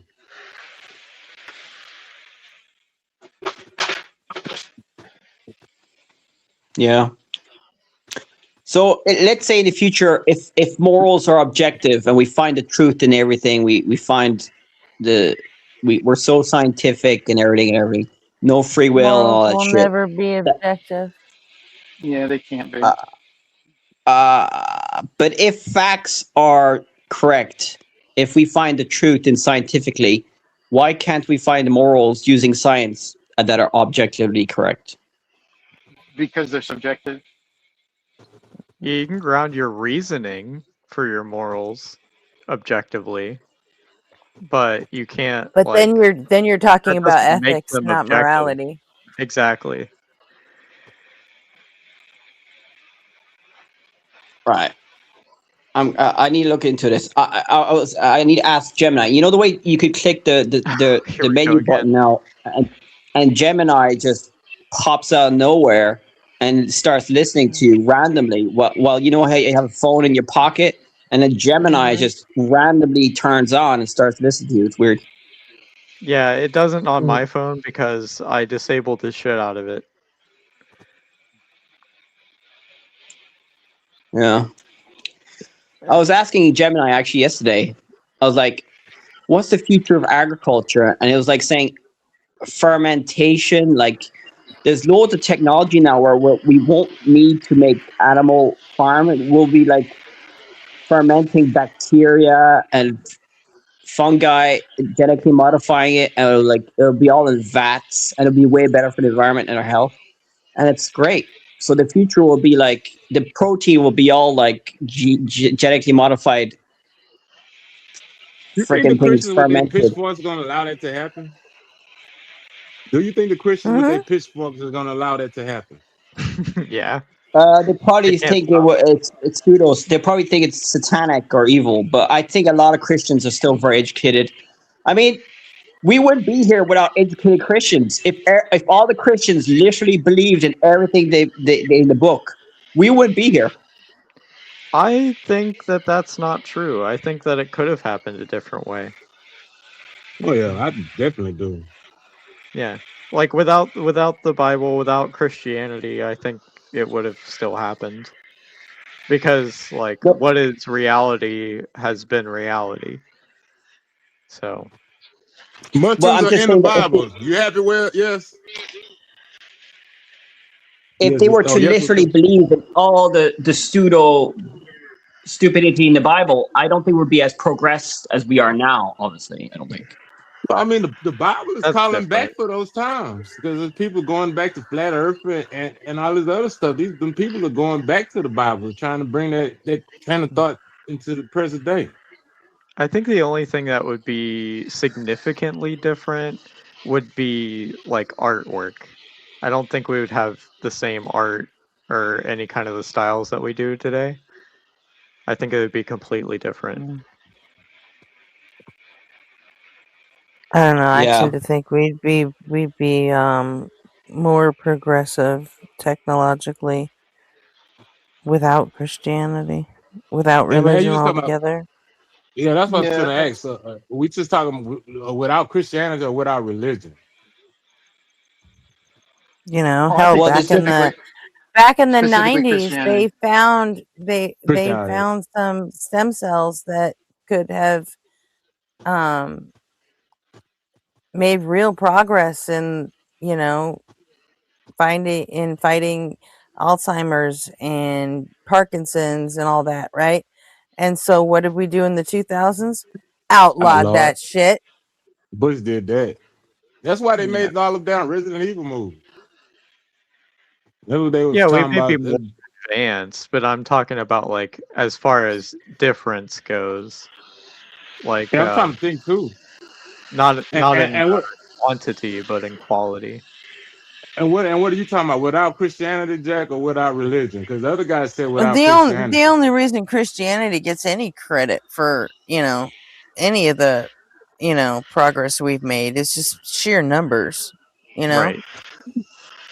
Yeah, I mean, the Catholic Church in the, I think it was the 700s or 800s, was actively pulling down and destroying Roman technology that wouldn't be rebuilt for like hundreds of years. And then some of those papal bulls were out to try and keep that shit from happening. Like the whole Catholic Church was just trying to keep everything stagnant for But would hundreds you of say years. would you say that it was rebuilt in the same way? Similar. Things like water wheels. Like, Yeah, close the enough, Romans right? the Romans built water wheels, and then hundreds of years later, after the church had outlawed them, we rebuilt them. Like, we rediscovered that. Right. Asia was using them the entire time. Right. So yeah, I think that it wouldn't be too drastically different in terms of like what we're doing, but the level of technology, I would concede that it would be a lot greater. But as far as the artwork goes, it would be completely different. But I think we would have definitely different art styles. I'm Right. not sure if some of it would be completely different, because some of the stuff like pointillism was kind of well independent of religion. Yeah, But- I say this. I don't think you you guys could tell probably the difference of an abstract painting in that same way either. What was that? I don't think that you could tell a difference in a similar way for an abstract painting either. Yeah. Well, But I definitely, say this- there's a lot of religious influence on the development of art, especially in the Renaissance. Yeah. I say this with the knowledge that you guys probably gonna jump on and beat me up, but I'm gonna say it anyway. I think that Christianity in particular did spark a lot of scientific interest because of the abstract thinking about thinking abstractly about God and stuff. And I think that probably I don't know if we could have done without it. Maybe we could have. I'm pretty sure that. Well, you think that if we're all atheists since the beginning, we would have been like nihilists and it would have not progressed as quickly? Well, I mean, if you let Forrest Valentine explain No, because nihilism, not that all sounds like a bad atheists are thing. nihilists. Yeah, and not all nihilists. I mean, what I can't remember exactly how Forrest Valentine explained his nihilism, but it don't seem like a bad thing to me. I would be willing to like- test the theory that not even a majority of atheists are nihilists. Yeah, I I can think see I that. think you might be onto something there. Well, there I are don't a know lot if of that's Buddhist true, sects that but- don't believe in gods. But they're not. They're religious. Buddhist Right, they're not sects, nihilists. Yeah, they're not nihilists, and they But are what definitely about- atheists because they don't believe in gods. Boy, Bill, have you heard Forrest Valentine talk about his nihilism before? Can you speak to some of that? Because I mean, is that nihilism? I don't remember exactly what Forrest said about his nihilism. Like, I know that he does seem to be nihilistic, but I think if He's I not remember nihilistic in as much as he is an absurdist. right. That I was going to say that he more falls in line with absurdism, like making your own meaning. Like the universe Yeah, doesn't have an inherent meaning, but we make our own. And that's not so. That's absurdism. Yeah. Yeah. It's out of existentialism. Okay, well, why Instead didn't of he use that nihilism. word then? Well, I guess we got to ask him. Yeah. He might not be as aware of philosophy than he is about biology because he's a biological genius. I got you on that, but he should be aware of it by now. He be in these circles. I know them Phil bros that came and talked his ear off. By now on these damn calls he be taking. I'll be willing to do some research on that, Jack. Yeah, man. I went down it a little while ago. That's when I found out about Diogenes and everything. And I was like, yeah, Diogenes fucking punk rock. Like he rocks. Have you seen the Odyssey movie? Sorry, I'll let you speak. Oh, what? Finish your thought, man. Have you seen the Odyssey movie? I heard the similar. They copied a lot of the Greek myths in the Bible. I just saw a Myth Vision video about it, and they copied a lot of ancient stuff in the Bible. It's literally the story of the Greek Odyssey. The Homer's. Homer. Yeah, it's Did you literally see Fox that News? story. Did you see Fox News crying about how it's not as historically accurate as "quote unquote" the Odyssey is? I thought that was hilarious. Oh my God, no, Oh I my didn't. God. Yeah, they think it's actual history. Now that channel need the moniker of fiction on it. They put Fox News fiction. I call it faux news instead of Fox News. Well, I remember I used to watch Fox News daily, and I remember way back when. You remember when my Five first came out, Jack? My Five, the little small little Wi-Fi boxes, personal Wi-Fi box you can bring, and it's just really a cell phone. Oh yeah. I remember. Yeah. Yeah, when it first came out, man, I went out to the store and bought this shit. I was watching Fox News. They were telling me that it was some kind of new technology and all this shit. I'm like, man, they got me. And it was Michio Kaku motherfucking ass on there talking all that shit. I was like, God damn it. God. That dude slipped. I never listened to it. I used to respect Michio Kaku, but that dude slipped. Like he just started putting his face on anything that he could. Like when I saw him on Unexplained, like that William Shatner nonsense, I was like, he has completely lost it. Was he caught Neil deGrasse Tyson disease and just wanted Was to that be when- him for a minute, you know?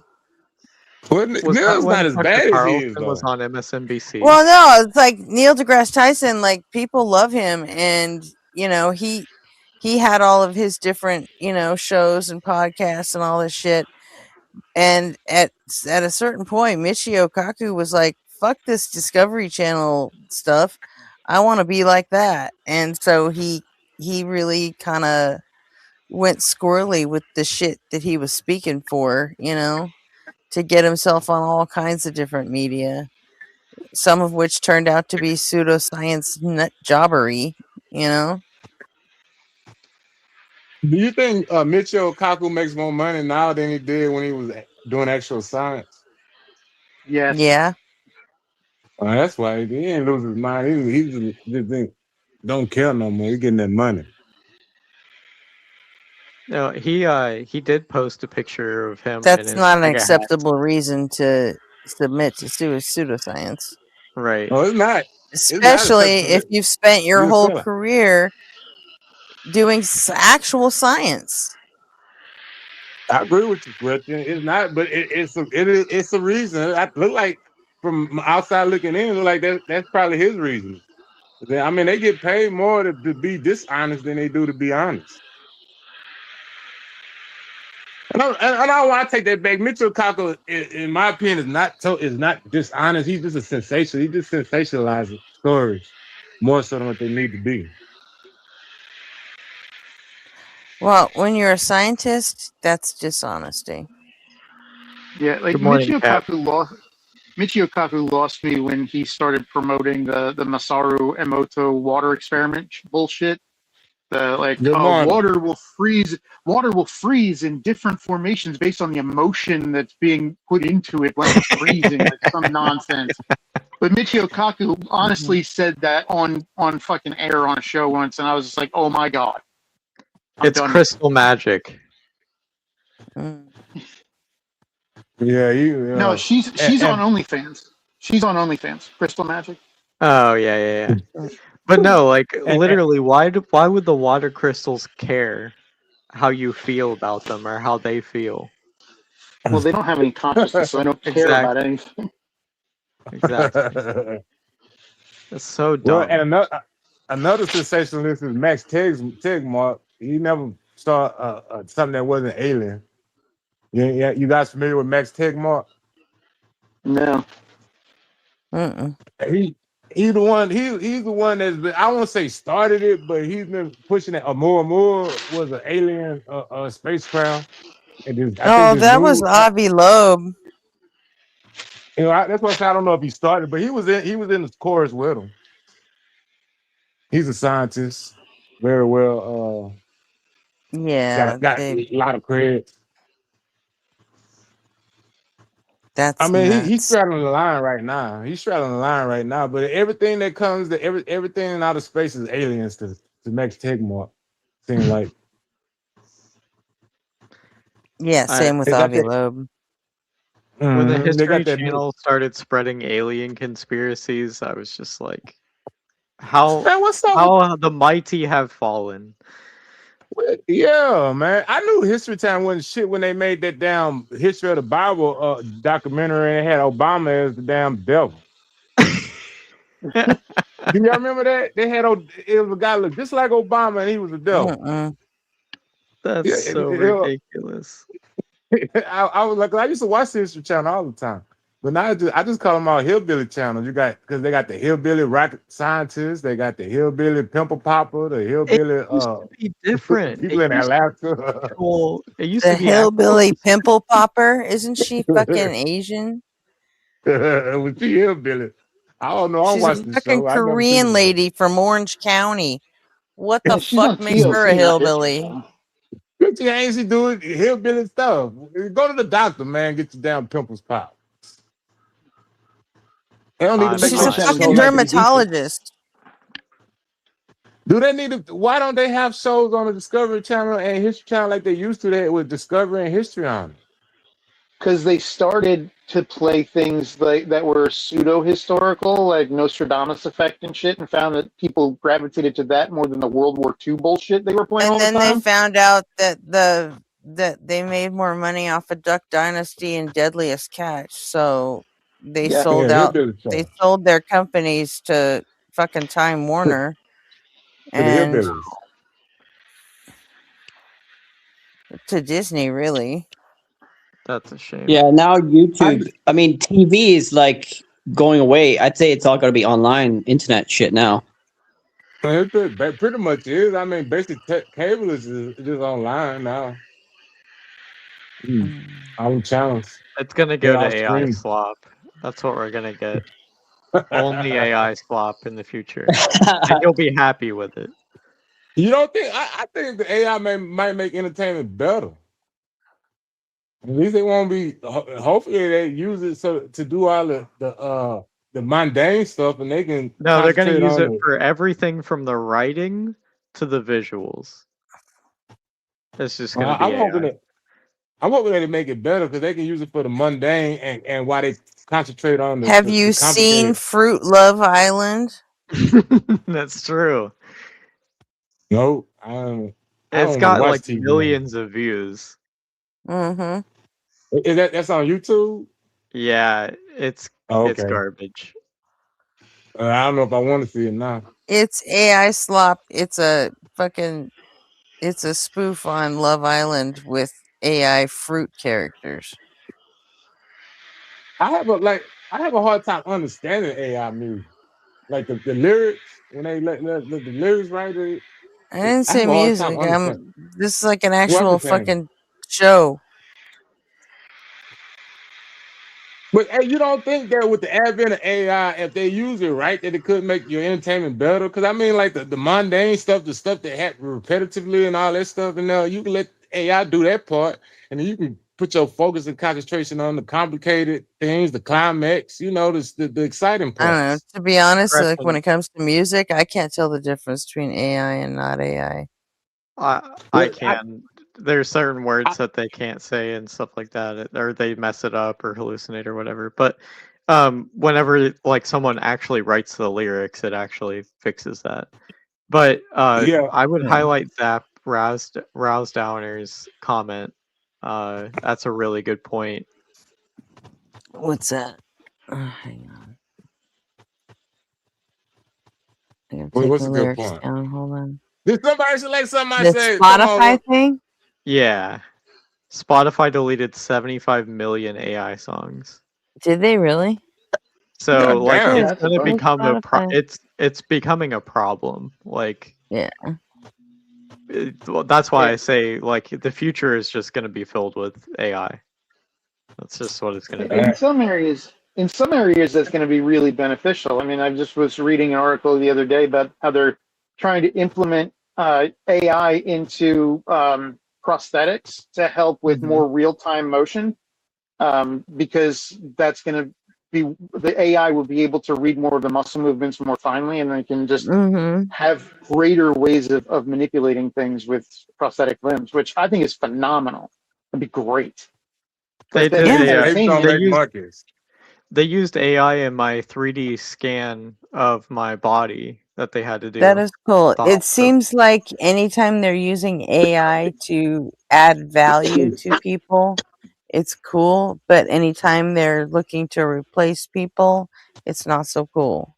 Exactly. Yeah. Well, I mean, the computer been replacing everybody for years now on the lower Yeah, level. that's generally true. It's a generally true thing of most technologies that come forward. I mean, the steam engine was a big thing. Like we have the John Henry Irons thing is exactly that same kind of point. Like the technology is going to replace humans, but humans just find other things to do. Right. Well, light bulb replaced the candle maker.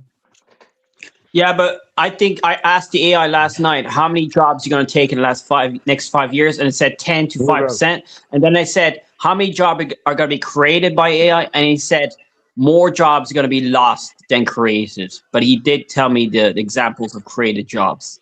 But he did still answer me that more jobs are going to be lost. So he said UBI is probably going to be a solution. Well, yeah. I mean, Amazon just passed the 50% mark last year over having more robot employees than human employees. Pretty At soon, the end of it's only at gonna the end be of robot 2025, they hit that mark. Even Jeff And Bezos that's- is going to replace himself with an AI. Yeah, it's Well, only Jeff going to Bezos is an skyrocket from here. Jeff Bezos is an AI, like Mark Zuckerberg. Do y'all know anything about Jeff Bezos? 10,000, was it 10,000 year clock or million year clock? He built a clock that's supposed to last a really long time. Like it moves very slow. The dials on it move like every century it'll move. So Yeah, I wish he would do something similar with his money, where it'll last for humanity and only do charitable works for 1,000,000 years or whatever. I wish that too. Well, but his ex-wife. Yes, Sorry, his ex-wife. ex-wife gives loads of money away, which is good. Mm-hmm. Yeah. And she still has more money than she knows what to do with. I agree I'm with going to jump down Jack. here. I'm going to jump down. My dog is really telling me that she needs to go outside. So I will talk to you guys later. See you All right, later. Barry. Catch you later. Yeah, Jack, I agree with you, and I wish that he spent his money on better things for humanity too. But at least that clock tells me that he's not expecting the world to end anytime soon. At least he doesn't want to be the reason. Yeah, he's not building a spaceship to get the hell up out of here like everybody else. Right. Well, yeah, Who are you talking about? Mark Zuckerberg? Well, we're Talking about Mark just- Zuckerberg? I was No, we're talking talking about Bezos. Bezos, but really all No, of he's them got in a general. big dick energy. He's going to space with his giant dick thing, but it's not working. He just likes the experience. He just likes the tip. Well, I mean, I'm just glad that not all of the rich people is not spending money on trying to get the hell away from a dying Earth. He built something on it Well, that's Peter supposed to Thiel last is. for thousands of years. Peter Thiel is. What is Peter Thiel doing? Peter Thiel thinks that AI is going to take over the world and that we should let it happen. And in fact, we should accelerate that. Well, I'm not We should entirely have sure a that's a bad idea. technocracy where we're just ruled by AI and stuff. Well, Jack, a couple years ago, the paramedics came out here to my cousin called the paramedics for his girlfriend. They was doing drugs, but because they didn't approve of them doing drugs, they sat there out there and watched his girlfriend die. And when I heard that I just had a thought in my head that maybe the AI running this shit probably wouldn't be as bad, because AI won't, unless it was programmed to, will never think a person is a waste of life. Well, you want So- AI humans everywhere? Robot humans, AI? Yeah, that'd be fun. I mean, I'm just saying. I'm just Imagine saying. getting I don't think- catfished by 11 AI before finally finding a real person. Well, I mean, I don't think it's worse now than bad. Now we getting catfish now. I don't know. I just don't necessarily think that the AI running the show is a bad idea. Oh my The way Terminator. we treat. Well, look how we treat each other now, man. What about when AI decides that we're the problem? Right. What is that? What's the difference between that and the GOP deciding that my people are the problem? That they're both bad. That's why we have an issue with it. Yeah, I know, but I'm living under it now. I mean, it classified my whole lifestyle as criminal. That's what aboutism. Like, No, well, it's not what about it is, because AI is not running anything right now. I'm just saying I don't know if it's such a bad idea as like presented. I don't think it's probably be a good idea neither. I'm not saying that I'm pining for it, want it to happen. I'm saying I don't know if it's compared to how my life is and the way things go for me. It don't seem like AI is be much worse than what's going on now. I think it'd be I much would worse. disagree heavily. Yeah. Well, I hope that it don't happen, but then again, I wish that things would get better with way man treat man. Yeah, well, that's how the AI will solve the problem. You'll have AI politicians, AI solving all the problems, then humans will just be reduced to 500 million. That's what the Georgia Guidestone said. And AI will do a lot of stuff, robots, and there'll be eugenics. Peter Thiel will run the show. His kids, no, he doesn't have kids, but Elon Musk's kids will run the show, and they'll tell the 500 million people to be cyborgs with loads of robots everywhere. I mean, the last time I called Unless his oldest kid takes over. the last time I called the cops That'd on be trying to funny. get somebody out of my house, they came out here and made me sit in my grass. I don't know if the AI would do that. I call the cops to get this person out of my house. Look, and they come out and make me sit in my own damn grass in my yard. Elon Musk doesn't have kids. He has body armor. Nah, you heard what happened with his oldest kid, right? Yeah, I did. But did you hear about He like hates him. using his? Did She you hear fucking hates about? her father. Did you hear about him wearing his kids so that Mhm. as body armor? Yeah. Yeah, How many children do Elon Musk have? it's like 13 Like 13 or 14. something. Yeah. You've been busy. Yeah, about the one women boy- keep throwing themselves at him, and I don't know why. making Some of babies. them he hasn't even slept with. He just sent them his fucking sperm and Right. What's the point of that? I don't know. That seemed like that wasn't fun at all. You know, there because are he crazy thinks people out he's there. fucking he thinks he's a genius and he thinks he's like fucking peak human. And And there's he thinks some he women should, out there that he agree thinks with he him. owes it to the human race to reproduce as much as possible. He must be King Midas. Got that Midas touch. Turn everything to No. gold. What are you talking about? No, he just straight up fucking. He put it out on Twitter one day. He said, "Anyone who wants to have a kid with me, let me know. I'll send you some of my sperm.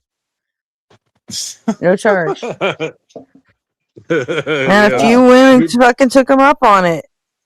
Do you pay child support for those kids? Do anybody know?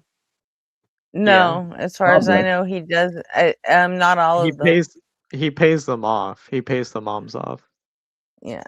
Well, I mean, we can do that. That's Like that's one child of them. support. One of them, he had a contract with that she could never ask for anything. He gave her an upfront, like $500,000 or something, and then Right. she signed a contract saying she'd never ask For a him for a child? dime, For- and that for he one was never kid? going to acknowledge the child unless he decided he wanted to.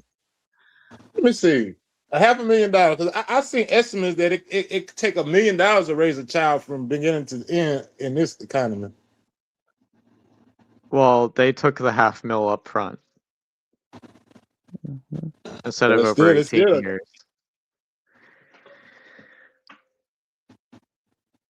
Let me see. Oh, I'm for next. If you laddered that into certificate of deposits, an average of 3.5% a year, then you're looking at How much $1 they million would pay probably. to raise a kid from beginning to end in today's economy? Hmm?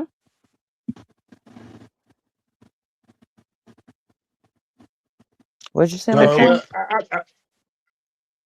well, he paid more than enough. Then, according to what I just pulled up, it said it take 300,000 to 315,000 to raise a child these days. For a Right. mid- Yeah, I'm not entirely sure on the amount. I know she took an upfront payment though. I think mean, it's this all is an disgusting and that he's an idiot. I think he cheated that woman though. She got to raise that damn child with $500,000. And you baby food, feeding it for Probably- entire life, medical Well, stuff. how What you fucked say? up is she in the first place where she decided to have a fucking kid with someone she'd never met? Well, people do that all the time. So they get artificially inseminated now. What they call it again? Yeah, and Well, there are all kinds of like fail safes and stuff for that. Well, Gretchen, you're the Whereas only one that can speak. she just took Elon Musk's fucking word for it that was his shit, you know? It's Well, true. Gretchen, you are the only She didn't person on the know. panel that can speak to how fucked up that woman was, seeing how you're the only person who can have kids and have had kids before. So you the only one. I can't tell you how fucked up that is. I don't think it was a good idea either, but I'm on the outside looking in. No, I don't think so. It'd be about the same thing as if you know, like used a But surrogate, you know, that you didn't know. I would like to know all my children. And I would like to know all the people who I had children with. So that's why I'm so afraid of messing with a religious woman. Because I'm afraid that she will raise my children to be slaves that worship. Yeah, but some religions, like my parents are religious. My mother's religious. My father's not very religious, and I mean, a lot of religious people. I think. Well, it depends on the religion, but there's some religions I think are worse than others, and that's it. There are some sects that are a I lot think worse than I others. think in general, anyone who's that into religion isn't going to be having, you know, sex outside of marriage and having kids outside of marriage and shit anyway. So It seems counterintuitive to what I experienced. The more you go into church, the more freaky them women get. They love doing scandalous stuff. What was that? I think there was a short, a YouTube short of a woman. She was going online saying, "Yeah, I said what I was afraid of saying what I did for work at my church because I'm a topless maid, and whenever it came out that I was a topless maid, they tried to kick me out. Like all the congregation tried to kick me out. The pastor was trying to keep me in, but everybody else was trying to kick me out. So when I left, I put a bunch of business cards in the communion bowl. And she said, and wouldn't you know, as soon as I left that church, I got 3 new customers. And one of them was the pastor. So, sounds about right. You seen Rainbow Ash comment about you? What was that? Pastors cheat on their Rainbow. wives and attack kids. Don't put it past them, Gretchen. Yeah. Yeah, that's true. Yeah, man. But it's funny how the Bible. Sorry, go on. No, go ahead. You ain't been talking that much. Finish your thought, man. We're always talking the same time. It's funny. But it's funny how the Bible is so like it's contradictory in some places, but it's funny how like a lot of the modern beliefs of Christianity is different than if they were to literally believe in everything in the Old Testament. Because Jesus did say to follow the Old Testament laws until the end of the world, which the Christians are not doing. I mean, I'm glad they're not doing it, but I just wish they would just be honest and say that they're not worshiping the Hebrew God. They got a Greek God or whatever God. They don't got to say it's Greek. Just say it's not Hebrew. That I think that would do a lot of good for the world, right there. This is some concoction they done made up in the first century that kind of mimics some of the things they got from the Hebrew people, but it's not Hebrew. I was in the that Christian chat the other day. They was talking about well, Jesus was a Jew. The man was a Jew, but do you worship Jesus or do you worship Christ? They wouldn't answer that question. Christ is a Greek word. You worship Greek stuff. Right. Well, I kind of understand why religion was invented in the past because people don't like to know nothing, but science doesn't give us all the answers neither. We'll still be unsure about things with science, and we'll probably never know everything. I could be wrong. There probably is aliens out there that know everything. They're like looking at us like noobs. Well, I mean, you gotta look at it too like this though. Religion was reasonable at the time it came out because they had no better way to find things out. And also they had some people like Einstein types that had concepts and ideals that they probably couldn't finish or died in the middle of, and everybody else was dumbasses that just started worshiping this shit. Hey Gretchen, I sent in the private chat in StreamYard the TikTok person I was talking about earlier. John just replied back to my email. Okay.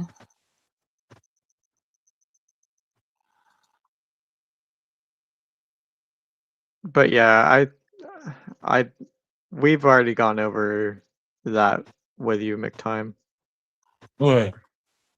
About the fiction and stuff like that. Oh, I wasn't talking about that. I was talking about something else. I was talking about I don't know let me see. I can't put my glasses on. Yeah, Sean was talking about people invented religion because people didn't want to know nothing. I don't necessarily disagree with him, but I think it was just it was invented. It was a complicated reason for religion to come about. First of all, it was reasonable back then. People didn't have no better way of solving problems, especially big problems like the universe and life and mind and consciousness and stuff like that. Afterlife, And yeah. And then Power. and People then had power from it. I think it was just because those things were spread by people that they trusted, like parents and rabbis and stuff like that. That's how the Bible was spread as truth. And then you got to look at too that people could have been working with ideals and concepts that other people didn't quite understand, and when they died or the work went unfinished, they started worshiping and praying to it.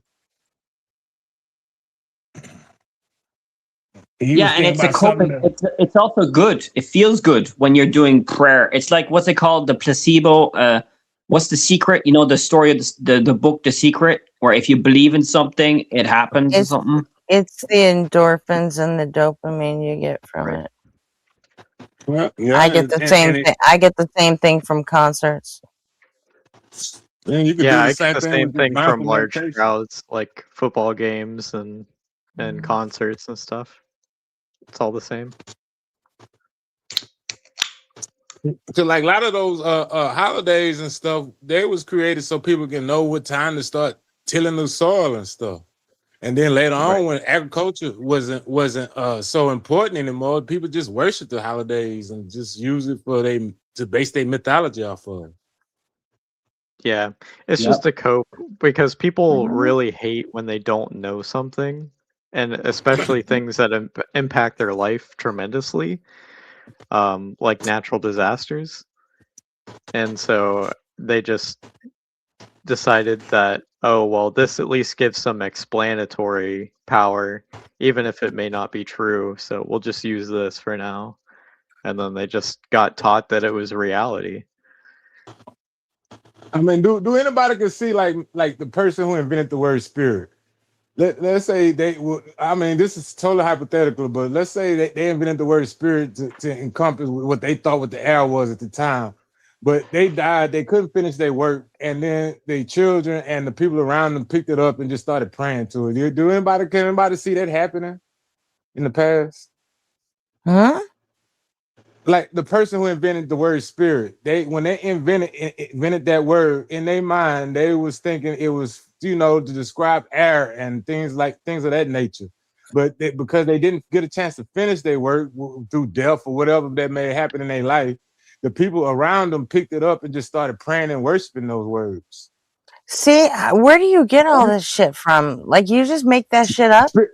No, Spirit, he's asking if we think that it's true. I mean, obviously not. That's just ridiculous. I mean, but look at the word spirit. It's inside the word respiration. You got dust devils. Spirit is like word. Miley breath, Cyrus basically. invented the word twerking. Did we all just start worshiping No, that? she did. No, she didn't. But I'll let you. I'll let you run with it. But she did not invent that word. I know women that have been twerking for years before Miley Cyrus was even born. No, she made the word. Yeah, she popularized the word. You know what I'm saying? No, she didn't make it. She didn't make it, but she popularized. I wouldn't say she popularized it for you guys. Maybe she did, but that word been popular in my circles way before she was born. Right. But you get what I'm saying, though, right? Yeah, I get what you're did we saying. start worshiping the word? No, we're not in that time anymore. We're not in no time anymore. What I'm saying is that I could see it like somebody created some science, like Einstein type way back then, that nobody else could understand at the time, and they just started praying to it, started worshiping it. I mean, it did have some function, explanatory power, and they put all the magic and the woo on top of it to where and that's what I'm getting at is that if that person was alive today and they were like, damn, I didn't mean the word to be like that. I mean it more like to be explanation for air. Spirit is. You put way too much. You give way too much power to individual words, I think. Do you understand that words are descriptive, not prescriptive? Yes, Jack. I know all this stuff, Jack. And I'm trying to say that when they could have been times in the past where those words was invented to describe something, and the people who didn't understand it, besides the one person that did kind of knew what he was talking about, died or something. And the people we already know. We know where the word spirit came from. Yes, it's air. And I'm not saying that. I'm not saying for this word particular. I'm just saying any of those words back then could have been some kind of a defunct ancient science that never got fully developed, because once they died, once they was unable to complete their work, people just started worshiping it. You know what I'm saying? Because you're asking me to that you're asking me if I believe that it is possible. If I believe that it is possible that someone made the logical jump from someone creating a word, even if it has to do with nothing with a god or anything about worshiping. If I think that someone made a word that meant spirit if they would automatically just start worshiping that. No, I'm not. What I'm asking you is, do you think it's possible that some of these people made words to describe stuff, and then later on people add the woo and the God stuff to it? Just because they didn't understand what the other person was saying. Yeah, at we the did time. that with crystals, I guess. But like, that's that's how I'm completely saying. separate. Those are completely separate ideas. No, the ideal that I'm trying to put forth, and ideal, I guess in your that you think I'm saying is different, because that's what what you just what you just agreed to is basically what I'm asking. I'm Why asking, don't do you think that you? why don't you better describe what you're saying so you don't have to guess what we think you're saying? Well, I'm trying to. I think Jack got it finally out. What I'm saying is that these words, some of these words could have, and just could have had a creation to where the creator was trying to describe something, and because the people at the time didn't understand what he was trying to describe, or he or she was trying to describe, they just started worshiping it. It had some function and described some reality, but You they think didn't people didn't understand the word breath, There's also so a they difference started there, though. worshiping it? There's They didn't also a understand difference there, air. though. You're asking me if I think that they made the logical jump from the spiritual or kind of abstract version of things, like material things, and then actual made up bullshit. Well, I Like, mean, those there's no way to separate the two if you don't separate the functionality, the word, the Yeah, they parts of the did. word that actually. The Greeks had two words. They had pneuma, which was breath, and then they had anima, which was the actual soul. Yeah, but and still back then. Well, which word like became spirit I'm not. in I don't know. Latin? I'm not really That talking was about spirit. pneuma. Pneuma, the word for breath, became spirit in Which is also Latin. air. Spiritus, Numa is, which is breath. yes, but now spirit don't mean that. And that's what I'm trying to say. Like without what Gretchen is saying is that they had these concepts before the word, not the other way around. Mm-hmm. They just Just used imagine- the words. They applied the words to their theology. Just imagine if Einstein came out in ancient times and like his idea about gravity, nobody really understood it at the time, but it did work. They was able to do some things with it. So I just see but it as a Gretchen's natural answer to function. the question, the original question, would be no. Well, all right, And I she guess just she gave gonna see her it. evidence. I could see it though. I could see where they in the past somebody was trying to You do some guess she science and what? stuff. You guess she doesn't Despite the understand what you're evidence? saying?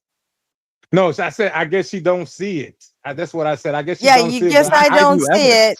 evidence. It must be me, right? I'm the fucking crazy one. No, I'm not saying you crazy. I don't think I'm explaining it right. I'm trying to find the right words to say what I'm trying to say. I think Jack kind of understood what I was saying. I'm not entirely sure anymore. But what I'm trying to say is, I think I don't think so. I think Jack understood what I was saying. Yeah, man, I that's understood what I'm what saying. But I'm both talking of you about were me. saying, and I This is repeated just it back to you. judging by the words that he used, it sounds like Jack understood what I was saying and agreed with it. But the you're point the that I'm linguist, making. See how so me that's why I see how agreed me with it. saying that doesn't actually make it fucking real? I didn't hear what you said. I was looking at the chat. Could you repeat it? Never mind. No. I couldn't hear you. I was looking somewhere else. No, it took my. I was listening, but I didn't have my concentration on what I you said were saying. based on what Jack said, I think that he understood what I was saying and that he agrees with me. Oh yeah, I heard. Yeah. Oh no, I'm not saying it. What I'm saying is, obviously, you don't But see, me see what just I'm saying. saying that doesn't make that true. What I was saying is, obviously, you don't see what I'm saying, or you disagree with what I'm saying, which is fine. I just disagree with fine. what you're saying. I understand what you're saying. I absolutely do. I just disagree with it. And I think if you truly did, I don't think you would disagree, because I just said maybe you would. I do, and I gave you the whole fucking etymology of the word fucking spirit. I'm not All right, talking about that time. word specifically. I'm talking about time. the invention So of concepts and Really? things Because you that started with that word specifically. the let me ideas try to of a I soul, said explain. afterlife. hypothetically.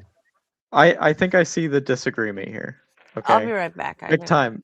She understands. And she I don't gave a think so, response. but She gave a yeah. response as to why she would disagree with the original question of, do you But think her, that it would be possible that someone made up this word spirituality and then didn't finish or whatever, and then halfway through someone else started worshiping it, or people just started worshiping it?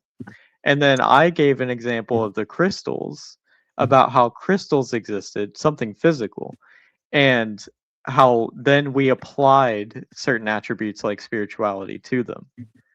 So yeah, I said that there was a difference there, and I asked you to clarify if you meant something that we physically had, or a phenomena that we physically experienced in the world and then contributed the attributes to it, or if you meant and that someone came up with a concept and then just made up whole cloth the thing about spirituality.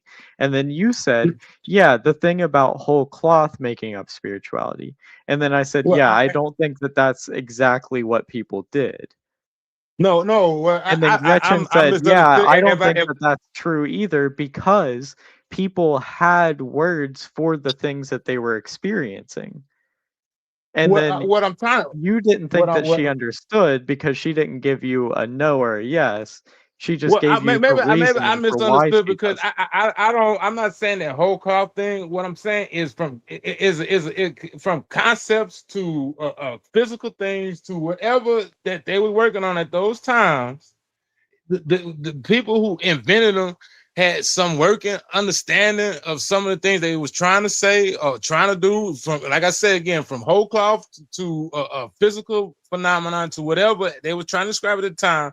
And then somewhere down the line, it got lost in the translation. People started doing other things with these things that wasn't intended by the original creators. That's what I'm trying to say. The original creators of the word? The concept of the word, of whatever they was trying to, like the Or crystal of thing, the actual material itself?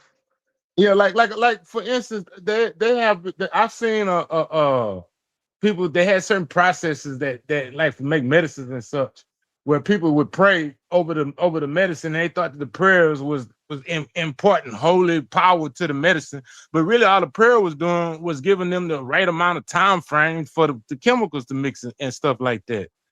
And just because it worked and they thought that it was magic and gods and demons and such, that's what they put on it, but it really wasn't that. It was. I think you're reverse engineering linguistic etymology.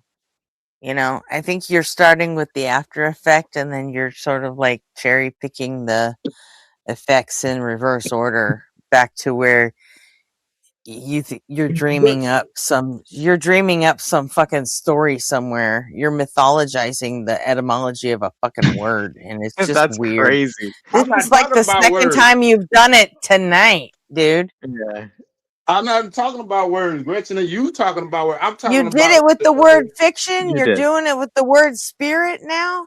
It's No, like it's crazy, dude. I use the word spirit because that was a magic word that I kind of try to explain what I was talking about. Have you ever heard You're of using those both of the words, McTime. Let's be I'm real. using all of those words. I'm using all of those words. I'm talking even like the holidays I don't where, know. like, It's you know, fucking weird cope, dude.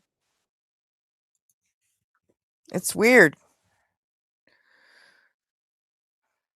Have you tried not doing it? my phone keep trying to update. Yeah, did you like Jack agree with me on this? Like I'm talking about all of this stuff, like the holidays. Holidays mainly was invented so people know when to go start turning the soils, get ready for planting and stuff. So that way they had their festivals and feasts. What? They about to go back in ancient times. No, the a lot of the festivals were just a way to bring people together to get the fucking work done in a timely manner. Exactly. It was. It wasn't. But after agriculture, It wasn't a started to fucking wane. calendar.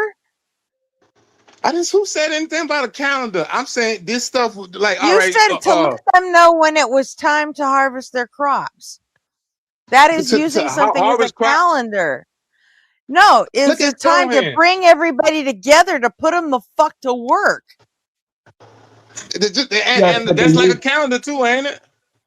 They used the calendar to do the festivals and the stars and all that. Yeah, they used a Well, calendar to say, before they had and they said, well, shit, no one's going to show up and help us pick our fucking crops. Let's have a festival. Let's make it a party. Then people will show up if we ply them with wine. That's what happened. And they did it every time at a certain time of year, correct? Oh my God.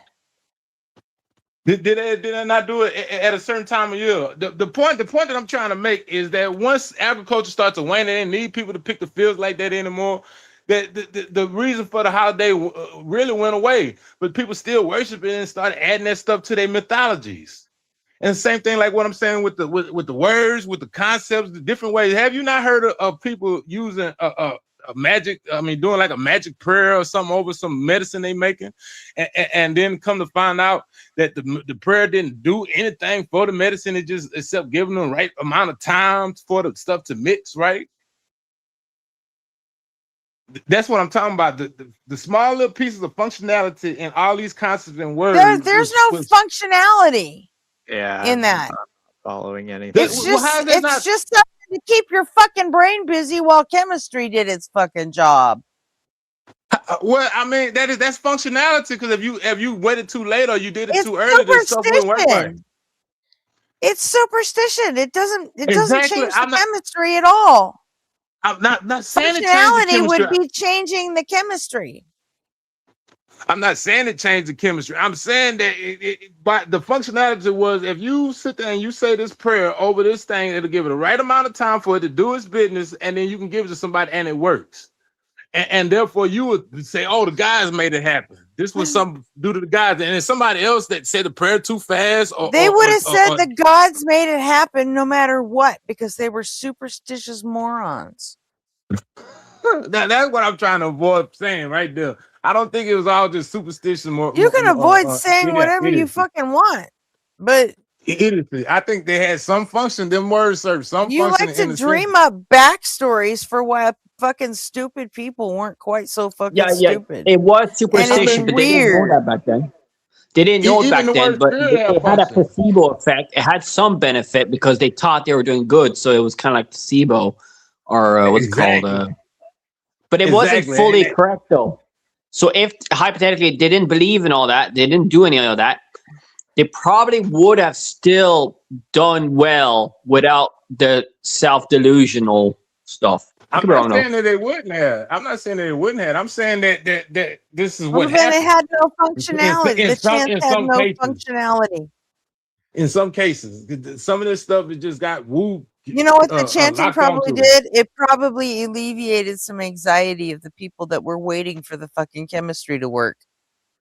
Well, that too, but it also the prayer, like I forgot what it was. But you know what does that really well? Fucking cigarettes and wine and all kinds of shit. More chemistry.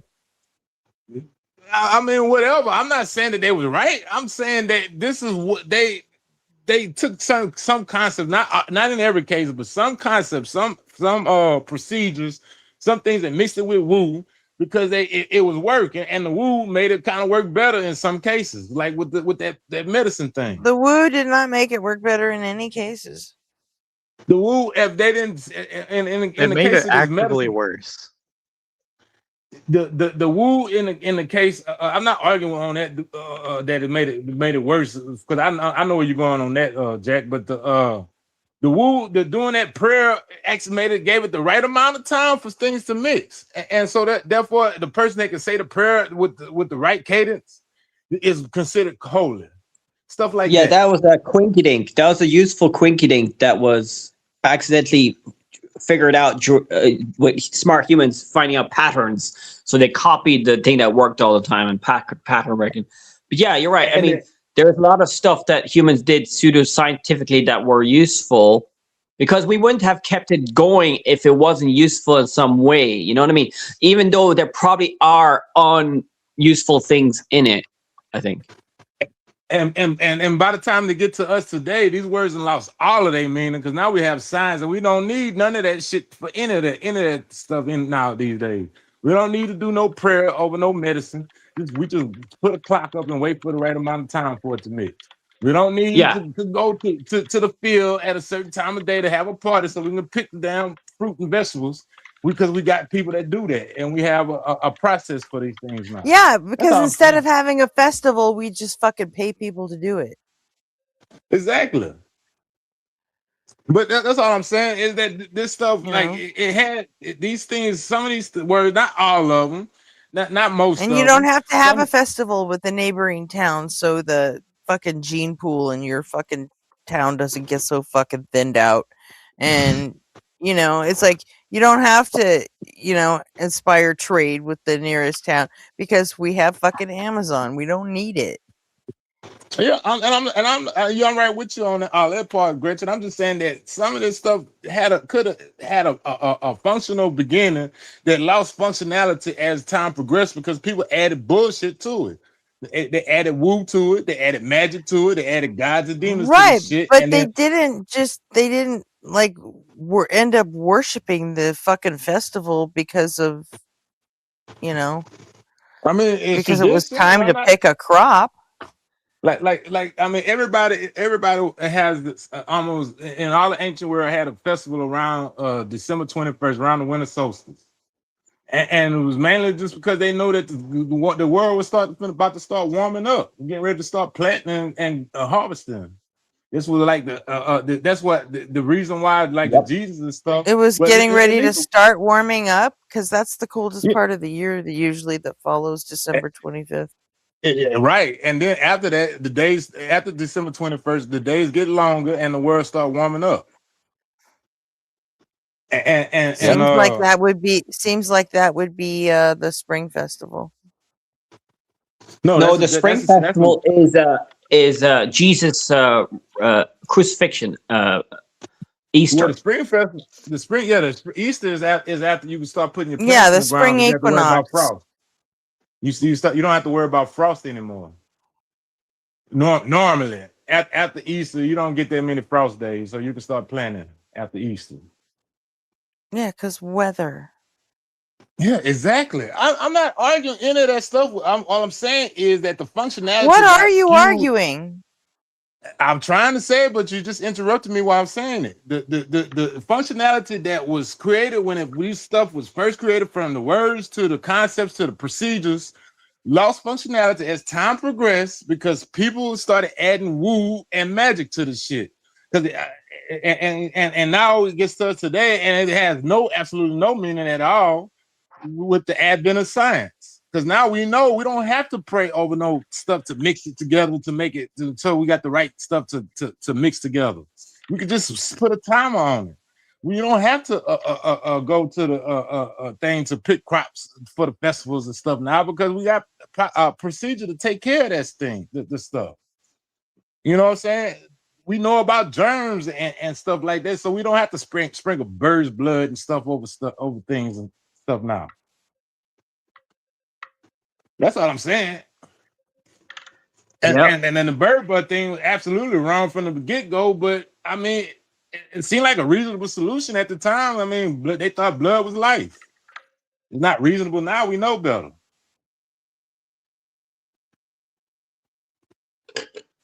Yep.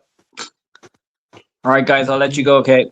Thanks for the conversation. Bye. See ya. All right, Bye, Sean.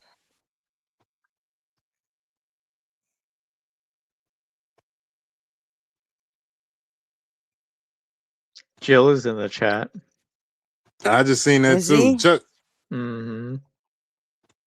Nita. Chuck has really been doing some. What's he crying about? About being a liberal, or some people being person being a liberal. About that sounds like him.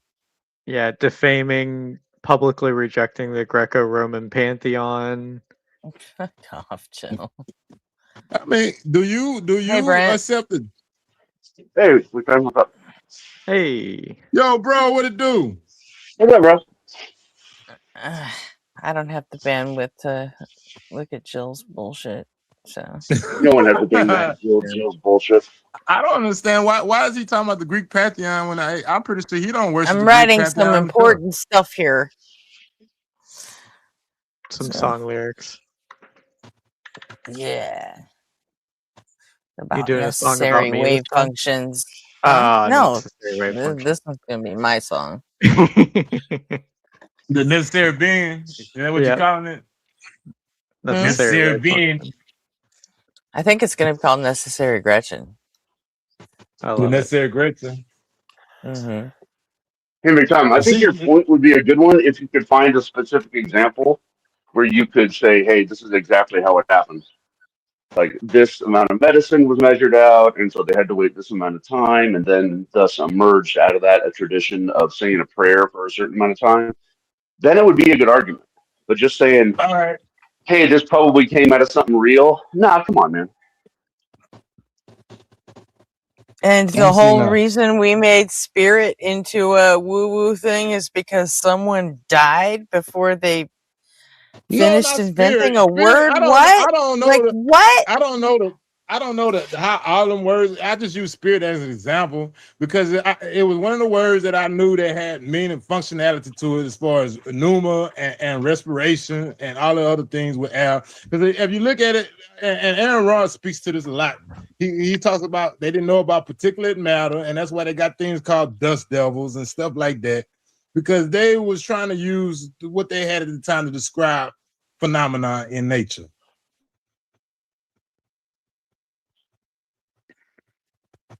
No, hold on. I'm seeing. I don't know. Just it seems like for the word for spirit is just a concept that we. Spirit and pneuma were literally words for breath, not air. Air was fucking air. I think he meant breath. So I the gave him idea like of 30,000 chances to say it. I even said it my fucking self, and he didn't take it. Okay, well that's He him kept then. saying it means air, and it doesn't mean It doesn't air. mean air. It means breath. Air was air. It was like eros or some shit. Yeah,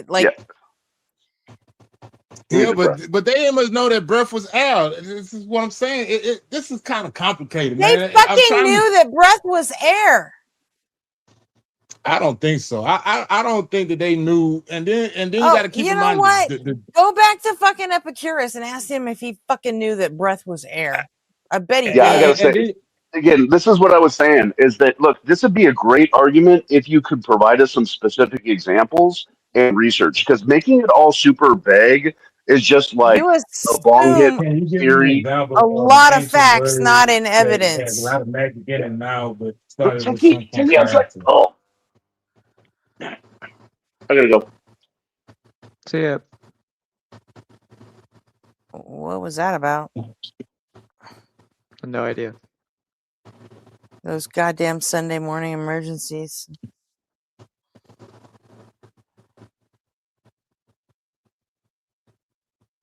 So. Can you give me an example of a process like mixing medicine that people use?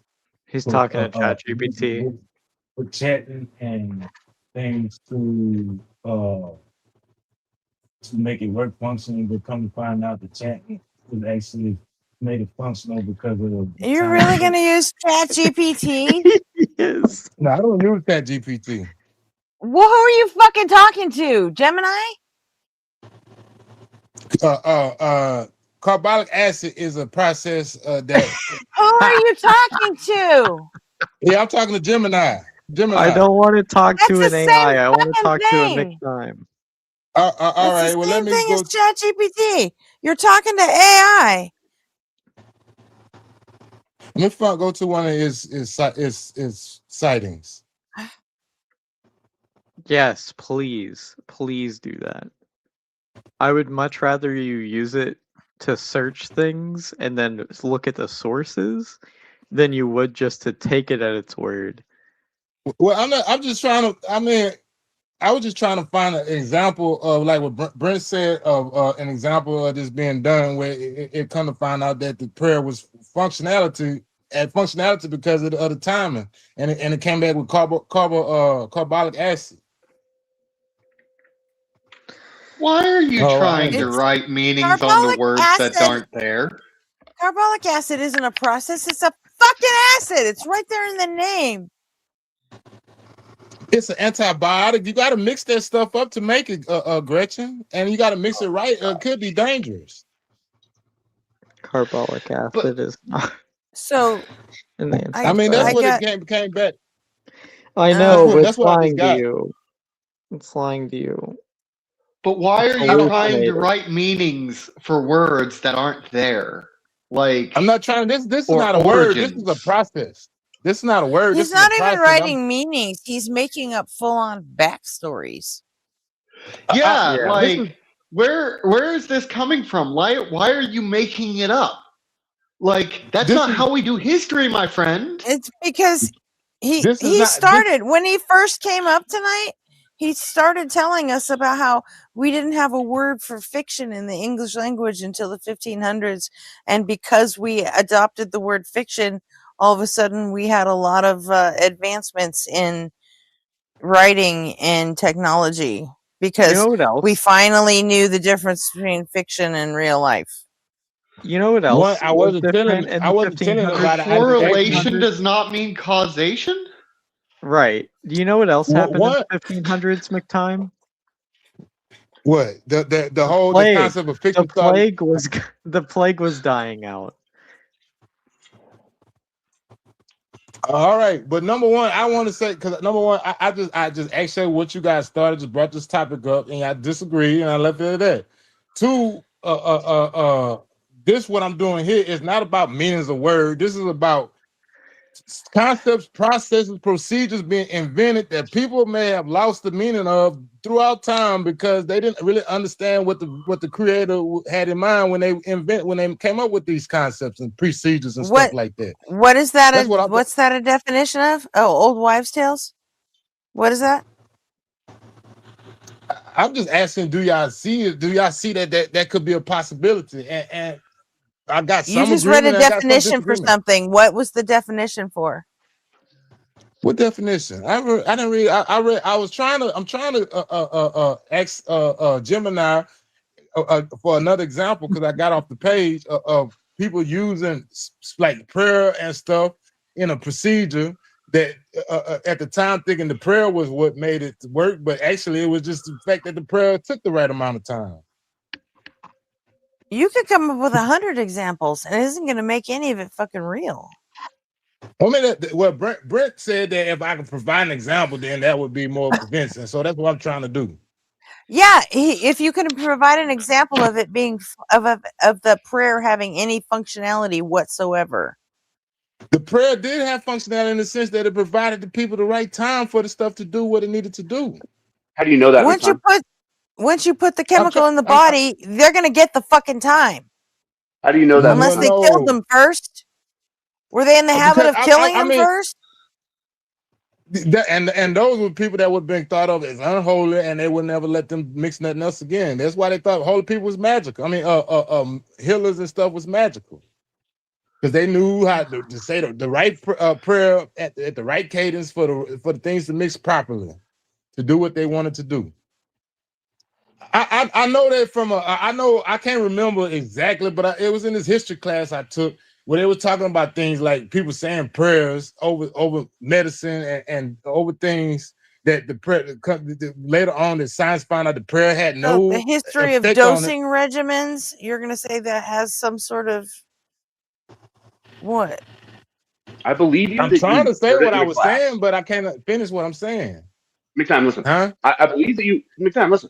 I believe that you heard it in the class. I think they were using it as an example of a general concept that they were trying to explain. Is that what you're trying to do? Are you trying to use this as a general concept? Yes, it's general because this is not Oh, word. I'm not okay. just talking. I'm not talking about one word. I'm not talking about words. I'm talking about in general. Some of this stuff in the past has started with some type of functionality that got lost as people added woo to it. That's what I'm saying. over time, people started adding more and more magic and stuff to these concepts that was rooted in reality. That now it's just totally you don't almost see the reality in it anymore because they added so much bullshit to it. No. I totally reject that hypothesis. I think that the idea of like how long you had to mix a medicine for evolved simultaneously with the spirituality bullshit that humans tend to do anyway. And I think what you're saying is that we dropped the practical aspect because we didn't need that type of medicine anymore because we generally started to understand things better. And so therefore the ritual stayed behind and got corrupted into something else. Is that what you're saying? Yeah, kind of, sort of, but I don't think we dropped the practical aspect because we still use things like carbolic acid to this day. We just don't pray over it anymore. Yeah, but we don't use the practical aspects of the spell. You're saying the spell at one point in time. Yeah. I got we don't do it anymore. Right. Yeah. Because like even the word spell itself, that's a spell. Like It doesn't matter if the word spell. Stop it. That's an etymological fallacy. Knock it off. Who cares? I mean, you know, how can you not see that some of this stuff actually might have had some functionality?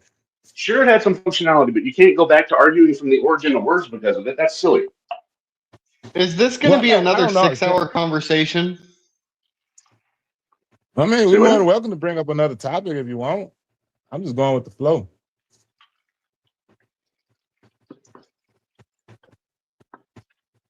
Did you have something else for a topic? Jack, what are you doing? Is that a game? No, I was just making a joke about last night. Oh, okay. I wasn't here last night. I was sleeping. Yeah, I wouldn't neither. I figured out how to change my video output to Is that a StreamYard. game? Yeah. Oh, okay. Well, take your game down and I'll bring you back up.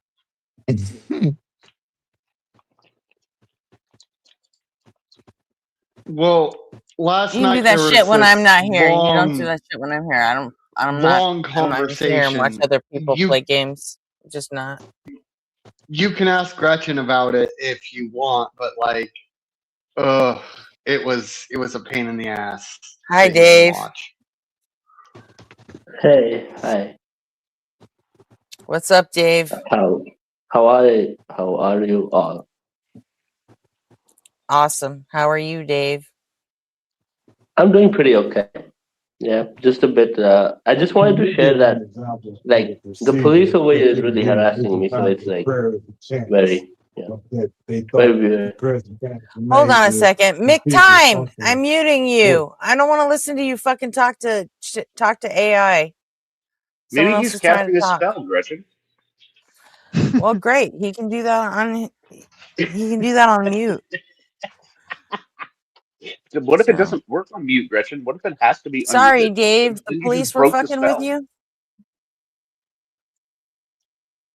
Go ahead, Dave. Who's No, harassing? they're just after me because it's dry land. It's a dry state, so alcohol is not legal. And whenever I drink alcohol, they always like call me up and come to my house, and like it's like a whole thing, like, yeah. But they're just harassing me for drinking alcohol and cigarettes. Why don't you live somewhere where alcohol is legal? Because I have my parents over here with me, so I would like to stay with them. So Then why don't you quit drinking? I don't drink a lot. I drink once in 15-20 days, like once a month, once or twice a month. That's all I drink. That I seems don't to be drink enough to get the police harassing you. Yeah, because it's like a very small city. It's like a very small town, and it's like very conservative people who are like extremely poor. They don't have a lot of money over here, but for the mindset, they're extremely conservative. And so if you do even like small things like the way I'm doing, like you don't drink alcohol, cigarettes, and all of that, they just put you in the bad guy bucket, and then they try to get you to jail or get you to court or harass you or call you up, come to your house, all So of that. kind of alcohol thing. is illegal. Is weed illegal too? Because every Yeah, time weed, I've ever yeah. seen you on a panel, you are either drunk or stoned. So No, I smoke weed. Yeah, I do smoke weed. I also take my meds. I don't just and smoke weed all is the that time. legal? Is smoking weed Yeah, legal where you are? No, weed is not legal, no. But I mean, this is India. Like the sages over here and the saints over here have smoked it for like decades. And if you go up northwest, if you go northwest part of the country, you can simply just pluck it off a tree and then smoke it. So it's not like it's something new or Well, something. if you're It has, yeah. if people are so poor where you live, why are Mhm. you always blowing your money on weed and alcohol? Because I'm trying to kill time. It's pretty boring to live on a ranch. I live on a ranch, so it's pretty boring over here. There's nothing to do much. Nobody to talk to. So yeah. Last time I talked to you on Taco's channel, your parents had kicked you out. What happened? They have a change Yeah. of heart? Yeah. Then mom called me back. Mom was there, so mom said like, I'm literally 50% owner of the house. Like the house doesn't belong to your dad alone. It's mine also. I have a stake in it, and you can come back home and you can stay with us. And yeah. Weren't your evil sisters like trying to kick you out too? Yeah, I don't know, but yeah. This is some crazy yeah. Dave lore. It's good that in US. I lived in the Oh, US. believe for like me, four- all Dave lore is crazy. It doesn't. It's They all don't of it's harass you in the crazy. US, man. They don't harass you. They don't harass No, you they like do. that for normal They things. do Like if harass a normal dude who gets drunk or something like that, they don't harass you. They don't come after you. There's a But county not too far from where I live. That's Yeah, a dry yeah. I county, mean, and they it harass depends on where too. you live. Yeah, they harass you too in the dry county where I live. well, usually what I lived in Georgia. I lived in New York. I lived in Texas, and I went to Chicago and Detroit, all of that part too. So like, I just saw that like if you're a normal guy who likes to smoke and drink and like just be in his apartment, they don't really harass you. Like they're not after you like you're doing something wrong or something. But over here it's like, oh yeah, you're not doing anything morally wrong. But over here they attach your behavior to the moral wrong. And then they say that, oh shit, since your behavior is like this, you're morally wrong, and then they harass you, which they don't do over there. So I really think we should all they do. appreciate that. They do. It just Maybe they're depends on where you irritated that they're so poor, but you seem to have money for booze and drugs. It's like Maybe they're just jealous, Dave. one visit is like $30. That's it. It's just $30 one visit, and you can restock your supplies for like 2-3 days with $30. They're probably So- just jealous of all your disposable income, Dave. Well, but I'm not some rich dude, right? I'm not some rich hate dude. I'm us just an because average they guy. Well, It's just hey, that- most people in your town can't afford to go get drunk and smoke weed all the time. No, they right? do. They have their ways. Everybody who lives here has access to alcohol and cigarettes. They all have their own afflictions and their own supply chains. It might not So have why any are the standards. police harassing you? Right, Dave? exactly. So that's what I'm curious about. Yeah, like why is it that they're after me? I certainly they have would be Karens? too. Do they have Karens? Do you in get India? Dave? Do Sorry? you get drunk and high and go out in public and pester people? No, I he gets haven't never drunk and done high that. and gets on the internet and comes and pesters people.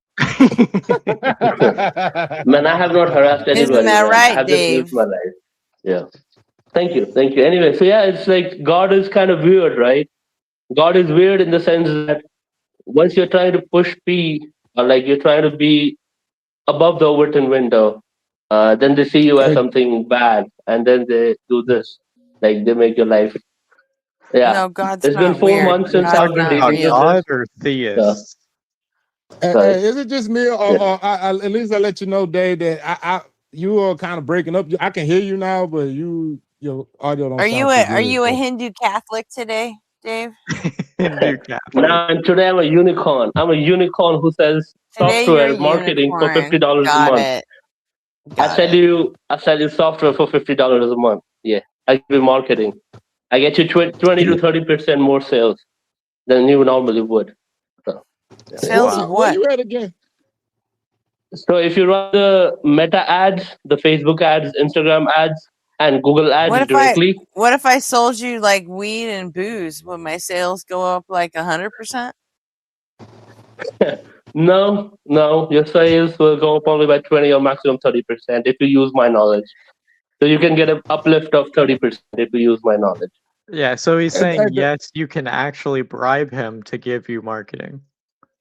Dave, I Yeah. apologize if you said this already. Where are you located at again? Are you in India? Yes, I'm in India. Yeah. Oh, okay. Yeah. Yeah. So yeah, just wanted to be on, have a conversation. I hope you guys don't mind me. Yeah. Have you ever got arrested by the cops while you was drunk or high or something? Yes. Yeah. Oh, well, that might be the reason why right there that you got a record. It don't matter. I Once don't you get a mind record, you they too just much, fuck with Dave, and as long as you keep your misogyny under wraps and you don't Sure. fucking go all ape shit about the Epstein files, I'm fine. Yeah. I don't know anything about the police in India, but if they act anything like how the police act out here, once you go to jail for something, then they know you for that and they fuck with you. They do. Right. Yes, that's correct. Yeah. I already went there. So I already went to the jail. So, yeah. That may be the reason why they'll call in and that'll pop up on their computer. Oh, he did Yeah, all I this. was trying to say that is that US is better. It's much more. It has a much more open mind towards people like me, and they don't. Because I stayed there, I did everything. I You used to think do so? weed, I used to do alcohol, but nobody really harassed me ever. Nobody like came to my house or tried to get me or anything like that. So I mean, I don't know how they do it in India, but I don't think that we are more tolerant than any other. right, I think that would be a Any good way other, to put it. Yeah, that's a good way to put it. Yeah, tolerant. Yeah, that was the word I was looking for. More tolerant of stuff. Yeah. I don't think America, because like especially for me being a black atheist, I really can't talk to nobody. Not in my community. Everybody, over 90% of black people are religious. Worldwide, in the United States, it's like 95% are Christians. So it's hard to talk to people and not get called a devil, and then I'm lying and trying to talk people out of losing their souls. I'm sorry. That's kind of ironic.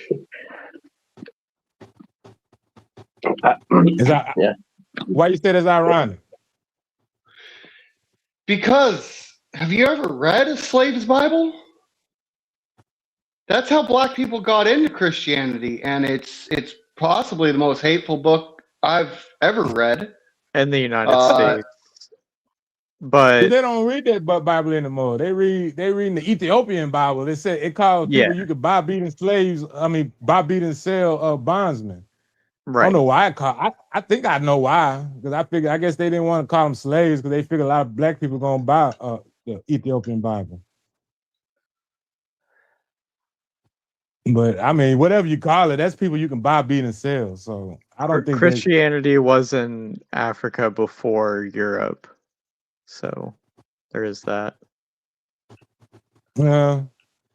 I mean, I guess because the Levant is in Asia, but I mean Christianity got a Greek name. The name Christ, that's Greek. It came from Christos. Greece. Yeah. So, but I mean, either way, go. It wasn't in English or Greek before. Oh, I mean, I guess it was in Greek when it was being written. Parts of it were, but the earlier parts were in Hebrew. So, you sure about that?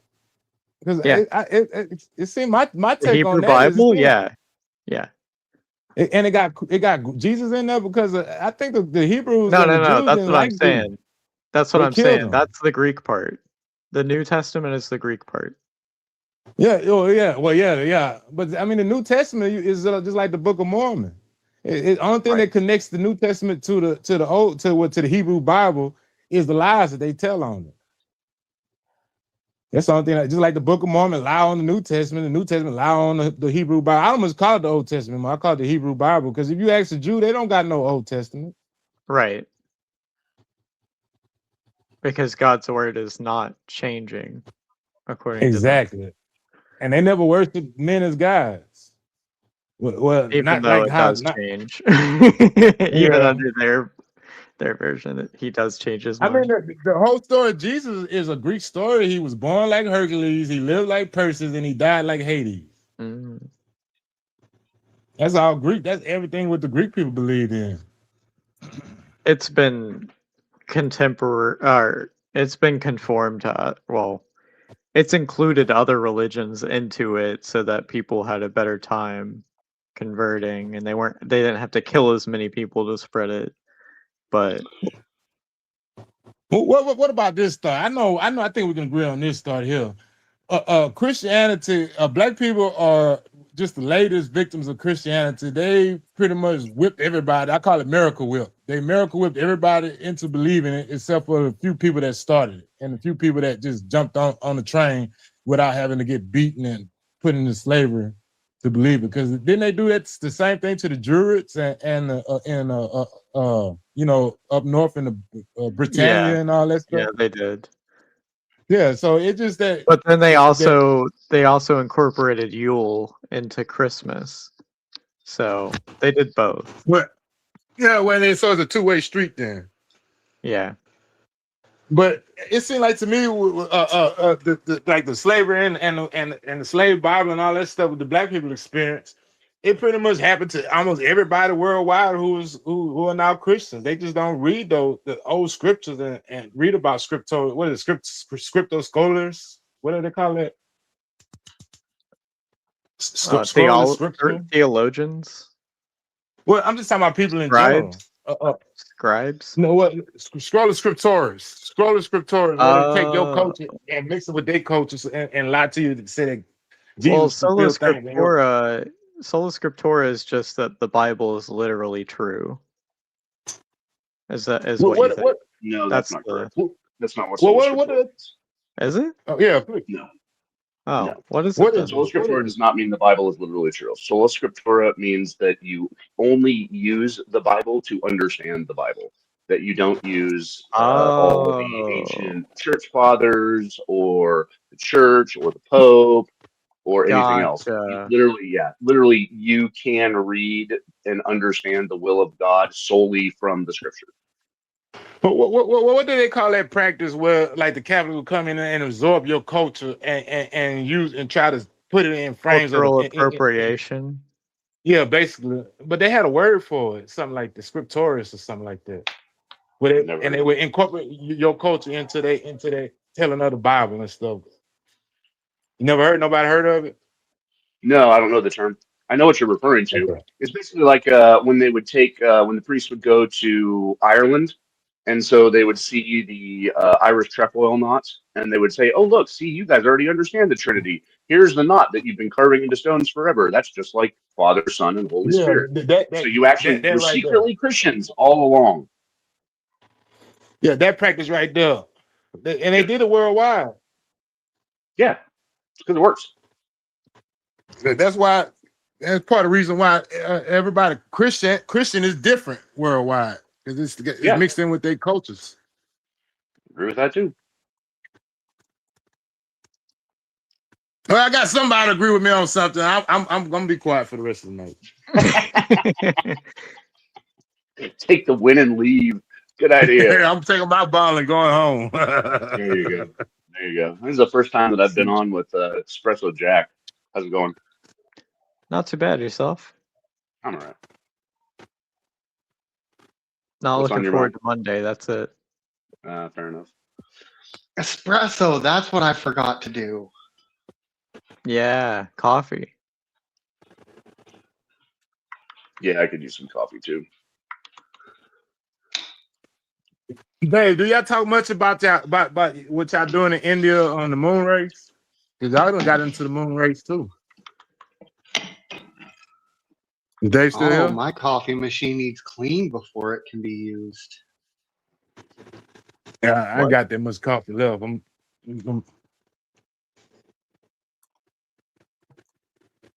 It's about. Yeah. What's up, man? Tell me. Do y'all talk about the moon race and what y'all doing out there in India on the moon race? Because y'all done got in it too. Now it's Like we got a 3-way race.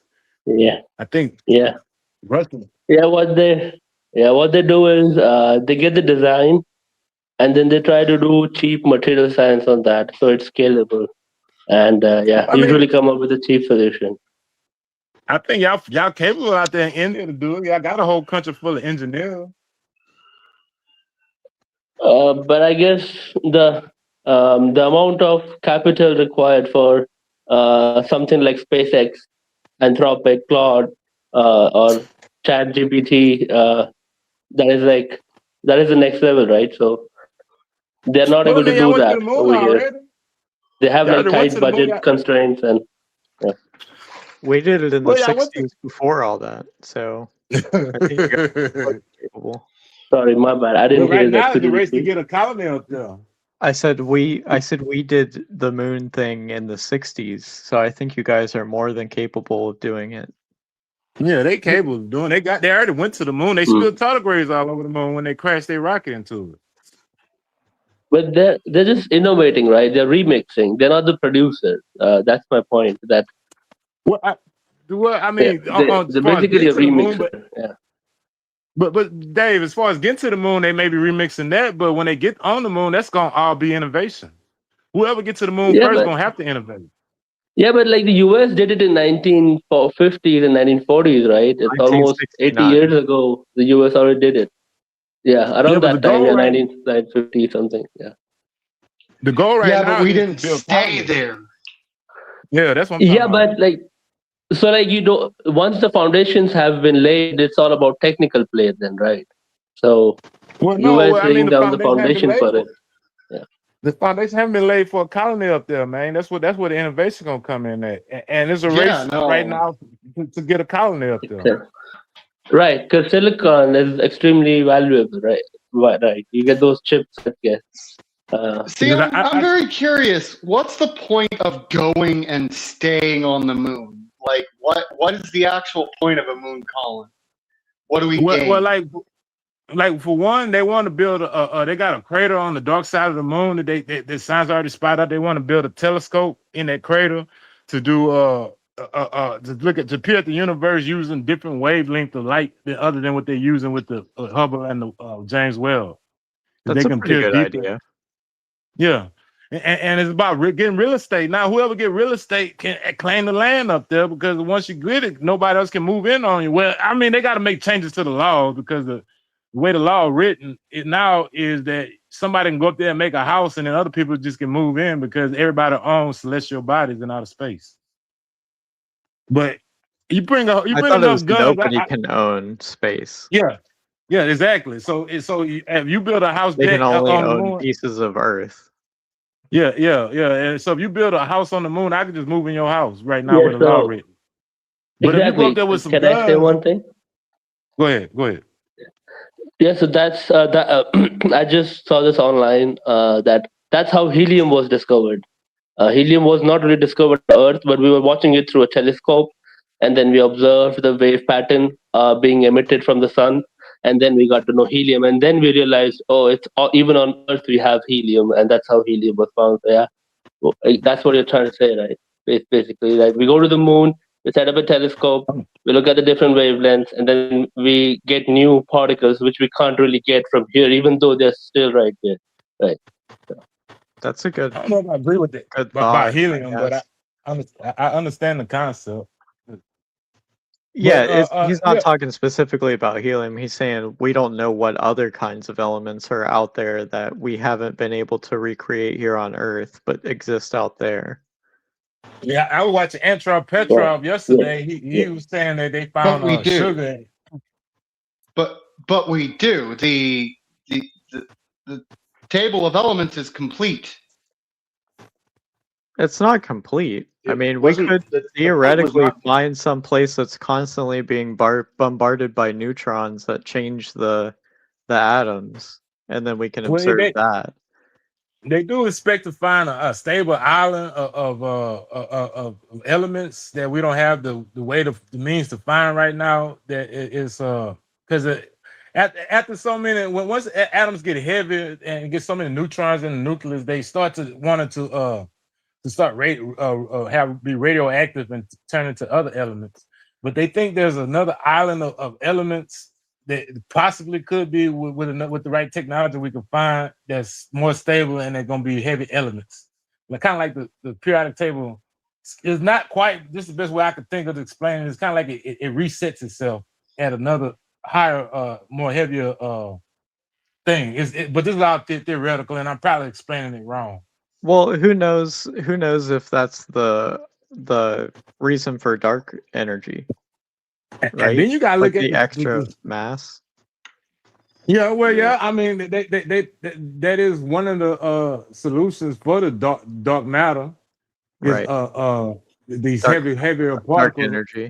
Yeah. Yeah. Well, dark energy is the tendency for the universe to expand. Dark matter is the matter we think is there, but we can't see it. We don't know where it comes from yet.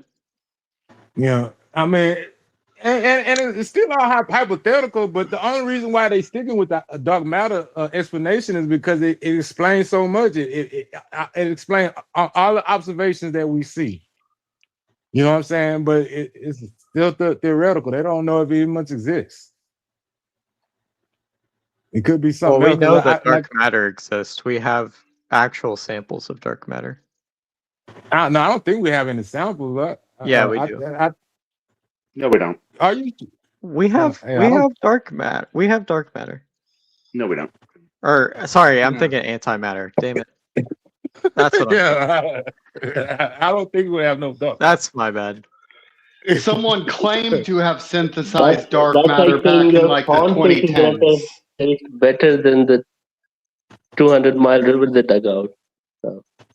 Right. Somebody claimed to harness dark matter in like the 2010s, but it was unrepeatable, and they don't know what they found. Yeah, I got antimatter and dark matter confused.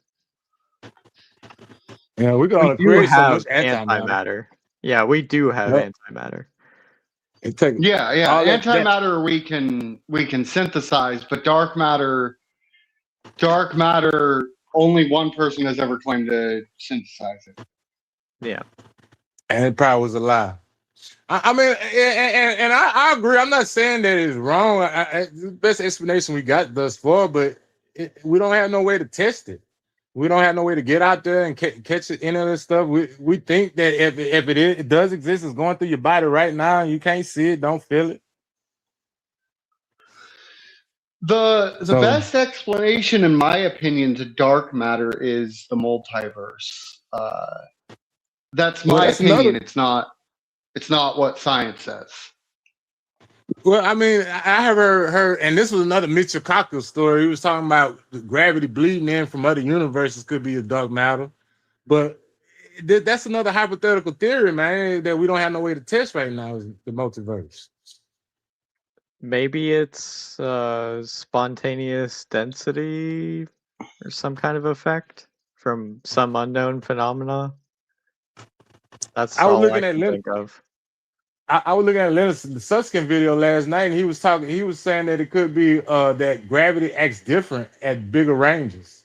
Like instead of on close range, like inside the universe, I mean inside the solar systems and stuff, it acts like how we feel, but on the larger scale, like on the galactic scale, it acts a little different. So that's why the galaxies can spin as fast as they do without throwing everything into outer space. It could be a visual dilation or visual effect from the expansion versus the time that we see the actual galaxy or light from the galaxies. I don't know. Well, I that would work, but you also got to Like look at we have some kind of future sight, I guess, in that case. Yeah, but only way I can see that will work is if the distance was always far away. But or we if got the light was distorted by the time it got here. You know what I mean? But you gotta look at the only way you gotta factor in with the way the galaxies spin, man.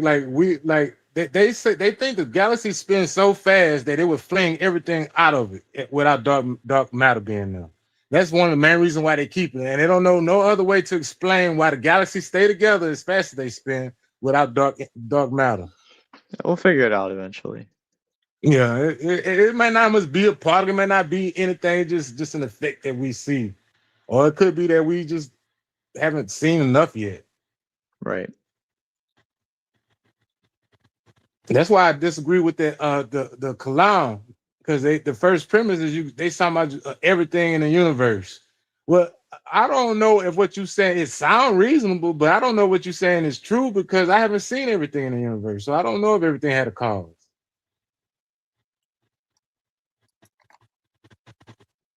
I know science is saying some things. I hear some rumblings coming from science saying that radiation and virtual particles may not have a cause, but I don't know.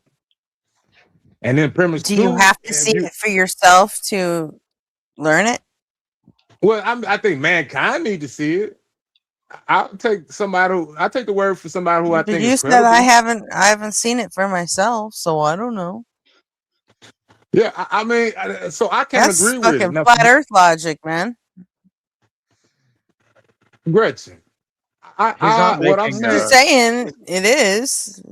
I'm saying that mankind needs to see these things before we can make a determination about everything. I'm not saying that I personally have to see it. If I thought you was He's credible not and you making said any you, claim.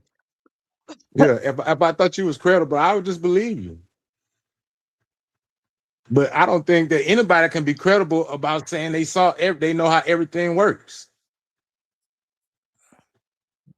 No, I don't think anyone's ever said that. You're right. Well, that's the first thing. The first premise of the Kalam is everything in the universe have a cause. So that means you know how everything works. No, they just mean that it's just a place for them to hide their god. That's all. Exactly, because nobody can make these claims right It now. doesn't mean that they know how everything works. It's just the fucking biggest presupposition of all time. That's all. Yeah, Everything has a and I'm cause. totally It's agree not with an you. empirical statement. It's not like they're saying we know that everything has a cause. That's not what the argument says. It's a metaphysical claim. Metaphysically, it is necessary that everything has a cause. It has nothing to do with empiricism. They're often la la But land. It's a fucking philosophical argument. yeah, I agree with you, man. And I think it's total bullshit. But just on the practical level, man, it just don't seem like an honest statement that anybody can make. It's just not honest. Nobody can make that statement and be honest. There's no way. I mean, like you could do things with numbers and stuff to prove infinities that are rock solid, but there's no way you can say anything about everything without knowing what everything does.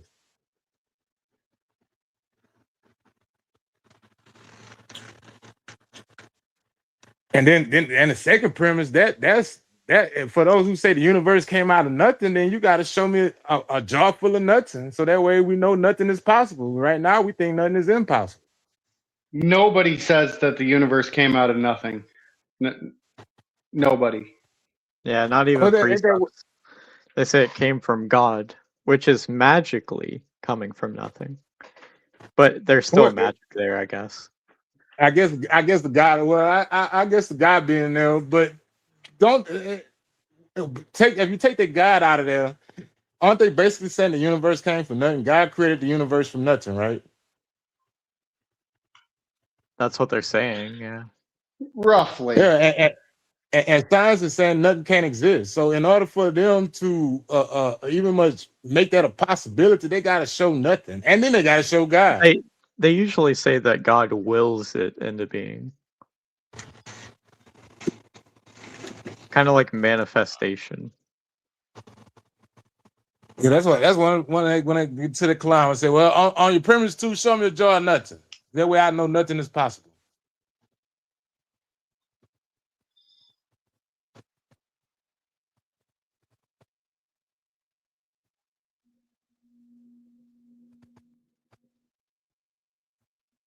But I'm with you. I'm with you guys, especially on this point.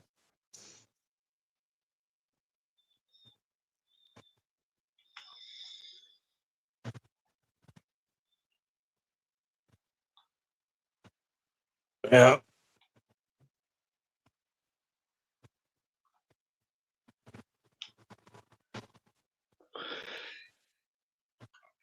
But you see that antenna they were trying to, that telescope they're trying to build, they want to build on the moon.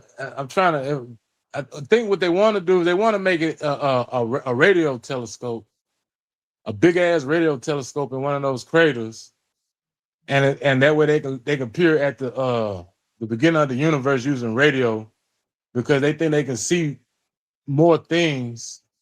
Because we didn't already seen visible light, we're using infrared with the Webb. And so now the next is to look at it, the Big Bang and the CMB with the radio. I thought video killed the radio star. Well, this Oh, time no, radio, now that's stuck in my head. That's my What? superpower.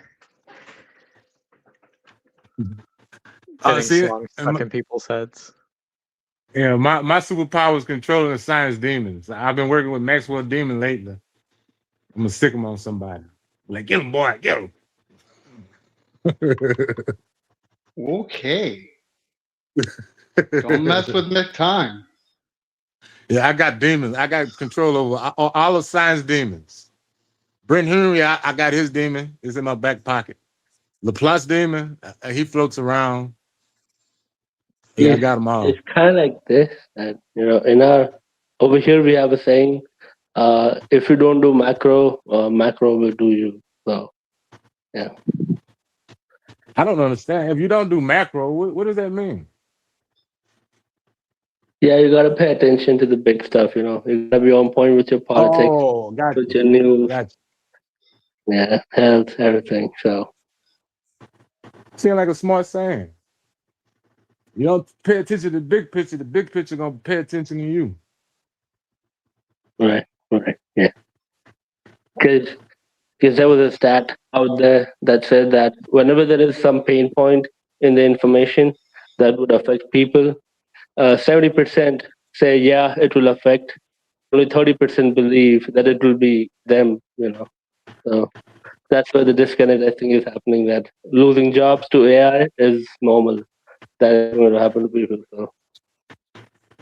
Well, it's only becoming a problem now that AI is threatening the people on top jobs. Now that you don't need a production analyst or something. You can just get that job to the AI, or all these other little cushy little. Yeah, the same way you can paper-pushing just jobs. have no guy sitting when a truck is driving, right? If you want to transport some load from one place to the other, you can just put an electric vehicle over there, right? And the robot, computer vision can handle all the routing and everything. So. Yeah, but what about like that guy when I used to deliver cable boxes? They used to have a guy stand on the side of the road with a stop sign. And then one day they got rid of him and put a stop sign right there. He lost his job to a machine. They've been doing that for a long time. Not It's even only a becoming machine, a sign. That's sad. I was like, oh man, I know he mad. He fucking they put a sign there now. But the point is they've been doing it. These machines and these things been taking people's jobs. It's only becoming a problem now that this stuff is starting to threaten people who got with well-to-do jobs. Now you don't need a writer. You can use like a product sales manager, a very hot-headed product sales manager. So, yeah. Yeah, all these jobs are being threatened. Now it's a problem. How long do you think it's gonna take before we enact the UBI, Universal Basic Income? I don't think we're gonna do it anytime Not in our soon. lifetime. Yeah. What was that the Asian dude that was running for president? I liked a lot of his ideas. You know what I'm talking about? The Asian guy? Yeah. What Yeah, ideas did you like exactly? I liked the The UBI one where he idea. wanted to give everybody money? Yeah, Because the most people UBI. liked that. Most people liked that idea. He said other ideas that I liked. I just don't remember right now. But I know for certain I liked Universal his basic UBI. income could fuck our economy from start to finish Well, if it's we about do to it be. wrong. Yeah. I'm not saying we should just you know, wham bam, thank you, man. I think we should take our time and get it right. But I think it's gonna be needed if AI keeps taking people's jobs.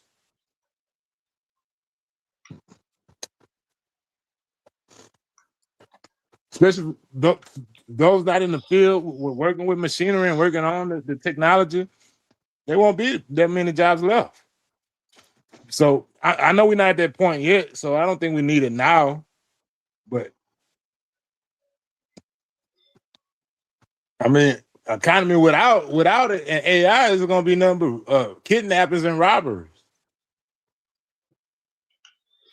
AI in its current state will probably not last another 10 years. And part of the problem is it's not actually bringing in profit. It's bringing in profit for some organizations, but not enough to justify the billions that they're spending. And so generally, it's going to have to change from the current state that it's in to something completely different. And people are complaining about it now, but you're not going to see the data centers and stuff like that 10 years from now, I don't think, because of the fact that it's not bringing in any real money.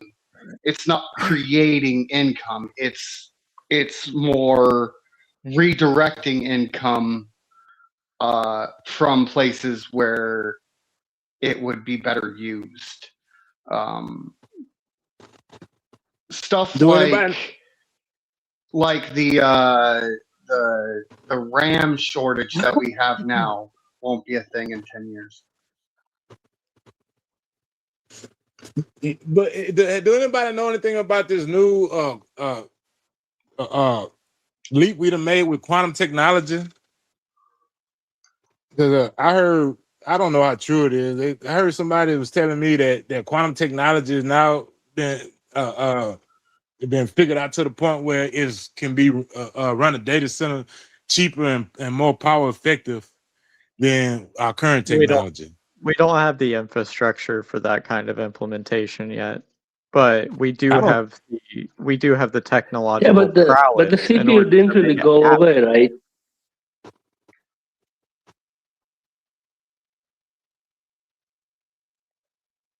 When y'all finish our thoughts? I I don't know. did. I I couldn't think, hear it. like, did you look at the architecture of a quantum computer? Have you looked at it? Yeah, well, I mean, my understanding of it is it takes so much power to isolate that system because quantum is so sensitive that you can just walk in the room and it'll mess the damn thing up. Just looking at the quantum effects fucks up the quantum effects. Just looking at it. So they got Yeah, but take a lot. the CPU also plays a big role, right? CPU Well, is no, also there in the pipeline. So well, I'm not really.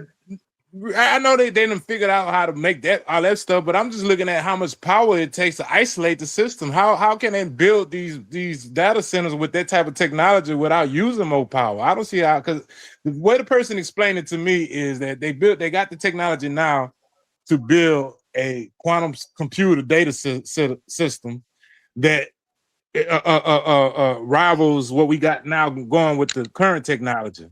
And it'd be more power effective and more, efficient on computing stuff.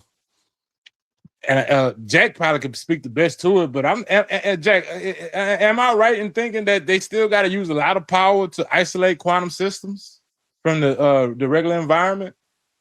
I mean, yeah, but if you're talking about how much output we're getting versus how much power Input. we're supplying, yeah, it's completely different. Okay, so we still use a lot of power, but we're gonna get way more output from it. Oh, Which makes yeah. it work on people.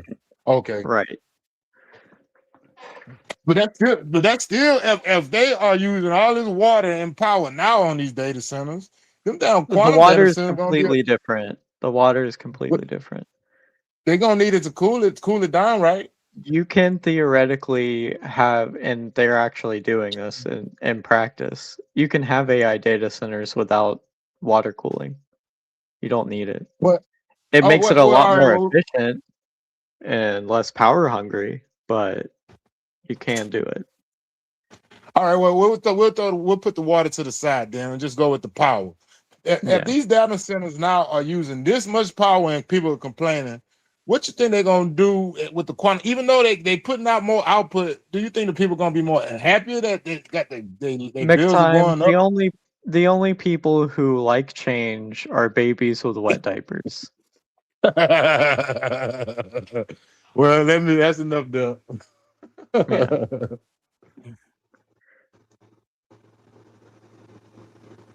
I don't know. I think quantum computers. I would love to see that future though, and like I thought it was a good idea, relatively. Even though I don't think he's the one to do it, but when Trump allowed them to get their personal power plant, I think that's a good idea because I see people in the future now that they able to mess with that technology. More people doing it, but I also think it's a scary idea because more people gonna be doing it. Some people don't like to change their oil.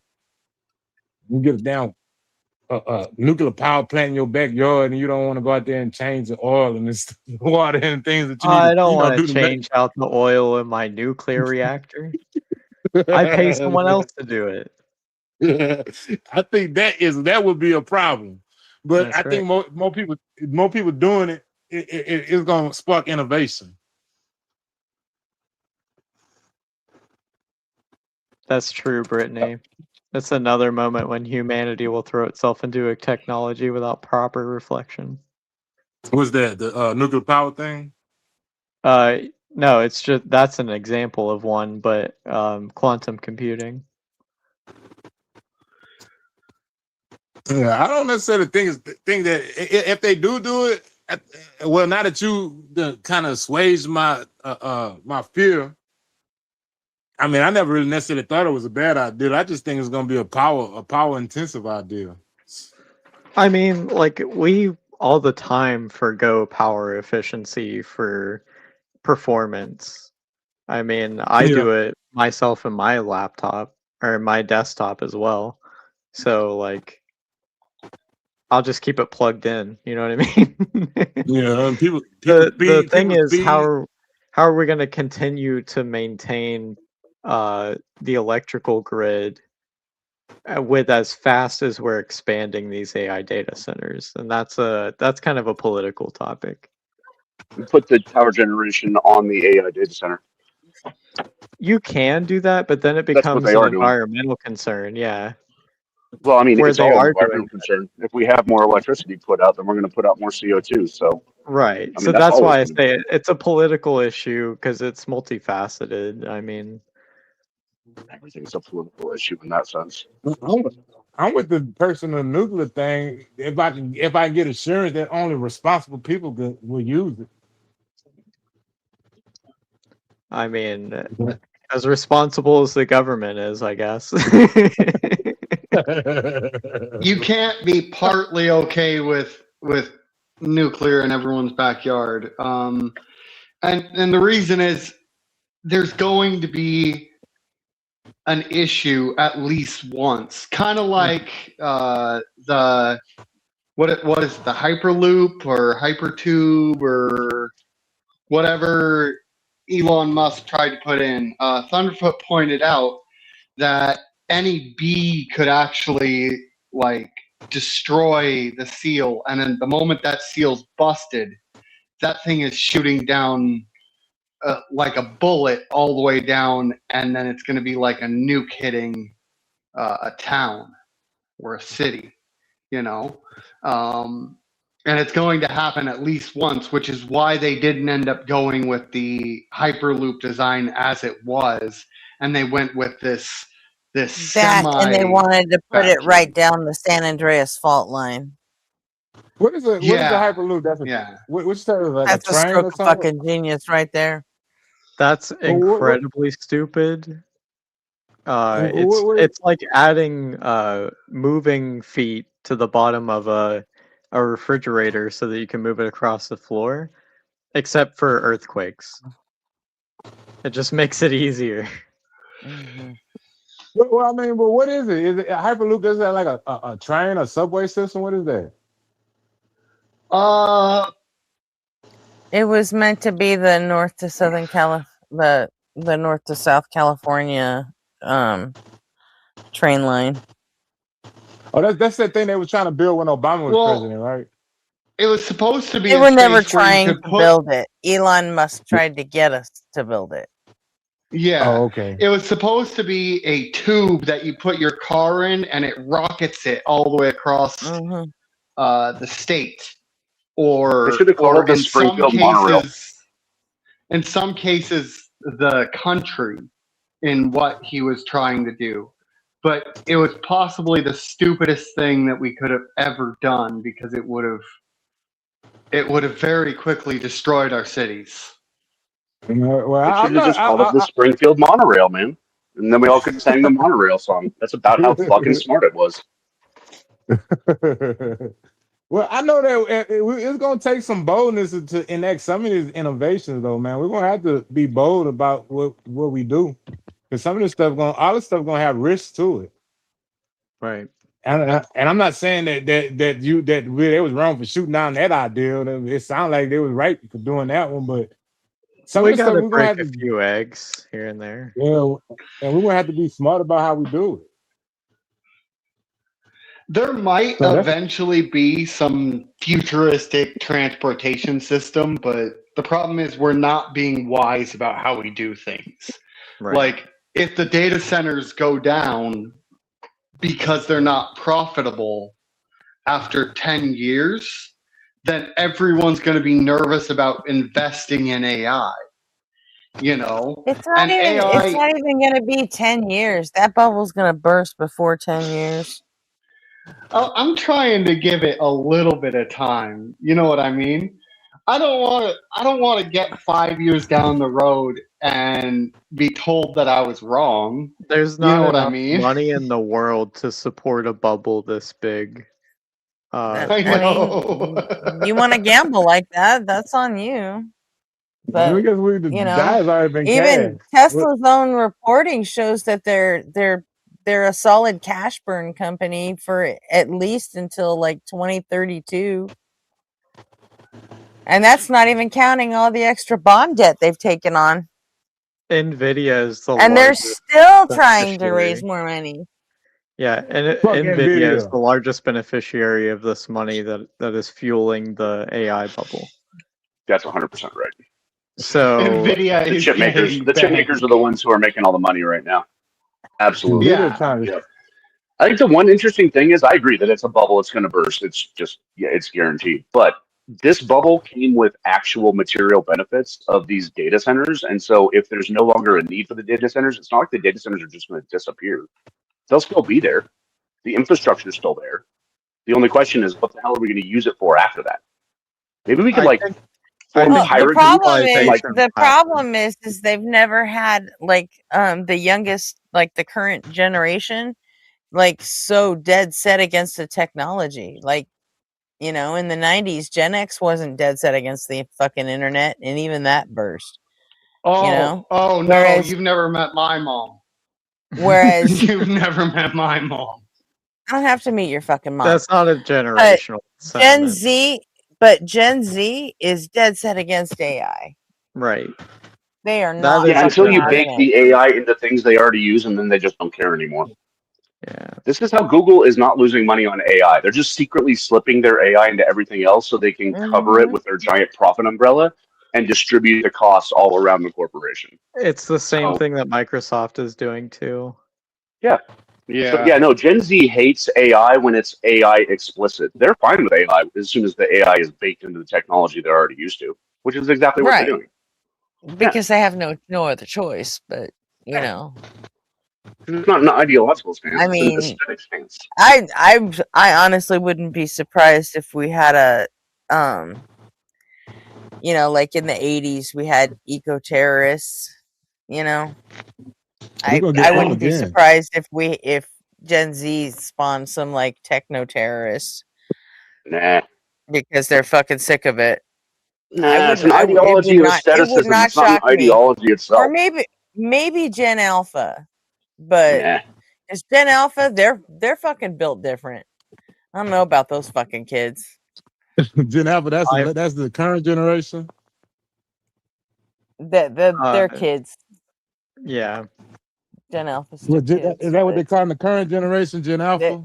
they're built fucking different. They've got fucking Gen X's attitude, and like the millennials, I don't, just Yeah, they're ready to millennials and burn the Gen whole thing Z, down. their need to be fucking noticed, and Gen X is like, I will blow up the whole fucking world to get what I want, sort of thing. I don't know. Gen Alpha just seems different to me. Those kids are different. Is Gen Alpha? That's the current generation, right? 'Cause I never heard of them before. They're up to like, I don't know. They're like high school age now. Okay, that'd be my The niece older and ones are nephew. like high schoolish. Yeah.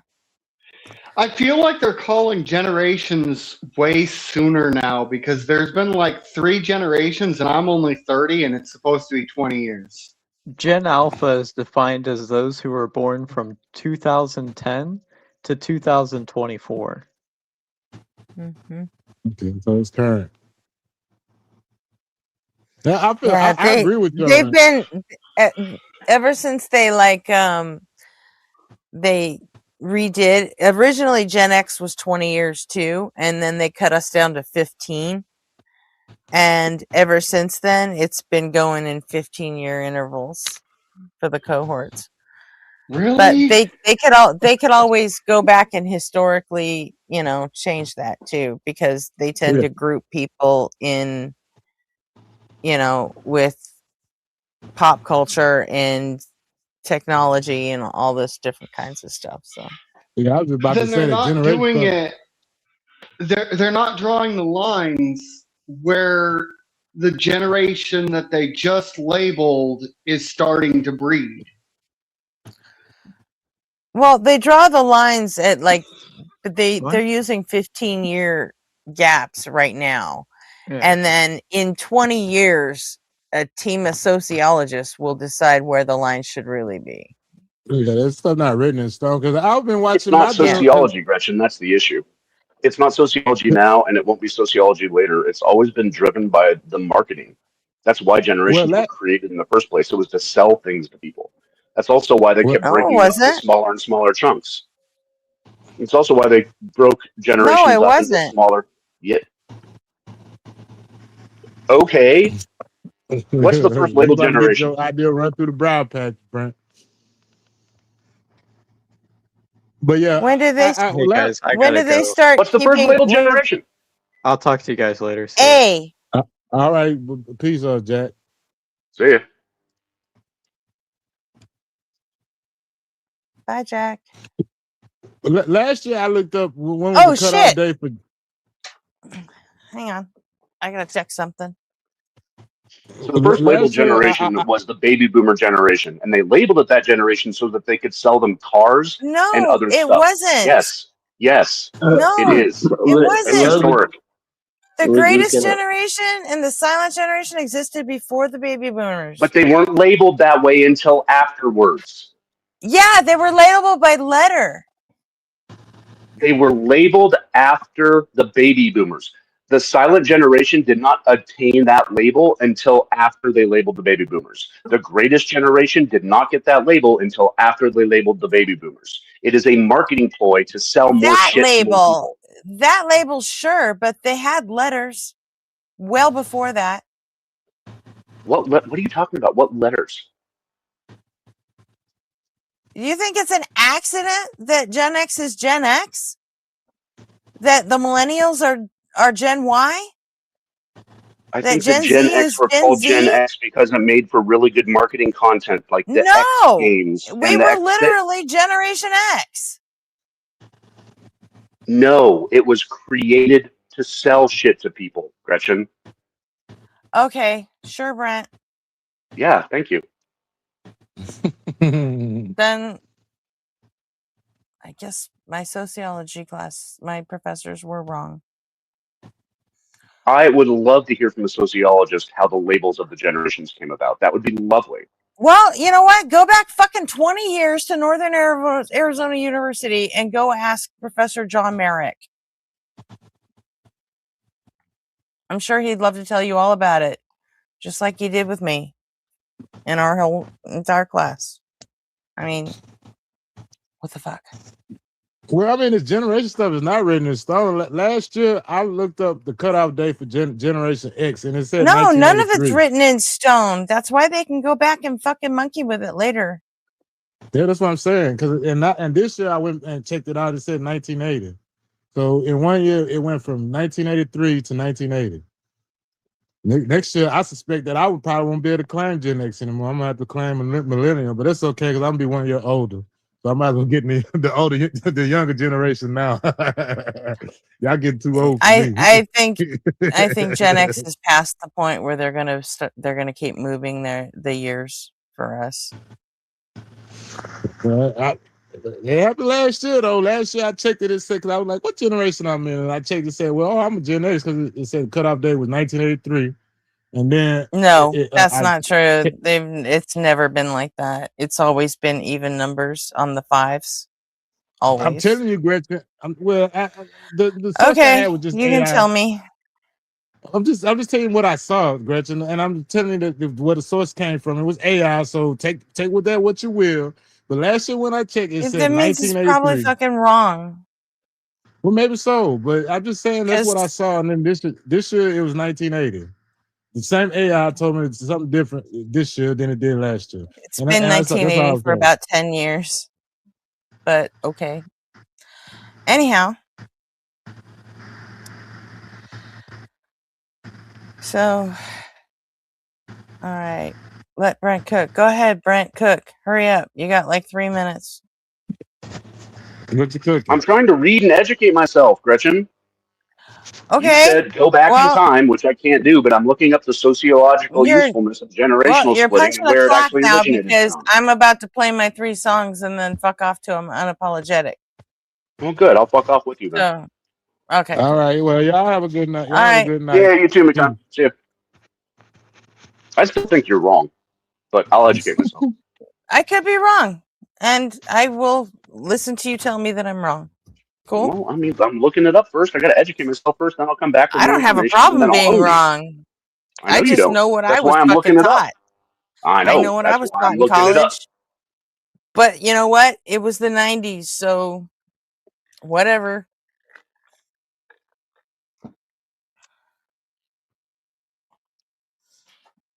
Which songs?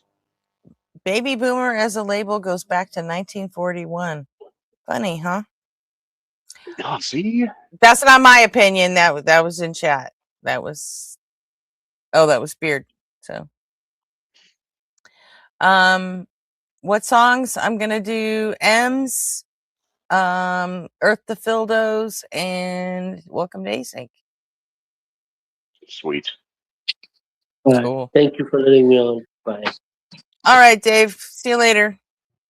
Okay, bye. As for everybody else, I'll see you guys at Unapologetic if you're going. I'll be in the horizontal stream, not in the vertical, because I mean, fuck vertical. But Yeah, for sure. I'll see you over there. Hey, thanks for having this space, Gretchen. I appreciate you. as always. Yep, bye. So everybody else, see you tonight.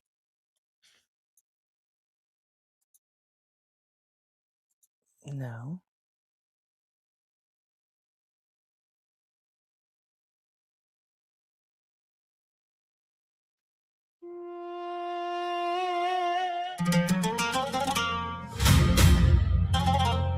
Yeah.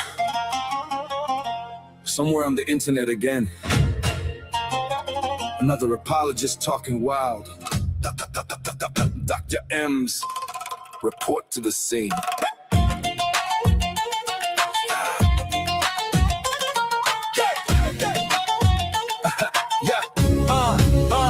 Did someone post the M's bat signal again? Is there a Muslim on the call being ignorant? M's destroying life smooth like an AI voice mod. Destroying all 5 pillars with the voice like a god. Habibi, why you getting mad at me? Because your book teaches you fake anatomy. When M's gets on the call, it's like a rectal exam. Cause he knows the Quran like the back of his hand. You'll never see his face, but you're gonna hear his voice. Getting surgical on the hadith of your choice. Muslims getting cooked in English and Arabic. Biomedically trained ex-Muslim heretic. Gonna diagnose that cognitive dissonance that keeps you believing the Quran's nonsense. Did you say between the ribs and the backbone, bro? Sure. But that's a cell phone, bro. Blood clot gone and then into bones. You have no clue how an embryo grows. Just wait one beat, you're about to get owned. And M's cuts you down with the biology he knows. You think your prophet split the moon? Are you stupid? You probably also think he never screwed a kid. Miss me with your Muhammad. Police be upon him. Justice for Aisha. You'll never see his face, but you're gonna hear his voice. Getting surgical on the hadith of your choice. This was getting cooked in English and Arabic. Biomedically trained ex-Muslim heretic. Did someone post the M's bat signal again? Looks like another apologist needs attention. Dr. M's has entered the chat.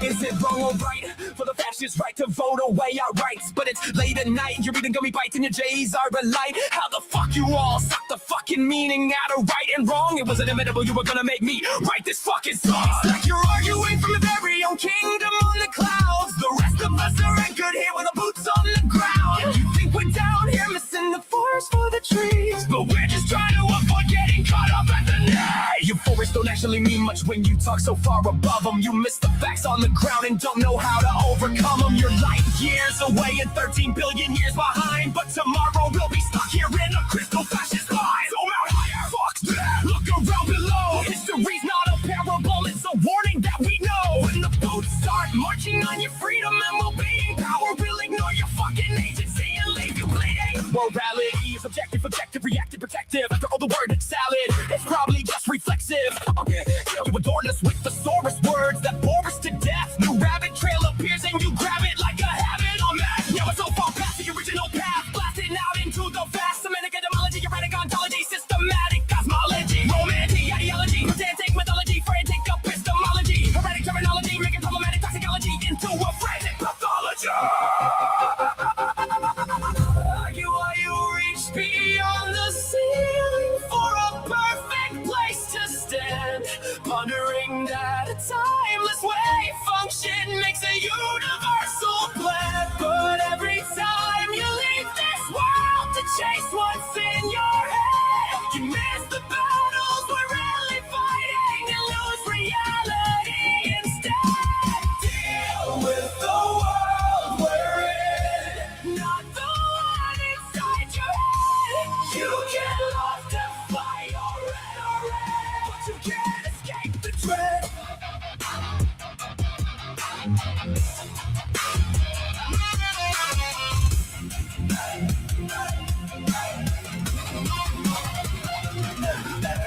Every conversation spirals into lexical gymnastics, twisting every honest question with metaphysical mechanics. Consequence ain't coming from light years away, it'll come from the choices that we make every single day.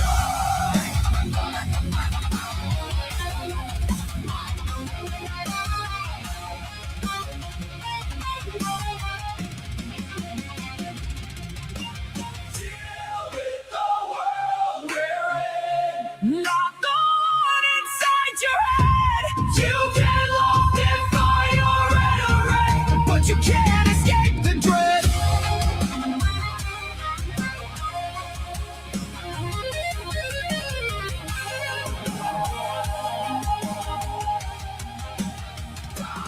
We do our best to hang with you. When you go off, feel don't nerd. At least you can do is try to hang with us here on Earth.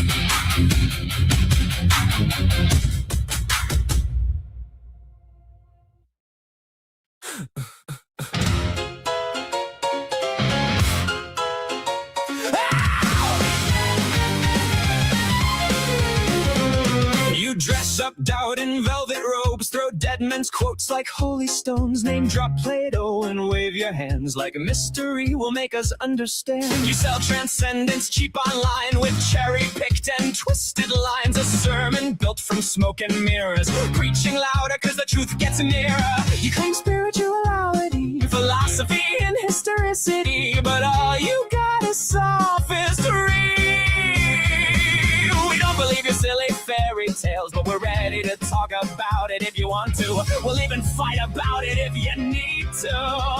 So light the match, strike up the choir, turn your doubt into wildfire. We're dancing on the altar rails tonight. You call it faith, we call it theater, cheap illusions dressed up deeper, but everybody loves a beautiful lie. Whoa, whoa, you want salvation with the spotlight glow.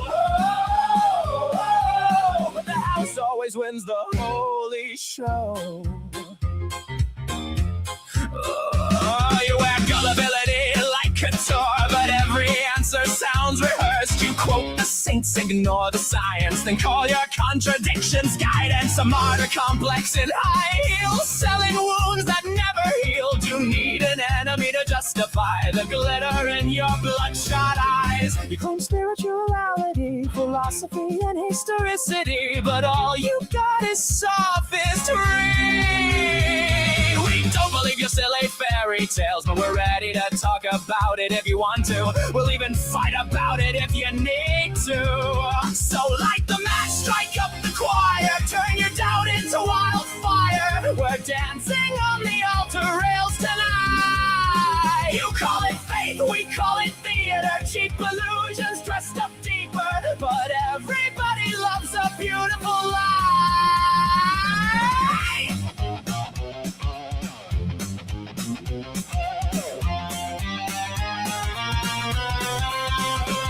And if heaven's just a green room backstage, then who's been writing all your lines? You pray in public for the applause, then curse the crowd when they don't By the way, darling, not sure if you know this, but we absolutely noticed that your family values venom has infected your whole system now. It's dripping on your ballots, making every vote a weapon. Your blind faith-inspired prayers are now our Christo-fascist nightmares. Light the match, strike up the choir, watch the city drown in fire, while angels smoke outside the venue doors. You wanted prophets, you got performers, broken hearts and false informers, singing hallelujah like it's war. Well, now welcome to Async.